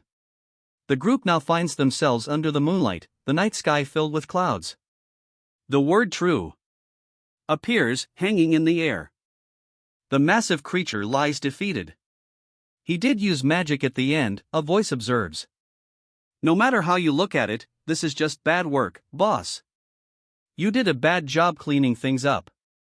The words, leaving the Lord who knows everything alive was appear, hinting at a dire consequence. Everything alive was already questionable, but now even Erevos is alive, a voice says, the gravity of the situation becoming clear. Just what did we do in Haston? The massive form of Erevos looms, as a voice recalls, Battery said that Erevos would have lost at least 70% of his life. Another voice responds, that's true, but... The voice continues, revealing a deeper truth, in the end, there was still conflict between the great evil dungeons. You need to be more careful of things now, a voice warns. Well, we should be fine for now since Erevos won't be able to make a move for a while, one voice assures. Another voice sharply retorts, you should stop slacking off now. I can take care of the aftermath of Haston, the figure states. He continues, accepting monsters into the dungeon is something that has to be done by you. The skull-faced figure leans in, his glowing eyes piercing. Are you listening? He asks. A low growl rumbles from the beast, its eyes narrowed. Silence hangs heavy in the air. The armored figure lies prone, seemingly defeated. The glowing eyes of the monstrous skeleton loom over him. A single word escapes the armored figure, fuck. The scene fades to black, leaving only the faint glow of the skeletal monster's power lingering in the air. The scene shifts to a desolate landscape dominated by a gnarled tree. From its branches hang shadowy figures, as the pink-haired protagonist stands small and alone at its base. The pink-haired protagonist stands among the hanging corpses, the eerie silence broken only by the sound of dripping. There have been rations for 3 days in a row, someone states. A man retorts, what's the point of just filling our bellies? My wife and kids are all dead. The pink-haired protagonist asks, what? Praise the Lord? Is everything okay as long as your belly is full? One man states he'd rather follow the dead to the afterlife than live like this. Another retorts, we should fill our bellies even if we follow them. A third voice snaps back, "What, are you giving up as well? You should fill your belly before you leave." "Where would I even go?" a voice questions. "Of course I'm also suffering. I want to run away." "But why do we have to be the ones to run away?" The somber mood continues as one asks, "What did we do wrong for us to die?" Another voice replies, "You should think about it. Who was in the wrong?" A voice from above demands, "Who killed everyone?" Another replies, "This is unfair." Below, a sinister grin spreads across a face framed by red hair. "Really unfair," a voice booms from above. But from below, another chilling voice retorts, "Don't point your hate at the wrong target." "There's no point in a meaningless death," a voice declares.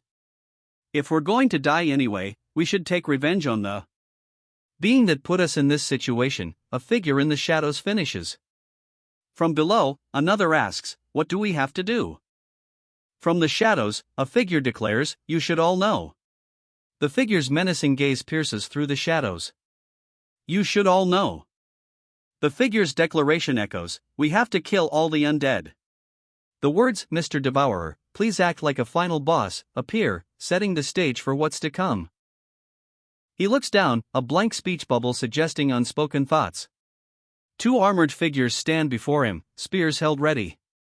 Before him stand armored guards, their spears held at the ready. The man on the throne declares, "Are Delbrias Gar Livestein." Head bowed, the figure responds, "Yes, your majesty." From his throne, the king remarks, "I called you because my speech was long, but it looks like you didn't zone out." The figure below, still kneeling, replies, "How would I dare?" The king's expression hardens as he declares, "The lives of the raid force are on your shoulders." The king declares, "I have high expectations of you." The kneeling figure responds, "I will make sure to live up to your expectations, your majesty." An ominous shadow descends upon the city, blotting out the sun. A monstrous, winged creature descends rapidly toward the city, strapped to a massive contraption.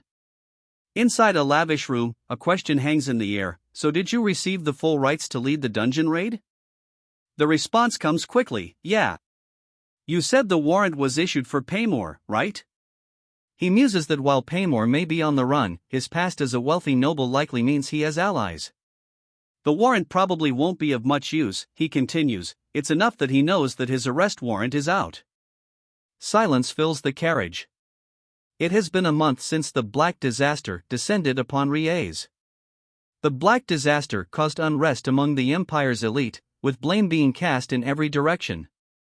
Those who couldn't handle the situation were devoured. The elite, unable to cope with the Black Disaster, were devoured. The world shifts, and a voice declares, "Many things have changed." Towering before them, an ornate building of white and gold gleams under the bright sky. Inside the building, a luxurious carriage awaits, adorned with what appears to be a swan's wing. "You do know that there's a meeting 2 hours from now, right?" "What should I do if you are late?" one of the figures asks. The other replies flatly, "You will just have to wait until I arrive." He turns his head, a question forming on his lips, "What about her?" She glances away, stating flatly, "She should be inside." The ornate doors stand closed, leaving her fate unknown. Throwing open the doors, he shouts, "I'm coming in." He strides forward, boots hitting the floor as he enters. MMPH. Her cheeks flushed, she struggles to speak around the mouthful of food. She holds 2 donuts in her hand, ready for the next bite. Her face lights up with a wide, joyful smile. "Have you been resting well?" a voice asks. "Woolen Historia," she asks, giggling softly. A sudden, sharp cry pierces the air, "AR." The title card appears, "Mr. Devourer, please act like a final boss." The title card appears, "Mr. Devourer, please act like a final boss." Listen carefully, a voice warns. "We will retreat at the slightest sign of a monster." "Don't let your guard down," the leader warns, his expression stern. "This place is primordial core. We'll be arriving at the first room soon." Sweat beads on his brow as he thinks, "I hope." He hopes that the information we received is accurate. Ahead, a bright doorway appears in the cavernous space. They stand at the edge of a precipice, the bright doorway now directly below them. Looking up, he realizes the information was indeed accurate. So it was true. The man's expression hardens, confirming the grim reality. The information stating that the monster hasn't reappeared after the Hishital raid force came here 2 months ago was true. There's bound to be something we can get from this. We will continue inside, one of the men states. Another voice chimes in, filled with avarice, nice. We'll be rich now. The scope of the dungeon is revealed, the second room as well. And further ahead, the third too. The group enters a vast, ruined chamber, but one of them stammers, there's nothing even in here. A question hangs in the air, are you sure the information wasn't spread? Another voice suggests, maybe other raid forces have already swept through.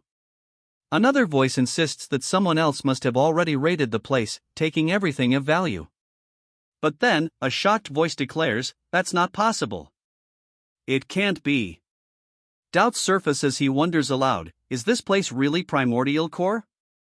Then, a grim realization dawns, if we haven't seen anything even after coming this deep, there really must be nothing here. But in the next room, the fifth room, lies the ancient plant monster called the Anthropophago. A chilling sound echoes as hooded figures emerge from the depths. It's a plant-type monster with thorny leaves and vines, a voice declares, describing the looming threat. Whispers spread, revealing the monster's unique properties. According to the rumors, if you treat its body with a special method and forge it, it will turn hard like an ore. More pragmatically, it's noted that just its body parts can be sold for a lot. We'll break even if we can just take that back, one of them hopes, looking at the structure ahead. But another wonders, but what if the fifth room is empty as well? Panic rising, she exclaims, no. What if there are monsters in there? We're only a C-rank raid force. Her fear escalates. We'd die in one hit from the weakest monster here. Sweat beads on his brow, a clear sign of the mounting tension. So you plan on leaving empty-handed? The question hangs heavy in the air. Then the people who want to leave should leave now.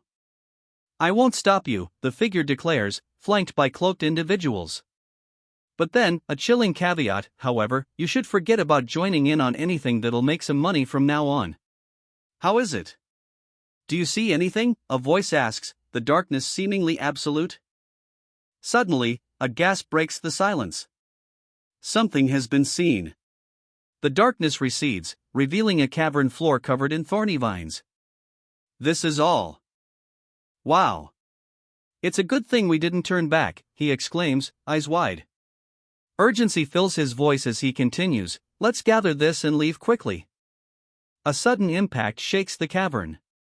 The armored fist clenches, a clear sign of the danger now closing in. Tears stream down his face as a blade is held to his throat. Away, he pleads, his eyes wide with desperation. What did you say, Captain? I couldn't. A voice booms, cutting off his plea. The booming voice is accompanied by a chilling sight, a monstrous entity, its glowing maw wide open, roars, run away. The monstrous entity's roar sends a shockwave, tearing through the forest below. The word spit looms above a fallen figure, their sword lying beside them. Well, as expected. Those guys didn't have anything worth money, the maid comments, watching a glove float away from the defeated armored skeleton. They could have returned alive if they had just stopped while they were ahead. I guess the selfishness and greed of humans are endless. I really hate humans, she declares, her disdain palpable. Despite her professed hatred, she eyes something with renewed interest. This might be worth something, she wonders aloud. One of her subordinates asks for her opinion. What do you think, boss? It inquires. She replies, lounging amidst the tentacles, it tastes much better than those undead. That was the answer I expected, she states, a hint of satisfaction in her voice. These guys don't seem to be part of the Empire. The boss deduces, based on the coat of arms on their clothes, they're from the West Krantal Kingdom. Holding up a bloodied cloth, she remarks, they sure came a long way. Relaxing, he muses, to think a local specialty would be delivered to our front door. The world sure has gotten convenient. But another questions his reasoning, asking, how did you come to that conclusion? The skeletal figure declares, but it looks like we can no longer delay reinforcing the dungeon. He adds that rumors of the dungeon being void of monsters are spreading too fast. A massive yawn escapes him as he retorts, "How can you act as if it's not your business when we're talking about your own dungeon? Even I'm starting to feel nothing about it." The skeletal figure looms, asking, "Is what you think I'd say, right? Can you come down now? Before I bring out my letter of resignation." Terrified, the protagonist shouts, "Yuwa, I got it. I'm coming down." A voice declares, "Thankfully, we have Lady Melge as a guest here at such times. We were able to find out about the intruders quickly thanks to her detection magic," a voice explains. Lady Melge giggles, pleased with the praise.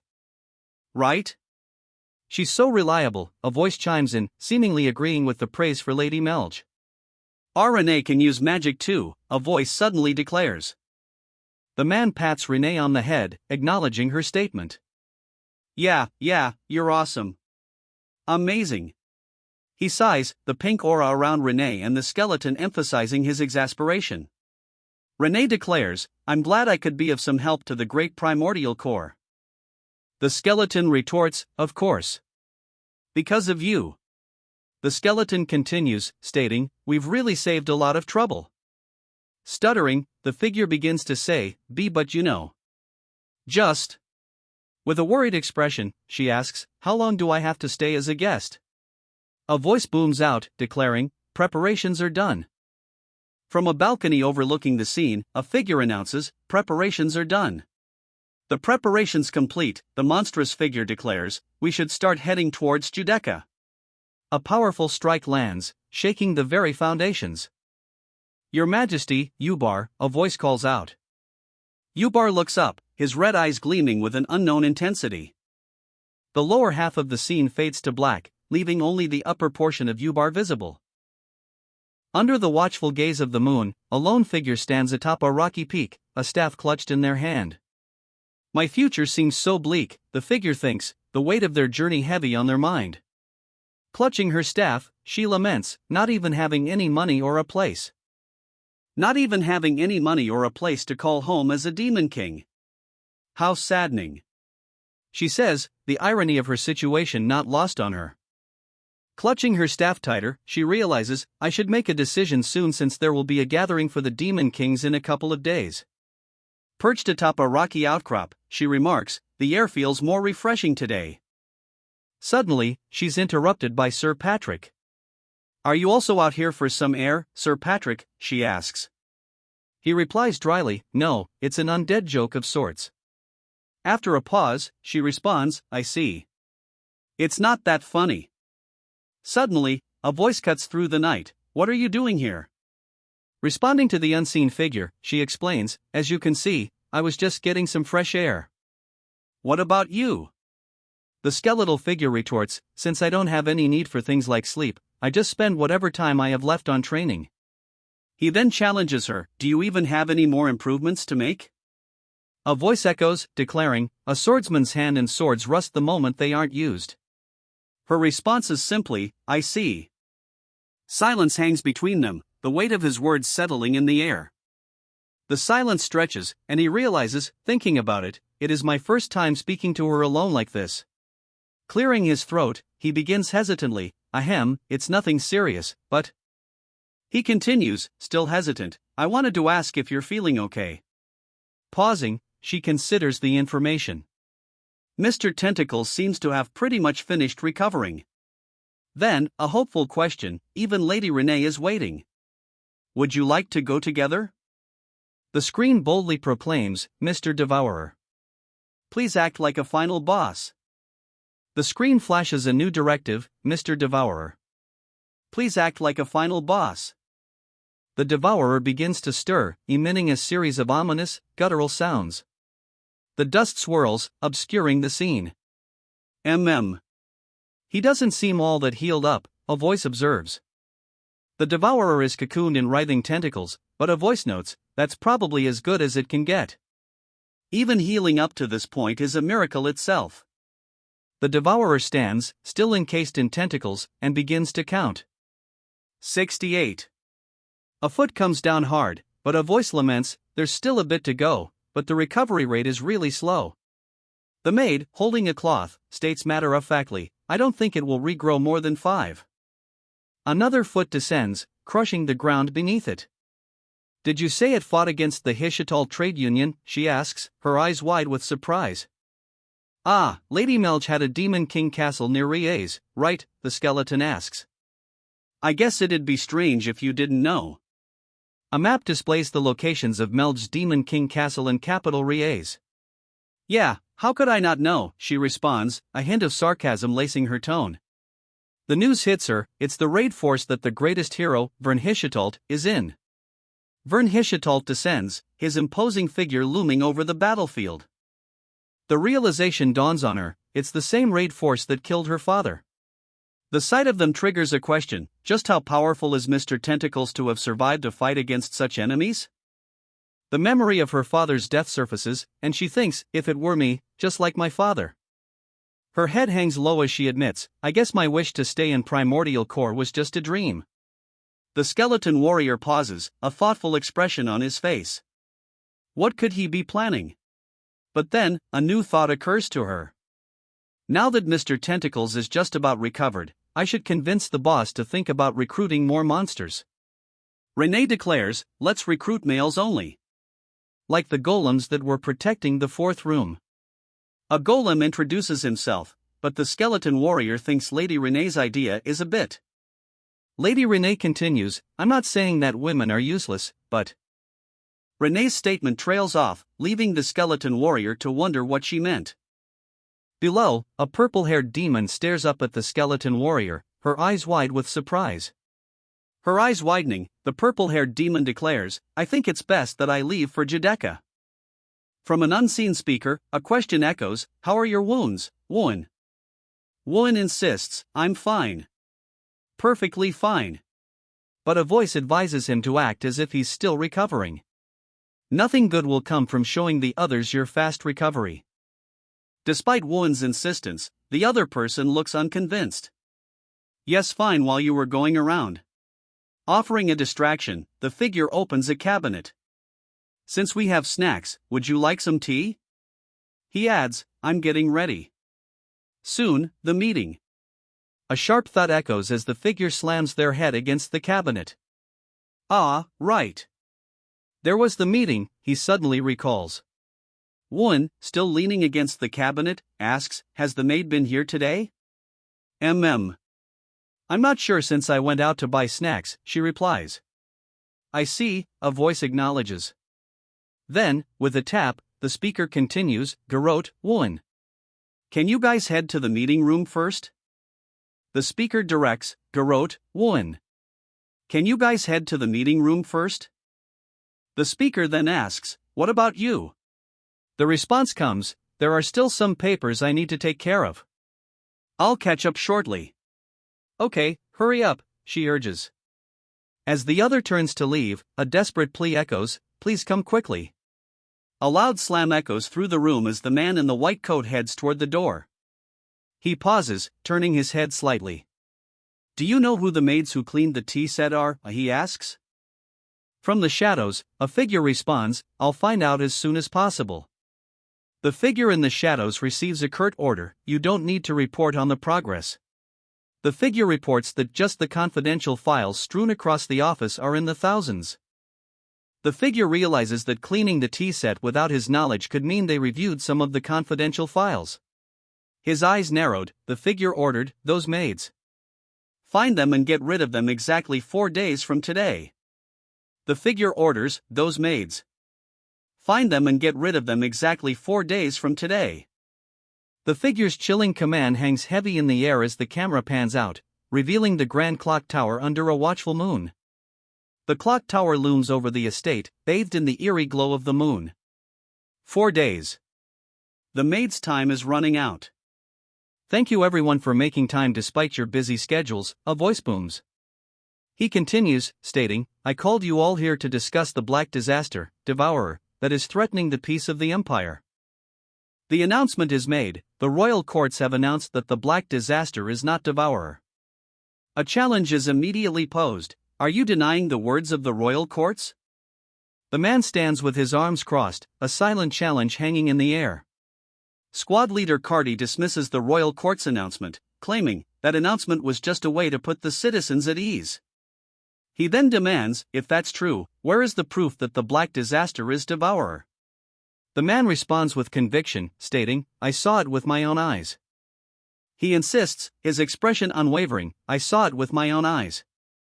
The man continues, revealing that he fought directly with the hero Won, leading to Garot Azanelgia losing an arm. The room erupts in murmurs as someone shouts, how dare you make up such lies? Another voice booms, I haven't heard any such reports. The man retorts, the evidence is right in front of you. His eyes narrow, a steely glint in their depths, as he awaits their response. Silence hangs in the air as she seems to ponder his words. The silence breaks as she finally speaks, I guess it's the truth. His expression hardens as he thinks, to think that Won wasn't even a match for it.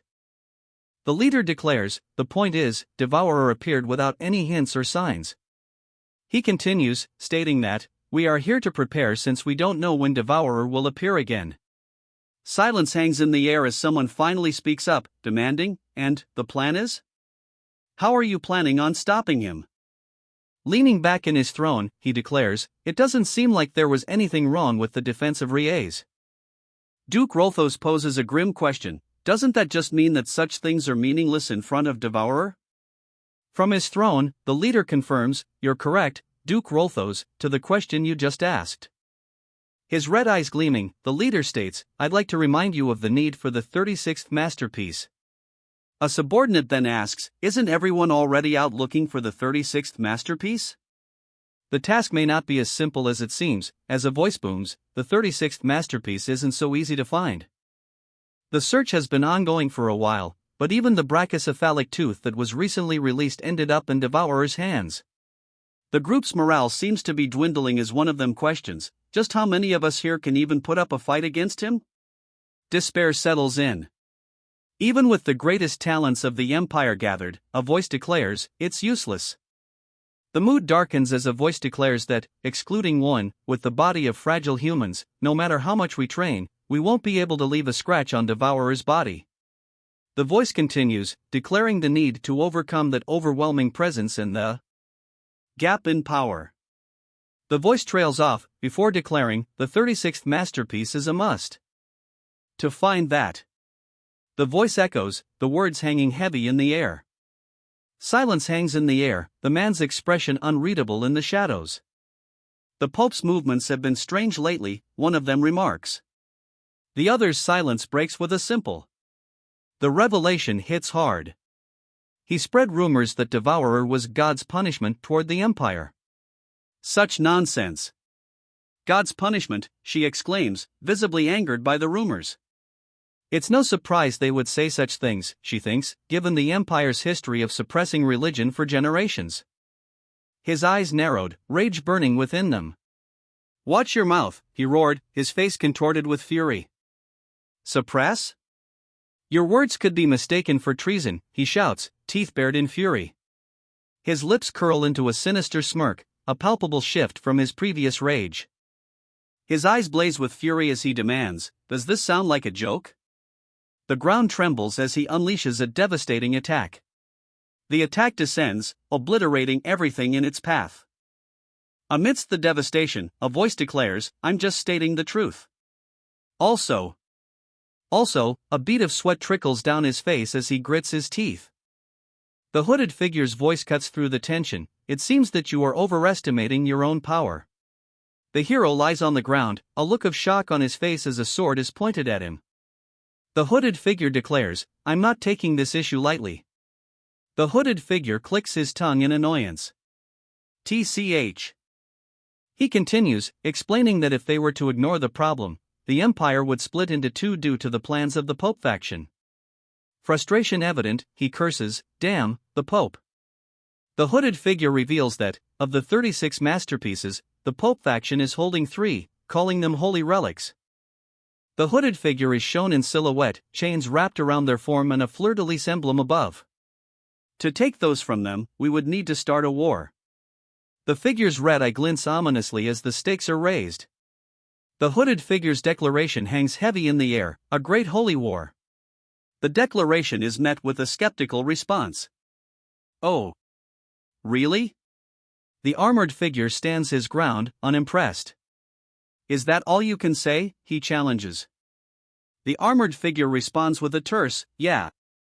A monstrous skull appears, hissing menacingly. I'm telling you that Lady Melch has left, it booms.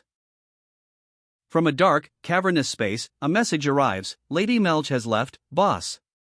The boss responds, his voice dripping with a dangerous calm, yeah. I just heard you say that. So? The boss's seemingly calm question hangs in the air, laced with an unspoken threat. So? The boss's skeletal face looms closer as a bead of sweat rolls down. So, he repeats, the question hanging heavy with menace. Breaking the tense silence, a voice challenges the boss's authority. Boss, are these ears just for decoration? When you even have 2 pairs? The challenger continues, questioning the boss's awareness. Can you hear me, boss? Lady Melch has left our dungeon? Is it because these ears are just for decoration that Lady Renee and Lady Melch are leaving? Since they can't get through to you? The boss finally speaks, his words cutting off the challenger's tirade. No, didn't you say they? Cutting him off, the boss finally responds, dismissing the challenger's concerns. The Demon Kings are having a ball. It's normal for Demon Kings to go there. His words are cut short. That's. The challenger's words are cut short as he is crushed. Before he can finish, a thought bubble appears. Is it because they might not come back that it's a problem? Below, the words super nagging are displayed. Ouch, ouch, ouch. It hurts, the challenger cries out, now underfoot. They didn't say that they wouldn't come back. Oh. Now that I think about it, you're right, he admits. But internally, he thinks, this punk uses his strength at weird times. To tell you the truth, Lady Melch has been acting strange even before she brought up going to Judecca, he reveals. He recounts, instead of saying I'll be back, she said I might have to go. However, he admits, well, it could just be me reading too much into it. But Renee also felt that it was strange, he adds, before a thud interrupts. The speaker continues, speculating, maybe Lady Melch is planning on starting her own force again. But what's that, Renee? The creature asks, eyeing the bubbling purple concoction. A voice answers, oh, this. A sinister grin spreads across his face as he replies, you seemed lethargic. He reveals the bubbling, purple concoction, declaring, it's a stew that I prepared. The wolf-like figure, visibly agitated, demands, you want me to die? A chilling laugh echoes as the skeleton retorts, you've misheard, but the results will be similar, so you can take it as such. Blades clash in a burst of light. The wolf-like figure cries out in pain. That's that, a voice declares. But another questions, I get that Melch left, but is that a reason for all of us to gather like this? The armored figure lies defeated on the ground. Looming over them, the large wolf-like creature asks, do you guys have something else you want to say? The defeated figure hears a voice, also, we can't keep delaying the matter of replenishing the monsters anymore, boss. Smiling, the maid-like figure states, so that's how it is. The creature suddenly retorts, why do you keep pushing everything onto me? Then, with a confused expression, he asks, huh? Who's pushing their work onto who? Digging in his heels, he declares, whatever. I won't take a single step from here. Silence falls. The skeleton's gaze turns to the maid, questioning, thinking about it, isn't it strange? Aren't you a guardian?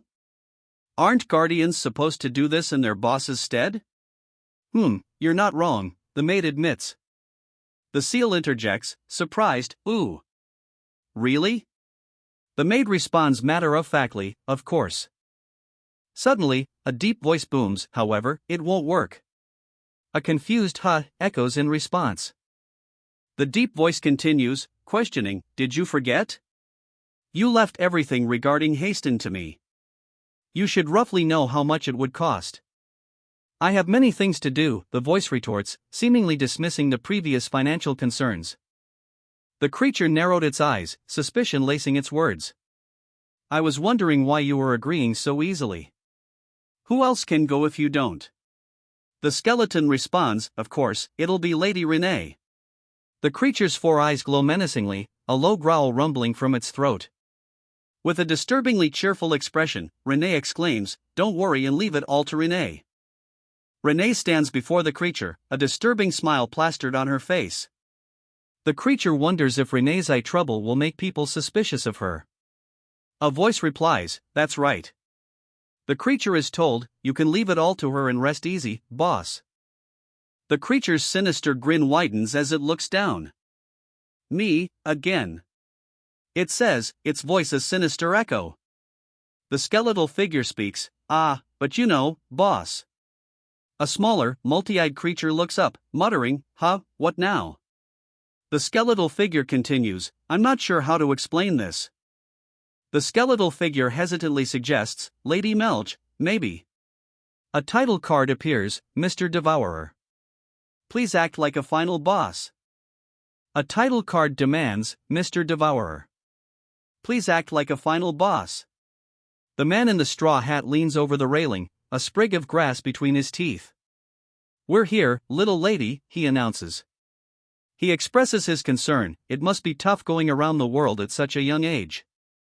"Please take care of yourself." A hesitant reply comes, "Why yeah, I will." A thought crosses her mind, to think I'd actually come to such a place. A wave of disbelief washes over her. To think I'd actually come to such a place. She muses internally. The sky opens up, revealing the words "Mercenary City," Nihit, emblazoned above. She steps through the city gates, entering the desolate streets of Nihit. Everyone looks pretty dangerous, she observes, assessing the city's inhabitants. Should I say it matches its name? Nihit, located between the Empire and the Kingdom Alliance, is a city unaffiliated with any force. The city's dangerous reputation is confirmed. 1 in 4 people in Nihit are involved in dungeon raids. Entering the city, they say this is the place with the most information on dungeons. But one of them notes, "I don't see any maps of the city or signs." Looking up at the city, the newcomer admits, "It's my first time being in such an unfriendly place." With no maps or signs in sight, he realizes, "Looks like I have to rely on the stars to find my way to Judecca." A flicker of determination crosses the newcomer's face. He stops in his tracks, gazing up at the massive structure before him. It's as big as the Demon King's castle. He mutters, astonishment evident in his voice. He pauses, a flicker of surprise crossing his face. A voice echoes, "It's filled with dense mana." His thoughts race. Roughly around 10 people? Similar to the strength of the mages I saw in Rie's. He muses. It's surely full of raid requests and information, but... Suddenly, a voice booms, cutting through his thoughts, "Stop." The man holds out a golden card, his expression unreadable. "You can go in," he states. Is it a proof of raid, he wonders. It seems entry is impossible without one. Gathering information won't be easy, he realizes. An exclamation hangs in the air as the man's intense gaze pierces through. A blue, spectral form suddenly appears, materializing near the doorway. The spectral form draws closer, now hovering just beside him.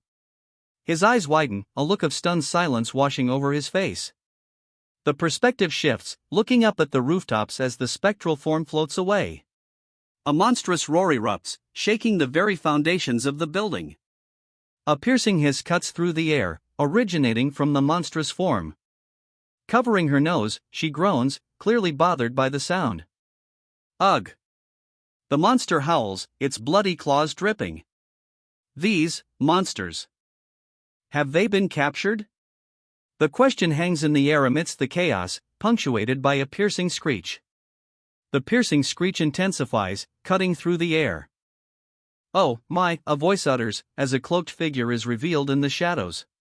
To think a pretty little lady would visit such a place, the figure muses, dabbing at their face with a cloth. "What are you here for?" The cloaked figure stands before a tall man, both panting. A whimper echoes through the space as a dog with glowing eyes appears from behind wooden beams. The camera pans up, revealing the massive scale of the structure they are standing under. The scene reveals a dark, cage-filled space. "Oh my, I wonder what you're doing in a place like this," a voice questions. A man introduces himself with a strange pun, "Silly me." "Hello, I'm Pun from Albright Merchants." He then asks, "Are you looking for something in particular?" A thought bubble reveals his assessment of the cloaked figure. She looks young, but judging from how she came to a place like this alone. Pun's assessment continues, "She can't be a normal child of nobility." Pun smiles, thinking to himself, there's no point in getting on her bad side. The girl declares, "I'm Melge of the Agria family." "What is this place?" "Ah, to put it simply, it's a storage warehouse for dungeon items," Pun explains. Pun explains that while the items are usually used as materials for equipment or decorations, he simply sells them. He then thinks to himself, I should take a look around since I need to recruit for my army when my castle is rebuilt." A chorus of voices welcomes them, "We have things of all sorts, please have a look." Pun's eyes widen in surprise. A monstrous lycanthrope roars, its presence filling the air with primal menace. Chains rattle as the massive lycanthrope strains against its restraints. Pun and the instructor look on, dwarfed by the creature's size.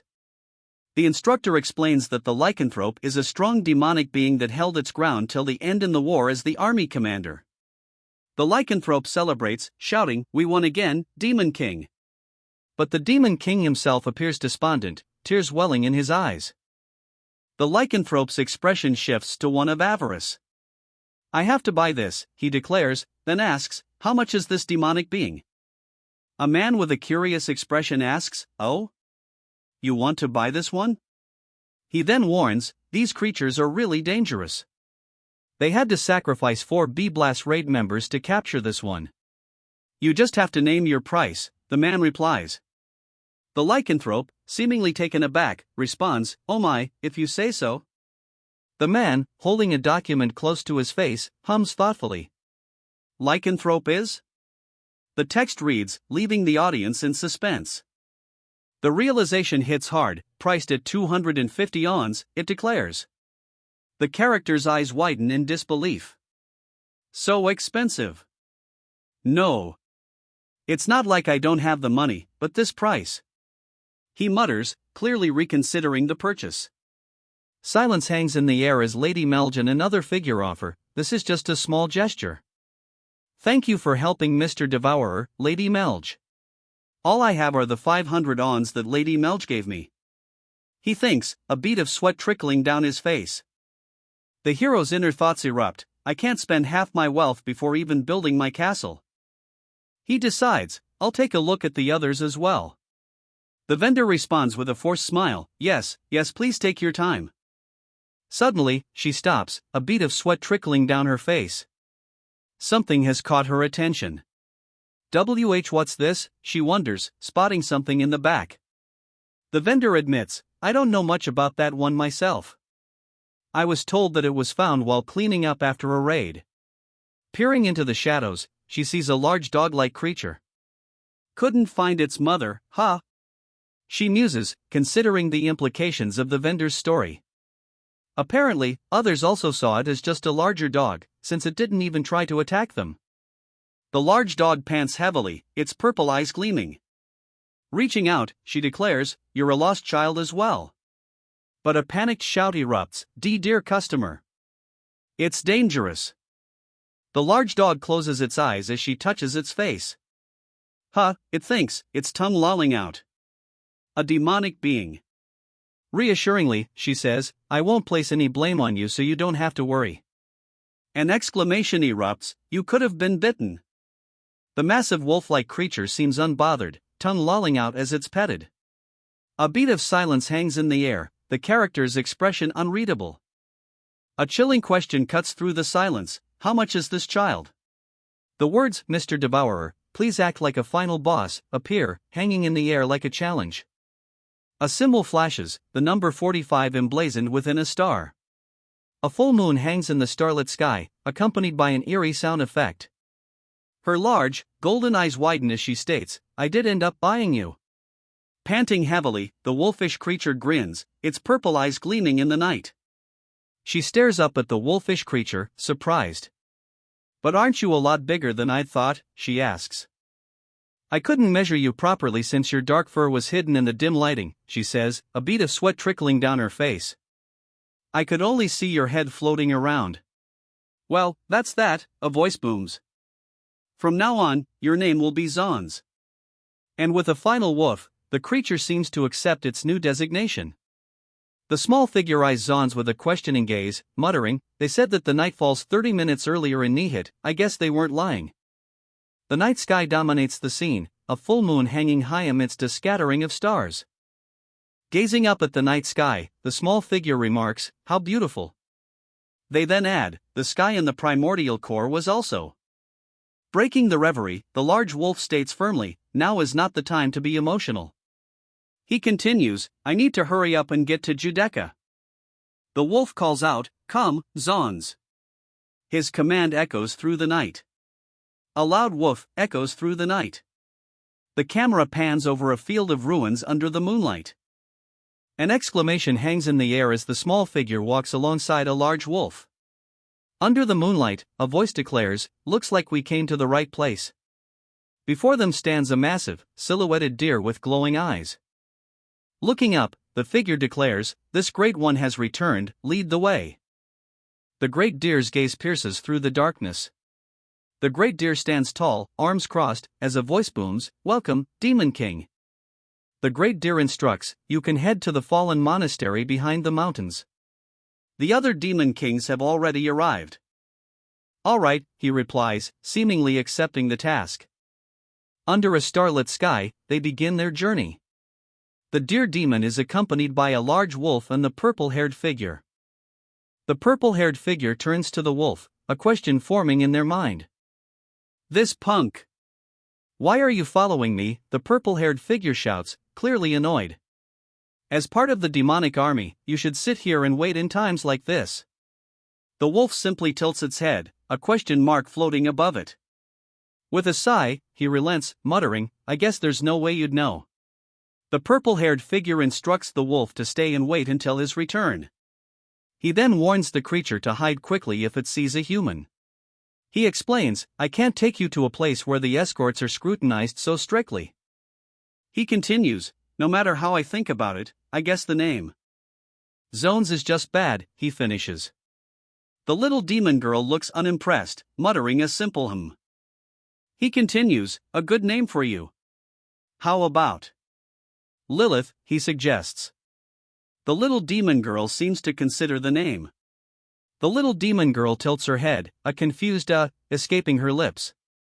The little demon girl squints, considering, before finally uttering a thoughtful, "HM." The little demon girl sticks her tongue out slightly, still processing the situation. A bright "yeah" bursts forth as the little demon girl pats the wolf's head. "You will be Sir Dev from now on," she declares. "I'll come back as soon as possible, so you wait here quietly," the little demon girl says. With a whoosh, the little demon girl disappears. As she flies off, the little demon girl calls out, "Sir Dev. Since I won't be seeing him anymore, I'm sure he'll forgive me for using his name," she thinks, her words laced with a hint of finality. Suddenly, Dev's face appears, contorted with rage. "I won't forgive." The skeletal figure looms, its glowing eyes piercing the darkness. "I'm always telling you this, but you won't die a peaceful death." He continues, "You've been cursing me like that for over 100 years, aren't you tired?" "I hope you get osteoporosis," Dev retorts, his curse echoing in the darkness. After Dev's retort, a voice suddenly interjects, "Oh my, that's a new one." The skeleton warrior speaks, trying to reassure his leader. "Don't think too badly of me, boss. You can view it as not a mission but a leisurely activity." "Here, boss," the skeleton says, as he receives a swift punch to the face. The boss examines a bracelet with a green gem. "What's this?" he asks. "Patrick, just how many of these do you have?" he questions, his tone laced with disbelief. The skeleton warrior replies, "I still have many left, around 30? The boss's eyes widen in disbelief at Patrick's revelation. "Ha! What?" he exclaims, clearly taken aback by the sheer number of bracelets. The boss's tone shifts, now laced with suspicion. Didn't you say that this was expensive before? Did you spend all of the dungeon funds on it? He demands. Patrick immediately deflects the accusation. What are you talking about? Did I not tell you that it's a really cheap item? Patrick stands defiant, facing the towering skeleton. The tension in the room is palpable. The towering skeleton challenges Patrick directly. Were you lying? Patrick responds, attempting to defuse the situation. I was just trying to say that you should use it with care. The towering skeleton looms over someone, asking, Devourer, did you wait long? Let's get going, a voice declares, signaling the start of their next move. The Devourer steps forward, a determined glint in her mismatched eyes. The Devourer, eyes closed and a soft smile gracing her lips, muses, it feels like we're going on a honeymoon. She adds, Renee is really looking forward to it. The Devourer continues, alone with Mr. Devourer, just the two of us. Eating together. Alright, let's do it tomorrow, he declares, trying to escape. Get off me, he shouts, attempting to fend off the Devourer. Where are you running? She asks. A looming figure warns, don't try anything funny and get going already. It continues, both of you should not forget the reason you're leaving. Please come back without causing any trouble, booms a voice as the pair are sent flying through the air, screaming. The booming voice echoes, pleading, please come back without causing any trouble. As they fly through the air, Renee asks, so Renee, where did you say we're headed to? Nihit responds, Nihit. They say there's a lot of information there since it's a mercenary city. Gazing into the distance, Renee muses, I see. Nihit, ha. Lost in thought, Renee silently considers the mercenary city. A wave of doubt washes over Renee. Was it a mistake to send those two, he wonders, clearly burdened by the decision. Ha, what a headache. Renee continues to muse, hoping for the best. Well, as long as they use their head. Under a vast, star-strewn sky, an aged, weathered building stands upon a small hill. Inside, the figure walks deeper into the ancient structure, a beam of red light illuminating their path. Looking up, the figure states, it's been a while.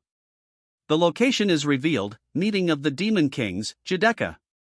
She approaches a group of cloaked figures, their presence filling the ominous hall. Two figures emerge from the shadows, their eyes glowing with menacing power. The girl finds herself surrounded, a cacophony of whispers filling the hall. Below, a menacing figure with piercing red eyes leers down at her. A sinister chuckle echoes as a hand rises, holding a glass filled with swirling blue liquid. I'm getting nervous since it's been a while, a voice admits. The nervousness is palpable as she stares at the swirling blue liquid in the glass. An attendant approaches, carrying a bottle on a tray. Her eyes widen in alarm as a loud sound echoes. A memory surfaces, triggered by the echoing sound. I was the center of attention whenever I came here with my father. The memory continues, showing her surrounded by a crowd of horned figures. I was the center of attention. The memory fades. But now.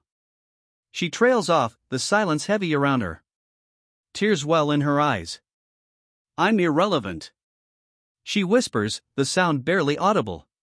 A sob escapes her as she clutches a vial filled with a glowing blue liquid. Suddenly, she cries out, demanding, what's your problem? Her expression is contorted with rage and something else, fear? Turning away slightly, the man's expression is unreadable. He's not a demon king, she questions, the realization dawning on her.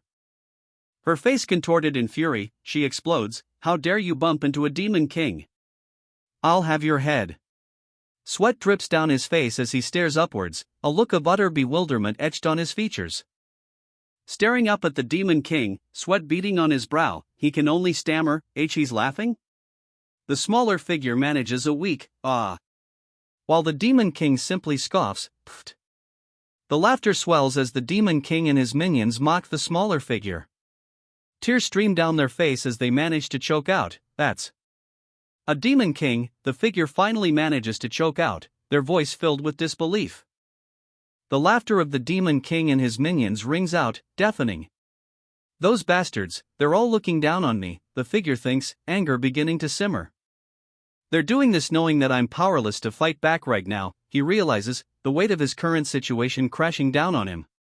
Tears welling in his eyes, he clenches his fist, muttering, "Just you wait.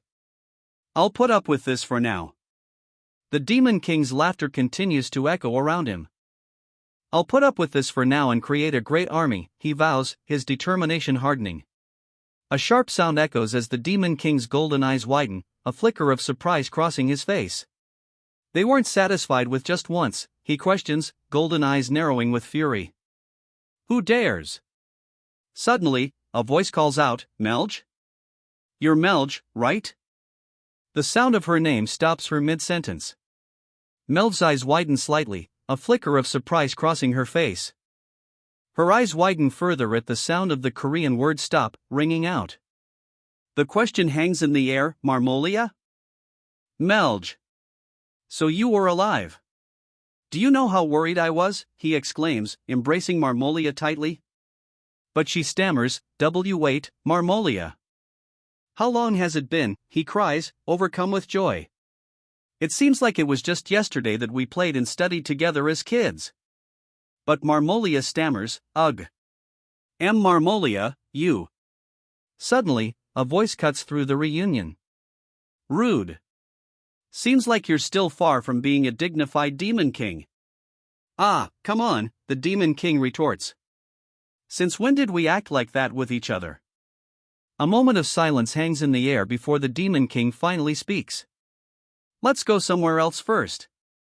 A vast, snow-covered mountain range stretches before them. "Mr. Devourer, please act like a final boss." Beneath the moonlight, they arrive at the gates of Mercenary City, Nihit. 2 gold coins clatter onto the counter. "Give us the best room in this place." The innkeeper's eyes widen, a bead of sweat trickling down his face. The innkeeper scrambles, bowing deeply. I'll guide you right away." A maid giggles, as another patron wonders if the beggar and the maid are together. Suddenly, the beggar grabs the ceiling beams, his eyes glowing with an unnatural light. The beggar declares, "I want to rest now." The innkeeper stammers, Then have a good rest. You can call me if you need anything." The beggar settles comfortably on top of Mr. Devourer, exclaiming, "Ah, this feels nice." Below, Mr. Devourer is told, "You can't just lay there." Beneath him, Mr. Devourer fumes, "But we came all the way here without getting any rest." However, the maid chirps, "I heard there was a dungeon store nearby. All we have to do is pick out some monsters from there, so if you come with me, we'll be able to finish things quickly," the maid says, encouraging him. "You can do it. Get up." The maid sighs, observing Mr. Devourer's exhausted state. We should really get moving. He looks so tired, though." But she quickly dismisses his fatigue, thinking, "Well, that can't be helped. This is a once-in-a-lifetime opportunity," she thinks, drool escaping her lips as she anticipates the task ahead. The maid's words ring out, "Lady Renee, don't you want to have a nice time alone with the boss?" A stunned "what" is the only response. "A date," she exclaims, clearly flustered by the suggestion. The maid continues, "Instead of calling it a date, all you have to do is tell the boss." Her eyes widen in shock as she blurts out, "Then we can go on our honeymoon?" "Didn't you just call it a date?" comes the reply, followed by, yes. "You can." He slumps onto the bed, clearly exhausted. "Ugh. I can't even lay down for a good rest." He groans, utterly drained. "Phew. Let's get this over with, Renee." He's clearly done as Sir Patrick instructed. It seems Mr. Devourer came on his own, which he believes proves how important he is to him. A sinister grin spreads across her face, one eye glowing yellow, the other green. "I will definitely make him mine this time. After taking care of everything we need to do quickly," Renee declares, her intent now clear. The sound of a bell rings out, signaling a shift in the unfolding events. "We'll head off on our perfect honeymoon," he declares, a sly smile playing on his lips. Below, Renee beams, her eyes replaced with hearts. Renee is a genius. Yeah. A scream pierces the air. The scream echoes into nothingness. A bead of sweat trickles down his face as he stares intently at his opponent. I've heard about what happened to your castle, a voice booms, the words hanging heavy with unspoken threat. The voice continues, revealing, I've sent some monsters to investigate, but the place where your castle once stood has already become human territory. The speaker concludes, so it was turned into human territory in the end. I thought you had died, the voice continues, laced with accusation. Just where were you these past 2 months? Stammering, she replies, I was just wandering here and there. Then, almost as an afterthought, she adds, there's no need for me to mention being at primordial core. A hand with long, sharp nails suddenly reaches towards her face. A gasp escapes her lips. Seizing her hand, the woman says, whatever it is, it's great that you're still alive. A strange sound echoes as she looks up, a flicker of confusion in her eyes. The woman admits, to tell you the truth, I thought you'd hate me like the other demon kings. Since our fathers weren't on the best terms, one of the demon kings states. The other retorts, that's between our fathers. One of the demon kings declares, the competition between our fathers is in the past. We're both demon kings who have gone down our own paths now. A response then comes, true. The demon king asks, didn't you come here to look for help? That's the reason why you came to Judecca. After a moment of silence, she thinks, so she already knew everything. Suddenly, a giant spider descends, its web ensnaring a moth-like creature. I can help you, it offers. Dust fills the air as something crashes nearby. I'm saying this as a friend and not a demon king, he begins.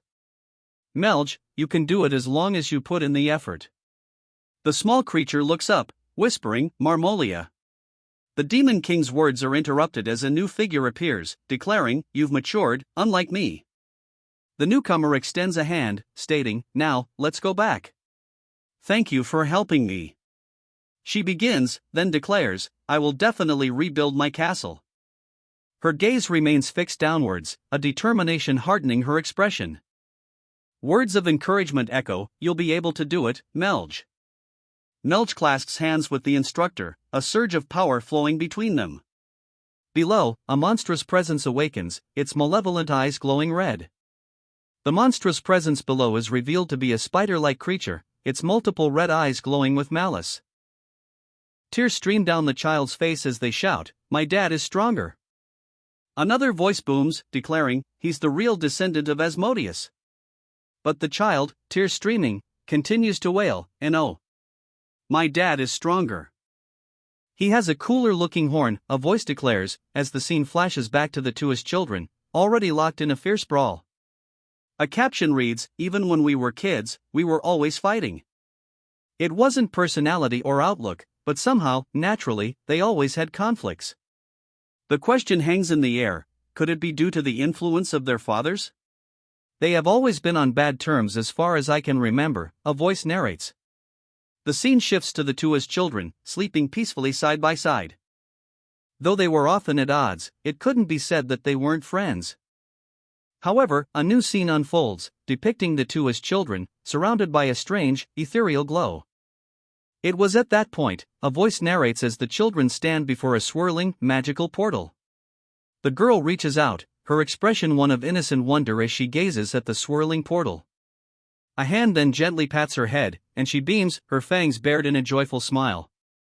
That we started to change, the narrator reveals, as a close-up shows a young boy with a weary expression and glowing red eyes. Is what I thought. The narrator's words hang in the air, a stark contrast to the previous scene. Footsteps echo as a woman with horns instructs, now, this way, Melge. Melge's expression is downcast as she admits, looks like I'm still childish. Melge, confused by the comment, asks, huh? What are you saying all of a sudden? She stammers, quickly changing the subject. It's nothing. That aside, where are you taking me? He explains that it's nearly impossible for him alone to help her rebuild her forces. There are, however, other demon kings who share the same goals. Is that so? She responds, surprised by the revelation. Yes. This way, he replies, leading her through a doorway. He leads the way through the doorway, deeper into the unknown. Her eyes widen with anticipation as she follows him. Her eyes widen, a flicker of apprehension now visible as she follows. A cloud of dust obscures the view. The mysterious figure moves with incredible speed, closing the distance between them. The figure's momentum carries them forward, a cloud of debris erupting beneath their feet. The figure stops abruptly, a look of surprise washing over their face. "Marmolia," they ask, their voice laced with disbelief. The figure declares, "I've brought her here." "Ah," as expected, a voice booms, the words hanging heavy with anticipation. The girl grins widely, revealing sharp teeth. "I'm still too young." But it wasn't that she had changed.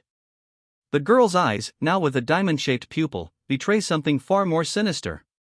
Her expression hardens, teeth bared in a menacing snarl. A fist clenches, ready to strike. Her eyes narrow with malice as she spits out, "The loser." In the first place, the words hang in the air, heavy with unspoken meaning. "Mr. Devourer, please act like a final boss," the words demand, setting the stage for what's to come. The scene shifts to a grand hall, bathed in an ominous red light. A gargoyle statue watches silently. Kneeling on the stone floor, she utters, "Melge de Limpagria." From his throne, the Demon King declares, "How disappointing." Before her stands Satan's direct lineage, the fourth-generation Demon King Ubar. "Ah, our stupid Melge," one of the Demon King's groans. Another adds, "Did you really think a Demon King that has lost all their forces would be welcomed here?" The Demon King's question hangs in the air, unanswered. Melge's eyes widen in shock. Clenching his fist, Melge thinks, "I knew that I wouldn't be treated well, but I never thought they would treat me like this." Melge realizes, surrounded by menacing figures. A voice booms, declaring Melge as descendant of Asmodeus.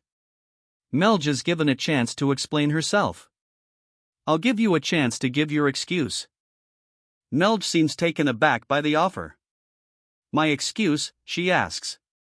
Melge quickly tries to defend herself. "It's a misunderstanding. I haven't lost to the humans. I am telling the truth. Melge insists, her voice strained with desperation. Suddenly, a voice questions her statement with a terse. The man beside her gives her a skeptical look, his expression hard to read. He questions her claim, asking if she truly believes being the sole surviving Demon King constitutes a victory after their defeat by the humans. Then, a chilling order is given, "Just kill her.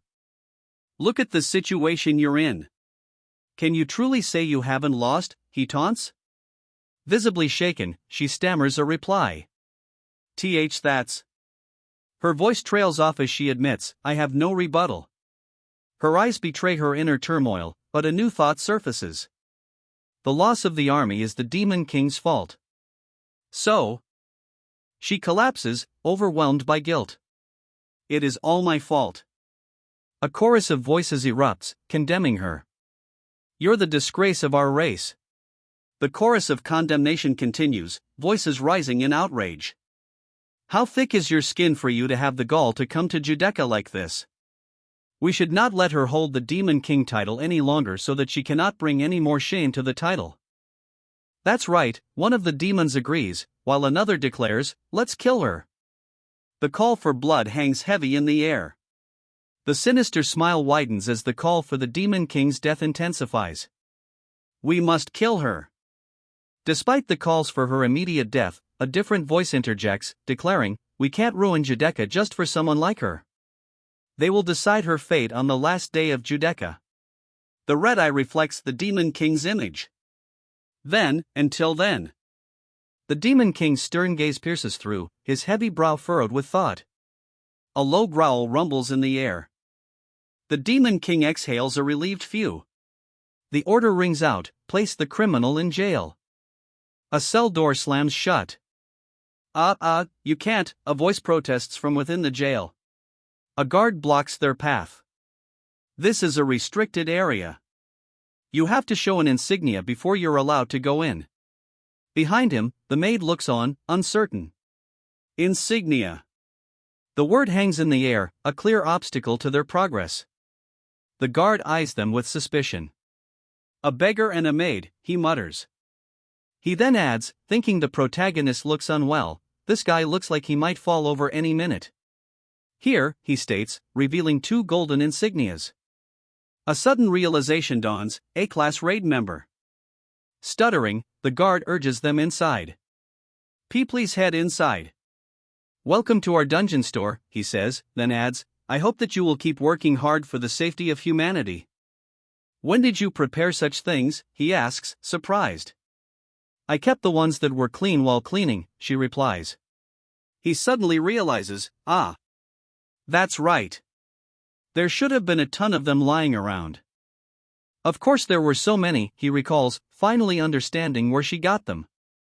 Before them, a wall covered in notes details everything about dungeons. Wow, it really seems like they have all the information in regard to dungeons. But a pressing question arises, can we even read all this in time? A pile of sealed documents lay before them, covered in strange symbols. What did you say we were looking for? The other replies, a strong monster that hasn't been taken down no matter how hard the humans tried. After a moment, he simply states, I see. I should have brought another monster from the great evil dungeons.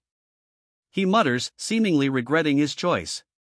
But his companion quickly retorts, no, that won't work. He then asks, wouldn't it be fine if it's at the level just below the great evil dungeons? What do you think? He turns to Renee, asking, what do you think, Renee? But she interrupts him, stating, 1 second. He assures them, if you're thinking of the level just below the great evil dungeons, these should be good. Then, with a visible grimace, he utters, ugh. The shopkeeper, a nervous smile plastered on his face, asks them to return tomorrow, explaining, I have to start cleaning soon, so could you please return tomorrow? An exclamation mark appears above the maid's head, but she insists, we want to stay a bit longer. Is there anything you can do? The shopkeeper, however, replies, everyone else has left. We can't keep it open just for you two. The maid panics, realizing, no. If this drags on till tomorrow, Renee's date plan. Her companion gasps, equally dismayed, we have to come here again tomorrow? A firm declaration rings out, I won't come here again even if I die. The maid's eyes narrow, a dangerous glint in them as she declares, so let's just kill him. The man looks down at the coin in his hand, a question forming in his mind. You have more raid requests, right? What type of raid requests are you looking for? He asks, a pile of sealed documents lying before him. A thought bubbles in his mind, even after taking all those, they still want more? The maid points a finger directly at the man, demanding, give me that. He stares back, utterly bewildered by her sudden request. The camera pans up to reveal the building's exterior at night, its windows glowing with warm light against the dark sky. A pile of books sits before them, and a voice declares, all these are pretty lacking. Looks like there aren't many useful monsters this time, one of them observes, flipping through the pages. Another voice chimes in, huh? How about this one, Renee? They say it's an ancient metal slime. I thought it would be good as well, but the dungeon is located so far away, one of them laments, the distance proving to be a significant obstacle. Ah, you're right. One of them concedes. Ugh, damn it. Maybe I should have just recruited Melch, he groans, sprawled out on the bed. It's not like I haven't thought of that, but you know, to have her work as a room manager. Weak, he mutters, still sprawled on the bed, seemingly dissatisfied with his options. Still sprawled out, he continues to voice his discontent, I don't like any of them. Still restless, he continues, musing that Melch will reach her limits in 3 years. He adds, almost as an afterthought, and also, I don't know if it's just my guess. But he continues, the rest of his thought hanging in the air. But I think she looks the coolest as a demon king. That's true, he admits, a sigh escaping him. Still, I should have asked. She was pretty helpful in bringing you back home, he is told. He wonders to himself, maybe I let her go too easily in the end. A realization dawns on him. No, wait, thinking back on it, didn't I blow her castle away as well? He chuckles, a mischievous glint in his eye. He wonders aloud, how long does Judeka go on for? A sharp slap echoes. I'm sure it's a 2-day event, one of them states, continuing, you need to get there before it ends if you plan on going. Will you be okay? A second voice replies, we can try. Can't be helped if it's too far away. The speaker adds, also, you need to read the stars to find the location of Judecca. He admits, I heard it's an inherent method of the Demon Kings, but I don't know how to do it. A thoughtful silence hangs in the air. The silence breaks as a voice declares, I know how to read the stars. Panting heavily, the hero finds himself in a ruined landscape under a starlit sky. Both figures, a stag-headed humanoid and a wolf-like creature, are seen panting heavily under the night sky. How unsettling. The stag-headed humanoid thinks, still catching his breath beside the wolf-like creature. A foot lands heavily on the grassy ground. Suddenly, a voice booms, who is it? Stop right there. The figure lies prone in the tall grass, seemingly unaware of the approaching threat. The wolf-like creature tilts its head, questioning, you don't seem like a demon king. Heavy footsteps approach, and a stark warning appears, only demon kings are allowed from this point onwards. You will lose your life if you get any closer. I've given you plenty of warnings.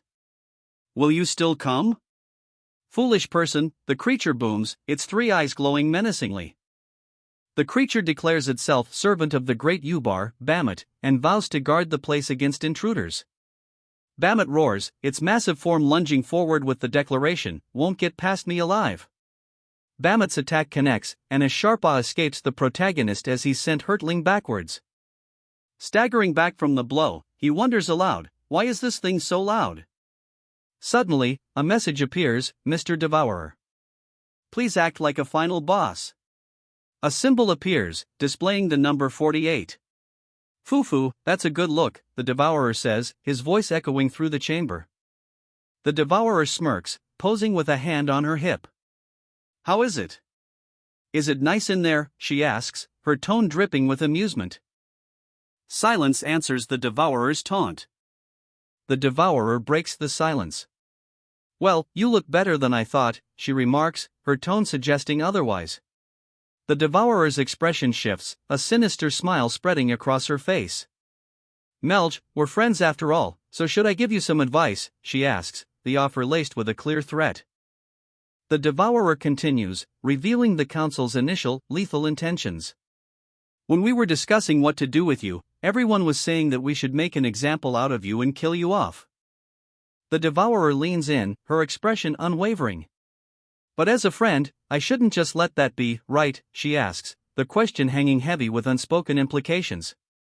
The Devourer continues, so I worked hard to convince them, you know.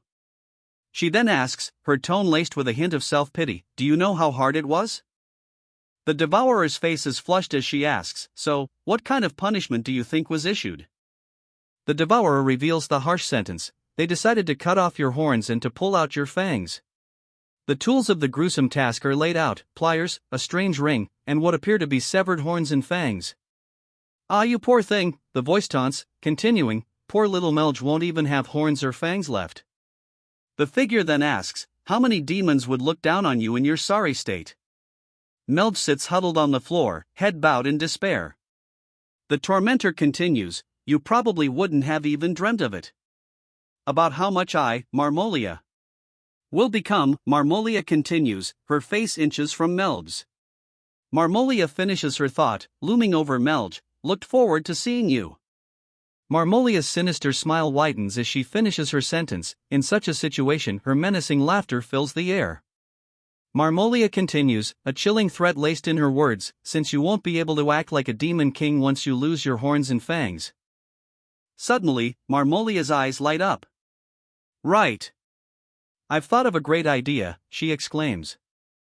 Marmolia's offer hangs in the air, a twisted proposition, how about you become my underling? I'll give you a chance. The offer hangs in the air.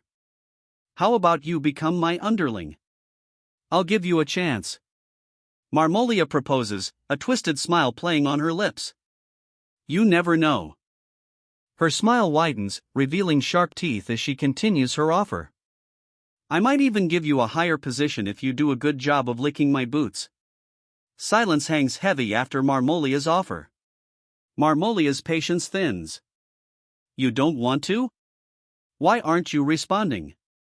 A gruff voice interrupts, declaring, Lady Marmolia, I've received orders to bring the criminal to the court. Before Marmolia can respond, guards surround her. Before the guards can act, Marmolia commands, take her. A resounding yes answers her order. Let's go, Marmolia states, initiating the next phase of her plan. How boring, a voice declares, seemingly unimpressed by the unfolding events. Marmolia stands between two figures, their forms imposing.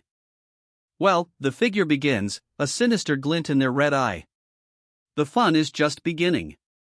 The camera pans up, revealing the grand scale of the ominous castle. A red glow emanates from the windows, casting long shadows. A voice booms out, declaring, we will now start the trial to determine the punishment. A blood-curdling roar echoes through the castle halls. The speaker's fangs are bared in a display of raw power. The speaker continues, declaring that losing the trust of demons under you as a leader is a grave offense. The Demon King continues, declaring, for the great crime of bringing shame upon the Demon King title. The criminal will be punished by having her horns cut off and her fangs pulled out, the Demon King decrees. The Demon King towers over the kneeling figure, who awaits her punishment within a magic circle. Nulge de Lymph agrees, the text proclaims. The Demon King grants one final opportunity, his voice echoing with authority. I will give you one last chance for your rebuttal. Do you have anything to say? Her head hangs low, obscuring her face. Has she truly nothing left to say? While the time I spent in the cell was short, she begins, finally breaking the silence. I've thought about it a lot. A subtle, almost predatory smile plays on her lips. Many things. Even so, I still can't understand it, she admits, her brow furrowed in frustration. One of the demons wonders, as another states a harsh truth, the weak falls prey while the strong survives. The demon continues, revealing a key detail, in the first place, the Demon King army was created to. The demon continues, questioning the outcome, and the strong Demon King has survived. I can't seem to understand what the problem is. The demons erupt in fury. As a Demon King, is that how you view your army?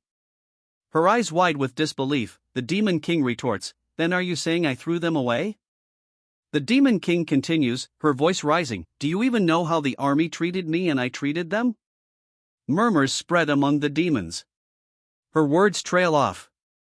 A chilling kaya-ha-ha-ha erupts, filling the air with the Demon King's manic laughter.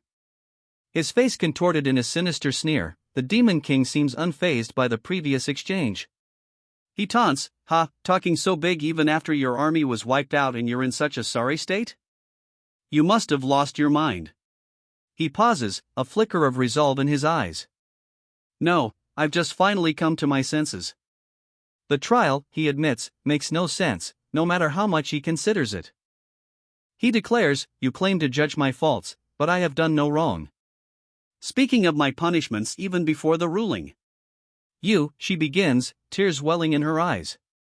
Your pettiness I can understand, but it's laughable that you, the greatest Demon King, would go along with such a farce. Her eyes widen, tears threatening to spill. Despite her anger, a flicker of vulnerability crosses her face. Her voice cracks as she finishes her thought, adding, isn't that so? Kneeling before the throne, she asks, Sir Ubar? Her eyes widen in terror as she stammers, yes sir. Not Lord? An enraged voice booms, you dare speak to the Supreme Being in that manner. The punishment is severe, not only her fangs, her tongue should be pulled out too. The Supreme Being exhales, his red eyes narrowed in displeasure. The Supreme Being dismisses the outburst. Forget it. What can someone who has lost everything not say? He declares, those words don't affect me in the slightest. The Supreme Being sits, resigned. Whatever I do or say in this place won't change the outcome. A smirk plays on her lips as she scoffs, Supreme Being. They should see what a real Supreme Being looks like. Her disdain is palpable. To think the ones who call themselves Demon Kings would be so ignorant, how laughable. Slumped over, she admits, I actually feel relieved. A monstrous figure bellows, we will decide on the punishment for insolence after carrying out the first punishment. Above, a monstrous voice booms, begin with the punishment. Below, a grotesque figure grins, holding a strange, perforated object. He. I look forward to working with you. A voice taunts, it'll hurt a lot, so please enjoy it to the fullest, Demon King. The grotesque figure sneers, he. I'll start with the horns. A strange sound echoes. What is, she begins to ask, her eyes wide with alarm. A monstrous figure looms behind her, raising a crude cleaver. The air vibrates with a bizarre woof-woof sound. What is this noise, she wonders, alarm etched on her face as the bizarre woof-woof sound intensifies. Below, the grotesque figure grumbles, TCH, it was just getting to the good part. Where's this noise coming from, she exclaims, her alarm growing. Could the devourer have come all this way? She wonders. To think I'd hear dogs barking in a sacred place like Judecca, she says, clearly outraged by the intrusion. I wonder, she thinks, her golden eyes narrowing with suspicion. An arrogant voice retorts, the sound of a dog barking might be more pleasant to listen to than your bullshit. A figure mutters in disbelief, no way. There's no way that person would come here, she thinks, struggling to maintain her composure. I must be hearing things because my heart is wavering. Her thoughts continue, a desperate attempt at self-deception, there's no way he would be here, even if I were to turn around. Still, just maybe. She thinks, her internal struggle intensifying. The possibility consumes her, if he were. The thought lingers, hanging in the air. If he were. Tears welling in her eyes, she whispers a name, Mr. Devourer. But a voice calls out, hey, Melge. The figure sits in a large chair, bathed in a sinister light. His gaze is sharp, intense. A sinister grin spreads across his face, his eyes gleaming with an unsettling light. You seem to be to be having a hard time, he finishes, the question hanging heavy in the air. Under a starlit sky, a formidable castle looms, its stone walls and towers rising above the rugged landscape. The fallen warrior lies defeated on the stone floor. From the shadows, a figure wonders, was that the last of them? He scoffs at the defeated warrior. Why even bother resisting, even if they are demon kings, they're nothing but slightly talented demons. Then, noticing movement, he wonders, One was still alive? A gasp escapes one of the fallen. If you have horns, you must be a demon king. The figure muses, finally noticing the survivor. The figure then asks, how old are you? It's hard to tell, unlike with humans. Lift your head, the demon king commands. Then, more forcefully, he demands, hey, punk, I'm telling you to look at me. Finally, he approves, good. That's a cool-looking horn, a voice observes. Then, the demon king demands, you. Name? Stammering, the figure manages to choke out, No. My. Terror etched on his face, the figure struggles to answer. My name is. The camera pulls back, revealing the figure kneeling before a seated individual surrounded by others. The room is lit with an ominous red glow. His eyes widen, sweat beading on his brow. Sir Ubar, he utters, the question hanging heavy in the air. The words, Mr. Devourer, please act like a final boss, appear, hanging ominously in the air. Suddenly, the words, Mr. Devourer, please act like a final boss, materialize before him. A heavy thud echoes as a massive paw slams onto the ground. The final boss transformation takes a decidedly less intimidating turn as the wolf playfully pins the protagonist, woof, sounds filling the air. Ah! You little, he shouts, clearly annoyed. Didn't I tell you to wait patiently, the wolf demands. The wolf playfully licks the protagonist's face, accusing, you must have followed Mr. Devourer. The protagonist groans, ugh. Clearly annoyed, she clenches her fists. Suddenly, a commanding voice booms, demanding, the two of you over there. Which demon king do you belong to? The voice continues, furious that they would dare interrupt the sacred process of judgment. You don't know your place. How dare, she shouts, eyes wide with fury. Her companion, however, seems less concerned. Forget it, Renee. We did interrupt them, he asks. Ah, sorry. I ended up straying off topic, she says, a hint of embarrassment now on her face. Well, we don't really belong to anyone, but someone who happened to stop by while traveling. The voice trails off, leaving their true affiliation a mystery. He pauses, a sudden curiosity taking hold. I've gotten curious about something. Melj, wide-eyed, speaks up. So, you guys are embarrassed about Melj acting like a demon king when she doesn't have anything left. Melj presses them, questioning, is that why you guys are treating her like this, talking about punishment and whatnot? The hooded figure speaks, a threat hanging in the air. Then, if I were to destroy all of your armies. He continues, a sinister implication hanging heavy in the air, then everyone here should have no problems. He finishes his thought with a chilling question, having their horns cut and fangs pulled out, right? His eyes gleam with a predatory hunger, a sinister smile spreading across his face. A guttural roar erupts as the demons charge forward. This fool, not even knowing his place, the thought echoes. It's bad enough that you've insulted the demon kings gathered here in Jadeka, the voice booms, but you're even going so far as to threaten Sir Yubar. Despite the reprimand, he retorts, I was just asking a question, though.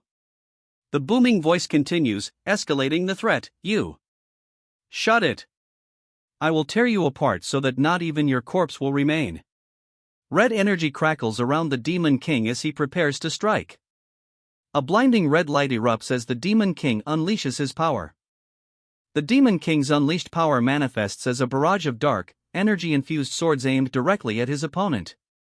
Just die quietly, he roars, his eyes burning with intense fury. Suddenly, a yawn escapes him, throwing off his concentration. A thought bubble reveals his confusion? An ugh escapes him, as the magical energy surrounding him intensifies. The magical energy intensifies, and he suddenly finds himself the center of attention. What? Why are you all staring at me? He asks, quickly adding, I didn't do it. His gaze shifts upward, and he declares, he did. A collective gasp rises from the assembled figures. Sir Yubar, one of them exclaims in disbelief. Sir Yubar, panting heavily, clutches a glowing red orb in his hand. A single, desperate question echoes, why? Huffing, Sir Yubar struggles to catch his breath. His red eyes blazing, Sir Yubar grits his teeth, struggling to regain composure. Sir Yubar's voice booms, laced with arrogance. You dare make a move against a great being? An apologetic voice booms out, promising swift retribution. My apologies. I'll be sure to strictly punish the one who raised their sword toward the great being. The female demon, sweat trickling down her face, stutters in disbelief. Sir Yubar? A figure stands bathed in red light, declaring, I greet the supreme being, Sir Devourer. The figure kneels, head bowed in what appears to be reverence. Whispers erupt as the figures react in shock. Devourer, one exclaims, while another questions, the Devourer from Primordial Core. Still kneeling, the figure remains prostrate before another, their identity still unknown. Still kneeling, the figure groans in pain. Sir Yubar, just why, he cries out, while the man before him thinks, that dumbass. The man before him, towering over the kneeling figure, studies a new arrival. You look familiar. Where have I seen you, he muses. He continues, scoffing at his opponent's perceived weakness. That maid in the back would have decapitated you in an instant. The grinding sound intensifies as he continues, revealing the potential consequences of his actions. Not only that, it could have even led to all the demon kings in this place being slaughtered. The voice booms, questioning the arrival of someone of great importance. Supreme Being, for what reason have you traveled all the way here to such an unworthy place? Sweat drips from his brow as he grits his teeth. A bead of sweat rolls down his face as he clenches his teeth, enduring the Supreme Being's presence. Suddenly, the Supreme Being seems to recall something. I remember. That, Ubar, that's your name, right? He adds, surprised, wow, the little kid is already this big? I almost didn't recognize you. Despite the Supreme Being's overwhelming presence, Ubar manages to reply, it was all thanks to your benevolence 900 years ago. Suddenly, a hand grips Ubar's collar tightly. Hey, get up. I didn't come here for all this, a voice demands, pulling Ubar up from the ground. The memories of fear flood his mind, ones he can't forget. He exhales heavily, sweat beading on his brow. A realization hits him hard, it's just like that time. A memory surfaces, when he suddenly made his appearance 900 years ago. Sweat drips down his face as he recalls the past. The figure looms, his voice echoing in the downpour. You want to know why I came here, he asks, his words hanging heavy in the air. His red eyes widen, sweat beading on his brow. I wonder, he thinks, a clear note of apprehension in his voice. His eyes narrow further, beads of sweat now visibly dripping down his face.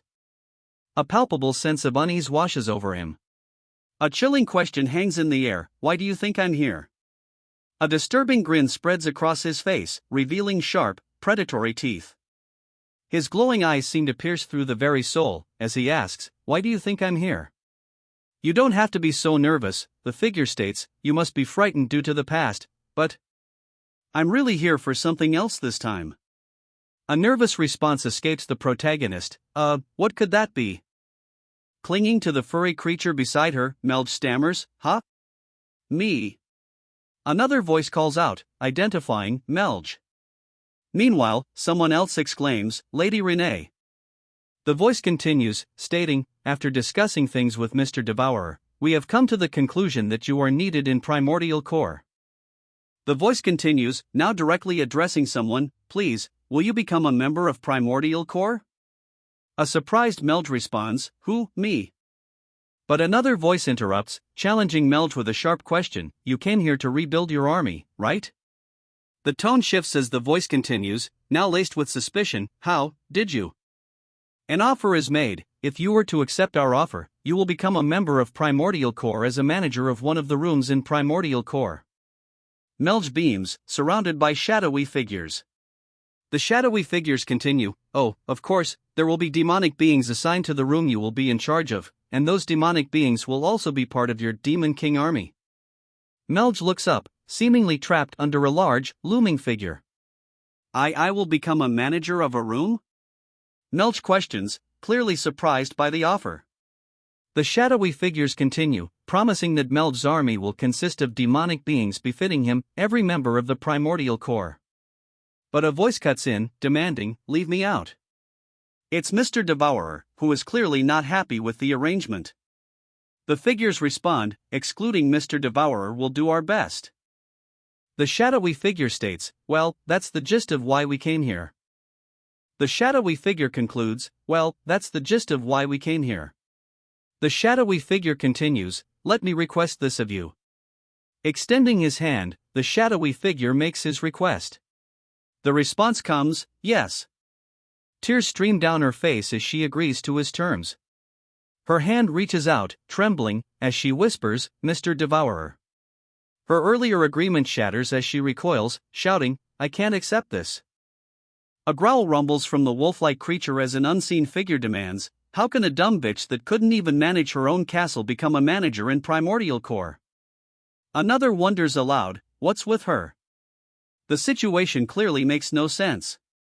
Tears welling, she explodes, venting her long-held resentment, how many times have I been compared to that bitch Melge and been told that I was lacking? Her voice cracking with rage, she declares, I finally got the chance to bring that bitch down. Another voice interrupts, desperately trying to sway the great supreme being, I'm sure you're being tricked by Melge. Another adds, questioning how he could even consider Melge, deeming her unworthy. Then, a third voice pipes up, stammering, how about me? I'm different from Melge. I'm a demon king that has an ancient bloodline. A legitimate demon king. Her red eyes gleaming, she reaches out, claws extended. If you were to give me your permission, I, Marmolia, will do my best. She continues, her glowing eyes intense. I'll give my heart and body to you, Sir Devourer. A blade flashes, bathed in a red glow, as the scene intensifies. The clash of blades echoes, the red glow intensifying as Marmolia faces her opponent head-on. The ground shatters from the force of their collision. "How dare you try to touch Mr. Devourer with those dirty hands," she exclaims, her fury palpable. "Ah," she gasps, her eyes wide with a mix of shock and fury. A piercing scream rips through the air. A blood-curdling scream pierces the air. Two figures stand amidst the crimson light, one with bloodied hands, the other seemingly unfazed. My finger." The victim's horrified scream echoes in the crimson-lit space. A gasp escapes her lips, eyes wide with terror. Molia," she whispers, her voice barely audible. "Sir Devourer. Please excuse this offense," a voice pleads. The Devourer responds, "Huh? Well, it's fine. No. If you leave this to me, I'll be sure to punish her thoroughly," the Devourer states, his eyes gleaming with malice. "What is this?" "Let go of me," she cries out, struggling against her captors. "Melge." The Devourer's heavy footsteps echo as he approaches. A monstrous wolf growls menacingly behind the terrified girl, who shrinks back in fear. A monstrous roar erupts from the Devourer, his sharp teeth bared in a terrifying display of power. SFXWN. The words, "Mr. Devourer, please act like a final boss," appear, a silent plea hanging in the air. "You don't regret it?" she asks, her expression unreadable. A confused "huh" follows. "What happened just now?" he begins. "If you had just asked for all the demon kings in this place to be punished." He continues, explaining that the Demon King would have gotten rid of them all. "But," she says, "Primordial Core will gain nothing from doing such a thing." She clarifies, stating she didn't make the request out of some kindness of my heart or anything. Now that they won't look down on her, she intends to keep them alive to benefit from them in the long run. She suddenly wonders how they even found the location of Judecca. "Sir Devourer can read the stars," comes the reply. The explanation continues, "Although it was still a bit annoying since the gatekeeper was refusing to guide us, we happened to run into a demonic being that carried your scent." A small, purple-haired demon peers out from behind a large, gray dog, barking a hesitant woof. The voice booms out, praising the small purple demon, "Come here. You did well. As expected of my number one soldier." Devs dash, but the speaker catches themself. Zons. A question mark hangs in the air. I will be putting in the effort to fit the role of a member of Primordial Core, but is it okay with you?" the pink-haired demon asks. The large, gray dog responds with a confused, "Huh? What are you talking about?" Despite his eagerness, Zons admits, "I'm sure the previous managers were way stronger than me, for someone like me to take such a position." He continues, "Of course, I'll be trying my best, but I'm still a bit worried." A quiet dash escapes the maid's lips as Zons continues, "To tell you the truth." Cutting Zons off, the maid declares, "You don't really meet the standard? I doubt you'll last 3 years? You could even be raided tomorrow." Tears well up as Zon sobs, "Ugh. I knew that was the case, but to hear it directly." With a sweet smile, the maid reveals, "The reason we came all the way here to pick you up was because Sir Devourer wanted to." She adds sternly, "So make sure not to disappoint him." Zons stares up, speechless, at the maid. With a determined look, Zons declares, "I will try really hard." The maid responds that it's a good mindset, but she's about to give him a heads up. The maid's expression doesn't match her words as she states, "I have already received permission to confess to Sir Devourer." Zons, clearly taken aback, stammers, "Huh?" The maid simply responds, "Just keep it in mind." Zons can only reply with a subdued, "Oh. Oh, okay." The maid wonders aloud, where is Sir Devourer, though? A cartoonish wolf illustration, panting and with question marks floating above it, then appears. A voice then says, "Oh, he is." The scene cuts to 2 tall, thin pillars. The voice leads to a grand hall, its pillars stretching high, bathed in an eerie red glow. An unsettling silence hangs in the air as the gathered figures await his next words. The silence breaks as he speaks, addressing someone as Sir Yubar. A questioning follows. The figure declares, "I would like to say something as the representative of the Northern Veermen." An authoritative voice cuts in, simply ordering, "Speak." The Northern Veermen's representative begins, "I know that Devourer is an ancient beast, and also that he is one of the strongest in the great evil dungeons." The Veerman representative continues, "However, even after taking that into account, your actions just." The Veerman representative hesitates, searching for the right words. "Now, how should I put it?" Finally, the Veerman representative gets to the point, asking, "As the king of the demon kings, wasn't the way you acted just now a bit too much, is what I'd like to presumptuously ask." "My actions," he echoes, a chilling question hanging in the air. Then, a disturbing declaration, "I have ingrained your thoughts deeply in my heart." He continues, "You must be worried that I brought shame to the title of Demon King." Yubar stammers, trying to deny it, "Yes, Sir Yubar, that's not what." "Yes, that is a possibility," the Demon King admits, his golden eyes gleaming. He continues ominously, "If things like this were to keep happening."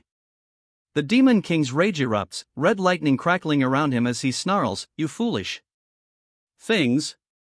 The Demon King continues, his rage barely contained. The Demon King prepares his giant's hand technique, red lightning crackling around his clenched fist. A voice cries out in disbelief, "Yes, Sir Yubar?" The Demon King's voice booms, laced with fury. "Did you think I'd just gloss over your insolence as great courage and forgive you?" The Demon King's crimson eyes burn with fury as he challenges, "Veerman, are you sure you didn't just see a chance from my actions?"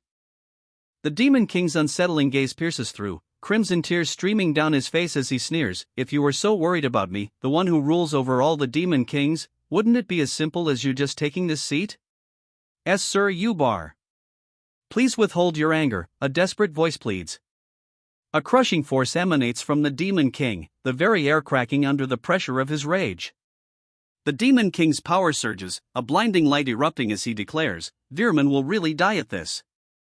Blood drips down Veerman's face as a chilling command echoes, "Come." Raising a hand, the Demon King booms, "Raise your voice if you think that I bowed my head due to me being weak. Please, forgive our insolence." A voice stutters, groveling. The Demon King dismisses them all, "Forget it. You're all dismissed." His red eyes gleaming, the Demon King declares, "This should be good enough as a warning." The Demon King sighs, then wonders, "Anyway, how did that child from the Agria family get acquainted with that ancient monster?" The Demon King seems surprised, stating, "Oh, Yubar. You were here?" The Demon King's eyes widen in surprise as he exclaims, "Oh, Yubar. You were here?" A voice, filled with surprise and disbelief, echoes, "As Sir Devourer?" Stammering, the Demon King asks, Is there something you need?" Another figure replies, "Well, I don't really want to do this either, but..." Sweat beads on his brow, and the Demon King thinks, "Ugh. I knew he wouldn't let this go easily, but..." "It seems that I forgot something earlier," the Demon King thinks, a metallic scrape echoing as he shifts. He steels himself, resolving, "I've already bowed my head once, what else is there to lose? If it's for all those under me." With a manic grin, the Demon King demands, "You guys are Demon Kings, right?" The kneeling Demon King looks up, startled. "Ha," he questions, as the protagonist holds out a piece of cloth, taunting, "Why are you getting so scared?" The protagonist holds up a red garment adorned with strange symbols. The perspective shifts to a wide shot of the castle, bathed in the eerie glow of the night sky. The castle looms, ancient and imposing, under a star-strewn sky. "I was wondering why they were having a meeting so suddenly, but to think such a thing would happen," she exclaims, eyes wide with disbelief. "Wow. They're really friendly. I didn't think they would go so far," one of the characters observes. Another adds, "I didn't think that you would take such an active role, Sir Devourer. If you can't be any happier, I guess there's no need to worry about your happiness in the future," he muses with a sigh. He then thinks to himself, "Rather than trying to think of it myself, it's better to let the Demon Kings deal with it. I'm so smart." Suddenly, a voice booms out, calling, "Sir Devourer." Lady Renee. The call echoes through the dark forest, seeking Sir Devourer. Lady Renee. The voice continues, now addressing Miss Melge, are you done with your business? The girl responds, yeah. Now that I am also a member of Primordial Corps, I can help you carry some luggage. She then asks, do you really not need any help? He waves off her offer, stating, it's fine. Aside, Miss Melge, do you not have anything else you need from here? Yeah, she replies, standing within the portal. Melge declares, I've already gotten what I wanted from this place. There's nothing more I need.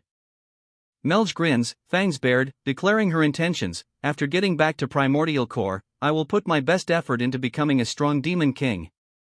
In response to Melge's declaration, someone asks if they are returning to Nihit. But Melge insists, we just have to stop by one last place.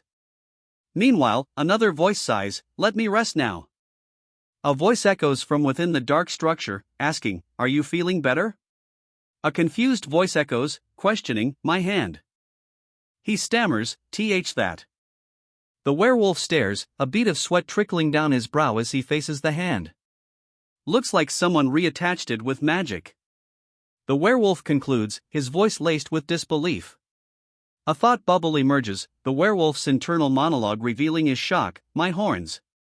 The werewolf's surprise is cut short as he sees something else, exclaiming, that's... as expected, there's no way that was just a dream. He realizes, the reality of the situation sinking in. Her eyes heavy with exhaustion, she lifts a hand to her head, the realization that it wasn't a dream setting in. You've been asleep for over a day. Are you okay? A voice asks. But another voice cuts in, dismissing the concern. Forget it. What about that bitch, Melge? A sudden gasp escapes her lips, and she learns the shocking truth, she left with that ancient monster. A sharp exhale. The revelation about Melge clearly leaves her breathless. A hand clenches, as a voice assures her, please don't worry about your broken horns. The other demon kings have said that they'll come up with a good reason. Despite the setback, she is reminded, although not many, there are still many forces that support you. Shut up, she roars, her silhouette radiating fury. Bad past relationships? A bitch like her is my friend? You dare say something like that in front of me? Her rage intensifies, teeth grinding as she bites down hard on her lip. Her thoughts crystallize into a single, deadly purpose. I have to kill that bitch, Melge. The Demon King realizes, I won't be able to depend on the other Demon Kings. He realizes he can't depend on the other Demon Kings. I need someone that has more power. Someone that can become an enemy of Primordial Corps. Then, a thought strikes him. Right, there is one, right? His eyes gleam with manic intensity, the Demon King declaring, that can stand against Primordial Corps and then some. A voice booms, cutting through the silence, what is your reason for coming here? The figure responds, his voice echoing in the chamber, I have something to ask you people of the third eye. The newcomer's cloak, marked with strange symbols, hints at his purpose. A sinister smile plays on his lips, his red eyes gleaming with an unsettling intensity. He continues, revealing the subject of their discussion, such as, about homunculus. The pair approaches the Nihid Inn under the cover of night. Arriving at the inn, one of them voices their confusion. Ho! Maybe it's because the Demon Kings really put in the effort, but it's really detailed, one of them observes, examining the artwork. The speaker notes, they made it like the raid request humans make. From what Mr. Devourer heard, they picked out monsters that are at least at their level, one of the characters exclaims. Another adds, oh, that's the aura of His Majesty. The question hangs in the air, but Lady Renee, are you still not satisfied with monsters as strong as these? The response comes, though it is hesitant, about that. The response continues with a question about the succubus Queen Elizabeth, whose image is displayed. Just from her race and profile, doesn't she look like a harlot who would hit on people? The response is cut short by an abrupt, stark declaration, fail. The abrupt judgment visibly stings. He recoils, a grimace twisting his features. Stung by the harsh judgment, he retorts, is that so? Then how about this one? He counters with another image, stating that under the notes, it says that her skin is really beautiful. Her opponent, eyes blazing with fury, declares fail. A stun escapes him. A sigh escapes the maid as she declares, really? All of these monsters are so useless. They aren't up to standard, the maid comments dismissively. Realization dawns on the smaller figure as she exclaims, then when she said that before, could it be that? She was wary of me due to my beauty, she wonders aloud, quickly dismissing the thought with a resounding, no. Now, let's keep looking, a voice declares, while another voice chimes in, I'll help as well. Unbeknownst to them, loud snores fill the air. Mr. Devourer, please act like a final boss, the text urges. The chapter opens, chapter 49. Chapter 49 begins, revealing a grand, golden-trimmed palace. Is it not here either? A voice echoes, hinting at a continued search.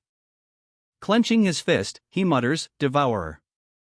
A voice cuts through the silence, questioning, how do you plan on dealing with the aftermath? The Devourer must be stopped. He vows to take down the damned creature for the safety of the Empire. To do that, a new plan begins to form. A knock echoes at the door. Captain, it's Garrote. He grants permission, come in. Garrote enters, immediately asking, Captain, have you found anything? Garrote's question hangs in the air for a moment before the captain responds, I'd like to have some tea first. The captain's words trail off, leaving Garrote's question unanswered. With a soft click, the captain activates the tea set, enveloping it in a faint purple glow. The faint purple glow intensifies around the tea set, now fully activated. Purple liquid flows from the teapot, filling the cup with a strange energy. With the tea set fully charged, he asks, there. That should be good, right?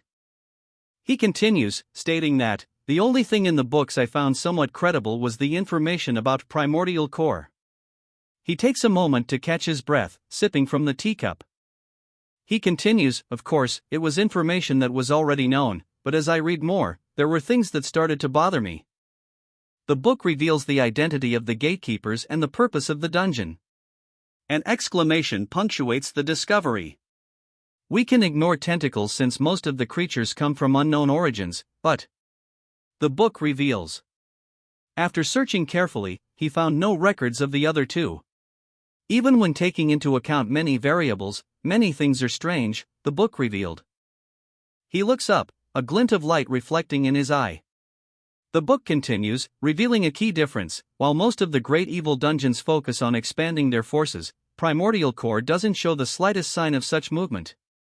Most importantly, Devourer's goal is unknown. The revelation hangs heavy in the air. Taking a breath, she starts, first, I have something to tell you, so it would be best if you listen to that first. Oh, that's right. What are you here for, she asks, but the question seems to be more for herself. You sure are quick to ask, a voice replies. Suddenly, an urgent message cuts through the air, the third eye has sent an emergency transmission. The emergency transmission reveals unexpected news, Demon King Marmolia has requested a meeting with you, Captain. The city lies in ruins under a dark, star-speckled sky. A voice echoes through the ruined city, thank you for accepting such a sudden meeting, Captain. 3 figures stand cloaked in blue, their golden emblems glinting in the dim light. The captain asks, I heard the Demon King's side wanted a meeting? The captain inquires, I heard the Demon King's side wanted a meeting? The response comes, yes, this place was picked out by them, and it seemed that they were in a rush as well. The hooded figure admits, although I didn't want to recommend this meeting because it felt dangerous. The sound of a heel clicking against the floor echoes as a new figure approaches. Oh, she questions. The new arrival expresses her surprise. I thought it would be some old man, considering you are the leader of the humans. Her surprise continues. You're pretty young and handsome too, she remarks. The camera focuses on the feet of the group, revealing one member has beast-like paws. The man declares, I'm the one in charge, Ara Delbrias Garlivestein. I'm sure the message said. A piercing red eye stares directly ahead. That you wouldn't be bringing any bodyguards. A snarling wolf-like creature with sharp teeth appears, seemingly in response to the accusation about bodyguards. He retorts, "Well, it's not like you're here alone either." The figure gestures towards a large, ornate table. "Now, let's have a seat first." Setting down his cup, the figure asks, "Shall we get straight to the point?" "You're unexpectedly pretty impatient." "Well, that's fine," the figure remarks, a hint of amusement in his tone. The figure continues, "My castle is a small village of 400 humans called Rozoid." A chilling threat underlies his words, "If you try anything sneaky or if this talk falls through, I will destroy that place." Sneaky? "You're the more suspicious one," he retorts, suspicion evident in his gaze. A surge of magical energy emanates from the woman beside him. He declares, "I'll pass on this tea." A warning follows, "I hope that you won't try any more of these little tricks." The hooded figure responds, "Fufu, you're pretty careful. I gave you a small test since I didn't feel any aura or mana coming from you, but you're not bad." Cutting to the chase, the hooded figure declares, "Forget it. Let's get to the main point." The hooded figure continues, foretelling, "In the near future, there will be a demon king leaving Nihit." The hooded figure continues his grim prophecy, stating that a demon king will soon leave Nihit. The hooded figure's red eye gleams ominously as he commands, "Assassinate him." The figure questions the order, asking, "Are you asking me to fight against a demon king's army? Can I take it as you asking us to be cannon fodder or a sacrifice?" The hooded figure clarifies, "No. All you have to do is to kill the demon king called Melj." She adds, "If you are able to kill her before she leaves Nihit, I'll be sure to pay you handsomely." The hooded figure retorts, "Demonic beings the robed bastard needs for a living experiment should be good enough, right?" He refuses the offer. "I'll have to decline." The hooded figure reels back, startled by the unexpected refusal. "You're refusing the deal? What's the problem? Is the pay not good enough?" He simply states, "That's not it." He exhales, stating simply, "That's not it." He then questions, "What's the problem?" As someone called the leader of the humans, the fact that you came all the way here means there must be something you want as well, right? A glint of steel catches the light as he adds, "I wonder, but it seems like you're the one in a hurry, doesn't it?" His gaze intensifies as he observes her, noting, she doesn't have fangs. Looks like her horns have been cut as well. And the way she acts, as if she's being chased by something. The thought bubble reveals his suspicions. For a demon king who has never made any effort to contact us prior to this to ask for a meeting so suddenly, it has to be either a trap or something serious. Suddenly, a surge of power erupts from the demon king, accompanied by a furious outburst, "Human, are you looking down on me?" The demon king's shadow looms menacingly, dwarfing the human before him. A red aura pulsates with palpable fury. The human responds, "Looking down on you? Who, me?" He continues, his gaze unwavering, "You seem to be the one hiding things from me." He continues, revealing the core of his request, "You're asking for my help to kill a single demon king called Melj." The figure looms closer, their intent still unclear. The figure's piercing red eyes narrow as a question hangs in the air, "Doesn't that demon king have someone behind her?" "Just as I expected," he states, a sinister satisfaction evident in his tone. "I have no reason to play along with infighting among demon kings," he declares, ordering his subordinates, "Let's head back." A chorus of "Yes, Captain" answers him. "Wait," he cries out, desperation etched on his face as the captain turns to leave. There is someone behind her, like you said," he stammers out. The captain dismisses his claims, stating, "Then we'll take it as if we never had this meeting." With a click, she opens the door, muttering about the ancient monster from the primordial core. The ominous word hangs in the air, "Devourer." A dark figure with glowing red eyes looms behind the captain. The cloaked figure watches from above as the captain is confronted by the looming devourer. Desperation etched on his face, the cloaked figure stammers, however, there must be a way. A way to avoid his eyes and kill that bitch." A chilling resolve settles over the cloaked figure as he declares, "I accept." But then, confusion clouds his face. "Huh? What?" he exclaims, clearly taken aback by something unseen. I'll accept your offer, he declares, but the woman watches him with a knowing gaze. A sinister grin spreads across his face as he declares, the Demon King will accept your offer. The disembodied voice declares ominously, Melj de Lymph agree, we'll kill her. What? A voice questions, followed by, I haven't told you Melj's surname yet. The hooded figure trembles, uttering, see could it be that you. The hooded figure trembles, uttering, see could it be that you. The hooded figure's eyes widen with a mix of fear and realization. Already knew of Melj, she asks, the question hanging heavy in the air. The Demon King retorts, how could I have not known of the Demon King in the vicinity of Riez? Anyway, I heard that the Demon King will be leaving Nihit soon, the voice reveals, adding, so I must. Strange, the voice trails off, a sense of unease palpable. The group behind him remains silent.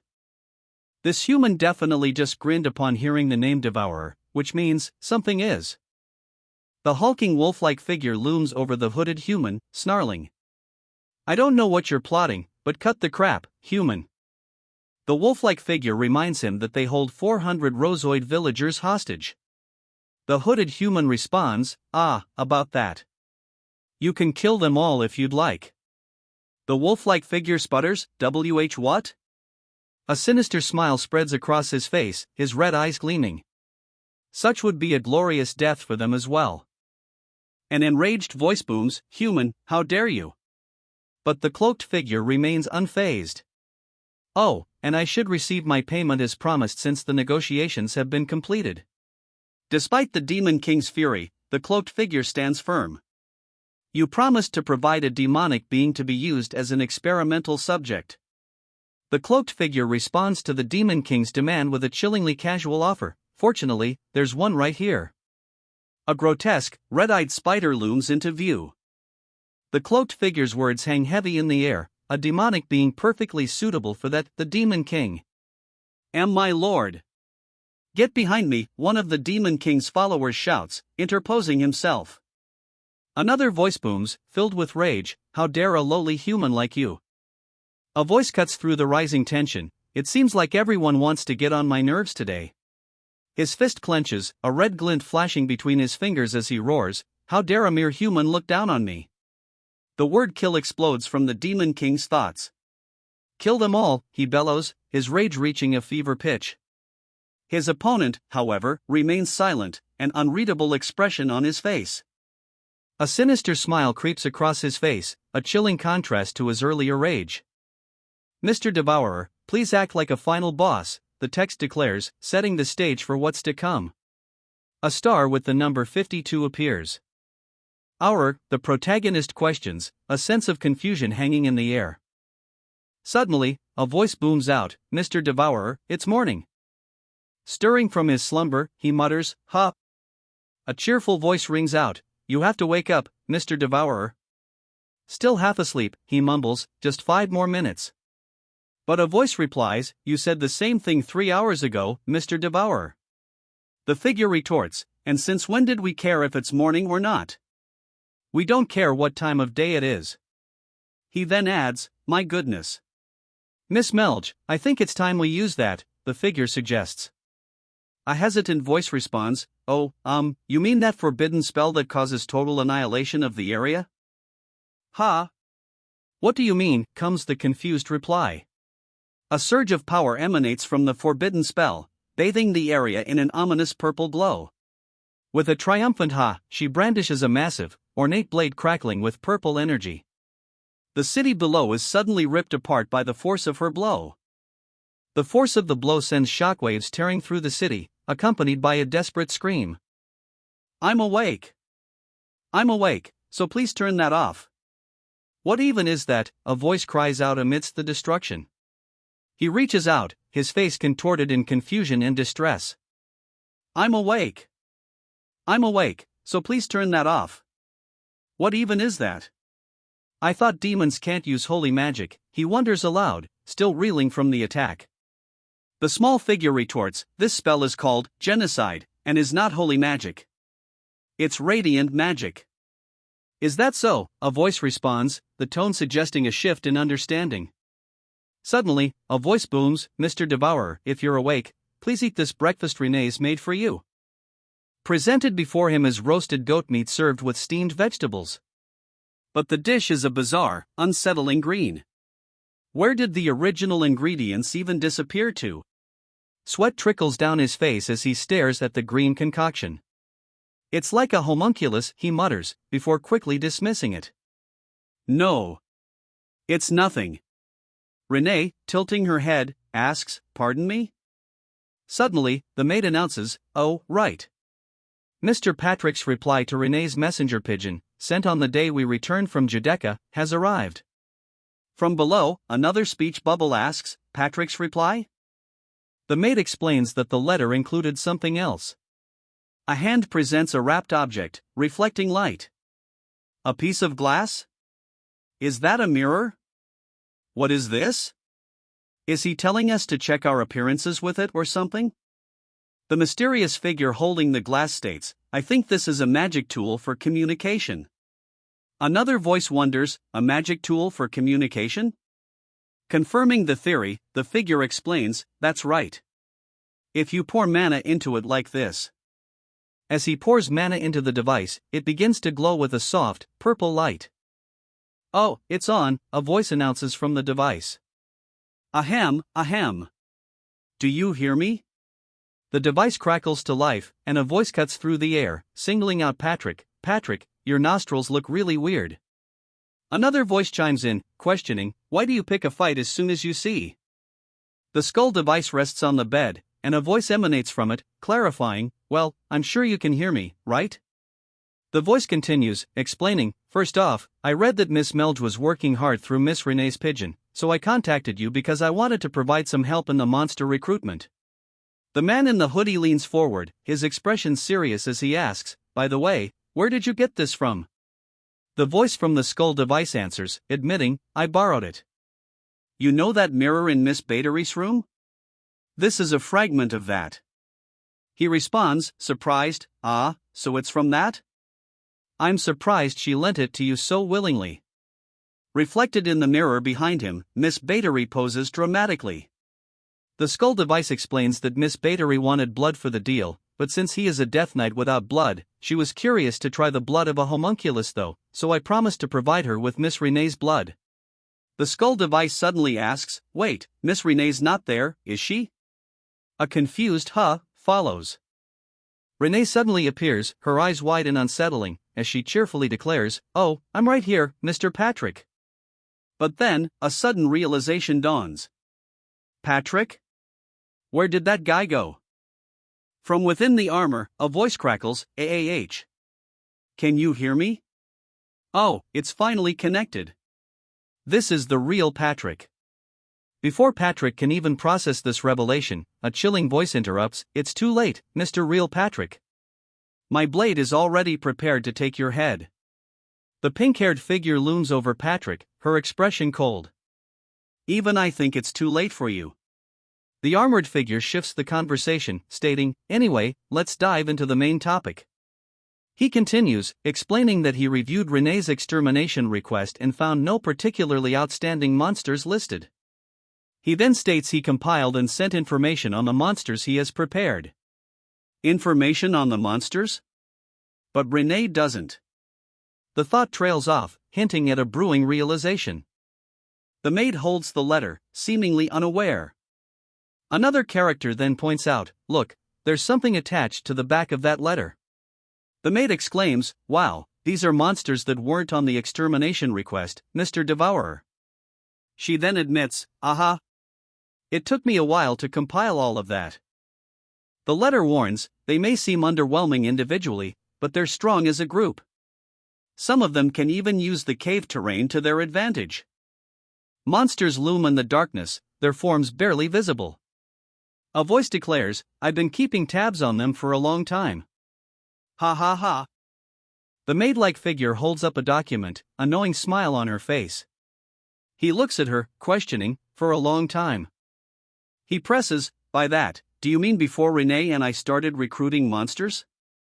An exclamation punctuates the air. The skeleton's eyes widen as he cries out in surprise. The skeleton cries out, "Ah," as he is crushed by a large, transparent object. I think he really disconnected this time, one of the figures remarks. Renee agrees with the assessment. The mechanical skeleton gives a thumbs up, his glowing eye fixed with determination. I'm not going to let that bastard get away with this. The aftermath is grim. As expected, demons are not to be trusted, a voice declares, the bodies of the fallen littering the ground. Surveying the carnage, a voice wonders, for them to have prepared this many soldiers. Another voice then interjects, Sir, Argeria, this monster seems to still be alive, may. Before the sentence could be finished, a voice grants permission, you may. With permission granted, he states, now then, I'll be receiving my compensation. The scene reveals the fallen figure, now identified as Demon King Marmolia, defeated at the feet of masked figures. Despite his defeat, Marmolia, lying in a pool of his own blood, defiantly asks, Human. Do you really think you can get away with this? If you harm me, the other demon kings will, Marmolia begins, only to be cut off. You needn't talk about that since I don't care. He then states, oh, but don't be mistaken. I am quite grateful for this matter. Marmolia lies defeated, impaled by a sword. A voice declares, thanks to you, we now have an opportunity to eliminate the devourer. The man suddenly erupts in maniacal laughter, exclaiming, ah! Eliminate? Ha ha ha. Then, a question follows, what's so funny about it? What's so funny? I find what you just said to be ridiculously funny, he declares, his laughter echoing ominously. Then, a chilling threat, eliminate? Who do you think you are to say that? I guarantee you that it's absolutely impossible. You don't even seem to understand. He finishes, his red eye gleaming with an unsettling intensity. He scoffs, dismissing the threat, but a new, ominous warning appears, the terror of that ancient monster. He's not worth listening to any further, Sir, Argeria, a voice declares, followed by, you have my gratitude for this amazing material. The hooded figure is then asked, are you sure it's possible? A sinister grin spreads across his face as he declares, I'll make the ultimate homunculus. The result of his twisted ambition stands before us, a grotesque, lizard-like creature with glowing green eyes. Mr. Devourer, please act like a final boss, the title card proclaims. The chapter begins. A vast, rocky landscape stretches toward a clear, blue sky, marking the beginning of the chapter. SFX, flutter. A piece of pink fabric falls. With a sigh, one of the group remarks, looks like we had an enemy within our ranks. The words of the group leader echo in the air, between a lord and their vassals, trust is the most important thing. To increase their loyalty, you should personally handle recruitment as the boss, don't you think? With a sigh, the protagonist seems to acknowledge the truth in the group leader's words. Mr. Devourer, I think we've arrived, he announces, relaxing atop the creature. Gah, about time, one of the passengers finally complains. The Devourer's massive paw rests on what appears to be a plush, red cushion. The priority for recruitment is the guardian golem protecting Nihit. It is said that the stones quickly gather and regenerate even after destruction, making it the perfect monster for a dungeon. That must be the place where the guardian golem Mr. Patrick mentioned is. They approach the guardian golem on their bat mount. Oh! Is it that thing? One of them wonders, as they approach the massive golem. Remembering what he'd been told, one of them recalls the golem endlessly regenerates. However, they realize that if it's a magic stone golem, such regeneration wouldn't be possible as long as its core, the magic stone, remains intact. Is that so? Then we just have to find its magic stone and take it, right? One of them states, before a thought suddenly occurs to them, but then, Mr. Devourer. The mention of Mr. Devourer hangs in the air, leaving the group in suspense. The sheer size of Mr. Devourer becomes apparent. Can that thing even fit into the cave? One of them wonders aloud. Mr. Devourer looms closer, shaking the very ground. I mean, even I can fit, so. It does look quite strong, one of the characters observes, looking up at Mr. Devourer. She declares, I'll restrict its movements, so get the magic stone before it regenerates. It's okay, Melge. Thanks for bringing me here, he says, a note of gratitude in his voice. Melge peeks out from behind him, a confused escaping her lips. High above, a winged creature declares, "Let's get this done quickly." He's sent flying through the air, a shocked Mr. Devourer, escaping his lips. A massive fist hurtles towards him, the sheer force creating a shockwave. The colossal fist connects. The impact sends him flying. "Mr. Devourer," they cry out. The force of the blow reverberates. "Wow, so Patrick found quite a nice one, huh?" a voice remarks, followed by a surprised. Debris explodes outward. A shockwave rips through the area, sending rock and debris flying. More fragments scatter in the aftermath. Debris continues to rain down. With a sinister grin, he declares, "I'm delighted." The rocks shatter, the air thick with dust and the sound of destruction. A blinding flash erupts. Emerging from the dust, a bizarre creature flaps its wings, carrying riders on its back. "Don't just stand there. Find the magic stone, please, Melge," a voice commands. Melge, clearly flustered, responds with a hesitant, "Oh, okay. Ugh, my clothes got dirty." "Who's next on the list again?" he asks, brushing himself off. Against a fiery sky, a voice booms out, asking, "Did you hear the news?" The fiery sky looms as a voice echoes, posing a question, "Did you hear the news?" The voice continues, revealing the news, that the golem of the stone mountain disappeared after the ground shook yesterday. The voice continues, relaying rumors, "I heard rumors that the silver wolves, which had dominated the plateau above the canyon, were also subjugated." The voice wonders aloud, could it be the humans doing at this rate? At this rate, we might be their next target, one of the Cyclopes-like creatures fears. But a commanding voice cuts through their worry, "Enough. There's no point in worrying about something that hasn't happened yet," the Cyclopes-like creature states firmly. "No one knows the location of our dungeon." "Did you hear what happened to the ice dungeon?" the Cyclopes-like creature asks, breaking the silence. The Cyclopes-like creature wonders aloud if Lady Renee has heard the news. "They're huge since they're all Cyclops," he observes. He then admits, "I didn't expect them to really be in a place like this. Mr. Patrick's information sure is remarkable." Suddenly, a voice cries out in alarm, "Who are you all? How did you?" The Cyclops and his companions are clearly taken by surprise. Calmly, one of the figures responds, "We're just here to make a proposal. We're looking for monsters that would work for our dungeon. But before they can finish, another voice interrupts, recognizing them, "I see. You must be the ones subjugating monsters around this area." The Cyclops' face contorts in rage and disbelief. "Damn it, how did they get here?" he roars. The Cyclops, towering over his foes, declares, "We will not go down so easily." "Pardon?" The question hangs in the air, the Cyclops' declaration seemingly interrupted. With a sigh, he admits, "Seems like words won't work against them, right, Ms. Melge?" Comes the non-committal reply.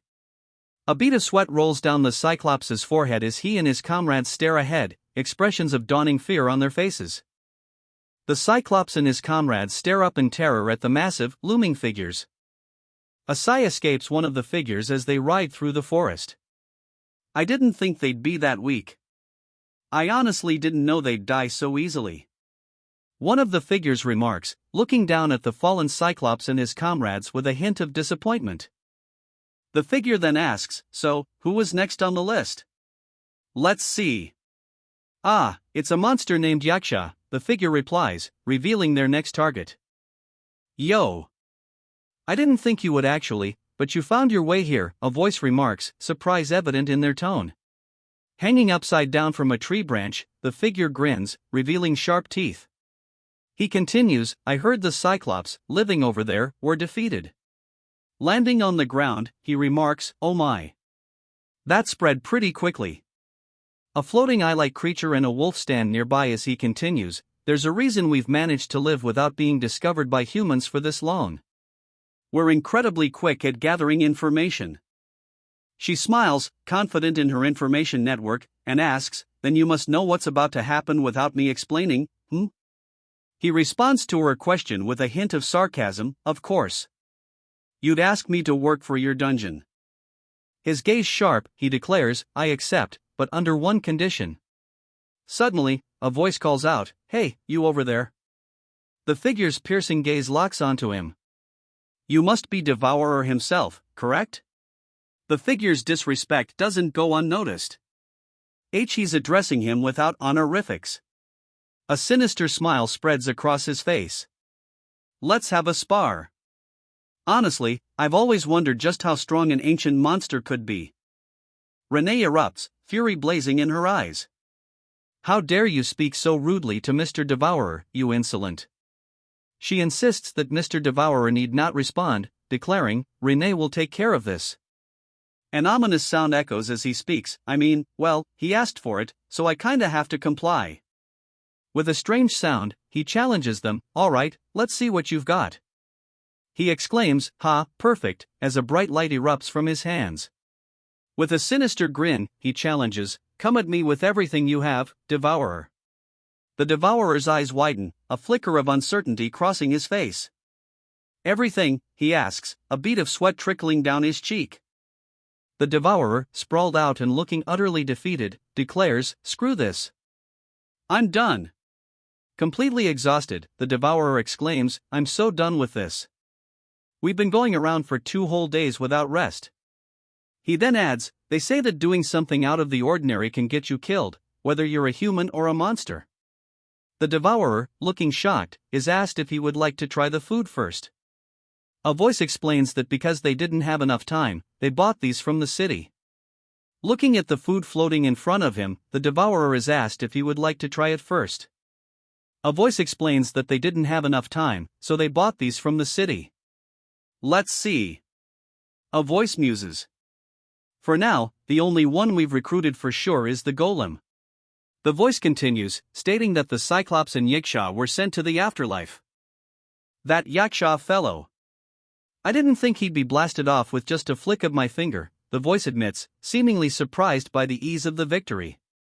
And Arachne, the voice adds, continuing to list those who have been dealt with. And Arachne has already apologized for rejecting our offer, the voice continues, the list growing.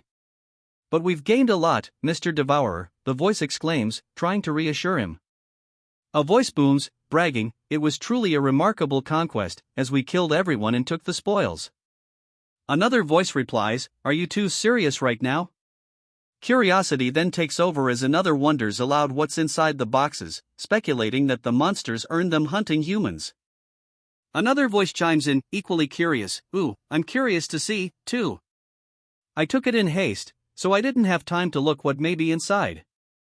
The spoils are revealed, and as suspected, the boxes contain a lot of magic tools. One of the group wonders what a small bell is, identifying it as a magic tool. Isham, let's see, another says, curious to test it. Amidst the scattered magical tools, he wonders aloud, I wonder if there's a tool that can blow a hole in Patrick's bone. He pauses, a thoughtful hum, escaping his lips as he considers the possibilities. His eyes land on a vibrant red flower. What's this, he wonders, picking it up for closer inspection. A low rumble echoes through the metallic confines. A figure shrouded in blue robes speaks, their voice echoing in the chamber. Thank you for providing me with such a great test subject. A voice answers, I'm just doing what I can for the sake of the Empire. The man in the white and gold uniform speaks, his red eyes reflecting the cold ambition in his voice. I'm just doing what I can for the sake of the Empire. The man in white and gold continues, a sinister edge to his voice. It's great. I never imagined that you'd be able to get me a test subject in such good condition. Look. Isn't it beautiful? Silence hangs in the air as the test subject remains unresponsive. Beautiful, a voice echoes, laced with uncertainty. A sinister smile creeps across his face. Yes, I agree, he confirms, his gaze fixed on the figure suspended within the tank. Well, the appearance does not. He begins to say. The appearance does not really matter much since this is just to check how the experiment would go. One voice trails off. Another voice responds, yes, we're doing our best. But if we take this body out right now. The voice warns that if they take this body out right now, it will break down in less than 2 days. Suddenly, a voice declares, "That's enough." Another voice immediately counters, "That does not matter either." The voice continues, explaining that if the suppression of the mind will be stable either. Another voice responds, "Well, if you say so. I'm sure you'll see the effects of the experiment no matter what you use it for." The character asks, "So it can do anything?"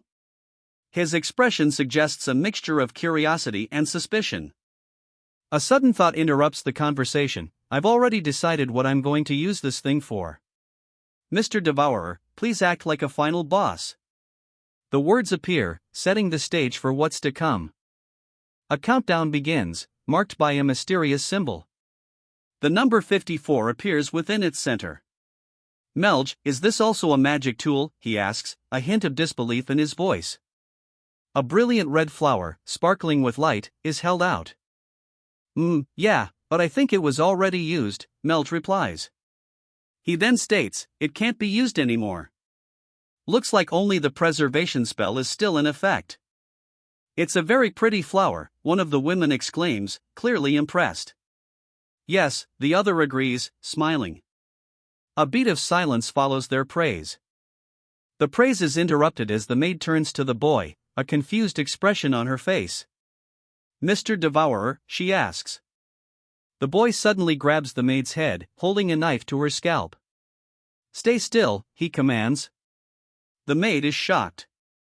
"Am Mr. Devourer?" "I said, stay still," the boy repeats, his grip tightening. Her mouth covered, the maid's eyes widen in confusion. "Eh? Ha? She thinks." There," the boy says, a slight smirk on his face as he continues to cover the maid's mouth. The maid's face is flushed as the boy states, "Looks good." The boy reflects, noting, she always works hard, and it looked like she had changed a bit since coming to Nihit. He muses, "I don't know what, but it seemed like she wanted something from me too. Plus, I've never gifted her anything."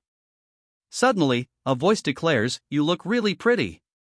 Her cheeks flushed, she stammers, "Does it really look good?" "Yes. It looks good," he assures her. Then, a different voice chimes in, "Do you not like it? I can get you something better later," before calling out, "Renee." Tears welling in her eyes, she thinks, is really happy. Tears brimming, she thinks, is really happy. "I see," he responds, a knowing look on his face. "We're done with work, right? We can rest and she begins, only to be cut off. "No, we have to stop by 2 more places." A sigh escapes him, the realization of more work setting in. Another sigh escapes him, the reality of their extended workload settling in. "I don't want to," he thinks, the words revealing his reluctance. "I'm bored," she thinks, the words a clear indication of her current mood. The scene shifts. A grand building is shown, followed by a woman lounging. A gust of wind blows. Stretching languidly, she lets out a groan. So bored. She sighs, sprawled across the couch. With a loud crash against the couch, she throws her arms and legs out in exasperation. With a drawn-out sigh, she collapses further into the couch. A voice echoes, reminding her, "Even if you feel better, you need to rest up. You can't show that you are doing better. Especially when you're in." Sniffling, she reflects on the reason for the forced rest. "I know he said that because he was worried that I'd be dragged out to the front lines again." But she thinks to herself that doing nothing is even worse. The thought that people might be in danger right now weighs heavily on her. With a determined step, she decides, "I want to at least check that Riez is peaceful." Sitting on a high ledge, she murmurs, The architecture of Riez comes into view. From her perch, she convinces herself, "All right. I'm sure it'll be fine to go out for just a bit." But before she can leave, a voice calls out, "Where do you think you were going, Miss Won?" Won's eyes widen in alarm as she cries out, "Koigh?" Before Won can process the previous question, another voice cuts through the air. "Can we talk?" A calm smile spreads across his face as he asks, "Can we talk?" But before he can reply, a furious voice erupts, "At least say something before coming in." He retorts, "I didn't because I had a feeling that you were going to try to sneak out." Stammering, the voice defensively replies, as sneak out? As if I would. Really, he asks, a dark aura emanating from him. The voice cracks under pressure, finally admitting, sorry, I'm lying. A gloved hand steadies a cup of dark liquid. You know, he begins, pausing, I've been meaning to ask you this for a while, but... The girl abruptly asks, what is it? He hesitates, then asks about Garrote. How's Garrote? The response is immediate, I haven't been able to talk to him ever since. Her eyes widen as she recalls that happened to his arm, since... A wave of guilt washes over her. It's my fault that he lost his arm. You don't have to try to shoulder all the burdens of the Empire on your own, he says. Of course, it's a great mindset to have as a hero. However, keep in mind that everyone in the Black Wolf Knights Order would sacrifice themselves for the sake of the Empire. He finishes his statement, adding, Garrote included. The text reveals, he just sacrificed his arm for the sake of the Empire. The text reveals a shocking truth, he just sacrificed his arm for the sake of the Empire. Adding to the shocking revelation, a voice says, plus, he's not that bothered by it. The speaker continues, suggesting, I think that's just him being considerate of you, so don't feel too guilty. Anyway. He begins, shifting the conversation. Could I ask you for a favor? What favor, comes the immediate reply. He then clarifies, it's about the artificial creatures studied by the Empire in the past. He reveals that, recently, there have been reports about incidents in a research facility. The other party immediately asks, what incidents? He reveals that the artificial beings remaining in the facility have escaped. Thankfully, the facility was far from the town, so no one was harmed. Panic rising, she insists, then we need to tell everyone about that dash. A gasp escapes her lips, and then, a realization dawns, I see. The gravity of the situation hits her as a voice booms, declaring, this incident is something AR needs to take care of in secret. The man in the ornate golden armor continues, his tone leaving no room for argument. He continues, stating that this incident must be handled discreetly, with as few people involved as possible. Furthermore, going to the front lines now is out of the question, the imperial family and their inner circle would find such a move suspicious. A look of shock washes over the woman's face. Then what do you want me to do, she asks, her voice laced with desperation. He assures her he's already spoken to the palace's West Gate's teleportation hub security and will be there. He adds, I've already told them the coordinates too, so you just need to come over in 3 hours. Bolting upright, she shouts, all right. I'll get ready right away. But then, a voice calls out, Miss Woon. She turns, a perplexed ha escaping her lips. His red eyes glinting, the figure holds up 3 fingers. You have to come in exactly 3 hours. A determined okay bursts from her lips, a resolute fist clenching in agreement. A sigh of relief escapes his lips, phew. 3 hours? I better hurry, he realizes, grabbing his glove. He reaches for a golden object. Oh, he mutters, eyes widening in surprise. An exclamation hangs in the air. Suddenly, a voice booms out, dripping with sarcasm, how nice of you to open the door for me. The sarcastic voice continues, dripping with disdain, how nice of you to open the door for me. The figure's crimson eyes narrow, a sardonic ha, preceding a chilling greeting. Long time no see, Sir AR. His face breaks into a chilling smile, revealing a web of wrinkles. Long time no see, Sir AR. It's been a while, Sir AR, a voice declares, breaking the silence. The figure continues, the question hanging heavy in the air, or should I call you officer now? The man finishes his thought, his gaze intense, what brings you all the way here? The man in white scoffs, revealing his true feelings. For a person who serves not his majesty but someone else. Ha ha ha. Officer, your words are as sneakily sharp as always. The man in white continues, I just wanted to see how our hero, the pillar of the empire, is doing, but he adds, as far as I know, the imperial hero, Woon Historia, and the Pope have never met. The man in white finishes his thought, stating that the imperial hero, Woon Historia, and the Pope have never met, not even once. Even so, you claim you're here to check on her well-being? A voice questions. He then dismisses the situation, stating, I'm too busy for this. A surprising question follows. Would you believe me if I said I came here to see you? A beat of stunned silence hangs in the air, punctuated only by the sound of footsteps. The silence breaks as one of the figures speaks. Please have a word with me for a moment. The words Mr. Devourer. Please act like a final boss, appear, the message hanging heavy with expectation. The colossal figure of Mr. Devourer looms over the city, ready to fulfill his role. From his vantage point high above the city, Mr. Devourer admits, I have no idea what kind of scheme this is.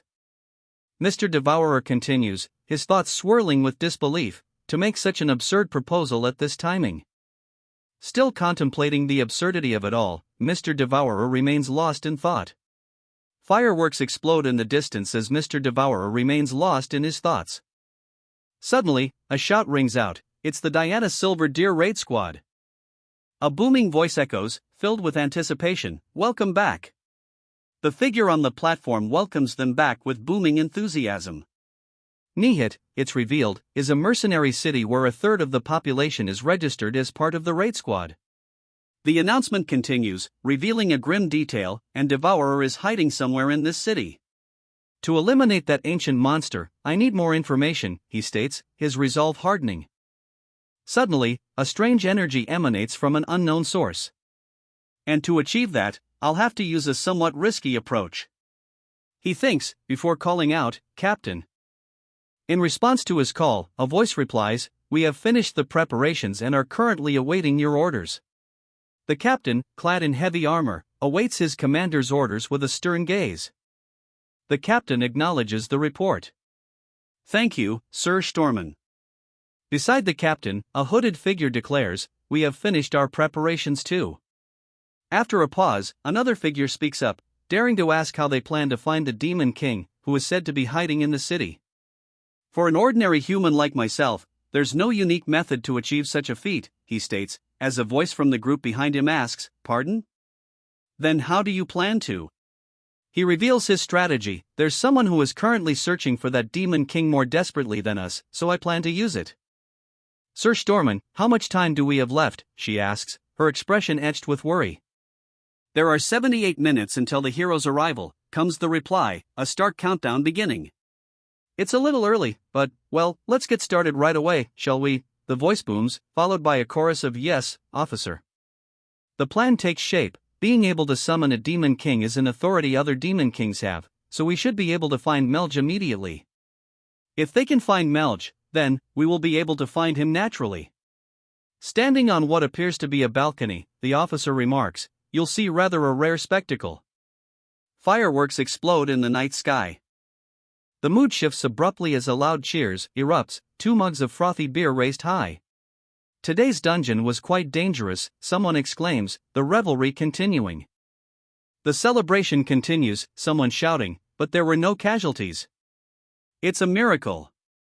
Amidst the cheers, someone calls out, Barchus, where are you going?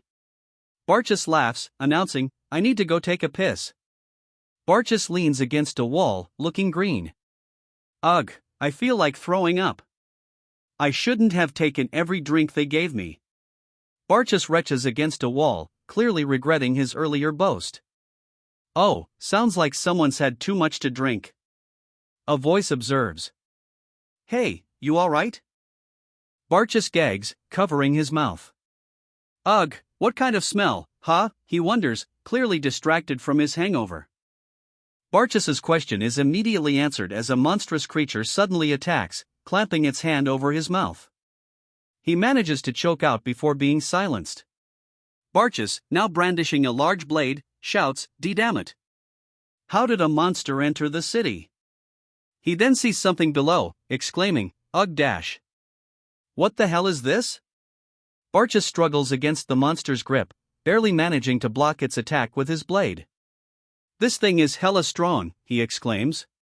His eyes widen in terror as the monster's grotesque face looms closer. What are all those now? Barchus cries out, seeing multiple grotesque figures emerge.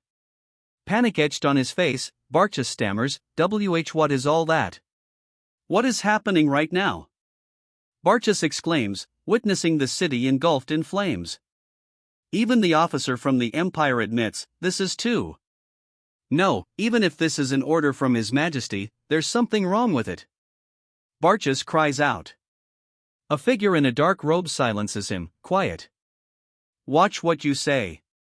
The alchemy experiments of the Third Eye were inhumane, he reflects. But he never expected them to cause a massacre like this, right in the middle of the city. Silence hangs heavy in the air, broken only when a seated figure declares, "You don't have to worry too much. The city won't be wiped out." His brow furrows, suspicion evident in his eyes. What's that supposed to mean, he questions, as the scene shifts to a burning cityscape. What now, he stammers, as another figure declares, finally. It's here. His eyes widen, sweat beading on his brow as he utters, is that? The fiery destruction looms above. Before him, multiple figures emerge amidst the flames. Is that a homunculus too, he questions, fear evident in his voice? Amidst the chaos, a voice cries out in disbelief, "Didn't you just say that the city wouldn't be wiped out?" His face contorted in horror, he shouts, "If such a thing were to wreak havoc, the city would be in even greater danger. At this rate, all the residents of the city will." He begins, before pausing, a flicker of surprise crossing his face. "Don't tell me." He mutters, a bead of sweat trickling down his face as realization dawns. The gears turn in his mind, a chilling question forming. Was all of this planned from the start? Calm down.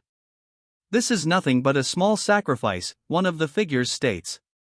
Meanwhile, a message appears, revealing, based on what I saw, Devourer does not wish for the complete annihilation of Nihit. Despite the city burning around them, a stark message appears, the fact that the ancient monster is not executing any destructive activity at all. The message speculates that the Devourer must have a purpose beyond destruction. It continues, suggesting, he might even start fighting against the homunculus destroying this city, depending on the situation. A sinister laugh echoes as one figure commands, "Just take a look at this spectacle." "Isn't it beautiful?" he asks, as the city burns. "The sacrifice of the Empire's citizens for the development of our nation." His eyes narrow, a flicker of recognition in their depths. This person. He stammers, realization dawning. No, this bastard's. He begins to say, the realization solidifying. Completely insane, he finishes, the realization hitting him like a physical blow. A blinding flash erupts, filling the space. "Isn't that where our inn is?" someone asks, a note of rising panic in their voice. "I believe so," comes the grim reply. The group stares in disbelief as the inn is engulfed in flames. This can't be happening. A horrified scream tears from his throat. Sweat beads on his brow as the reality of the situation sinks in. "My bead," he screams, the loss hitting him hard. "Wow, this tree is as huge as the Graphenia forest," one of them exclaims, noting, "This forest is a pretty old one, too." Yawning widely, the leader declares, "Now that we're done with recruiting monsters, I can just lie down from now on, right?" "Foo-foo, yes. Let's go back after taking a good rest, Mr. Devourer," a voice suggests, proposing a well-deserved break. Suddenly, the purple-haired companion touches the leader's shoulder, prompting him to ask, "Who? What's the matter, Zons?" Suddenly, a collective gasp of alarm pierces the air. Eek? Something has clearly caught their attention. Her eyes widen, a flicker of fear crossing her face as she clenches her fist, a strange green energy emanating from it. The cities, a voice cries out in disbelief as flames engulf the skyline. Another voice adds, with growing horror, "Isn't that where our inn is?" A horrified no escapes someone's lips. Before them stand two figures, one riding atop a massive wolf. "Mr. Devourer," a voice asks, filled with uncertainty. His eyes widen in disbelief. My bed," he shouts, seemingly aghast at the sight before him. The man clutches his face, screaming in apparent horror. Lightning crackles around his floating bed. A smiling figure offers a surprising invitation. "You can take a rest on my lap, Mr. Devourer," she says. Suddenly, a beam of light shoots from her eye. Ha! This demonic energy is, she wonders, seemingly surprised. The woman, now atop a large wolf, exclaims in surprise, Marmolia. Looks like some moron is scattering their mana in the air or something, she observes. Then, turning to her companion, she asks, do you feel that too, Mr. Devourer? Turning to Melge, the man asks, what's the matter, Melge? Mr. Devourer, Lady Renee, a voice calls out, followed by a confused, Melge asks, do you mind if I go take a look at what's happening? Suddenly, the words, Mr. Devourer, please act like a final boss, appear. From above, a thick cloud of dust descends. Below, the scene is one of devastation, with structures crumbling amidst a fiery backdrop. Amidst the destruction and flames, a figure lies defeated. A piercing scream echoes as the monster strikes. Below, a close-up reveals the protagonist's terror as a blade flashes before his eyes. The attacker, eyes wild with fury, brings his sword down. Hurry and run, a desperate voice cries out. The monster falls, and a shaky voice calls out, thank you. A sigh escapes the attacker as he lowers his sword. The attacker surveys the scene. God, there are so many of those grotesque creatures, he exclaims, an unsettling number of monsters now visible. Thank you for your cooperation. Are you a raid member? A voice calls out. We're from the Ursus Red Lion Raid Force. The words Ursus Red Lion Raid Force appear, prompting the thought, isn't that the renowned A-class raid force where every member is known to be elite? The protagonist realizes they'd be a big help in this situation. One of the raid members asks if he knows anything about the monsters, but he replies, not at all. I'm Burgess from the Diana Silver Deer Raid Force, he announces. Then, staring at the monster, he adds, aside from the fact that they seem to be artificial creatures. But then again, they look entirely different from the homunculus, Zephyr. Burgess observes. But whatever the case, that thing seems to be the most important one. He confirms, yes. The figure stands amidst the wreckage, fire raging around it. A voice declares, we're also advancing with that thing as our destination. We'll have to get closer to it, one of them states, as the other responds, I'll follow you. I may not seem like it, but I'm also an A-class member, the figure begins to say, before being cut off. No. If you go there, you'll certainly die, the other warns, concern etched on their face. He continues, of course, that also applies to me. Try listening more closely to the sounds around you. He states that he heard a voice looking for Mr. Burgess on his way. The man is visibly trembling. Is he? He denies it, but a tear streaks down his worn face. No. The one shaking is me, a voice booms, as a hand grips the man's shoulder. I understand you have been pushing yourself to protect the citizens, but it seems. Please leave this to the Ursus Red Lion Raid Force from here, a voice commands.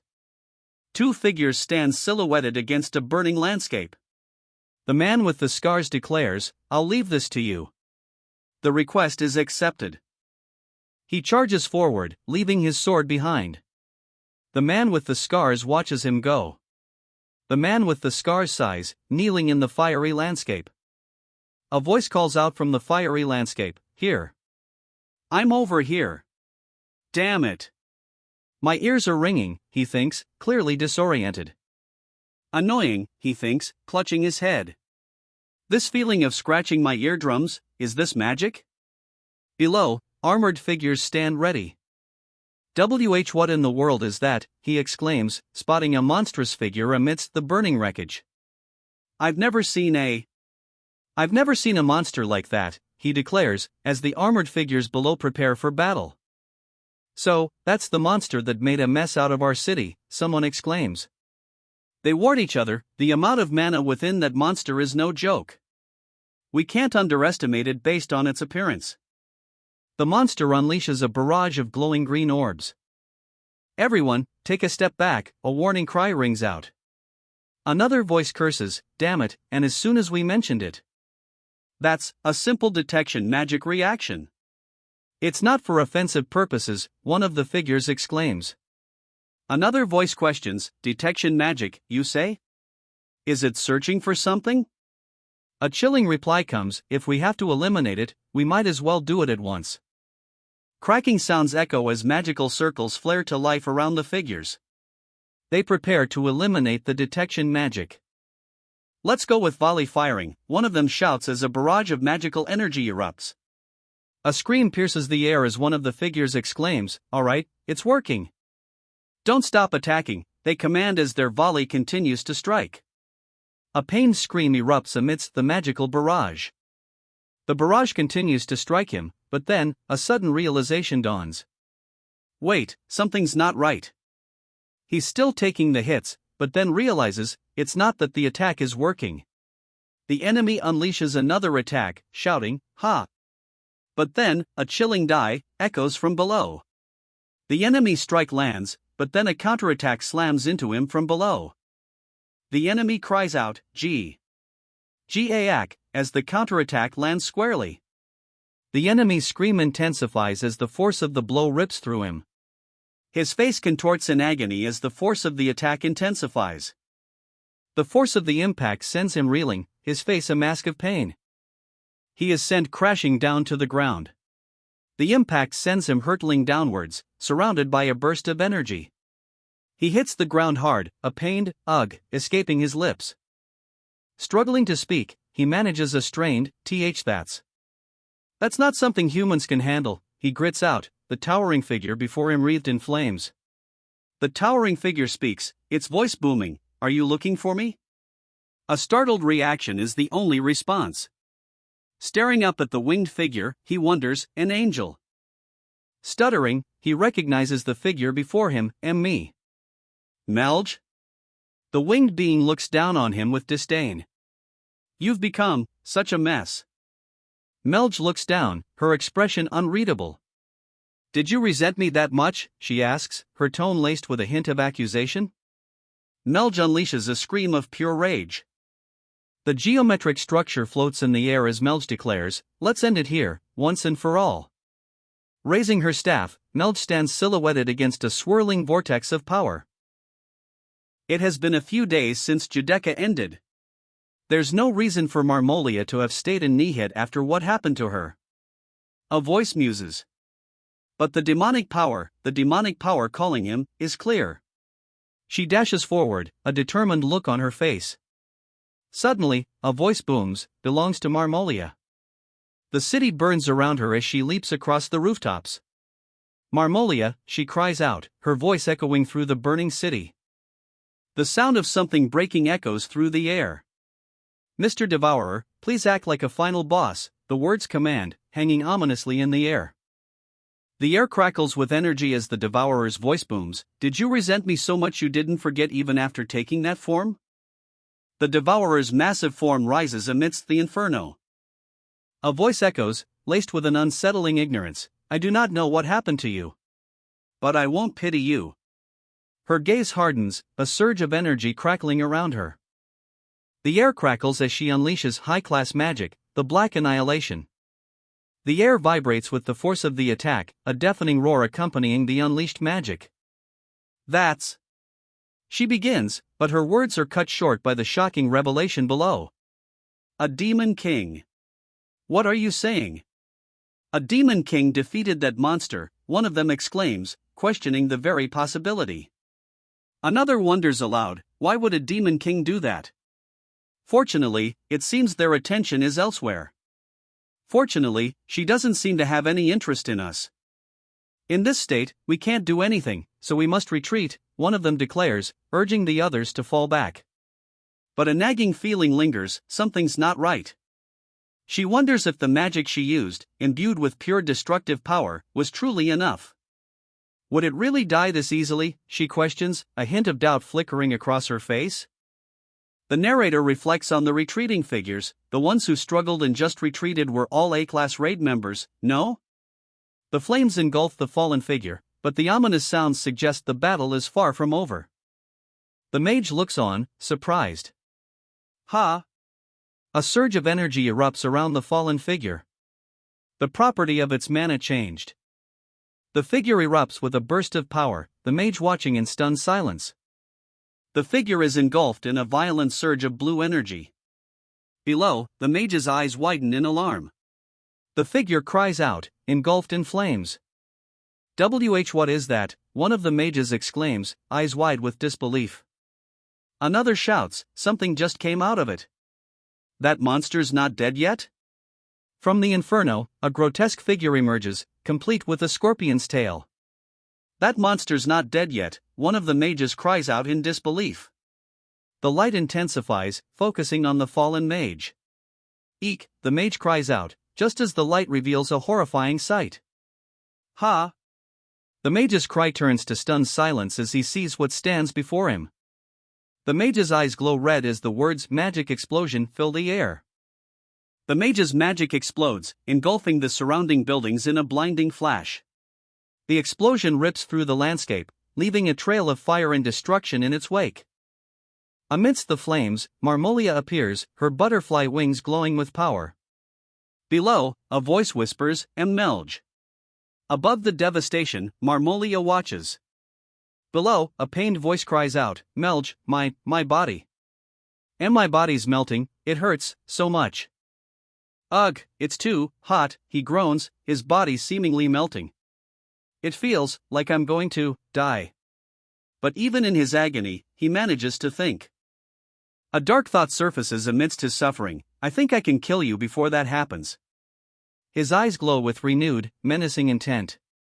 His face contorts into a grotesque grin, teeth bared in a terrifying display. A whim pierces the ground, as a surge of pink energy erupts. The earth shatters as the figure unleashes a torrent of energy.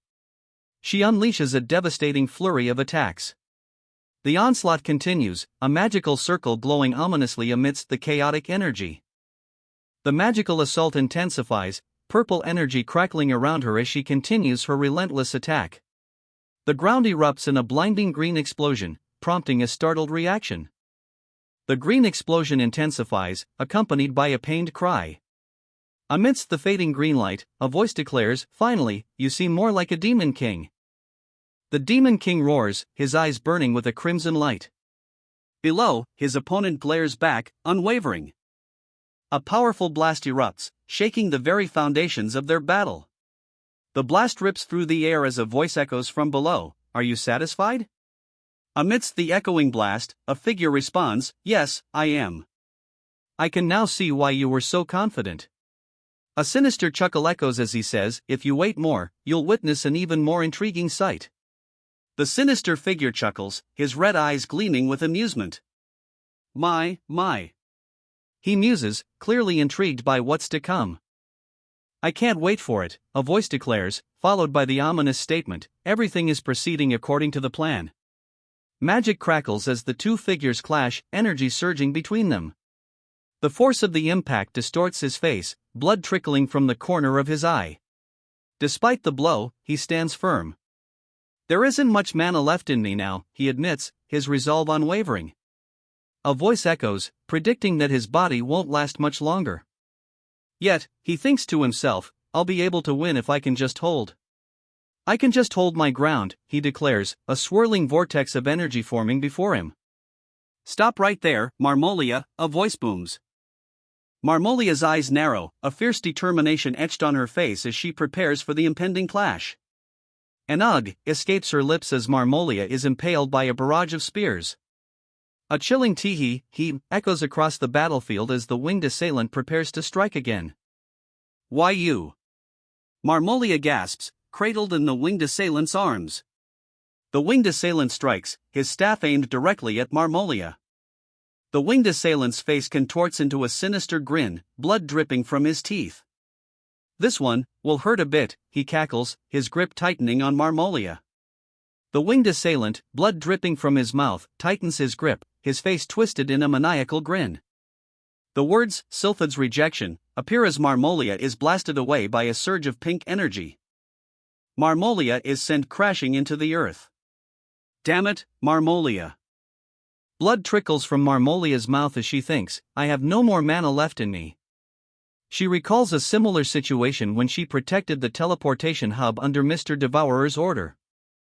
Blood drips from Marmolia's mouth as she remembers, Mr. Devourer came to help, and I fell to the floor, and then. All sorts of useless thoughts are popping into my head, she thinks, as blood pools around her. Distantly, she realizes, so this is how it feels to die, she thinks, as her vision fades into a star-filled void.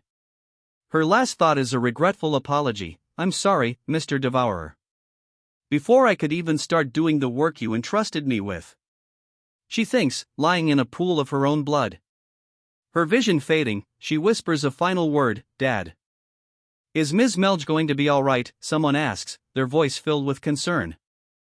Probably. Melge is stronger than she looks, a character observes. But he trails off, noting, but that demonic power just now was. Don't worry. Well, it seemed that she was not aware of it, but. The character begins, a sinister smirk playing on his lips. Then, a shocking revelation, Melge is a very excellent demon king. The wolf-like creature looks up, questioning, right, you? The pink-haired demon king looks up, a flicker of confusion in her wide eyes. She questions, seemingly unaware of the implications of the previous statement. The demon king is surrounded by a swirling purple aura, and she asks, Am Mr. Devourer? Massive claws descend from above, casting an ominous shadow. The massive claws close in. The title card declares, Mr. Devourer, please act like a final boss. The screen fades to white, displaying a level marker, level 58. Before him, a massive, burning tower looms. In the end, we got the Demon King, he declares. The landscape is scorched. Changing up the combination formula showed a significant effect, a voice declares. Then, a question, what did you change in the formula? Until now, I had been conducting research aimed at obtaining powerful strength while avoiding side effects as much as possible, like in the case of Nifrim. The figure explains. However, the figure begins, his face shadowed by a dark hood. The figure continues, revealing that thing disregarded any concern for side effects and focused solely on gaining power. Though unstable, the figure continues, the amount of strength it possesses is substantial. The being's red eyes gleam ominously. The scene erupts in a blinding white light. The figure's red eyes narrow as she declares, all of this is needed for the subjugation that is bound to happen. The figure's words echo with power. It is to measure the power of Devourer. An explosion of energy erupts, the force scattering debris in all directions. However, he seems to be taking his time, the figure observes, a hint of amusement in his tone. Pardon, a voice replies, cutting through the amusement. The figure wonders aloud if the Demon King Melge has nothing to do with Devourer. At this rate, the situation will be over before one even arrives. He realizes he needs to gather as much information about Devourer as possible before things escalate further. Where are you, Devourer, he wonders, before someone named AR responds. Before AR can answer, someone interrupts, urging him to look in a different direction. Sir, please look that way. His gaze follows the direction indicated, a question forming in his mind. Turning his gaze, AR's eyes widen. That's, he exclaims, a mix of shock and recognition evident. A close-up reveals AR's eye, now glowing a menacing red with a complex pattern swirling within. Stuttering in disbelief, AR whispers, Mr. Devourer. His eyes widen, a dawning horror washing over him as he realizes, mana. G.A. Gag, he chokes out, his form wavering amidst the swirling mana. His vision blurs, the world tilting as the overwhelming power threatens to consume him. Before him, a monstrous figure stands amidst the swirling chaos of mana. The monstrous figure unleashes a deafening roar. Far away, a figure stands within a swirling vortex of dark energy. A crimson spray erupts as the monstrous figure strikes with incredible speed.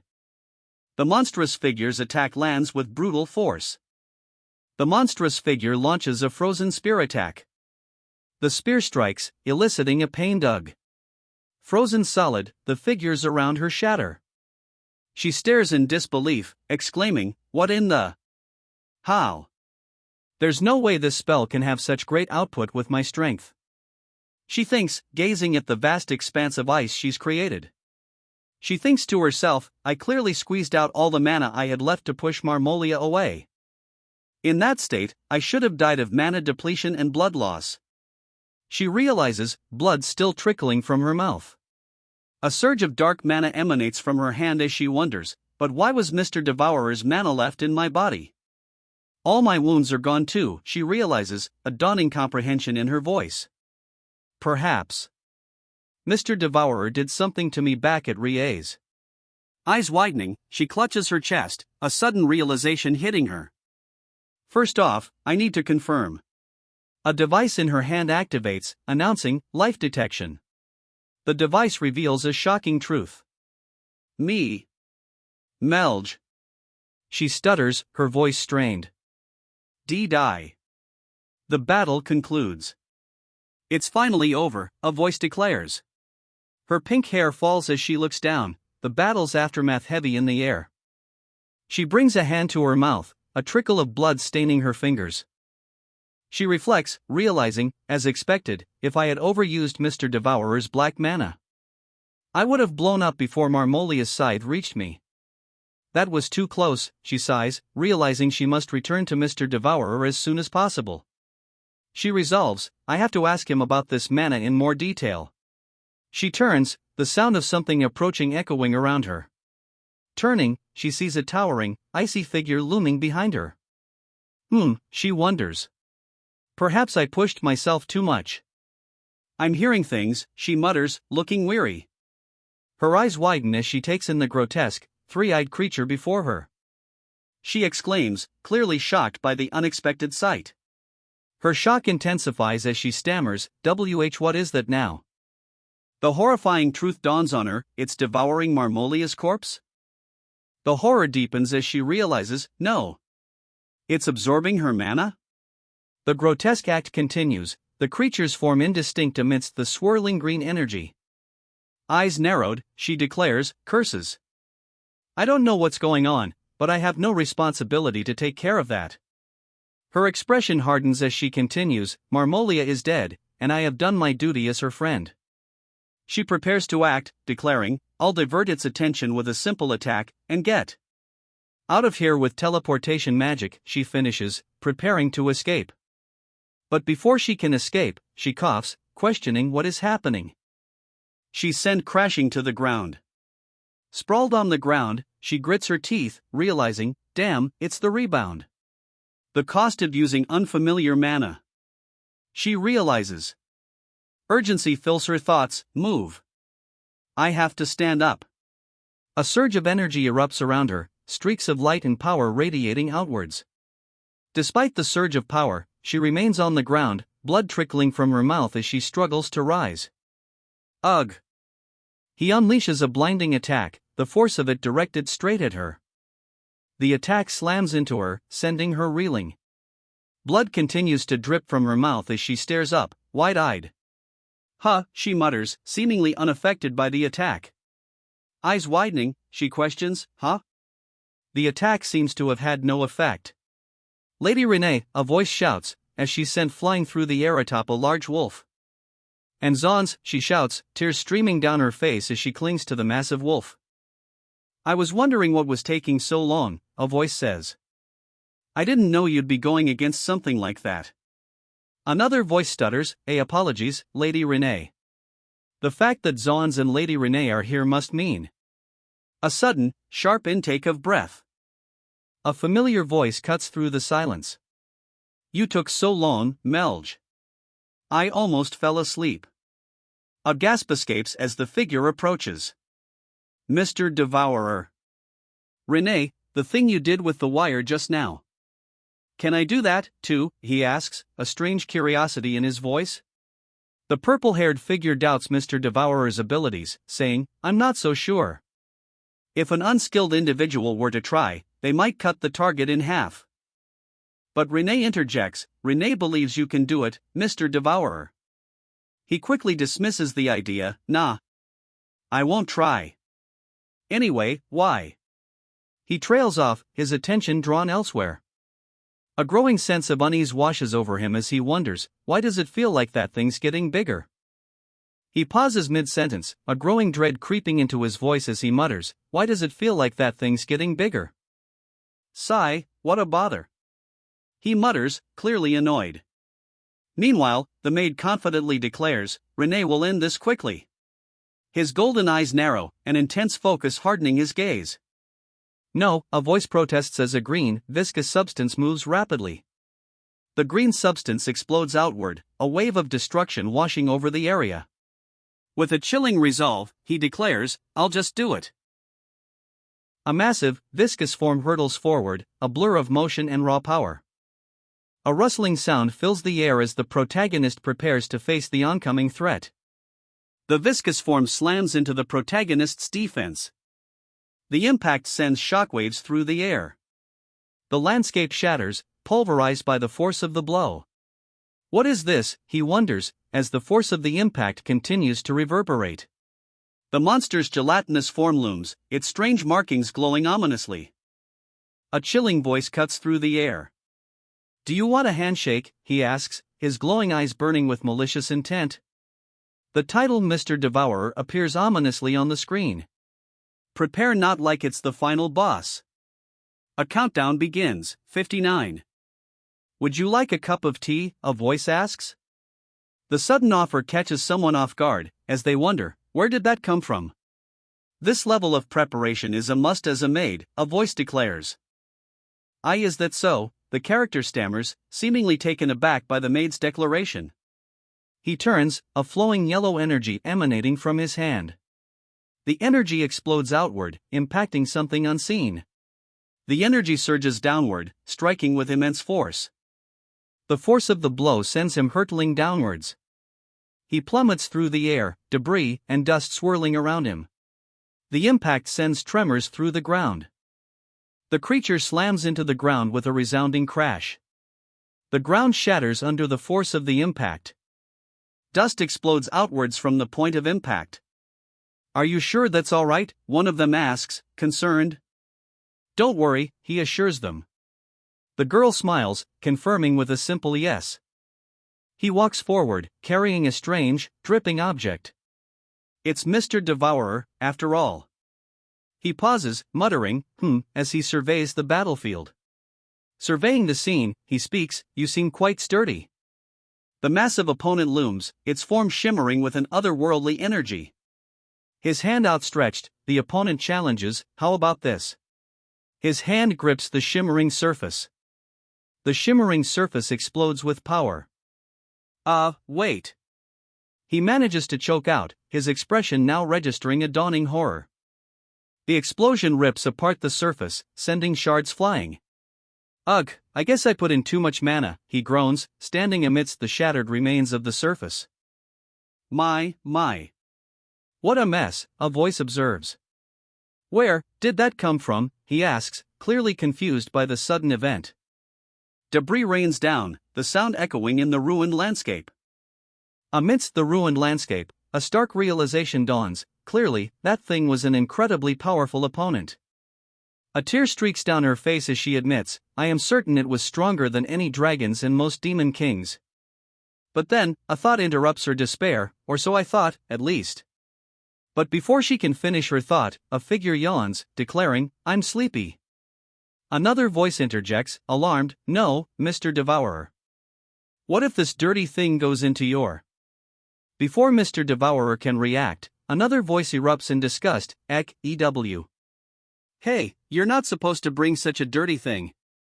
A chilling revelation cuts through the air, that piece of flesh, used to be Marmolia. The revelation hits hard, and one of them can only manage a stunned, what? Vulpine woman? This thing, one of them scoffs, incredulous. But another voice cuts through the disbelief, I think I remember her. Marmolia's appearance was already bizarre when I first encountered her, one of them recalls, but then that thing emerged from within and consumed her body. The creature pants, its jaws clamping down on a glowing, viscous substance. Perhaps it's a parasite, one of them wonders aloud, adding that parasitic organisms are common, making it a likely explanation. Ugh, EW, someone exclaims, recoiling from the sight. Another voice cuts in, commanding, Zons, don't do that. Zons, don't do that, the command echoes. Isham, he mutters, observing the strange, gelatinous beings floating nearby. Mr. Devourer, she declares, having identified the creature. Down below, the wolf-like Zoans lies incapacitated, apparently spat out by the monster. This is a homunculus. This is a homunculus. The massive, armored figure looms, its presence dominating the battlefield. That's impossible, the pinnacle of alchemy, a voice stammers, clearly in disbelief. Our new creation, one of the cloaked figures declares. He then laments that by the standard of regular Great Evil dungeons, it should have been able to hold out for at least 3 minutes. You don't need to make an excuse so desperately, he says, unfazed by their shock. An ugh escapes from someone nearby. His red eyes gleam with an eerie calm. It's as I expected, he states, unfazed by the destruction around him. His words carry a chilling certainty: no matter what monster we create with alchemy, it won't stand a chance against that devourer. However, he admits, seeing how quickly the devourer was eliminated, it seems they didn't need to call one after all. The armored figure declares, let us return to Rie's. A concerned voice then asks, are you alright, Mage Tower Master? The Mage Tower Master replies with a simple yes. Despite his clearly weakened state. Suddenly, the armored figure declares, this marks the end of our trade. The Mage Tower Master's companion responds in disbelief, pardon? Before the armored figure can react, someone shouts, wait a minute. The man's voice rises in disbelief, demanding, you called this a sacrifice made for the Empire's future, didn't you? How can you just leave like this? The crowd remains, their faces obscured but their presence palpable as the man continues his desperate plea. His voice cracking with emotion, he cries out, at this rate, all these deaths will become meaningless. Suddenly, a burst of fire erupts, consuming everything in its path. From the fiery depths, a voice booms, meaningless, you say? The figure emerges from the flames, his ornate uniform somehow unscathed. He gestures towards the horizon, declaring, look at this, the view of the city the brave warriors of Nihit protected with their lives. His expression darkens as he reveals, it only stopped at half of the expected casualties. A gasp escapes him.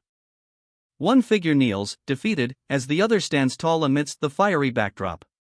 Meaningless deaths, huh? He muses, his red eyes gleaming. Clearly, there were some gains. He realizes, with certainty, I have become certain that we can't defeat Devourer with just any mediocre power.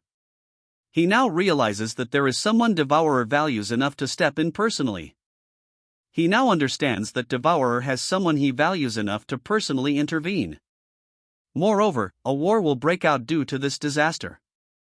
The emblem shatters as a voice declares, it will work as our stage, which requires the power of our masterpiece. The casualties in Nihit, however, will be perceived as nothing more than a dispute between humans and monsters. The scene is set, but from the outside, there is no way to figure out this was a homunculus disaster. Amidst the fiery backdrop, a voice declares, there's a hub that will lead us to Rie's around that corner. He reveals, I have just contacted my subordinate that I planted before aha. He questions, pausing mid-sentence. Another voice interrupts, calling out, Sir Storman? He pauses, a flicker of surprise in his eyes as he hears, Captain. Before he can respond, an urgent message cuts through the air. I just received a report that an unknown intruder has appeared at the teleportation hub. A massive explosion rocks the teleportation hub as the group stares in shock. Amidst the chaos, a voice declares, there's only one intruder. As the dust settles, a figure emerges, described as a monster in the form of a maid. The figure is identified, the Dagger Maid. The voice wonders, is she trying to block our escape route? Then, she must know that humans are involved in this incident. Suddenly, a voice booms, it seems a homunculus can recognize its kin. He urgently declares, let us immediately return to the Mage Tower and build a temporary hub. He explains that with the mana flowing by the Mage Tower, they'll be able to use it for long-distance teleportation. A blade streaks through the air, followed by a desperate cry, Captain? A blinding flash erupts as the blade connects, the impact echoing with a sickening thud. He cries out, eyes widening as the blade hurtles towards him. The swordsman cries out, the force of the blow sending shockwaves through the battlefield. I'll take care of this place, Sir Storman. Please take Captain, one of the swordsmen shouts, preparing to fight. Sir Stormin hesitates, conflicted. I understand your courage and strength, but how could I just leave you alone? The swordsman urgently pleads, we don't have much time left. Please make haste, the swordsman finishes his desperate plea. Hurry and leave, he urges, the plea desperate. Let us go, Captain, one of the men pleads. Sir Gwyn. I do not forgive an unplanned death, he declares, his red eyes burning with intensity. Yes, sir, comes the immediate reply. The warrior stands his ground, sword raised against the looming figures on either side. The air crackles with tension as a voice booms, questioning, you have killed thousands of raid members, they say? I've heard plenty of your notorious reputation, a voice declares, followed by a demand, show yourself. Dust explodes as someone lands heavily, kicking up a cloud. Eyes narrowed, he grips his weapon tightly, sweat beading on his brow. Dagger made. The words echo as the figure emerges from the dust cloud, her face obscured in shadow. The dagger pierces forward, aimed with deadly precision. The scene explodes in fire and chaos. A figure's wide, panicked eyes stare up at an unseen threat. Amidst the raging fire, a subordinate questions the captain's decision. Why are you granting permission for Sir Gwyn to be alone? The captain responds to the subordinate's question with a counter of his own. Did it really seem like he was alone, Sir Stormin? The captain continues, admitting, well, I am aware that he isn't really alone. He then assures Sir Stormin, I'm sure you're well aware of Sir Gwyn's capabilities. Sir Stormin retorts, yes, that's why it's harder for me to understand. He then adds, with a tone of regret, we should have left another night to support him. But a voice interjects, countering that others would only serve as a distraction. The captain responds with a simple, what? The voice calls out, Sir Gwyn. The voice continues, revealing, he's a being who has received the blessing of a spirit. The city crumbles as Sir Gwyn descends, the impact shaking the very foundations. The world explodes in a cloud of debris as Sir Gwyn's descent obliterates everything around him. Amidst the devastation, a figure coughs, struggling to rise. HGHH, he groans, clearly wounded. Through the dust, a figure emerges, relaying their orders. Devourer told me to destroy the teleportation hub and eliminate all suspicious humans, got it? Wounded but defiant, he challenges his unseen opponent. Since I'm the last human left, are you going to just mess around with me? Stop making jokes, human, the voice booms, followed by the sound of footsteps approaching. He reveals the reason for the protagonist's actions. The reason why you've been running away was to buy time for the other humans to run away. The air crackles with unseen power. The maid unleashes a flurry of attacks, her movements a blur of white and black against the crimson backdrop. The maid's voice cuts through the air, a sharp question aimed at her unseen opponent. Did you think Renee wouldn't know? A guttural KGHH escapes him as he struggles, his sword locked against an unseen force. His eyes widen in disbelief as a voice declares, even though you were alone. You did well, human, the voice booms, the speaker's mismatched eyes gleaming with an unsettling light. A sinister grin stretches across his face. He roars, uttering the incantation, O Spirit Bus. The incantation echoes as a figure exclaims in disbelief. The words echo, and a question hangs in the air, he wasn't an ordinary swordsman? He was gathering mana? On top of that, this odd mana. The words trail off, leaving the implication hanging heavy in the air. The odd mana surges, swirling around him. A spirit, he questions, as the odd mana coalesces into a towering form. The towering spirit stands ready, its glowing yellow eyes fixed on its opponent. The spirit moves in a blur, its fist wreathed in flames as it strikes. The spirit's attack connects, a shockwave rippling outwards from the point of impact. The force of the impact shatters the surrounding area. Debris flies as the spirit's attack continues to obliterate the surroundings. The spirit's attack continues its devastating path. The spirit unleashes another devastating wave of energy. The spirit retaliates with a flurry of attacks. The spirit's attacks continue to rain down. The spirit continues her relentless assault. The spirit's relentless attacks continue, the barrage seemingly endless. The spirit unleashes a devastating attack, shouting, Ludica eum. The ground cracks beneath the spirit's earth-shattering stomp. Amidst the dust and debris, the maid spirit is thrown back, crashing into the rubble. Despite the setback, the maid spirit's gaze remains fixed on something in the distance. A wall of wind and stone. The maid spirit realizes, facing the imposing barrier. Amidst the chaos of flying debris, the maid spirit stands firm, facing the storm head-on. The maid spirit is facing a storm comprised of immense mana. The storm of mana isn't natural, someone has sealed off the entire area with a high-level spell. The mana storm rages above her, a blinding tempest of magical energy. With a furious expression, he unleashes a torrent of power. This is payback for underestimating humans. Stay inside, you monster. Amidst the chaos of flying debris, a voice wonders, to be able to manipulate two high-level spirits at the same time. A smirk plays on her lips as she observes the unfolding battle. Interesting, she muses. The camera focuses on her robes as she remains an observer of the unfolding events. A voice declares, human. The word hangs heavy in the air, laced with an unknown intent. The words Mr. Devourer. Please act like a final boss, appear, a cryptic command hanging in the air. A symbol appears, a triangle within a triangle, bearing the number 60. The scene shifts to the Nihit temporary shelter as a voice cries out, wait, Burgess. I told you. The Ursus raid force was wrong? Then you're telling me to sit down and do nothing, a voice demands, frustration evident. We should at least try something.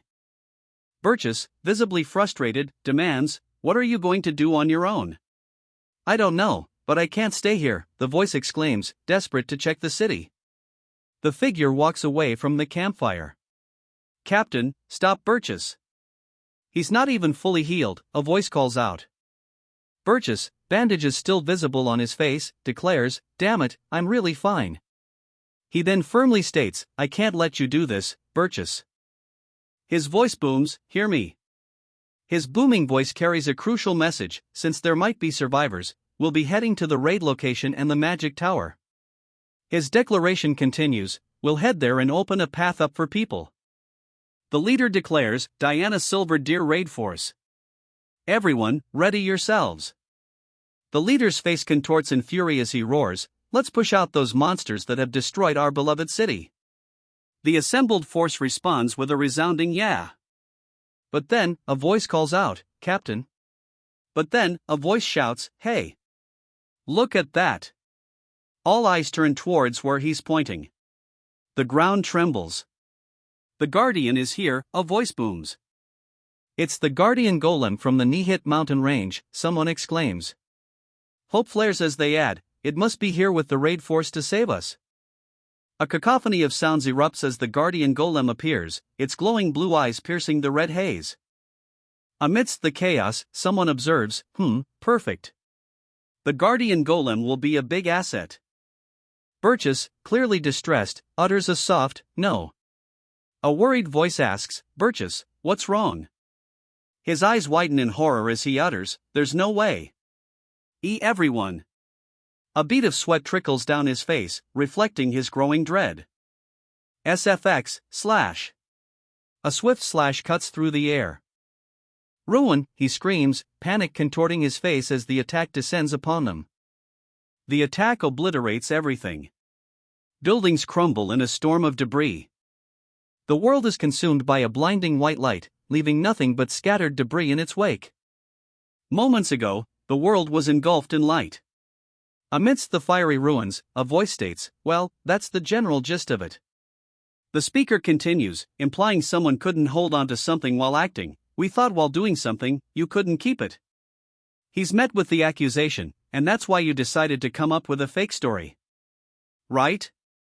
The man's response is immediate and venomous, you bastard. The skeletal figure retorts, you, who do you think I am? Another voice speculates that the only place capable of creating a homunculus would be the Imperial Alchemical Society. The voice continues, explaining that Demon King Marmolia likely made contact with a human, resulting in conflict and his subsequent defeat. The listener laments, this story is getting long. The voice then asks what happens when a human defeats a demon king. The answer: they cut the head off and send it to the army of the demon king, or hand their head in a grand plaza. The speaker adds with a sigh, they say it's to boost morale, but it's just cruel. He wonders why they go to such lengths. If they gave up so much to create a homunculus and release it in the town, something else must be going on, right? The voice reveals that something seemed suspicious when they were looking for Rene. It was when he happened to see a homunculus that could fly. But even that was on a completely different level compared to what's happening now. He wonders how they could still be creating homunculi. He thought, all of their research data should be gone since I destroyed all of their material. The homunculus warns that, at this rate, they'll be able to produce homunculi on Rene's level in just a few years. Surrounded by the homunculi, he admits, ugh, that's kind of scary. He then wonders aloud if he can just destroy the entire village, exhausted from searching for clues. Suddenly, as he lies on the rooftop, something clicks. That's it. A voice below questions, huh? Really? His revelation continues, questioning, did you think those humans would use the Demon King as an experiment and do nothing about it? They're probably keeping an eye on it from somewhere. His thoughts race, that means they saw me too? He realizes they manipulated Melge and observed him. Furthermore, they've left the disposal of the experiment to him. Aren't they going too far? Finally, he relents, fine, I'll do it. His eyes narrow, a fierce resolve hardening his features. You were the one that pushed me, okay? Don't regret it. His glowing eye pierces the darkness. A chilling declaration echoes, yes. If push comes to shove, we'll just level the entire city, fine. Flames erupt around him, the air shimmering with heat. A blinding light erupts, filling the screen with an intense, radiant glow. The light fades, revealing a peculiar sight as a voice trails off, beginning with R. Great Patrick allowed us to destroy it all, he declares, a manic grin spreading across his face. The light intensifies, blinding everything. The light fades, revealing the group's stunned reaction. Wow! One of them breathes, clearly taken aback by the aftermath. The area is now completely devoid of any features, leaving only a blank white space. Amidst the fiery destruction, a colossal figure looms. What a spectacle, it booms. Meanwhile, someone yells, hey! Stop pressing me! It seems the humans were gathered there, the colossal figure muses. It's actually become easier to track their movement. Amidst the chaos, a lone figure pauses, a questioning him escaping his lips. Sensing a powerful disturbance, he wonders, is that a hub over there? From the mana, I sense 2 greater spirits? He realizes, it seems Rene is fighting a fairly strong opponent. Smirking, he muses, interesting guys. He then deduces, if someone that's skilled is here, then it's clear that the top brass of the Empire must still be hiding somewhere. Another voice assures, you needn't worry about the main gate of the city. The disembodied voice declares, I'm already surveilling that area using shared vision. My body has healed already, so leave it to me, she exclaims, eager to prove her strength. However, a thought bubble reveals, but the main gate's on the opposite side, though. Since everyone's doing their job well. A voice observes, as the figure in the cloak continues to watch. A sickening crunch echoes as the monster's jaws clamp down. Raising the massive bell high above his head, he declares, I should also get started. The bell high above him, he wonders aloud, let's see what catches my attention first. Suddenly, his eyes widen as he utters, oh. Let's start with that, shall we, he declares, a sinister intent clear in his tone. A devastating explosion erupts. The explosion throws the figures back, a collective, echoing in the aftermath. Amidst the chaos, someone cries out for the captain. Confusion reigns as one wonders, where did that come from? Is this the ancient monster's doing? A voice booms out, in no mercy. Wait. The tower's leaning this way, someone shouts in alarm. A desperate no follows as the tower begins to tilt. Stop it, someone cries out, but the blue energy crackles ominously. The tower crumbles, debris raining down amidst a cacophony of destruction. The group is engulfed in a blinding blue explosion. Debris flies through the air after the explosion. Amidst the chaos, a voice shouts, "Officer!" Just like how the main hub gathers mana into the crystal, we need to accumulate mana in this temporary hub as well. The situation worsens. But because the tower collapsed, someone shouts, "It looks like it will take at least 10 more minutes."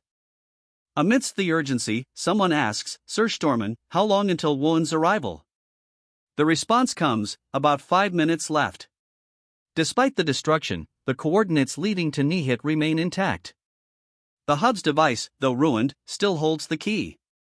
A dire warning surfaces: if Woon meets the maid like this and catches the eye of the devourer. The warning intensifies: no, Woon, without the completed apocalypse, will never be able to defeat the devourer. A grim premonition echoes: this time, we'll really die. Suddenly, a voice calls out, "Captain," breaking the tension. The voice continues, formally requesting, "Would you please give me the order to return to the teleportation hub?" His expression hardened. The captain finally responds, "I give the order." With resolute conviction, he declares, "I give you my word, I shall bring Woon Historia back." The message appears boldly: "Mr. Devourer, please act like a final boss." Suddenly, a system message blazes across the screen: "Mr. Devourer, please act like a final boss." The spirit's power isn't omniscient, a voice declares, as the devourer prepares to strike. The voice continues, revealing a key limitation: even summoning them require a significant amount of time and mana. The voice continues, adding, "not to mention the enormous mana needed to maintain them the longer." The voice concludes, "the longer the battle drags on, the more disadvantageous it becomes. However, I hold the upper hand as long as this storm continues," the voice declares. Even if she breaks through, he believes he can still block her path with the Earth Spirit. "I won't forget my objective," he vows, his gaze unwavering. "What I want is not victory. Until all the mana I have is completely drained."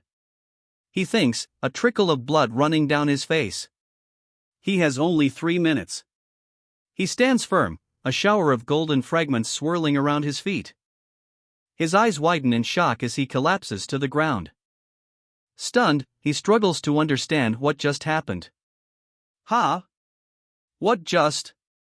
A realization dawns on him: it appeared in the story I read as a child back when I admired the hero. The name, he realizes, comes from how the blade that once seemed small in the sky grows larger as it descends. The layout of the room resembles a guillotine. "Why?" he cries out, blood dripping from his mouth. "Why can a monster?" he questions, his voice strained. The title card appears: Fangs of the Goo, the 36 Masterpieces. The title is revealed: Fangs of the Goo, the 36 Masterpieces. He lies defeated, bloodied, and gasping for air. A figure with glowing yellow eyes and green hair looms over him, as rocks float in the air around her. Struggling to rise, he can only utter, "H how." She explains that her blade and wire can extend up to tens of meters, piercing through any storm with ease.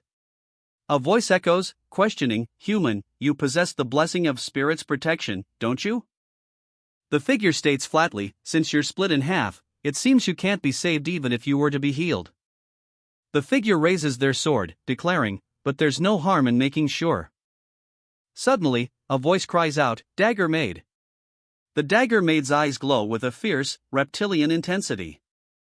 Good, she stopped, he thinks, a massive hammer held firmly in his grasp. The Dagger Maid remains in place, a thought bubble revealing her intent: "Since Sir Gwyn has the blessing, I just have to buy time somehow." A bead of sweat trickles down his face, his eyes widening with intensity. "Gwyn!" someone shouts. He lies on the ground, a blade protruding from his chest. Roaring with fury, the warrior lunges forward.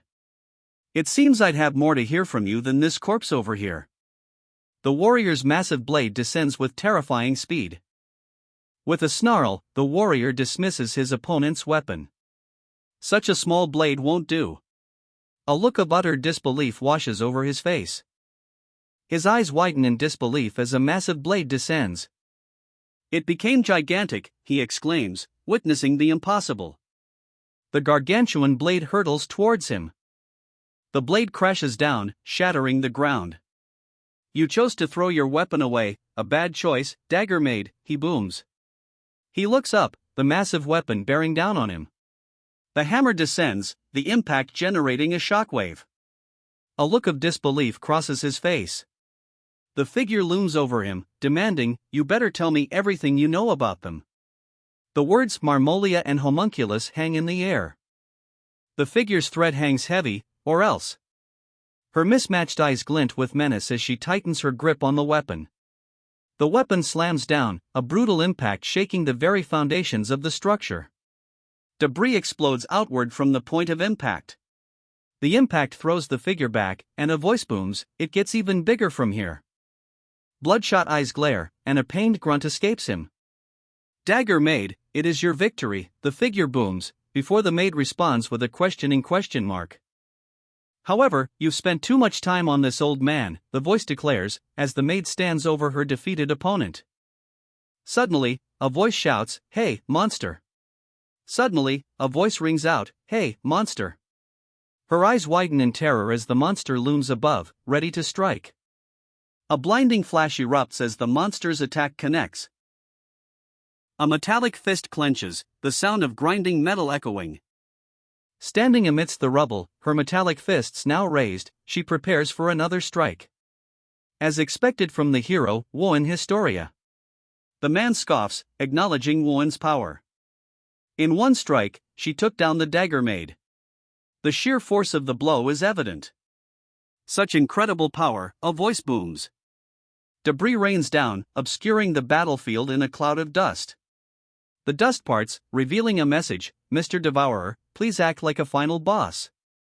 A symbol appears, along with a number, 62. His red eyes narrowed, the Devourer heard the message loud and clear, "The top priority is to return safely. The temporary hub will be activated without a problem." The message continues, stating Sir Stormen will also join up with Woan. Despite the reassuring message, the Devourer broods. There should be no more setbacks to the plan. Even if the dagger maid recognized the homunculus, there's no way that fact will ever reach the citizens of the Empire. The Devourer's red eyes glow ominously, a disturbing presence looming. The Devourer looms, and a question hangs heavy in the air: how do you plan to deal with the aftermath? The hooded figures stand their ground amidst the chaos. Officer," one exclaims, shock evident in their voice.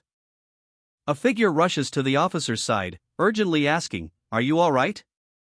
Despite the urgency in the air, the officer insists he's fine, immediately pressing, "How long until the hub activates?" A figure responds, "About 3 more minutes." "I see. Please do not mind me and continue," a voice states, seemingly unconcerned by the unfolding events. He collapses to the ground, shaken. Was that an illusion?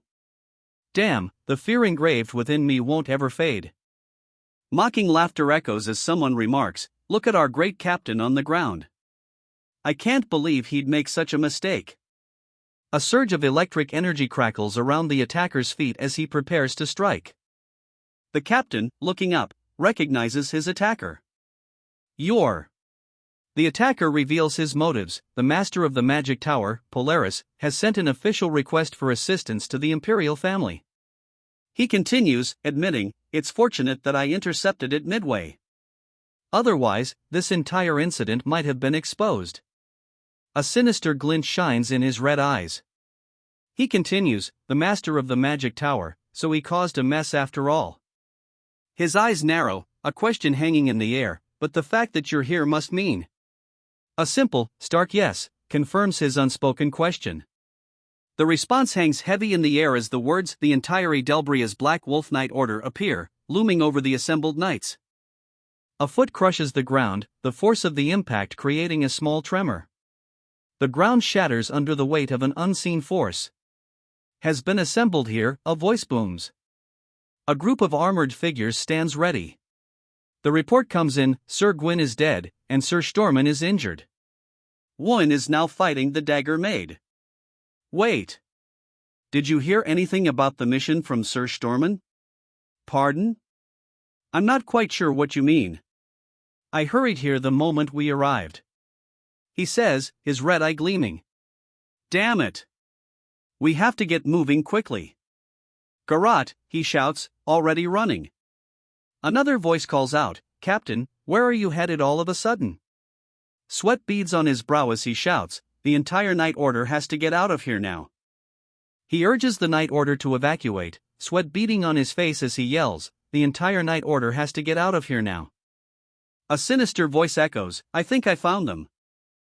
A voice calls out, ominously naming their location, Mr. Devourer. A close-up reveals the hero's grim expression, the red glow intensifying around him. A sinister smile spreads across his face. Is that so? He replies, a dangerous glint in his eyes. The hero stands, a fiery aura surrounding him, ready to unleash his power. The landscape lies in ruins, a testament to the immense power unleashed. Amidst the rubble, a figure emerges from the dust cloud. From the settling dust, a piercing gaze focuses. One eye burns with a fierce yellow, the other glows an eerie green. The man declares, you can't fight her.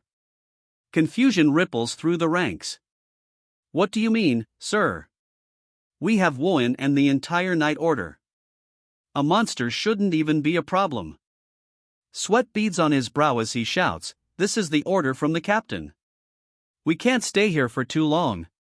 An exclamation hangs in the air. Woan, we have to return now. The sudden order is met with confusion. What? Why?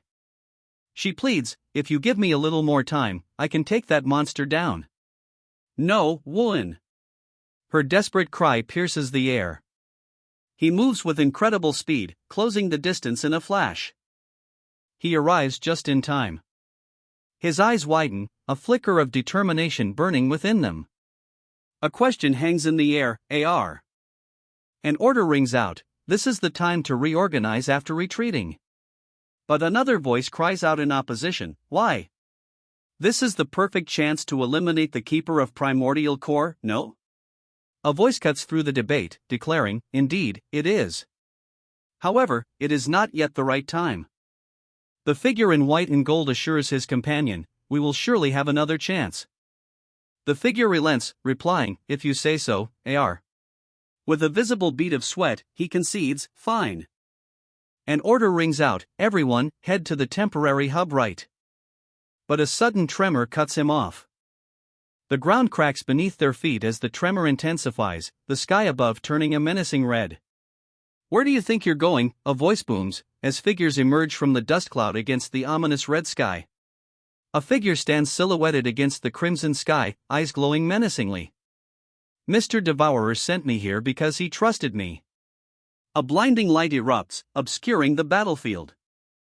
The light intensifies, revealing the figure's eyes, one yellow and one green, as he declares, not a single one of you can leave. That black-haired man must be their leader, a voice observes. This will get bothersome. Another shouts, Garrot. Teleport AR. Another voice shouts, get her here. Then, a different voice observes, that blue-haired human is quite strong.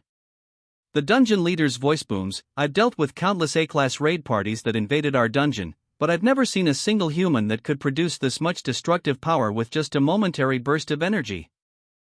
The dungeon leader threatens, blue hair, I'll gladly kill you first. A voice retorts, a monster like you has a name? Try me, will you? As the ground trembles, someone shouts, WOIN. Enraged, the dungeon leader bellows, how dare you, mock the name that Mr. Devourer himself bestowed upon me. As the dungeon leader continues his tirade, someone notices the incoming attack. See Captain. This is a magic spell. Another wonders aloud, Butterflies. As the dungeon leader rants, a team member shouts a warning about the incoming magic spell. Butterflies drift through the air as the dungeon leader declares, I came. The dungeon leader's declaration continues as he states he came here searching for Renee. His eyes blaze with an intense, unsettling red. He observes, and it looks like everyone's gathered here, huh? Yo! He begins, as the scene shifts to a view of the downpour outside. Towering above him, the creature asks, what's up? You guys seem pretty familiar, the creature observes, peering down at them. Suddenly, recognition dawns on the creature's face. Ah, I remember. The creature continues, I thought I'd never get to see you since humans have a short lifespan. The blue flying squirrel, the redhead who told us Renee's location, and you're, oh, right, the creature exclaims, seemingly remembering. Above, the redhead asks, are you okay? He's labeled the gutsy guy, but his expression betrays exhaustion. A voice from the darkness questions, how do you plan to deal with the aftermath? The creature muses, wow, there are countless humans in the Empire, yet here we are, meeting each other once more. Interesting, no? The thought echoes, if this ancient monster came here to find out who was behind this instead of blowing the entire city away. The gutsy guy remains, his armor gleaming faintly amidst the fiery backdrop.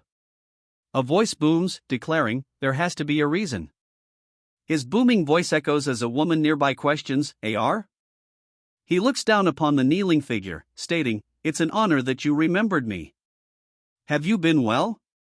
Cutting him off, the kneeling figure retorts, yeah, I don't need your greeting. So, this is your doing, right? The man's yellow eyes narrow as he asks, so, this is your doing, right? The man kneeling before him replies, I'm afraid to say, but, this incident has nothing to do with us.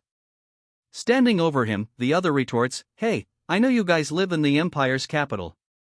You didn't come here for no reason, did you? He continues, stating, we're merely here to resolve the situation. Further, he offers, if you'd like to find the culprit behind this, we will do our best to cooperate. The man standing over the kneeling figure simply responds with a thoughtful, A thoughtful, is his only reply. The man in the cloak simply dismisses the kneeling figure with a curt, whatever. Renee, let's go back. I'm so tired, he pleads, exhaustion etched on his face. Another chibified figure happily calls out, yes, Mr. Devourer. But then, another notices something alarming, exclaiming, huh? Wait, you're bleeding. A bead of sweat trickles down his face, and he wonders, did it work? Blood drips onto the ground as he anxiously wonders if his attack was successful. He stands amidst the fiery aftermath, the destruction around him complete. His reflection appears in a broken mirror, relief washing over his face. It worked. But suddenly, a voice cuts through his relief. Why are you smiling? Huffing, the man's red eyes narrow. The man stands over his fallen opponent, who cries out, when did you? AR. The man's glowing eyes pierce through the darkness as he begins, did you really think? The man's question hangs in the air as his defeated opponent looks up, tears streaming down his face, his eyes wide with disbelief. I'd let it slide like this, the man finishes, his words echoing with a chilling certainty. The man looms over his defeated opponent, the red aura around him intensifying the threat. The man's attack tears through the air. A hand reaches down towards a group of armored figures. Below, a woman with bright blue hair screams, falling backwards. AR, she screams, as a dark energy explodes outwards. I may be in your debt because of what happened in Rie's, a voice admits. But this is... The character begins to say, the statement left hanging. Quite shameful, he finishes, blood trickling down his face from a fresh wound. He looks down at his defeated opponent, adding, especially you. His gaze pierces through the defeated fighter. Tears stream down the defeated fighter's face. An exclamation hangs in the air as the victor stands over his fallen opponent. The victor roars, now! Lady Wuan. The fallen opponent is seized, a look of terror on his face. Lady Wuan responds with a sing-song, hey, hey, as she rushes into the fray. A desperate cry rings out, all members. Protect those two. The man grits his teeth, muttering, geez. A massive explosion erupts, shaking the very foundations. Clutching onto him, the girl's face contorts in terror amidst the chaos. The world blurs as they are thrown through the air. You guys are such a pain, he says, his words echoing as they fly through the air. He's surrounded by a flurry of dark shards. We can't avoid it, he cries out, bracing for the inevitable impact. The dark shards strike, a spray of blood erupting as the attack lands. A sinister grin spreads across his bloodied face. Looks like this time, I was quicker, Lady Won. Won looks up, hearing him say, I'll leave, the leader, to you. The sound of impact echoes as Won, blood trickling down her face, gasps, Won cries out, ah, as she sees a spear lying on the ground. Mr. Devourer. Please act like a final boss, the title proclaims. Blood drips from his teeth as he charges forward, a metallic clang echoing with each step. Won's companion screams, Won, you can't, as the Devourer's hand reaches toward him. The Devourer roars, why are you stopping me? Why? Just why, the Devourer questions, his grip tightening on Won's companion. Sweat drips from her brow as she realizes, if I want to stop the clash between Won and Devourer, I need to use the teleportation. This black mana surrounding us is just like. She begins to say, realizing the danger they are in. Poison gas. It's becoming harder to breathe. The situation worsens as she realizes, our members' movements are slowing down, and we can't calculate the teleportation magic's coordinates properly. The air grows thick, and the sounds of labored breathing fill the space. Sweat drips from his brow as the poison takes its toll. Damn it. One way or another, we have to use our strength to buy some time, he declares, desperation lacing his voice. He strains, lifting the ornate chest above his head. A monstrous roar erupts from him, his eyes glowing with an unnatural light. The Demon King bellows a name into the swirling, ominous sky, Einar. A collective gasp rises from the assembled group. Einar's face contorts with rage as he shouts, understood. Einar surveys the scene, muttering, what a pain. The group needs to push back the black mana. Time is of the essence to focus on the teleportation magic. In that case, he declares, poised and ready for action. He stands ready, identified as the third of the 36 masterpieces, walled heart. He steels himself, realizing, I have to block Devourer's energy. The figure speeds toward him, a purple energy crackling intensely. Einar, he exclaims, recognizing the approaching threat. Einar raises his shield, a determined fury etched across his face as he braces for the impact. His face contorted in a furious scream, Einar prepares to meet the oncoming attack head-on. The girl screams as the attack lands, her face bloodied and filled with terror. A blood-curdling scream rips through the air as the attack connects. The world fades to white. Human, I don't know what you're trying to do, the voice echoes, even as the attack lands. The attack lands with a resounding gah. The maid, bloodied but defiant, glares forward. But as long as Renee is here, you don't stand a chance. He reels from the blow, a pain escaping his lips. The force of the blow sends him flying backwards. Her eyes widen with a dawning horror as tears stream down her face. The world warps into a nightmarish vision of red and black, dominated by glowing, malevolent eyes. Kia's voice begins to utter, cutting off abruptly. Won, he cries out, his face contorted in horror. A horrifying voice booms, commanding, kill them all. The ground trembles as the command echoes. You can't, Won, she cries out, struggling against his grasp. Let me go. You, at the very least, must survive, no matter what, he declares, his face marred with fresh wounds. So please. Won. The sounds of footsteps echo as someone wonders aloud, what are those guys doing? The sound of something snapping echoes as one of the group wonders, what are those guys doing? Sir Stormen, someone shouts, the sound of a collision echoing. A scream pierces the air, followed by a deafening crash.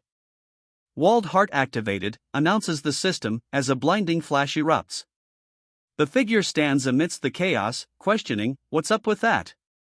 The activation unleashes a destructive force, shattering the surroundings. The old man breathes heavily, catching his breath. Phew. Did I block it, he wonders aloud. Wow. It's pretty tough, he admits, a flicker of surprise in his golden eyes. His golden eyes now blazing, the challenger declares, then how about I get a bit serious too? A sudden exclamation punctuates the air as the challenger prepares to unleash his true power. A surge of power erupts from the challenger, the force of it palpable. Stunned, the challenger's opponent can only utter, "WH, what is that?" The air crackles with energy. Magic? That many spells, he exclaims, seeing a multitude of arcane circles crackling with energy. A massive explosion erupts. In just a bit, the teleportation magic circle will be complete, a voice declares. Another voice pleads, "Please, just hold on a little longer, Sir Storman." The teleportation magic circle glows as someone desperately cries out, "Please." The 36 masterpieces, said to have been created by a god, are now facing a magic attack from an ancient monster. The ancient monster's attack explodes with immense force. The force of the blow sends someone reeling back, a pained ga escaping their lips. The impact reverberates, a shattering sound filling the air. His eyes widen in disbelief as the world seems to tilt. His vision blurs as golden shards explode around him. The world erupts in a blinding explosion of light and golden fragments. Amidst the chaos, he grits his teeth, shielding his companion from the blast. Through narrowed eyes, a desperate plea echoes, "Our runaway, leader." A cry of disbelief erupts, "Sir Storman?" The voice continues, urging him to leave these old bones behind and hurry. The fading voice struggles to speak, promising, "One. I will leave the captain and the empire to you." A desperate cry rings out, "And no, grandfather." With his last breath, he whispers, "It was an honor to escort you, Captain." Silence falls. A towering figure looms over the battlefield, its glowing eyes piercing the gloom. "You're still alive," it questions, disbelief laced in its tone. He stands over the rubble, the weight of his presence crushing what remains. The ground trembles beneath his feet as he advances. "And no, one. You're no match for him," someone cries out, the desperate plea hanging in the air. Despite the warning, her gaze hardens. "That doesn't matter. The reason for her resolve hangs in the air, because I am a hero," she declares, her voice ringing with conviction despite the surrounding devastation. The hero's resolve hardens as she thinks, someone who can protect everyone. Above her, the looming threat of her enemy remains. A flurry of dark energy descends, poised to strike the hero. The attack crashes down with devastating force.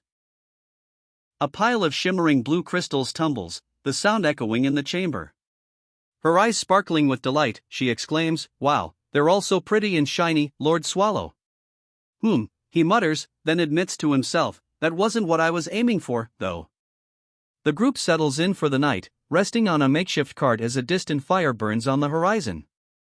Lying back, he says, "But still, we did gain a few things, didn't we?" He then admits, "I did let the golem loose in the village to test its abilities, but..." The golem crumbles, losing its form. Its mana ran out after it completed its task. "We'll have to recharge it when we get back." Relaxing on the couch, he states matter-of-factly, "That's the problem." Startled, the woman beside him asks, "Huh?" A sudden realization dawns on him. "At this rate, it'll take ages for us to get back." The dog barks as it pulls the cart forward at breakneck speed. Not only does the golem weigh a ton, but 2 ounces the only one pulling the carriage, he exclaims, adding with a weary expression, "I also think he lost a little weight, don't you?" "Then how about I give him one of Patrick's finger bones as a reward," he suggests, a sinister glint in his eye. 2-ounce pants heavily, his tongue lolling out as he continues to pull the cart. "That's too small," he exclaims, dismissing the finger bone. "It should at least be a leg bone." Suddenly, a hand rises, and a voice announces, Renee has an idea." Renee suggests, "If you really feel that bad, why don't you get on all fours and pull the carriage for half the trip, just like a dog?" The target of this suggestion can only stutter, me. The target of Renee's suggestion vehemently objects, "As 2 ounces king, I must preserve my dignity." A voice interjects, suggesting Lady Mel's pull the cart on all fours instead. The king of 2 ounce remains silent, his expression unreadable. "Well, 2 ounces strong, so doesn't this work?" someone questions, panting heavily. Suddenly, a voice cuts through the air, questioning, "By the way, Lord Swallow, why didn't you kill off those humans?" "That's right." Renee is curious too, a voice chimes in, adding to the mounting pressure on Lord Swallow. The interrogation continues, with a new accusation leveled. You were also slower than usual to reveal your true form. Lord Swallow retorts, well, I could have just stomped them to death. Lord Swallow's expression hardens, a sinister edge creeping into his voice. But when I think of how he fucked with me. His grip tightens on the glowing blue gem. I don't know. He mutters, his golden eyes gleaming with a dangerous light. The voice continues, revealing a chilling intent. It felt like a waste to give them such a quick and easy death. The scene shifts to a graveyard, tombstones standing silently beneath a bright sky. A single blue flower rests against a stark white background, faint sparkles drifting above it. The graveyard's somber atmosphere returns, the blue flower now resting at the base of a tombstone.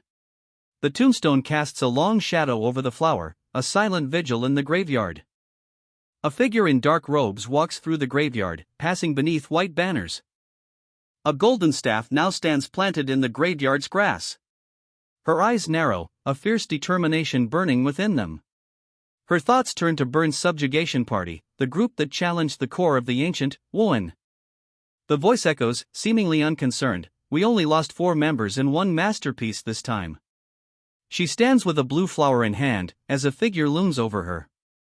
The figure looming over her speaks, expressing gratitude. Thanks to you, we weren't wiped out. Valistic, a member of the Black Tiger's order, is revealed. He stands tall, but a subtle tremor betrays his relief. But Valistic hesitates, a clear conflict evident in his words, I know. I know that, but... The perspective shifts to ground level as a disembodied voice remarks, what a pretty flower. Garrett begins, Woan, I'm sure everyone would love it. Woan's face contorts in distress, rejecting Garrett's suggestion outright. No. They won't. A close-up reveals the intensity in Woan's eyes, a purple glow radiating from within. A wave of despair washes over Woan as he thinks, they all resent me, all of them. A sinister grin spreads across the enemy's face as he thinks, if only I'd arrived a bit sooner. If only I'd been just a bit stronger, I could have taken down that blade maid. He thinks, regret coloring his features. The enemy's regret intensifies as he laments, if only I'd been a lot stronger. His teeth grit in frustration, the sound of his suppressed rage echoing. Then, a new resolve hardens his gaze. His expression shifts, a sinister grin now spreading across his face. The hero shouts, filled with regret, I could have killed Swallow and saved everyone. A blinding light erupts. Tears stream down her face as she shouts, you will kill him.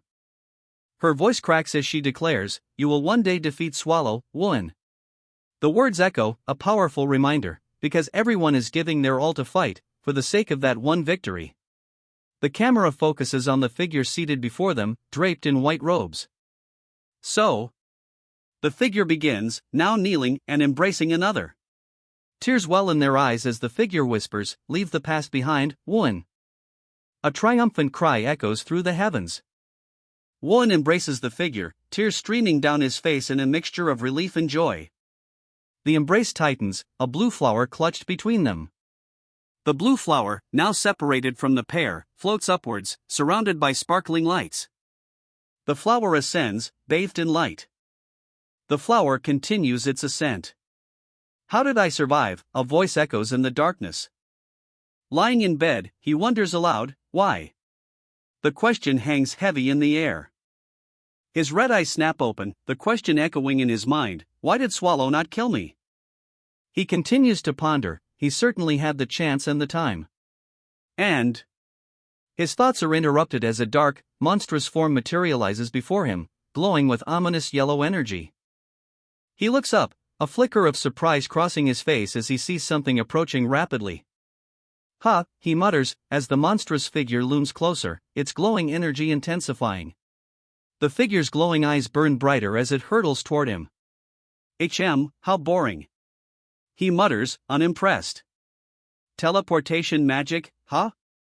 Suddenly, another figure appears beside him, bathed in the same glowing energy.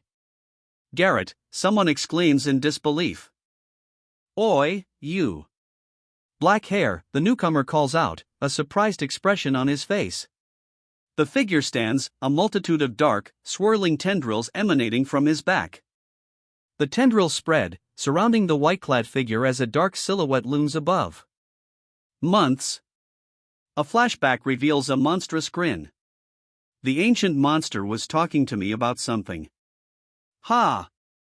He reflects, realizing, I want to find out more about it, but there are too many eyes watching. I can't be hasty about. He sits alone in a dimly lit room, regret washing over him. I wasn't even able to attend the funerals, after all. He steels himself, deciding, first, I should start with the delayed reports. But then, a sound breaks the silence, ugh! Suddenly, a cry of pain echoes through the room. My eye. Suddenly, a searing pain erupts. It suddenly feels like it's going to be burst. He recoils, hand flying to his face. Damn it, what is this? Eyes wide with pain and confusion, he wonders aloud, is it from exhaustion? The burning sensation intensifies. Why would? He stares in disbelief as a ball of fire manifests in his outstretched hand. Above him, sinister, glowing eyes watch. A pained cry escapes him, gahaha.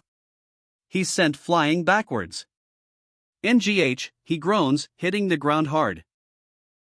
He manages to choke out, struggling to regain his breath. He gasps, struggling to speak. Commander, he finally manages to shout. A woman asks, are you all right, Commander? Her expression is one of concern.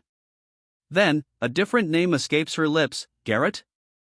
Regaining consciousness, he wonders aloud, did I pass out? How long was I out? A fit of coughing takes hold. A splatter of blood hits the floor, followed by a concerned voice, see Commander. Are you okay? Blood drips from his hand as he urgently commands, why you? Call a medical officer now. He looks down at the wound, realizing, so this was it. He clutches his bloodied hand, realizing, this was why he didn't kill me. His vision blurred, he curses, damn you, Swallow. You've got. Swallow's voice echoes as the hero's vision swims with red. A figure stands amidst shattered debris, their boots planted firmly on the ruined floor. A sigh escapes her lips. She clutches at a glowing, diamond-shaped object, her expression strained. A figure looms over her, shattering the floor beneath their feet. The hallucinations, they're getting worse, aren't they, she wonders. Seated, he clutches his head, stating, it's fine.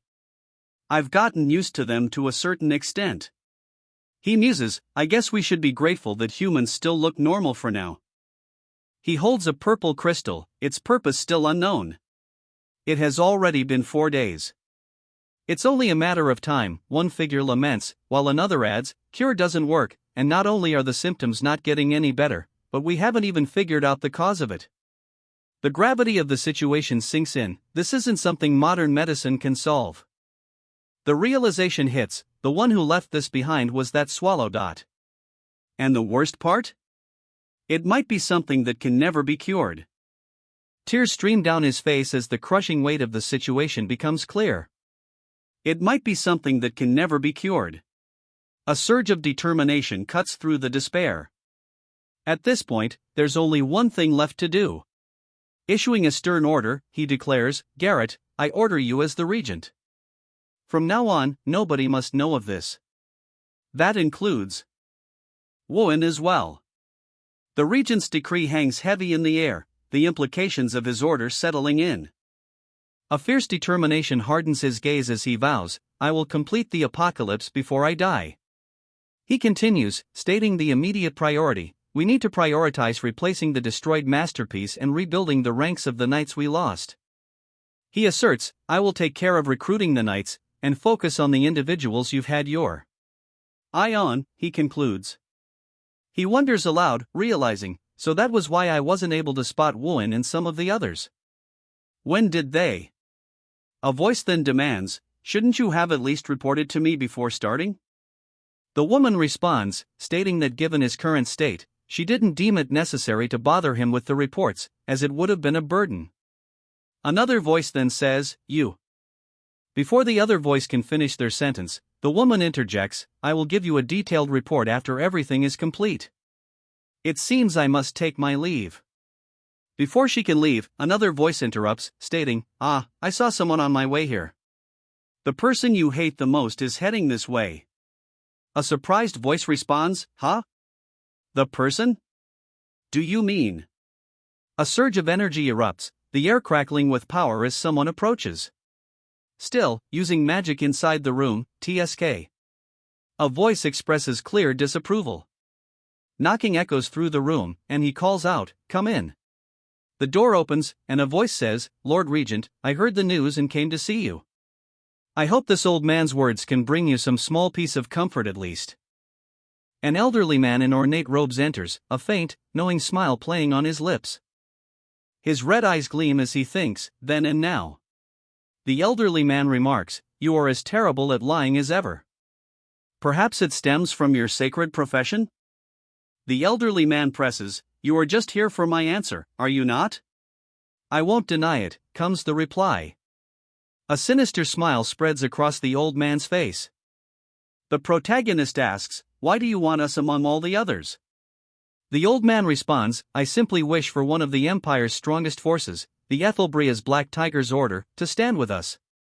The old man continues, revealing the Empire's true intentions. As of now, the Empire only sees religion as a tool to maintain relations with the Holy Kingdom. He elaborates, calling it nothing but a hollow institution being persecuted in the shadows. The young man sits down heavily, listening intently to the old man's revelations. The old man sighs, lamenting, Some view my life to be only worth as much as that of a mere noble, after all. The young man retorts, You almost make it sound like we are actively suppressing religious doctrines. He continues, stating firmly, But even if God exists, the only God in this empire is His Majesty the Emperor. A strange, unsettling laugh echoes in response, Hugh. Hooey. Yes. His hand rests on the table, the Emperor's words hanging heavy in the air. For now, that is, he states, a sinister smile spreading across his face. Soon enough, however, a blessing will reach every corner of land where humans have walked. Arms outstretched, he proclaims, after that, we will be able to break free from this oppression and spread the doctrine to even farther lands. You sound as if you are planning to start a holy war, a voice observes. Another voice responds, A holy war? That's quite the leap. I can barely use a spoon, let alone a blade. The figure retorts, Just like you, Lord Regent. Since you don't look so well, I'll take my leave for now, the figure states, turning to leave. However, another voice replies, Let's just say. I haven't heard your answer yet. The figure speaks, May you join the will of God in the future. May you join the will of God in the future, the figure intones. The ornate doors slam shut. My answer. He begins, his voice barely a whisper. Answer. All right. He steels himself, the words a quiet declaration of his intent. His expression hardens, resolve etched on his face. A chilling resolve settles over him. I'll give him my answer in a different way next time. The Unbeatable Dungeon's Lazy Boss Monster. The Unbeatable Dungeon's Lazy Boss Monster. This is the fourth room. The words echo in the seemingly empty space. Miss Mells, a voice calls out, breaking the silence. The fourth room is revealed to be a lush, overgrown space, a stark contrast to the sterile rooms before. The skeletal figure declares, This will be the room you and your demon dog will be in charge of. The demon dog appears to be hyperventilating, while the other figure stammers, Aye. But the demon dog cuts him off with a loud woof and a fist pump. The other figure joins in, shouting yeah. The demon dog's enthusiasm is clear, I love this place. The demon dog exclaims, to be here, inside the famous core of the ancient. Doesn't this feel like a dream, 2-ounce? It's big enough to rebuild my demon castle, the excited dog declares. Let's think of how we're going to decorate it. I'm glad she likes it, he thinks, as 2-ounce continues to express his excitement. But then, he observes, you even look happy about it. Why wouldn't I be happy? It was worth destroying Nihet, after all, the skeletal guardian declares. Another voice adds, You've brought us an excellent guardian, boss. You mean 2 ounce, right? He asks, correcting the skeletal guardian's pronunciation. Yes, to be honest, 2-0, the demon dog is more than enough to handle this room alone. Above, the demon dog looms, a silhouette against a blood-red sky.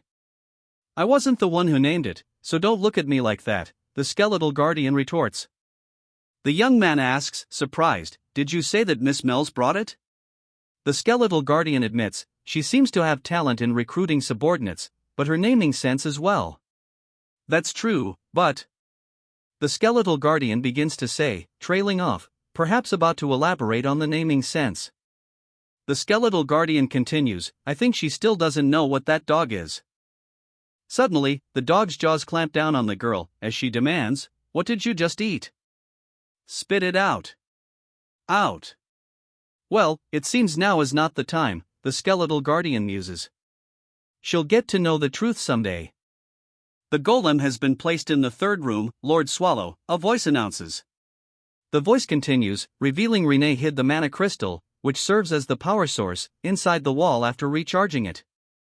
Most humans won't be able to find it. A massive golem looms over Renee, its fist descending. Yet, she beams up at it, undeterred. The man praises Renee, patting her head. Good job. Renee, you worked really hard this time. You did a great job, Lord Swallow says. Thank you, Lord Swallow dash, she replies, stammering slightly. A voice interrupts the praise. Excuse me, but isn't this scene a bit too familiar? You two don't change, do you? The voice continues, now revealing the speaker's inner thoughts, even the plot point of me having a skull-splitting headache is familiar. A skull-like visage, eyes glowing with an eerie light, appears amidst the cacophony of sound effects. Anyway, I'll get straight to the point since I can't take it anymore, the skull-faced figure declares. The point, a speech bubble questions, hanging in the air. The skull-faced figure's electric blue eyes glow brighter as he declares, boss, this time. The skull-faced figure's declaration is cut short. A simple, stark no hangs in the air. The hooded figure throws his hands up in exasperation, declaring, if it involves going outside, you go.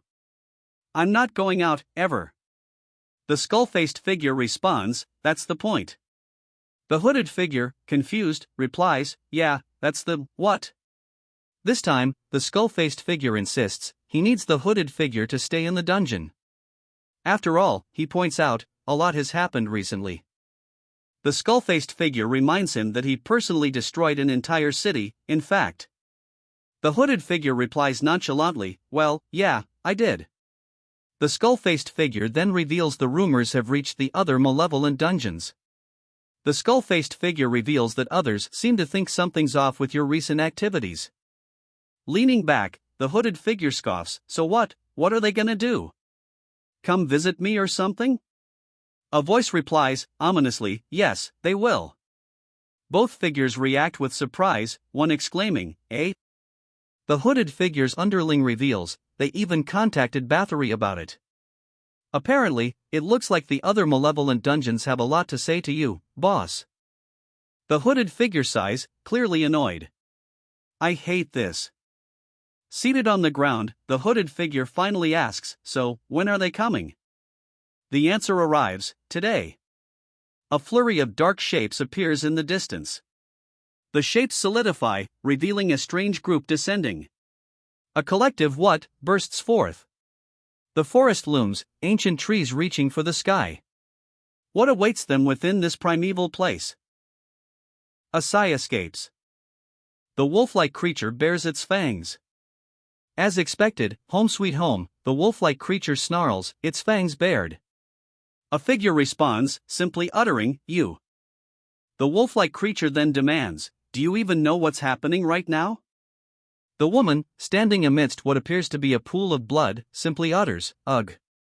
The woman, seemingly unfazed, responds to the wolf-like creature's question with a chillingly nonchalant, the end of year cleaning? We're not even at the end of the year yet, the wolf-like creature exclaims, as the woman stabs it. The woman, unfazed by the creature's outburst, stammers, do the great evil dungeons gather periodically? The armored figure responds, not at all. If you're talking about a gathering like Judecca, there has never been such a thing, one of the creatures states. The creature explains that Judecca aims to unite the Demon King species, but the great evil dungeons vary greatly in species and nature from one dungeon to another. So, this is unprecedented, she exclaims, a mix of shock and excitement evident in her voice. Then I must be witnessing a historical moment right now, she realizes, her voice filled with awe. A historical moment, huh? She muses, before another voice cuts her off. Well, you're not wrong. Confirming her thoughts, another voice chimes in, well, you're not wrong. But then, a realization dawns on her, I've never heard of a gathering of the owners of the great evil dungeons before. Well, this also means that our boss has been causing too much trouble lately, one of the dungeon owners states. Another voice cries out, seriously, while a third cautions, we shouldn't be too excited about this. The armored figure holds up a letter, its contents visibly alarming. You can tell just by looking at the letter we got this time. The letter, clutched in skeletal fingers and stained with what appears to be blood, declares, heading to primordial core. The armored figure continues, it doesn't even ask for our permission or reveal the purpose of the visit. The armored figure's frustration is evident, it has no respect at all. I know, right, the armored figure responds, seemingly agreeing with the skeleton's unspoken thoughts. The skeleton's hands clench around a piece of cloth as he declares, that's how reckless those guys are. The skeleton scoffs, retorting, no manners at all.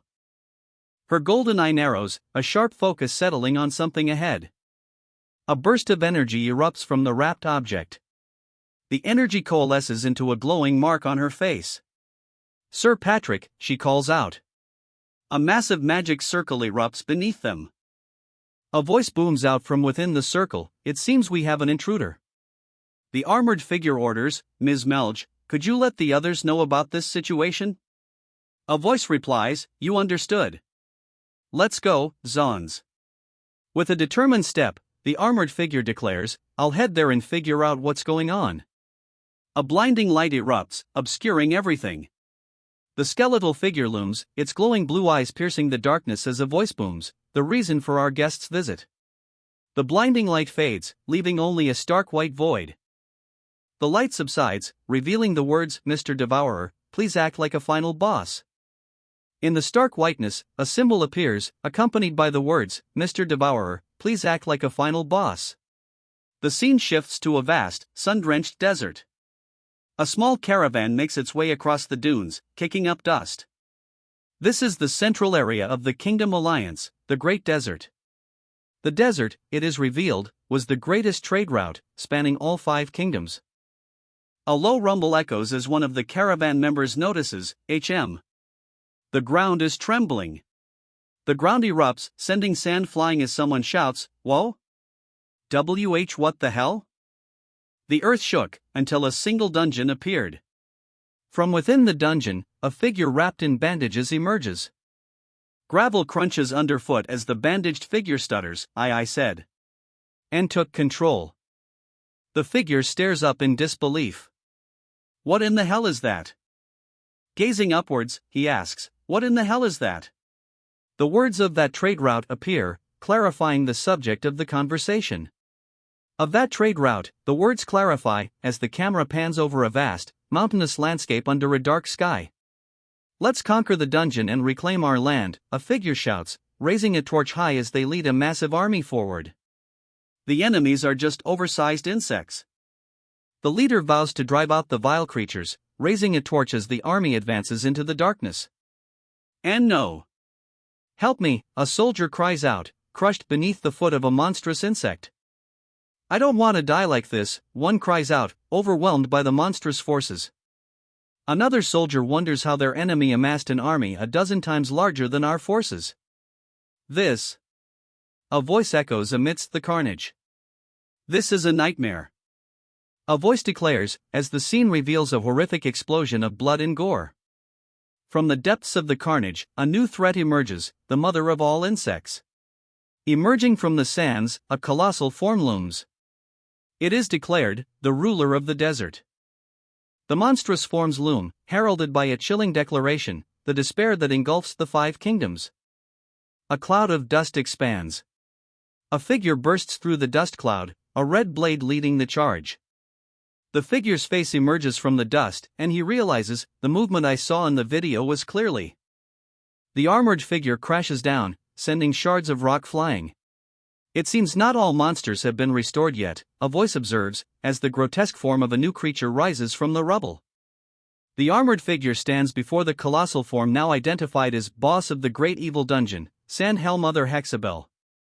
A poorly mimicked voice, imitating that of a human, echoes through the dungeon. The voice continues, revealing a disturbing fact: I heard that some insect-type monsters can imitate the voices of the humans they devour. More importantly, the hero considers the intent behind the monster's words. Could it be trying to gauge the strength of his primordial core? The monster decides it's time to act, declaring, as expected, I need to take action before boss shows up. The monster's skeletal hand lunges forward, a surge of dark energy crackling around it.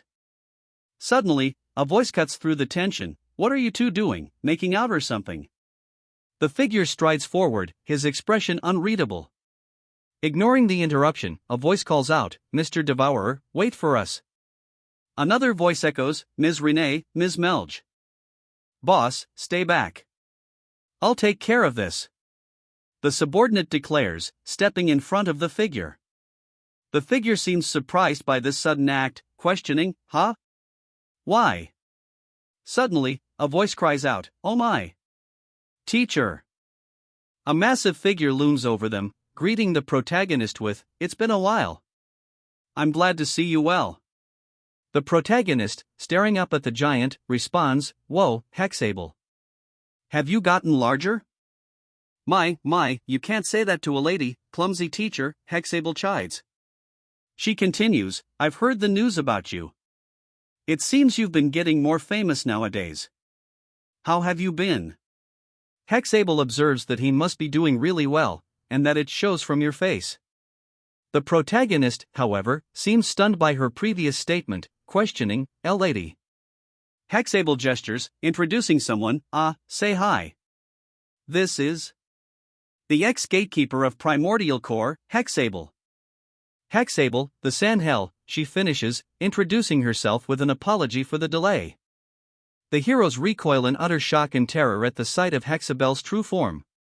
So, to summarize, Hexable begins, seemingly unconcerned by the hero's reaction to her true form. Hexable explains, Ms. Hexable was the gatekeeper that protected the blue path before I came, and your question regarding the restoration of monsters was simply out of concern for. What a shitshow, one of the heroes mutters, clearly unimpressed by Hexabel's explanation.